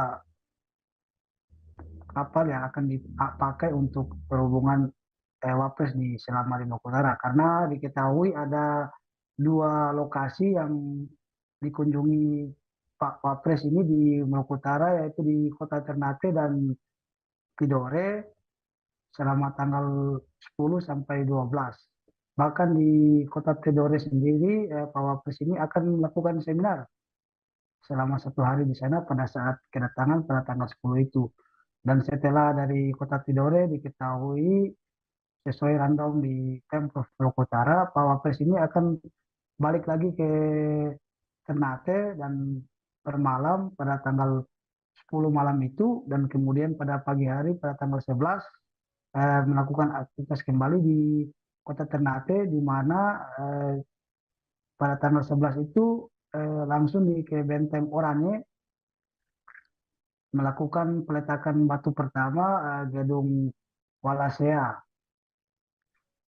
Bahkan diketahui juga sesuai jadwal yang saat ini dipegang pihak Pemprov Maluku Utara, di mana Pak Wapres ini akan memboyong sejumlah menteri yang bakal berkunjung bersama Pak Wapres, menampingi Pak Wapres di Kota Ternate dan Tidore. Diketahui menteri tersebut diantaranya Pak Sandiaga Uno bersama Pak Erick Thohir, Menteri BUMN. Kemudian agenda kunjungan ini masih dilakukan pemantapan karena menurut Pak Sekprov Maluku Utara, Pak Samsudin Al-Qadir, bahwa akan melakukan rapat pemantapan susulan dengan sejumlah staf Wapres dan kepala Satpampres di istana untuk melakukan pemantapan, karena diketahui jadwal sementara ini masih tentatif, jadwal kunjungan Wapres masih tentatif, sehingga ditunggu masih jadwal resmi yang akan didatangi oleh pihak staf Wapres dari istana langsung bersama sejumlah ajudan Satpampres maupun pimpinan Satpampres yang akan datang melakukan rapat-rapat sebelum tanggal 10 itu. Demikian Samsul, saya kembalikan ke studio. Terima kasih rekan Samsul atas laporan Anda, dan Tribuners, wartawan kami juga telah mengikuti wawancara dengan Sekprov Maluku Utara. Berikut tayangannya untuk Anda. Maluku Utara yang agendanya di Tidore dan Ternate. Nah, jadi tadi kita karena ada pergerakan dari Tidore ke Ternate yang juga menggunakan kapal angkatan laut, gitu. Maksudnya ada penggunaan beberapa tugas yang kita undang semua yang terkait dengan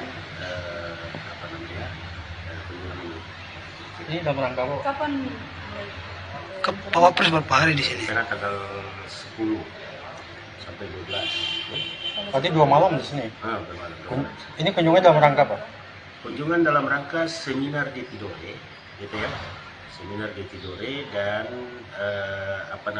ada juga di IAIN ya, dan di Benteng Oranye. Ya. Di sana ada kunjungan untuk melihat dan kalau ada beberapa agenda termasuk peletakan batu pertama Walasea itu ya. Nah, itu kalau jadi itu. Tapi masih bergulir beberapa agenda ya, kira seperti itu. Nah, kalau kemudian kita lihat karena ini kan kita baru persiapan saja. Nanti akan pastinya kan kalau dari Pas Pampres dan dari Sekretariat Wapres datang lagi untuk membatalkan agenda. Curhatan WNI korban perdagangan manusia disiksa di Myanmar viral di media sosial. Curhatan ini diviralkan oleh politisi sekaligus perancang Niluh Jelantik lewat akun Twitternya pada Selasa 2 Mei. Dalam unggahannya, Niluh Jelantik membagikan chat WhatsApp dari keluarga korban. Disebutkan korban perdagangan manusia ini mencapai 20 orang. Di Myanmar, mereka disiksa baik dipukul, disetrum, bahkan tidak diberi makan sampai 5 hari. Sementara itu, dalam video yang diunggah akun Instagram Bebaskan Kami pada 19 April 2023 lalu, tampak sekelompok WNI berada dalam satu ruangan. Mereka terdiri dari pria dan wanita yang mencurahkan kekejaman yang didapat selama di Myanmar. Mereka pun memohon agar Presiden Joko Widodo mau membantu memulangkan mereka ke Indonesia. Mereka mengaku disuruh bekerja saat malam hari dengan target yang harus dipenuhi. Jika target tersebut tak terpenuhi, maka ada hukuman yang menanti mereka. Mereka pun secara bergantian meminta tolong kepada Jokowi agar dipulangkan, lantaran 4 orang dari mereka akan dijual ke perusahaan lain, sementara sisanya akan dipimpin oleh pemimpin yang terkenal dengan hukuman kejam. Pada postingan sebelumnya, akun tersebut menginformasikan awalnya para WNI itu tertipu job scam. Mereka pun dipaksa bekerja sebagai scammer. Selain Niluh Jelantik, artis Uya Kuya juga turut menyoroti kasus ini. Uya Kuya mengingatkan para masyarakat agar hati-hati terhadap iklan lowongan pekerjaan. Lebih lanjut, perwakilan mengaku sudah ada tanggapan dari pihak pemerintah namun belum sampai tahap evakuasi pada Senin 1 Mei. Sambil meneteskan air mata, keluarga korban mengaku sudah tidak bisa menghubungi para korban. Bahkan sampai hari ke-9 penyekapan pada Rabu 3 Mei, korban juga masih tidak bisa dihubungi.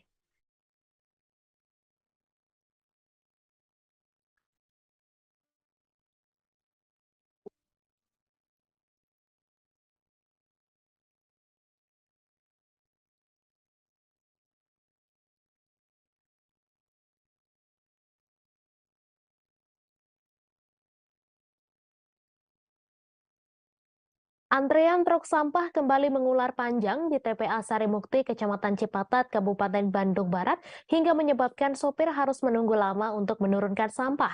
Menurut pantauan pada Rabu 3 Mei, sejumlah truk bermuatan sampah dari wilayah Bandung Raya tersebut hanya terparkir di pinggir jalan menuju TPA Sarimukti, sedangkan sopir truk hanya berdiam menunggu antrean.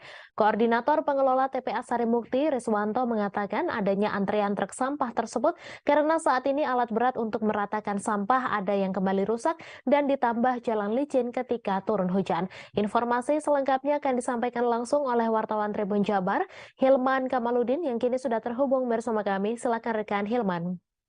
Ya, selamat sore Mei dan Tribuners. Terkait antrean truk sampah di TPA Sarimukti itu sebetulnya memang udah jadi permasalahan klasik ya, sudah terjadi sejak akhir tahun 2002 lalu, di mana penyebab dari adanya antrian truk tersebut karena memang kondisi di TPA Sarimukti itu sudah banyak kendala, diantaranya kendala jalan atau lintasan yang licin, kadang juga jalan juga amblas ketika turun hujan deras. Kemudian adanya kerusakan dari alat berat, ya, di mana saat ini alat berat untuk meratakan tanah di TPA Sarimukti itu hanya ada 5, yaitu 3 unit ekskavator dan 2 bulldozer. Bahkan berdasarkan update terbaru kemarin bahwa dua bulldozer itu mengalami kerusakan sehingga hanya ada 3 ekskavator yang mengalami bisa beroperasi maksudnya.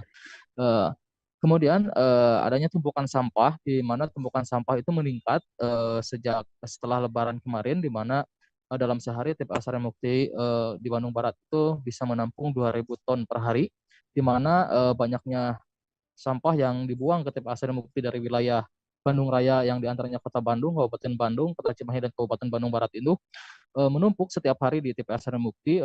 Bahkan dengan kendala kerusakan alat berat tersebut, pihak pengelola mengakui bahwa ada kendala yang terjadi di TPA Sarimukti tersebut, sehingga banyak antrean truk sampah yang mengular panjang. Bahkan kemarin berdasarkan keterangan dari Swanto dan pemantauan dari kami sendiri bahwa truk sampah tersebut mengular atau mengantri panjang hingga 2 km di sekitar TPA Sarimukti.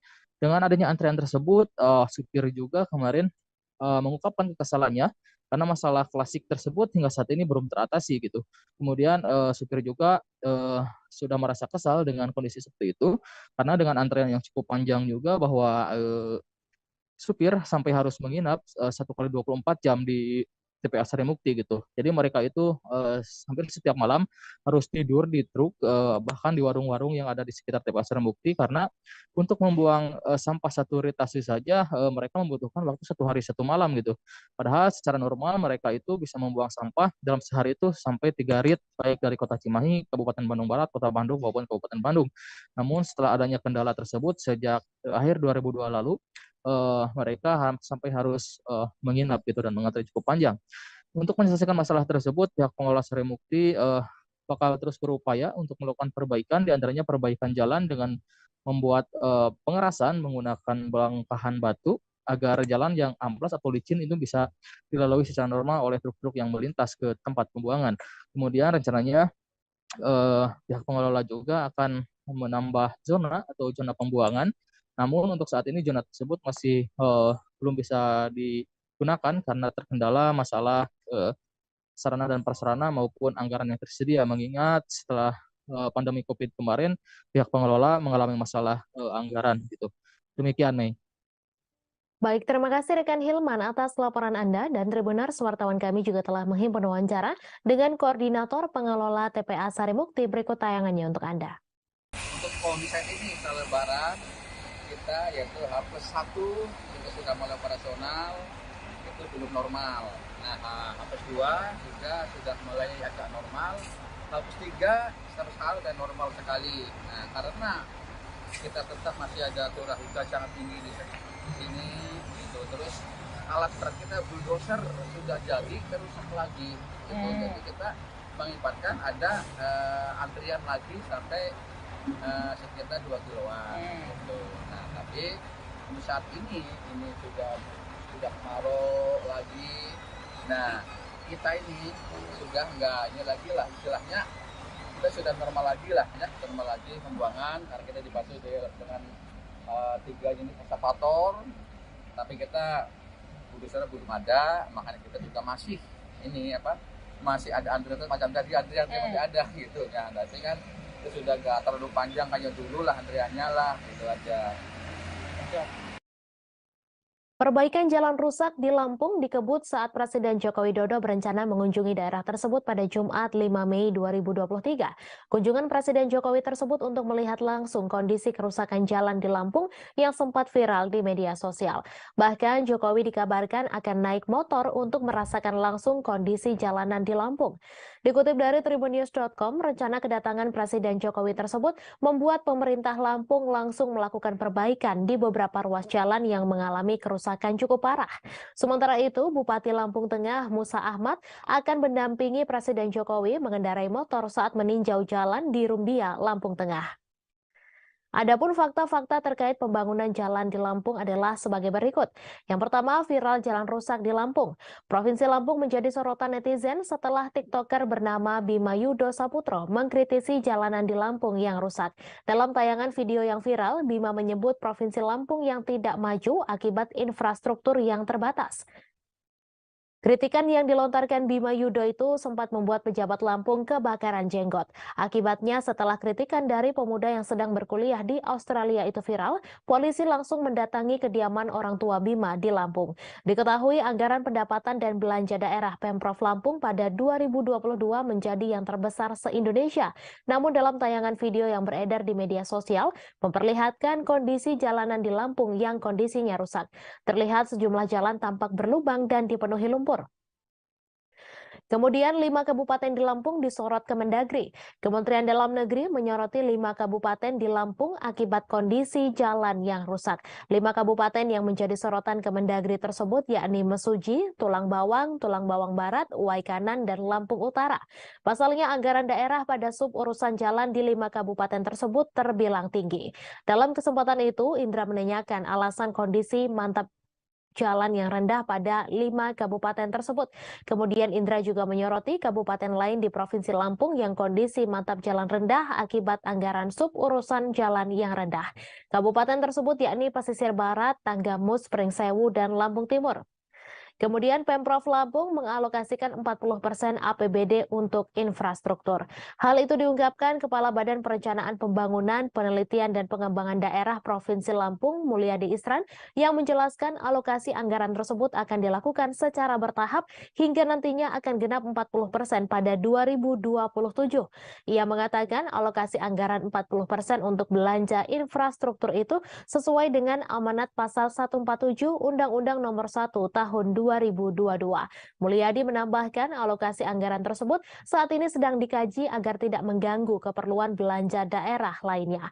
Kepala Bapeda Provinsi Lampung itu menjelaskan besaran 40% itu juga akan diimplementasikan oleh pemerintah kota dan kabupaten se-Provinsi Lampung.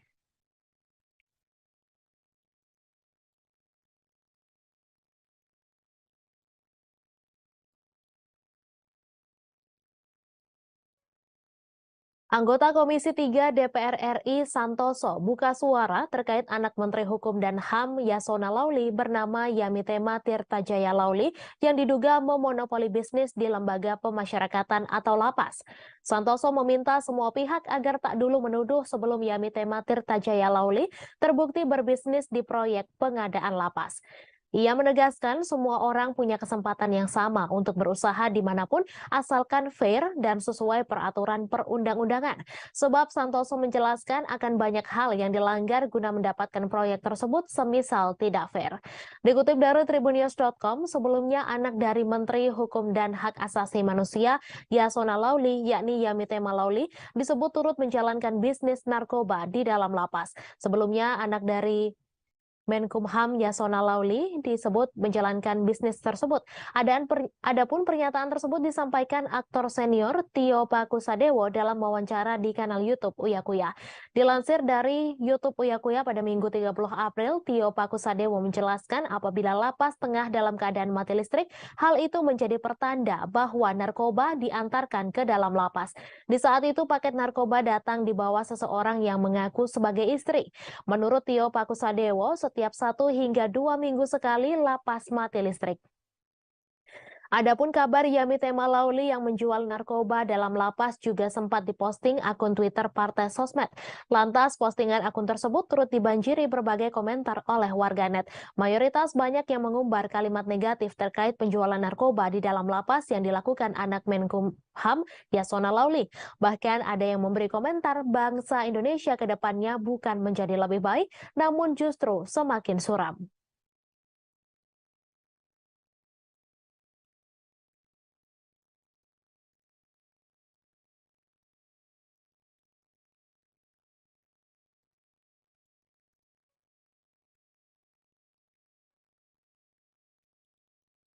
Kawasan sekitar Jembatan Otista Kota Bogor saat ditutup total berubah menjadi tempat bermain anak-anak SD Negeri Bangka 3 serta warga sekitar. Areal yang memang tidak dibatasi dengan seng ini berubah fungsi. Awalnya sebelum ditutup total, seperti yang diketahui, jembatan ini menjadi jembatan tersibuk, terutama di jam-jam berangkat kerja dan sekolah serta jam pulang kerja pada sore hari. Informasi selengkapnya akan disampaikan langsung oleh wartawan Tribun Bogor, Rahmat Hidayat yang kini sudah terhubung bersama kami. Silakan rekan Rahmat. Ya baik, rekan Mei dan rekan-rekan Tribuners lainnya dapat kami sampaikan bahwasanya memang kondisi saat ini di Jalan Otista Kecamatan Bogor Tengah Kota Bogor ataupun di sekitaran Jembatan Otista Kota Bogor sudah berubah fungsi. Saat ini sekitaran Jalan Otista Kota Bogor ini digunakan oleh anak-anak SDN Bangka 3 Kota Bogor serta warga sekitar yang memanfaatkan jalan dengan mengubah jalan menjadi arena bermain.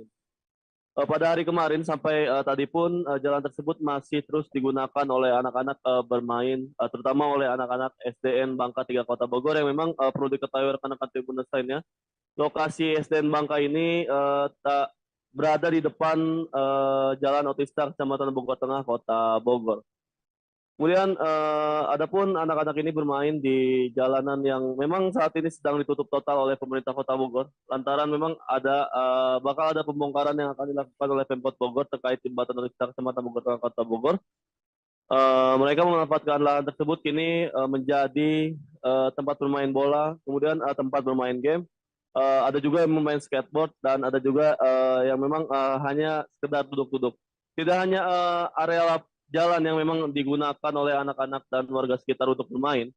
Saat ini ataupun dari kemarin sampai saat ini, areal trotoar ataupun pedestrian di sekitaran Jalan Otista Kecamatan Bogor Tengah Kota Bogor masih digunakan oleh warga sekitar untuk melakukan aktivitasnya. Dan perlu diketahui rekan-rekan Tribuners lainnya, saat ini memang Jalan Otista Kecamatan Bogor Tengah Kota Bogor ditutup total sampai bulan Desember 2023 sejak tanggal 1 Mei 2023. Hal ini dilakukan karena adanya bakal ada pembongkaran jembatan Otista Kecamatan Bogor Tengah Kota Bogor. Dan perlu juga diketahui rekan-rekan Tribuners lainnya, pembongkaran ini dilakukan ataupun penutupan total ini dilakukan lantaran memang jembatan Otista merupakan jembatan yang sangat sibuk di Kota Bogor, terutama jam-jam berangkat kerja, kemudian jam-jam pulang kerja. Memang jembatan Otista ini dibongkar dan ditutup total lantaran kemacetan yang kerap terjadi. Hal tersebut pun membuat Pemkot Bogor menggunakan dana dari Pemprov Jabar untuk membangun jembatan Otista Kota Bogor tersebut dan pada akhirnya nanti akan diperlebar. Begitu Mei laporan yang bisa kami sampaikan. Terima kasih rekan Rahmat atas laporan Anda. Selamat bertugas kembali. Aliansi Jurnalis Independen Kota Manado melaksanakan aksi damai pada Rabu 3 Mei. Aksi damai dilaksanakan di beberapa titik, pertama di Zero Point Kota Manado, kedua di Polda Sulawesi Utara, ketiga di depan patung Towoliu Sario.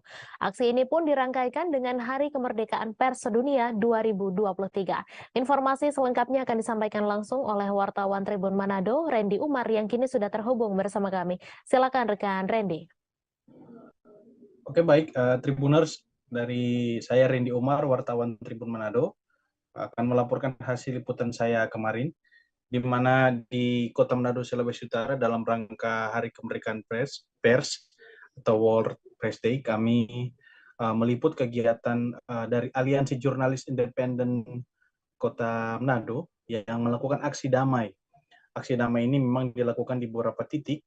Yang pertama di titik di Zero Point Kota Manado, baru kedua mereka berjalan menuju ke Polda Sulut.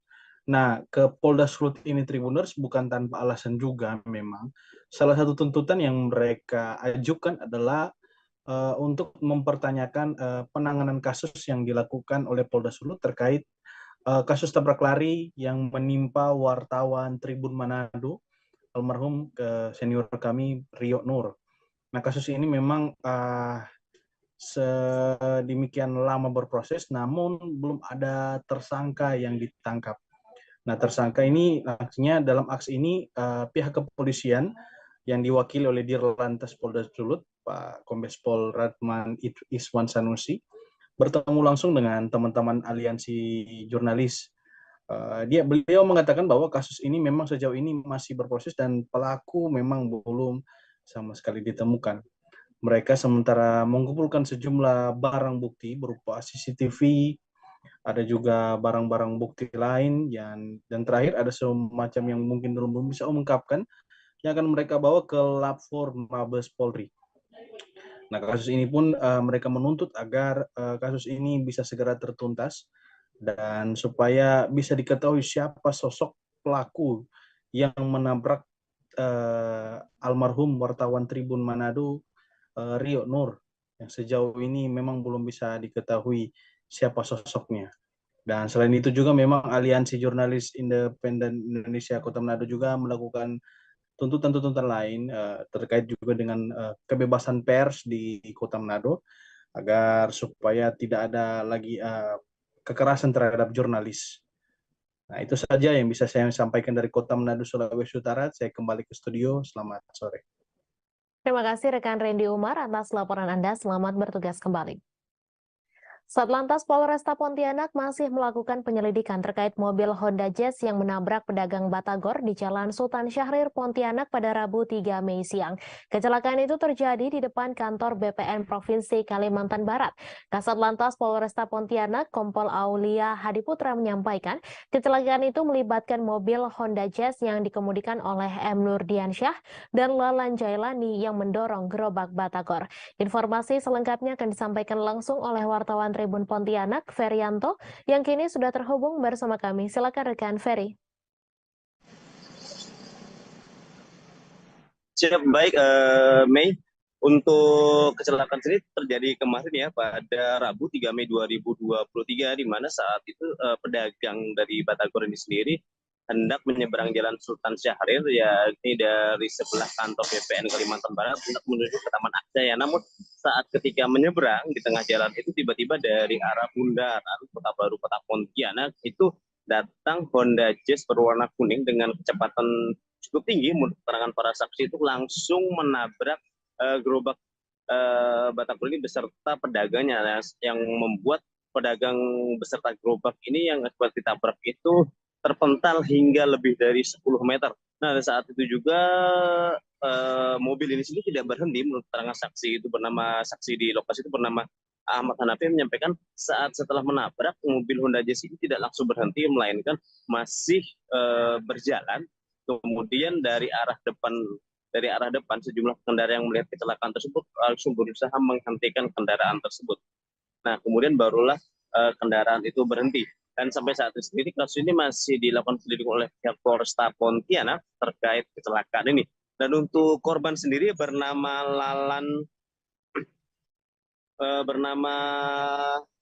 Lalan dan berasal dari wilayah Jawa Barat yang memang di Pontianak perantau dan juga berjualan cukup lama di kota Pontianak. Untuk kondisinya sendiri masih dalam perawatan medis di Rumah Sakit RS Bayangkara Anton Sujarwo Pontianak dengan kondisi kaki kanannya itu informasinya patah dan mengalami luka pada bagian kepala. Demikian. Baik, terima kasih rekan Ferry atas laporan Anda, dan Tribuners, wartawan kami juga telah menghimpun wawancara dengan penjual es tebu. Berikut tayangannya untuk Anda.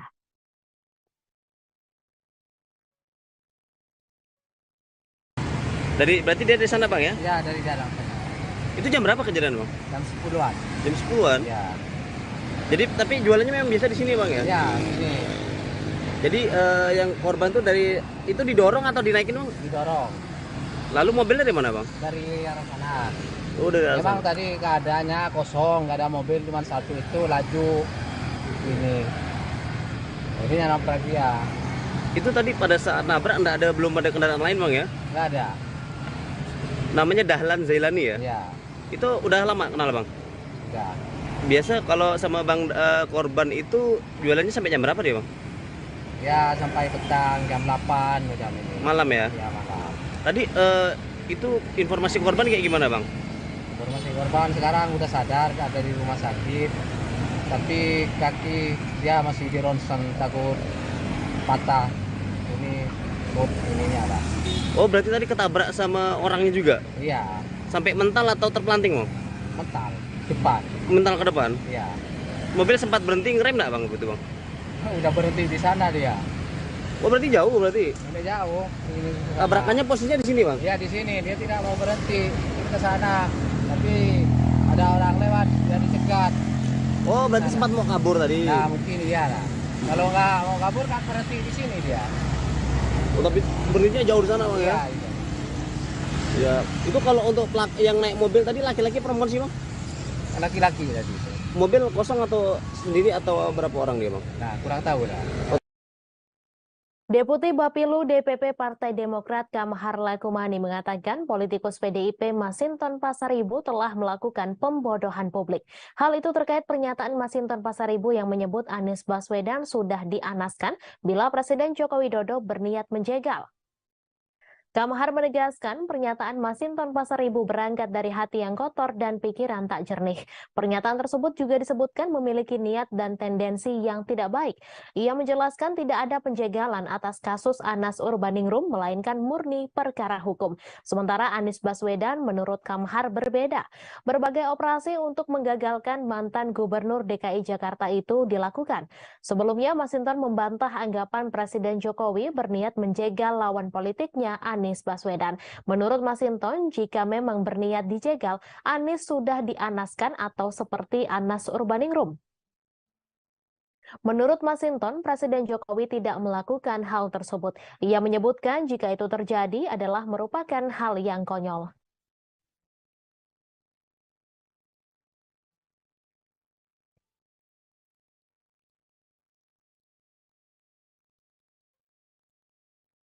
Viral di media sosial, video seorang driver ojek online membuntuti wanita di Kecamatan Cilengsi, Kabupaten Bogor, Jawa Barat.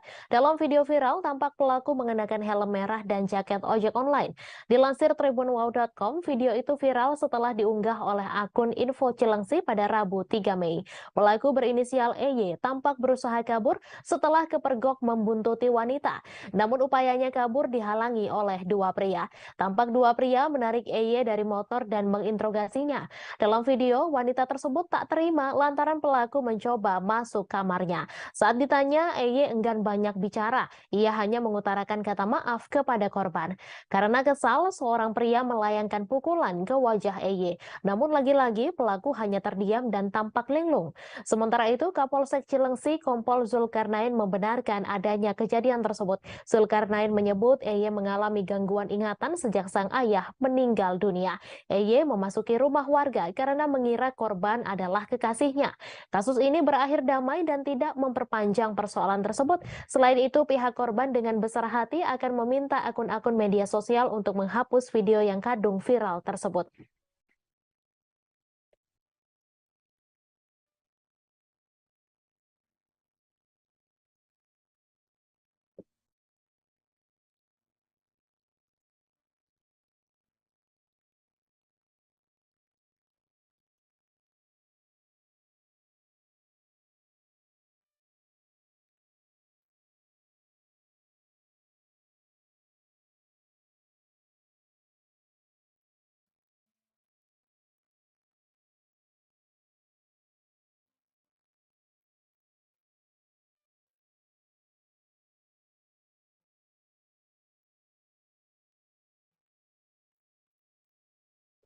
Bonus bagi atlet Malinau peraih medali pada Pekan Olahraga Provinsi atau Porprov Kaltara 2022 lalu akhirnya dicairkan mulai Selasa 2 Mei. Para atlet Malinau akhirnya bisa bernafas lega setelah akhirnya mendapatkan kabar resmi terkait pencairan bonus atlet berprestasi dari Pemkab Malinau. Sempat menunggu sekira 4 bulan tanpa informasi, kepastian pencairan akhirnya terang benderang setelah secara simbolis Bupati Malinau Wempi Wemawa menyerahkan bonus di Desa Wisata Setulang, Kecamatan Malinau Selatan Hilir. Data Dinas Pemuda dan Olahraga atau Dispora Malinau, total ada 215 perolehan medali atlet Malinau pada Porprov Kaltara 2022. Saat dikonfirmasi, Kepala Dinas Pemuda dan Olahraga Malinau, Fureng Elisamo menjelaskan terkait mundurnya waktu penyerahan bonus berupa uang tunai untuk atlet berprestasi. Faktor utama adalah terkait tertib administrasi, yakni legalitas atau dasar pemberian jadi bonus melalui surat keputusan Panitia Porprov Kaltara. Dokumen ini sangat penting sebagai dasar penetapan nama-nama atlet peraih medali sekaligus menjadi dasar pemberian. Surat keputusan dari panitia menjadi dasar bagi pemerintah kabupaten untuk menggelontorkan anggaran guna tertib administrasi keuangan. Di sisi lain, jeda waktu juga dipengaruhi sejumlah faktor lain, mulai dari rencana pengusulan dan tambahan bonus. Untuk bonus yang diberikan berupa uang tunai, khusus bagi atlet penerima medali 10 juta rupiah untuk medali emas, 5 juta rupiah medali perak, dan 3 juta rupiah medali perunggu.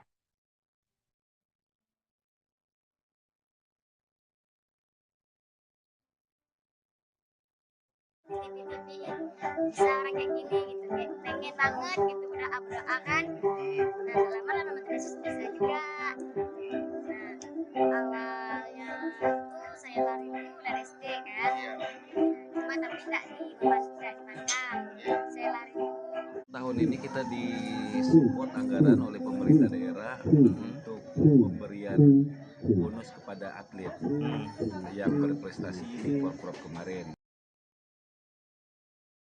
Kemenkumham RI telah tiba di Lampung untuk melakukan pemeriksaan terhadap sipir lapas Raja Basa Dawang Delvi yang viral karena pamer harta di sosial media. Kedatangan tim Inspektorat Kemenkumham RI dikatakan oleh Kadifpas Kemenkumham Wilayah Lampung, Farid Junaidi, saat dikonfirmasi pada Rabu 3 Mei. Kemenkumham Wilayah Lampung menyebut pemeriksaan terhadap Dawang Delvi merupakan kewenangan Kemenkumham Republik Indonesia. Menyikapi sipir Dawang yang viral, Farid mengatakan pihak Kanwil Kemenkumham Lampung kini telah menarik yang bersangkutan ke kantor Kanwil Kemenkumham Lampung. Ia pun mengatakan bahwa pihaknya memberikan sanksi pembinaan terhadap Dawang. Menurut Farid, Kanwil Kemenkumham Lampung telah memberikan pembinaan mental dan spiritual kepada Dawang. Meski Dawang telah 12 tahun mengabdi sebagai petugas lapas, namun Dawang tetap harus memberi contoh yang baik bagi masyarakat luas. Ditanya terkait kendaraan serta harta yang dipamerkan oleh Dawang di sosial media, Farid menjelaskan bahwa sejumlah barang tersebut merupakan milik mertua Dawang. Ia pun menjelaskan bahwa istri dan mertua wanita Dawang merupakan pegawai tenaga kesehatan yang juga memiliki klinik. Selain itu, mertua laki-lakinya juga disebut memiliki usaha minyak dan juga bisnis gas LPG. Lebih lanjut, Farid mengatakan bahwa pihaknya telah memeriksa rumah Dawang untuk memeriksa aset yang dimiliki. Ia pun menjelaskan bahwa kolam renang di Rumah Dawang yang sempat viral di sosial media ternyata hanya berukuran 1,5 kali 5 meter. Lebih lanjut, Farid pun mengatakan bahwa pihaknya akan secara terbuka dalam menyelesaikan kasus sipir yang viral ini.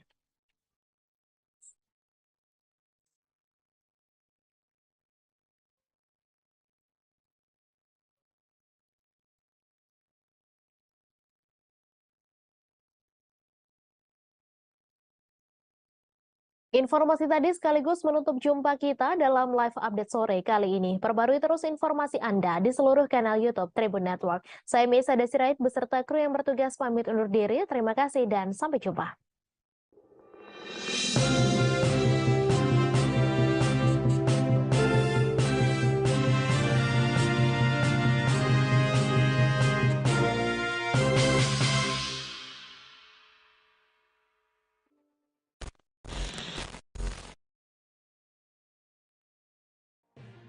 Tribun News Live Update. Tanggal 21 Mei. Selamat siang Tribuners, selamat sore Tribuners, selamat petang Tribuners, Anda sedang menyaksikan live update.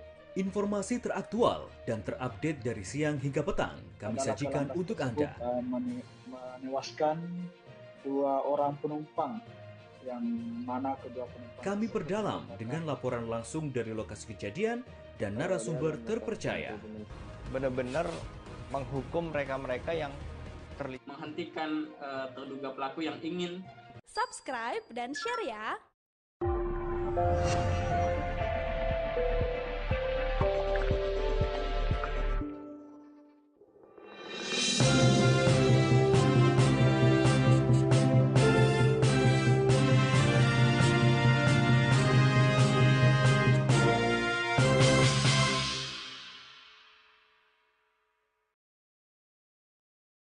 Selamat sore Tribuners, Anda sedang menyaksikan live update Tribun News edisi Kamis 4 Mei 2023. Sore ini akan kami sajikan informasi terkini dari berbagai daerah yang akan disampaikan secara langsung oleh reporter lapangan kami. Berikut kita jelang live update selengkapnya. Kita ke informasi pertama Tribuners, viral kisah dokter Wayan yang tinggal di rumah mewah penuh sampah dan terbengkalai di Karawang masih membuka praktek dan memiliki pasien. Dari pantauan Tribun Jabar, sekitar rumahnya kini dikunjungi para konten kreator media sosial dan warga. Terlihat halaman rumahnya pun sudah sedikit dibersihkan oleh warga dengan memangkas ranting-ranting pohon. Menurut keterangan warga sekitar, dokter bernama lengkap Imade Iwayan Tirta berusia sekira 50 tahun. Ia menjadi dokter yang datang di Desa Karanganyar, Kecamatan Kelari, Kabupaten Karawang. Informasi selengkapnya akan disampaikan langsung oleh wartawan Tribun Jabar, Ciwan Suwandi yang kini sudah terhubung bersama kami. Silakan rekan Ciwan.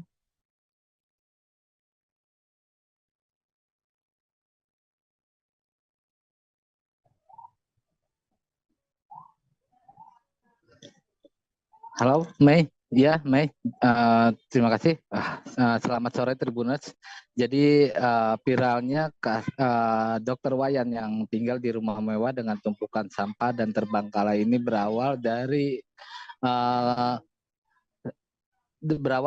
unggahan dari kerabatnya yang mengunggah video tentang kondisi rumah Dokter Wayan, yaitu Niilu yang merupakan anak dari teman Dokter Wayan sendiri. Bahkan Niilu sendiri tidak percaya jika videonya itu viral dan viral hingga saat ini. Dan memang kondisi Dokter Wayan ini menurut warga terjadi rumah Dokter Wayan ini terjadi sekitar 2 tahun yang lalu. Jadi 2 tahun terakhir ini memang rumah Dokter Wayan ini terlihat kumuh. Bahkan pihak kepala desa pun sempat menawarkan untuk membersihkan halaman rumah Dokter Wayan. Akan tetapi itu ditolak oleh Dokter Wayan sendiri dengan alasan bahwa kasihan terhadap pohon-pohon yang telah ditanamnya tersebut. Bahkan pernyataan dari kerabatnya ini memang Dokter Wayan ini terkenal sering menanam pohon di sekitar rumahnya. Tetapi dari pihak pemerintah desa sendiri memang tidak mengetahui jika banyak tumpukan sampah di dalam rumah Dokter Wayan itu. Dan sejauh ini dengan viralnya Dokter Wayan memang uh, saat ini tetap dipenuhi oleh para konten kreator untuk mengambil gambar dari Dr. Wayan dan para media juga untuk meliput. Dan tak hanya itu, juga rumah Dr. Wayan saat ini sering di sekitar Dr. Wayan warga terus berkunjung untuk melihat kondisi rumah dari Dr. Wayan. Dan saat ini Dr. Wayan sendiri kabarnya telah dijemput keluarganya di Bali dan belum mengetahui apakah akan kembali ke Kerawang. Dan Dr. Wayan sendiri menurut warga memang dikenal sebagai dokter yang sangat baik. Dan Dr. Wayan ini adalah satu-satunya dokter di Desa Karanganyar ini di Kabupaten Kelari. Dan memang menjadi langganan para warga untuk berobat. Bahkan warga sendiri memang berharap Dr. Wayan bisa kembali ke rumahnya di Desa Karanganyar itu, Mei. Demikian, Mei. Baik, terima kasih rekan Iwan Suwandi atas laporan Anda, dan Tribuners, wartawan kami juga telah menghimpun wawancara dengan warga sekitar. Berikut tayangannya untuk Anda. Turun dero, anak aku berobat ke Pak Wayan. Alhamdulillah. Kalau sosoknya kayak gimana sih, Bu, Dr. Wayan tuh yang Ibu kenal? Baik, ramah orangnya. Dia tinggal di sini sejak kapan tuh? Tahu kalau nggak salah tahun 99. Tahun 99 ya. Sudah di sini. Dulu dia tuh kerja dokter di mana, Bu? Yang Ibu tahu? Kata orang-orang mah dia dokter Tepnako, pabrik Tepnako. Oh, Tepnako yang bangkrut itu ya, yang Bu? bangkrut, ya. Berarti keluarga sering berobat di sini, Bu? Ya, banyak dari uduk-uduk Narokto pada kesini, dari jauh juga kesini. Obatnya bagus, pelayanannya bagus, terkenal itu dokternya, ramah. Kalau dulu satu-satunya dokter berarti di sini, Bu? Iya, di sini satu-satunya. Baru ada dokter. Ya, baru ada dokter di sini, yaitu Dr. Wayan ya, Bu? Iya. Kalau kondisi rumahnya emang gimana, Bu? Proyek pembangunan ruas Jalan Rumbia Lampung Tengah dimulai menjelang kedatangan Presiden Joko Widodo ke Lampung. Sejumlah kegiatan konstruksi perbaikan jalan yang mengalami kerusakan parah di sejumlah titik ruas Jalan Rumbia Lampung Tengah telah dimulai sejak 1 Mei 2023. Kunjungan kerja Jokowi ke Lampung dijadwalkan pada Jumat 5 Mei besok. Satu di antara agenda Jokowi yakni untuk menilik seberapa baik jalan di Rumbia Lampung Tengah yang sempat viral tersebut. Informasi selengkapnya akan disampaikan langsung oleh wartawan Tribun Lampung, Fajar Ihwani Sidik, yang kini sudah terhubung bersama kami. Silakan rekan Fajar. Baik, Mei, dapat saya sampaikan untuk saat ini saya sedang berada di wilayah depan pom bensin Rumbia. Salah satunya salah satu jalan yang nantinya akan dikunjungi oleh Presiden Republik Indonesia Joko Widodo. Sejumlah persiapan telah disiapkan oleh pemerintah kabupaten maupun pemerintah provinsi untuk menyambut kedatangan Presiden Joko Widodo. Salah satunya adalah peninjauan jalan tersebut di sejumlah titik, baik dari Simpang Randu hingga Rumbia ini. Sejumlah jalan juga sudah mulai diperbaiki sejak tanggal 1 Mei, tepatnya di Simpang Randu sekitar 1 km. Perbaikan yang dilakukan adalah penimbunan dengan batu split untuk meratakan jalan. Nantinya Presiden Joko Widodo diperkirakan akan datang pada Jumat 5 Mei 2023 setelah ba'da salat Jumat. Dan peninjauan sendiri menggunakan jalur darat. Nah, untuk kondisi jalan ini, pemerintah provinsi telah menyatakan bahwa jalan ini akan diperbaiki mulai dari tanggal 1 Mei hingga Desember 2023 dengan anggaran yang dikeluarkan yaitu sebesar 99 miliar untuk sekitar 70 km yang terbagi menjadi 3 ruas. Yang pertama ruas dari Kecamatan Kota Gajah menuju Kecamatan Seputi Banyak, ruas kedua dari Kecamatan Seputi Banyak menuju Rumbia, dan kemudian ruas yang ketiga adalah ruas dari Kecamatan Rumbia hingga Gaya Baru.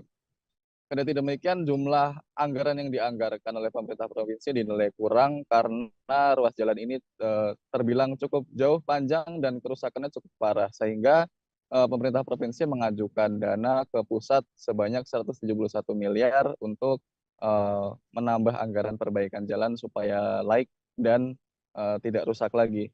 Dan untuk hari Jumat besok,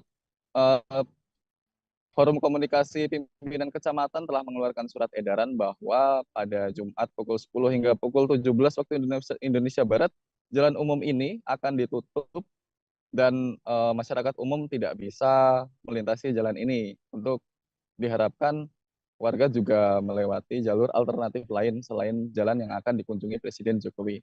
Mei. Baik, terima kasih rekan Fajar atas laporan Anda. Selamat bertugas kembali. Kita beralih ke informasi selanjutnya, Tribuners. Sidang agenda pembacaan tuntutan dalam kasus pelecehan seksual mahasiswi yang diduga dilakukan Prof B lagi-lagi tertunda. Diketahui sidang tersebut dijadwalkan pada Rabu 3 Mei pukul 10 waktu Indonesia Tengah di ruang sidang Cakra Pengadilan Negeri Kendari, Sulawesi Tenggara. Namun seperti jadwal-jadwal sebelumnya, ruangan sidang yang ditetapkan untuk gelaran sidang kasus Prof B digunakan untuk kasus lain. Informasi selengkapnya akan disampaikan langsung oleh wartawan Tribun News Ultra, Naufal Fajrin yang kini sudah terhubung bersama kami. Silakan rekan Naufal. Oke, baik Mei dan seluruh Tribuners dimanapun Anda berada, dapat saya katakan bahwa kasus pelecehan seksual yang menyeret salah seorang akademisi dari Universitas Oleh-Oleh Kota Kendari, Sulawesi Tenggara dengan inisial Prof B itu berawal mencuat pada bulan Juli 2022 tahun lalu. Nah, saat ini kasus tersebut telah memasuki beberapa proses di persidangan dan sudah hampir mendekati 1 tahun lamanya.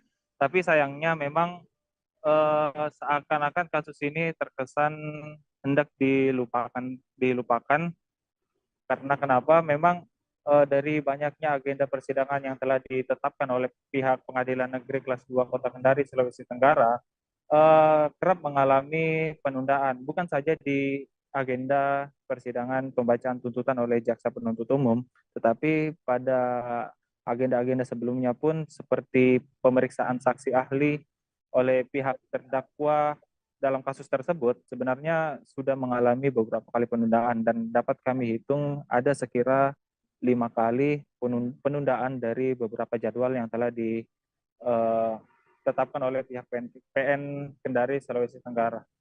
Nah, memang hal ini cukup mengecewakan bagi pihak keluarga. Kami memantau langsung di lokasi bahwa dalam setiap agenda tersebut kami lihat pihak keluarga dan sejumlah pendamping hukum korban itu menunggu hingga selesai jam kerja dari PN Kendari Sulawesi Tenggara, tapi sayangnya sampai PN Kendari tersebut tutup belum ada informasi terkait kejelasan mengenai persidangan yang akan dilakukan untuk membahas terkait kasus pelecehan seksual yang dilakukan oleh salah seorang akademisi dari Universitas Oleh-Oleh Kota Kendari, Sulawesi Tenggara. Untuk saat ini memang belum ada upaya yang dapat dilakukan oleh pihak keluarga korban dan juga pendamping hukumnya, kecuali mereka tetap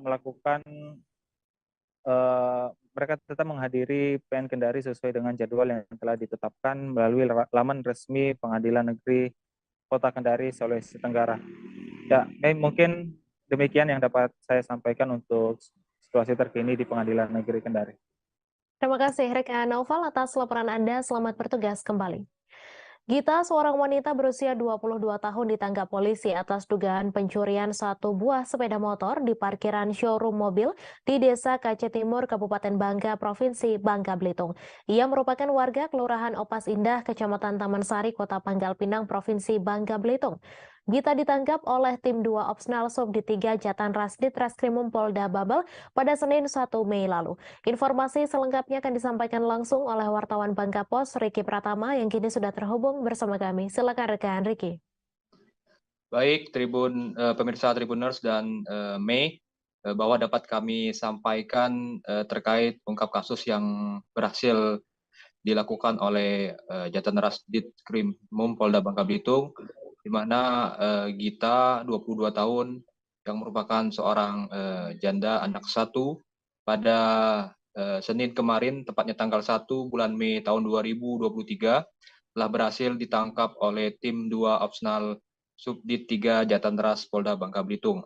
Ia ditangkap karena atas tuduhan melakukan aksi pencurian terhadap 1 motor yang sedang diparkir di sebuah showroom mobil di Desa Kace Timur, Kabupaten Bangka, Provinsi Bangka Belitung, di mana awal mula tertangkapnya Gita ini karena adanya laporan dari korban yang bernama Deo Gatra yang melaporkan langsung ke Polda Bangka Belitung. Dari laporan tersebut, polisi melakukan pencarian terhadap tersangka Gita yang dimana ia ditangkap di sebuah rumah kontrakannya yang berada di Kampung Opas, Kota Pangkal Pinang, di mana dari tangan tersangka juga dari keterangan tersangka juga mengakui bahwa dirinya yang mencuri kendaraan motor merek Yamaha Vino warna hitam merah, di mana motor Yamaha Vino warna hitam merah ini telah dijualnya melalui forum jual beli atau Facebook yang ada di akun miliknya, di mana aku terjual dengan harga 1 juta. Dari hasil penjualan itu, kepolisian menyampaikan bahwa uang yang ia jual, hasil penjualan motor, digunakannya untuk membeli narkoba dan membayar rumah kontrakan. Dan saat ini Gita telah ditahan di rutan Polda Bangka Belitung untuk melakukan proses hukum lebih lanjut. Begitu laporan dari Bangka Belitung. Kembali ke Mei. Baik, terima kasih rekan Riki atas laporan Anda. Selamat bertugas kembali.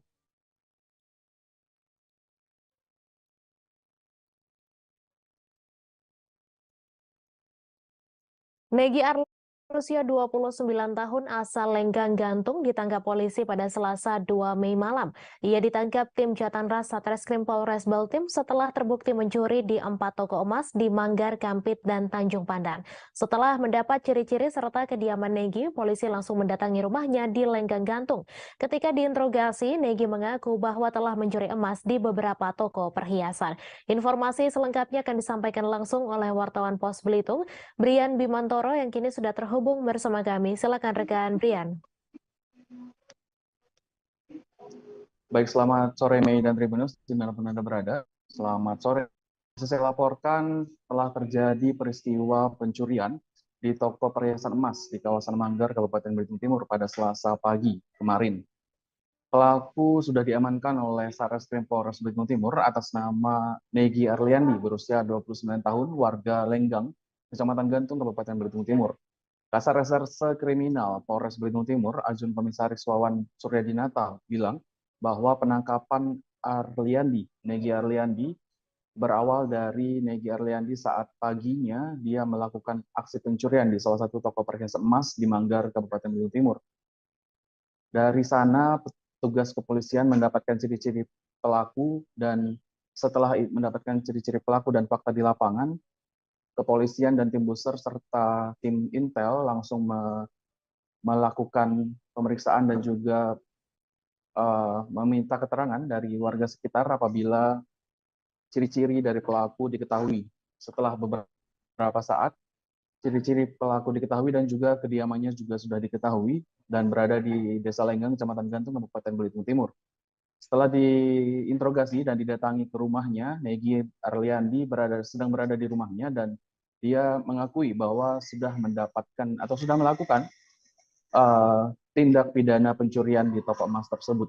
Dari interogasi di rumah Negi, polisi mendapat juga fakta bahwa Negi juga melakukan tindak pidana tidak hanya di toko emas tersebut, namun juga di 3 toko emas berbeda di Manggar, Gantung, Kelapa Kampi, dan juga Tanjung Pandan. Tidak hanya emas, Mei dan Tribuners, Negi Arlendi juga mencuri atau melakukan tindak pidana melakukan pencurian di 2 toko handphone di Gantung dan juga Manggar, Belitung Timur. Namun kedua handphone tersebut sudah dijual untuk memenuhi kebutuhan hidupnya sehari-hari, Mei dan Tribuners.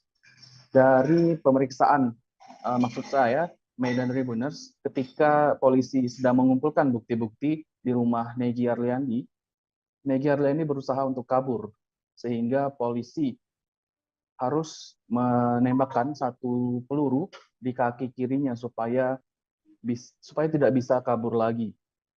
Dan saat ini Mei dan Tribuners, Nah, Egy sudah diamankan di Mapolres Belitung Timur untuk mempertanggungjawabkan perbuatannya. Dari Manggar Belitung Timur, wartawan Pos Belitung Brian Bimantoro melaporkan. Kembali ke studio, Mei dan Tribun. Terima kasih rekan Brian Bimantoro atas laporan Anda. Selamat bertugas kembali. Kita beralih ke informasi selanjutnya, Tribuners. Ribuan santri Pondok Modern Darussalam Gontor Ponorogo menggelar sholat gaib pada Kamis 4 Mei. Sholat gaib dilakukan oleh santri di Masjid Gontor. Mereka melaksanakan sholat gaib karena ada 3 guru pengabdian alumni Pondok Gontor yang meninggal dunia. Mereka mengalami kecelakaan di Kabupaten Parigi Mutong, Sulawesi Tengah pada Rabu 3 Mei malam. Informasi selengkapnya akan disampaikan langsung oleh wartawan Tribun Mataraman, Pramita yang kini sudah terhubung bersama kami. Silakan rekan Pramita. Baik, selamat sore rekan Mai. Di sini saya ingin melaporkan di bawah di Pondok Pesantren Modern Darussalam Gontor, ribuan santri menggelar salat gaib di Masjid Gontor. Mereka menggelar salat gaib karena para alumni, ada 3 alumni guru, 3 guru pengabdian alumni Gontor 2023 yang mengalami kecelakaan lalu lintas di Kabupaten Parigi Mutong di Sulawesi Tengah. Para guru itu merupakan alumni baru lulus Ramadan kemarin. Mereka memang ditugaskan setelah lulus dari Pondok Gontor, mereka ditugaskan untuk mengabdi di berbagai pondok Gontor yang menyebar di Indonesia. Ada 20 kronologinya, ada 29 lulusan Gontor 2023 yang disebut guru pengabdian itu. Mereka ditugaskan di Pondok Modern Gontor Kampus 11, Kabupaten Poso, Sulawesi Tengah. Mereka berangkat dari Pondok Modern Gontor Ponorogo itu pada Selasa malam. Kemudian mereka ke Sulawesi Tengah, mereka turun di Bandara Palu, Sulawesi Tengah, kemudian melanjutkan perjalanan dengan bus yang ditarter oleh Pondok Modern Darussalam Gontor. Ketika itu mereka berangkat dari bandara menuju kampus 11 di Poso, mereka mengendarai bus charteran, tetapi di tengah jalan atau tepatnya di Kabupaten Parigi Mutong di Sulawesi Tengah, bus yang mereka charter terjun bebas ke jurang sedalam 20 meter. Dari laporan yang berhasil kami himpun, itu dari 29 guru pengabdian alumni Gontor itu ada 26 luka-luka dan 3 guru pengabdian yang meninggal dunia. Hingga kini masih untuk data pihak Pondok Modern Gontor masih melakukan pendataan seperti itu. Untuk 3 orang yang meninggal dunia, mereka akan diterbangkan ke masing-masing asal. Dan 1 itu berasal dari Palembang, 1 berasal dari Manado, dan 1 lainnya berasal dari Riau. Seperti itu, rekan Mai. Baik, terima kasih rekan Pramita atas laporan Anda. Selamat bertugas kembali, dan Tribuners, wartawan kami juga telah menghimpun wawancara dengan juru bicara Pondok Modern Darussalam Gontor Ponorogo. Berikut tayangannya untuk Anda. Jadi rombongan ini adalah guru baru Pondok Modern Darussalam Gontor, santri yang baru lulus bulan Ramadan kemarin, kemudian mendapatkan penugasan untuk menjadi staf pengajar Ustadz di Pondok Modern Darussalam Gontor Kampus 11 di Poso. Jadi mereka selama awal Syawal kemarin 5 hari mengikuti penataran di Gontor untuk pembekalan. Kemudian hari Selasa berangkat ke tempat pengabdian masing-masing, salah satunya 29 Ustadz ini. Kemudian dalam perjalanan dari Bandara Palu menuju kampus di Gontor 11 di Poso mengalami kecelakaan itu. Itu faktornya apa itu? Karena medan yang berat atau seperti apa? Menurut informasi dari tim kami yang ada di lapangan, memang ini cukup medannya cukup sulit karena berkelok-kelok. Namun penyebab pastinya tentu masih dalam investigasi tim kepolisian. informasi awal yang kami terima dari asatid kami yang berada di rombongan, memang perjalanan malam, kemudian bis akan menyelip, kemudian Sesosok tubuh ditemukan penuh luka di jalur rel kereta api Desa Padang Ratu, Lampung Utara pada Rabu 3 Mei pagi. Diduga tubuh warga yang tergeletak di jalur rel kereta api tertabrak kereta api. Kapolsek Sungkai Utara, Ibtu Amardiansyah membeberkan adanya seorang warga yang ditemukan tewas tergeletak di jalur rel kereta api di Desa Padang Ratu, Sungkai Utara, Lampung Utara.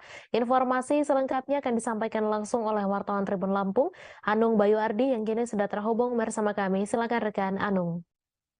Ya, rekan Mei dan Tribuners, bisa dijelaskan bahwa kemarin pagi sekitar pukul 5.30 waktu Indonesia Barat, sosok tubuh pria berusia 70 tahun tergeletak di perlintasan kereta api Padang Ratu, Sungkai Utara, Lampung Utara, di mana ditemukan luka-luka seperti patah tangan dan patah kedua kakinya, serta luka di kepalanya. Kemudian oleh warga disebarluaskan melalui media sosial ataupun di jaring sosial seperti WhatsApp, sehingga diketahui bahwa korban bernama Karsam, warga Desa Bangunjaya, Kecamatan Sungkai Utara, Lampung Utara. Kemudian oleh keluarganya, Wahyono, yaitu anaknya, langsung ditemui di puskesmas yang sudah dibawa oleh masyarakat serta petugas kereta api. Kemudian jasad korban langsung dikebumikan oleh keluarganya. Tidak ditemukan awalnya identitas korban, tetapi atas ke penyebaran informasi melalui media sosial langsung diketahui identitasnya. Demikian rekan Mei. Baik, terima kasih rekan Anung Bayu Ardi atas laporan Anda. Selamat bertugas kembali.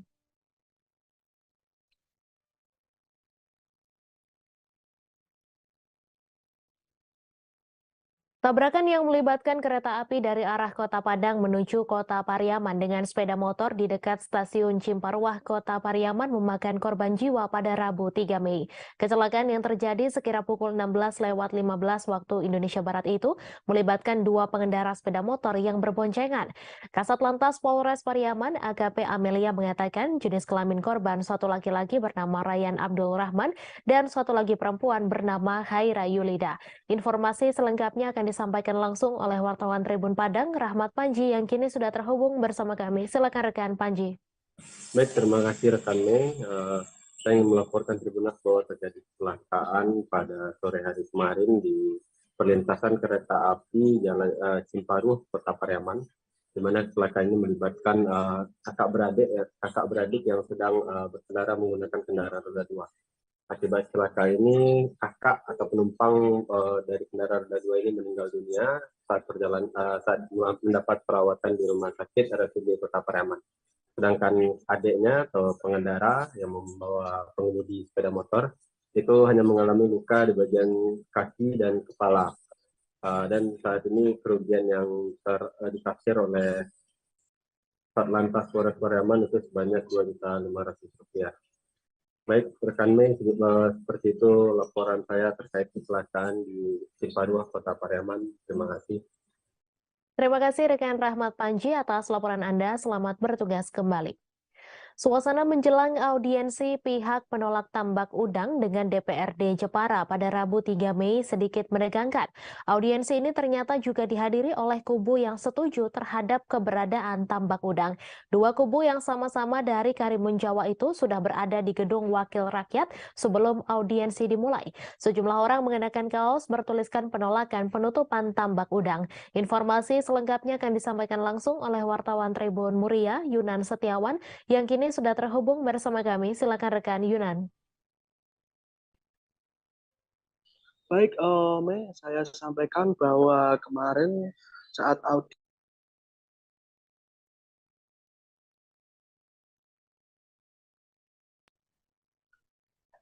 saya informasikan bahwa kemarin telah berlangsung audiensi antara DPRD dengan pihak yang terdampak tambak udang di DPRD Kabupaten Jepara. Audiensi ini tidak seperti biasanya yang ayam, kali ini ada suasana yang sedikit menegangkan karena dua kubu yang masing-masing memiliki kepentingan berbeda. Ada kubu yang setuju dengan keberadaan tambak udang dan ada kubu yang menolak keberadaan tambak udang. Dua kubu ini secara bersamaan datang ke gedung DPR ini meskipun jadwal audiensi ini menerima kubu dari penolak tambak udang. Sehari sebelumnya pihak dari petambak udang atau dalam arti ini berarti mereka yang setuju dengan tambak udang juga telah beraudiensi. Jadi selama 2 hari berturut-turut dua kubu itu telah melakukan audiensi. Nah, saya informasikan untuk terkait audiensi kemarin, kedua kubu ini berada di gedung DPRD dan audiensi ini hanya dihadiri oleh pihak dari pemohon audiensi yang dalam arti ini berarti juga mereka yang menolak tambak udang. Nah, dalam paparannya mereka menyampaikan bahwa alasan mereka untuk menolak tambak udang karena masyarakat nelayan, petani rumput laut dan pelaku wisata juga terdampak dengan aktivitas tambak udang itu karena industri itu menyebabkan limbah yang sangat banyak, air laut itu menjadi keruh dan itu mencemari lingkungan dan warga yang memiliki budidaya ikan, ikannya mati dan mereka yang mencari ikan juga saat mencari di pantai mereka mengalami gatal-gatal karena air yang tercemar, air laut yang tercemar limbah pabrik udang itu berlumut dan itu menyebabkan mereka gatal-gatal.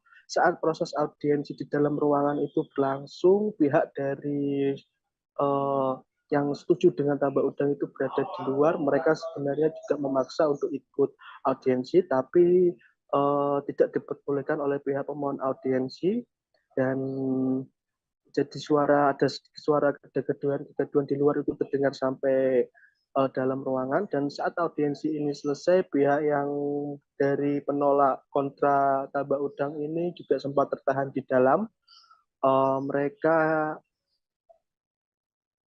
ditahan oleh aparat keamanan, mereka diperbolehkan keluar setelah pihak dari yang pro dengan tambak udang ini sudah meninggalkan gedung DPR. Nah, barusan beberapa menit yang lalu DPRD telah melaksanakan rapat paripurna Perda RT RW Kabupaten Jepara dan dalam rapat itu diputuskan bahwa Perda RT RW ini telah menjadi perda dan diputuskan juga bahwa Karimun Jawa menjadi kawasan konservasi yang dalam rincian aturan di dalamnya di dalam kawasan yang sudah menjadi konservasi tidak boleh menjadi lokasi untuk aktivitas budidaya tambak air laut atau air payau. Nah, dengan adanya aturan itu menjadi dasar hukum nantinya yang akan untuk menutup aktivitas tambak udang di Karimun Jawa. Demikian Mei, saya laporkan.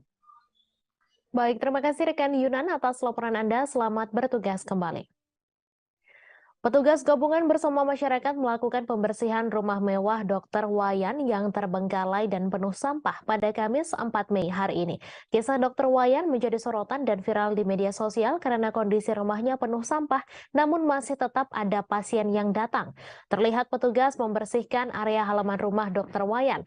Semak-semak dibersihkan dan pohon-pohon besar di depan rumahnya juga ditebang. Informasi selengkapnya akan disampaikan langsung oleh wartawan Tribun Bekasi, Muhammad Azam yang kini sudah terhubung bersama kami. Silakan rekan Azam. Ya baik Mei dan juga Tribuners bahwa memang kisah seorang dokter bernama Wayan yang tinggal di Desa Karanganyar, Kecamatan Kelari, Kabupaten Karawang ini menjadi viral dan menjadi perhatian masyarakat karena tak disangka kondisi di dalam rumah Dokter Wayan ini ternyata penuh sampah, kotor dan tidak terurus seperti itu. Awal mula kisah ini viral juga berawal dari kerabat dari Dokter Wayan yang sebetulnya ini merupakan sahabat dekat dari Dokter Wayan yang biasa berkunjung ke rumah Dokter Wayan. Namun setelah beberapa kali dipanggil tidak menyahut atau tidak ada respon sehingga sahabat dari Dokter Wayan itu terpaksa masuk ke dalam rumah dan terkejutkan dengan kondisi rumah yang penuh sampah. Dan memang herannya dengan kondisi rumah yang penuh sampah ini tetap Dokter Wayan masih melakukan praktik dan juga masih banyak masyarakat yang datang atau pasien yang datang untuk berobat, hingga akhirnya kisah Dokter Wayan ini viral dan menjadi perhatian termasuk dari jajaran pemerintah Kabupaten Karawang yang turun tangan hingga akhirnya melakukan upaya pembersihan dari rumah Dokter Wayan. Sejak dari tadi pagi, petugas gabungan dari Badan Penanggulangan Bencana Daerah Kabupaten Karawang, Dinas Pemadam Kebakaran maupun juga dari Dinas Lingkungan Hidup dan dari Dinas Kesehatan, kemudian dari jajaran pemerintah desa Karanganyar dan dari masyarakat setempat melakukan upaya pembersihan area rumah Dokter Wayan, mulai dari area halaman rumah yang penuh dengan rumput, semak, hingga pepohonan yang dibersihkan, lalu juga masuk ke area dalam rumah Pak Wayan yang penuh dengan sampah, termasuk juga ada sampah bekas medis yang ada di dalam rumah Dokter Wayan. Dalam proses pembersihan ini juga petugas gabungan menjalankan sesuai standar atau SOP yang berlaku karena menghindari terjadinya kontak adanya virus atau bakteri yang ada pada rumah Dokter Wayan. Dengan awal sebelum pembersihan dilakukan sterilisasi dengan penyemprotan cairan disinfektan, lalu juga ada petugas dari Dinas Kesehatan yang memakai pakaian lengkap berupa hazmat maupun sarung tangan untuk membersihkan terlebih dahulu sampah-sampah atau limbah medis di lokasi praktik dari rumah Dokter Wayan tersebut.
Kasus ini sudah lama terjadi dan ini diselesaikan di tingkat desa, gitu.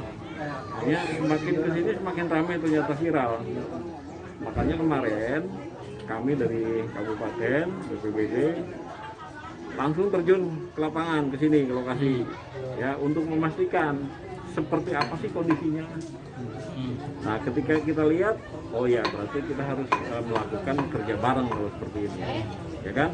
Makanya kami berupaya menghubungi Dinas Lingkungan Hidup, kemudian PLN, karena di sana ternyata masih ada jaringan listrik, kemudian Puskesmas, dalam hal ini Dinas Kesehatan. Nah, inilah buktinya Pak, kita kerja bareng di sini. Termasuk dari relawan-relawan juga mereka siap katanya membantu. Rencananya berapa hari Pak proses pembersihan? Hari ini harus selesai Pak. Iya. Apa yang dilakukan seperti apa Pak? Apa? Ya, kita buat tadi SOP darurat. Seorang warga Sijunjung bernama Muhammad Husni Sabil berusia 28 tahun menjadi salah seorang korban dugaan tindak pidana perdagangan orang di Myanmar. Sabil merupakan warga Jorong Tanjung Beringin, Nagari Tanjung, Kecamatan Koto 7, Kabupaten Sijunjung, Sumatera Barat. Ibu korban bernama Dewi Murni menjelaskan tujuan anaknya berangkat bekerja di luar negeri tersebut pada awalnya untuk mengubah nasib ia dan keluarganya. Informasi selengkapnya akan disampaikan langsung oleh wartawan Tribun Padang, Hafiz Ibnu Marsal, yang kini sudah terhubung bersama kami. Silakan rekan Hafiz. Ya, terima kasih rekan Mei. Dapat kami informasikan Tribuners dimanapun Anda berada, bahwasanya salah seorang warga dari Nagari Tanjung Beringin, Jorong Tanjung Beringin, Nagari Tanjung, Kecamatan Koto 7, Kabupaten Sinjung, Sumatera Barat, menjadi salah seorang dari 20 WNI yang diduga menjadi korban tindak pidana perdagangan orang di negara Myanmar. Saat kami datangi rumah dari orang tua atas nama Muhammad Husni Sabil, itu orang tuanya menceritakan bahwa hanya anaknya tersebut telah 2 tahun merantau di Jakarta, yang mana bekerja sebagai serabutan. Yang terakhir kalinya itu bekerja sebagai figuran di berbagai bintang sinetron, mana setelah itu ia mendapat tawaran dari temannya, maksudnya ada tawaran pekerjaan di luar negeri, yaitu di Thailand awalnya seperti itu, mana diiming-imingi dengan gaji sebanyak 12 juta per bulan. Mendapatkan tawaran tersebut, Sabil yang bekerja serabutan tentunya menjadi tergiur dan beritahu hal tersebut kepada orang tuanya, mana sebelumnya orang tua dari Sabil telah melarang karena juga tidak ingin anaknya keluar negeri, tapi karena gaji yang cukup besar tersebut menjadi harapan bagi Sabil untuk merubah nasib ia dan keluarganya. Orang tua Sabil mengatakan bahwasanya Sabil itu berangkat dari Jakarta menuju Myanmar pada tanggal 24 November 2022 lalu, mana ia berangkat bersama 3 orang WNI lainnya menuju ke Thailand pada awalnya, mana Sabil sebagai orang awam tidak mengetahui saat sampai di bandara itu apakah itu berada di Thailand ataupun di Myanmar. Ternyata tidak dibawa ke Thailand, melainkan tersebut dibawa ke Myanmar. Nah, pada saat di bandara tersebut, pihak perusahaan yang akan mempekerjakan Sabil dan teman-temannya itu menjemput dengan mobil yang berisikan 2 orang yang menggunakan senjata api.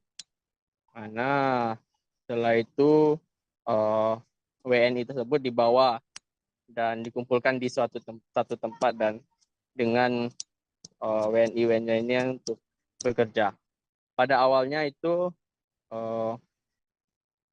Sabil belum memberitahukan apa pekerjaan yang sebenarnya yang dilakukan di sana. Ia mengatakan kepada orang tuanya bahwasanya ia bekerja di perkantoran pada bagian komputer, mana pada bulan pertama dan bulan kedua itu belum diberitahukan. Memasuki bulan ketiga bekerja, Sabil mulai tidak tahan karena ia mengatakan kepada orang tuanya itu dia kena siksa dan juga pekerjaannya itu ternyata merupakan dipaksa menjadi sindikat penipuan online atau scammer yang dilakukan oleh perusahaan tersebut. Karena itu Sabil mengadukan hal tersebut kepada orang tuanya dan berencana untuk keluar dan kembali ke Indonesia. Tapi saat Sabil sendiri ingin keluar dari perusahaan tersebut meminta tebusan ataupun bayaran jika ingin keluar dari perusahaan dan dipulangkan kembali ke Indonesia, yaitu uang sebesar 75 juta. Kata Ibu Sabil, uang tersebut terus bertambah. Bahkan ada dari orang tua lainnya yang anaknya bernasib sama dengan Sabil itu diminta sebanyak 100 sampai dengan 160 juta.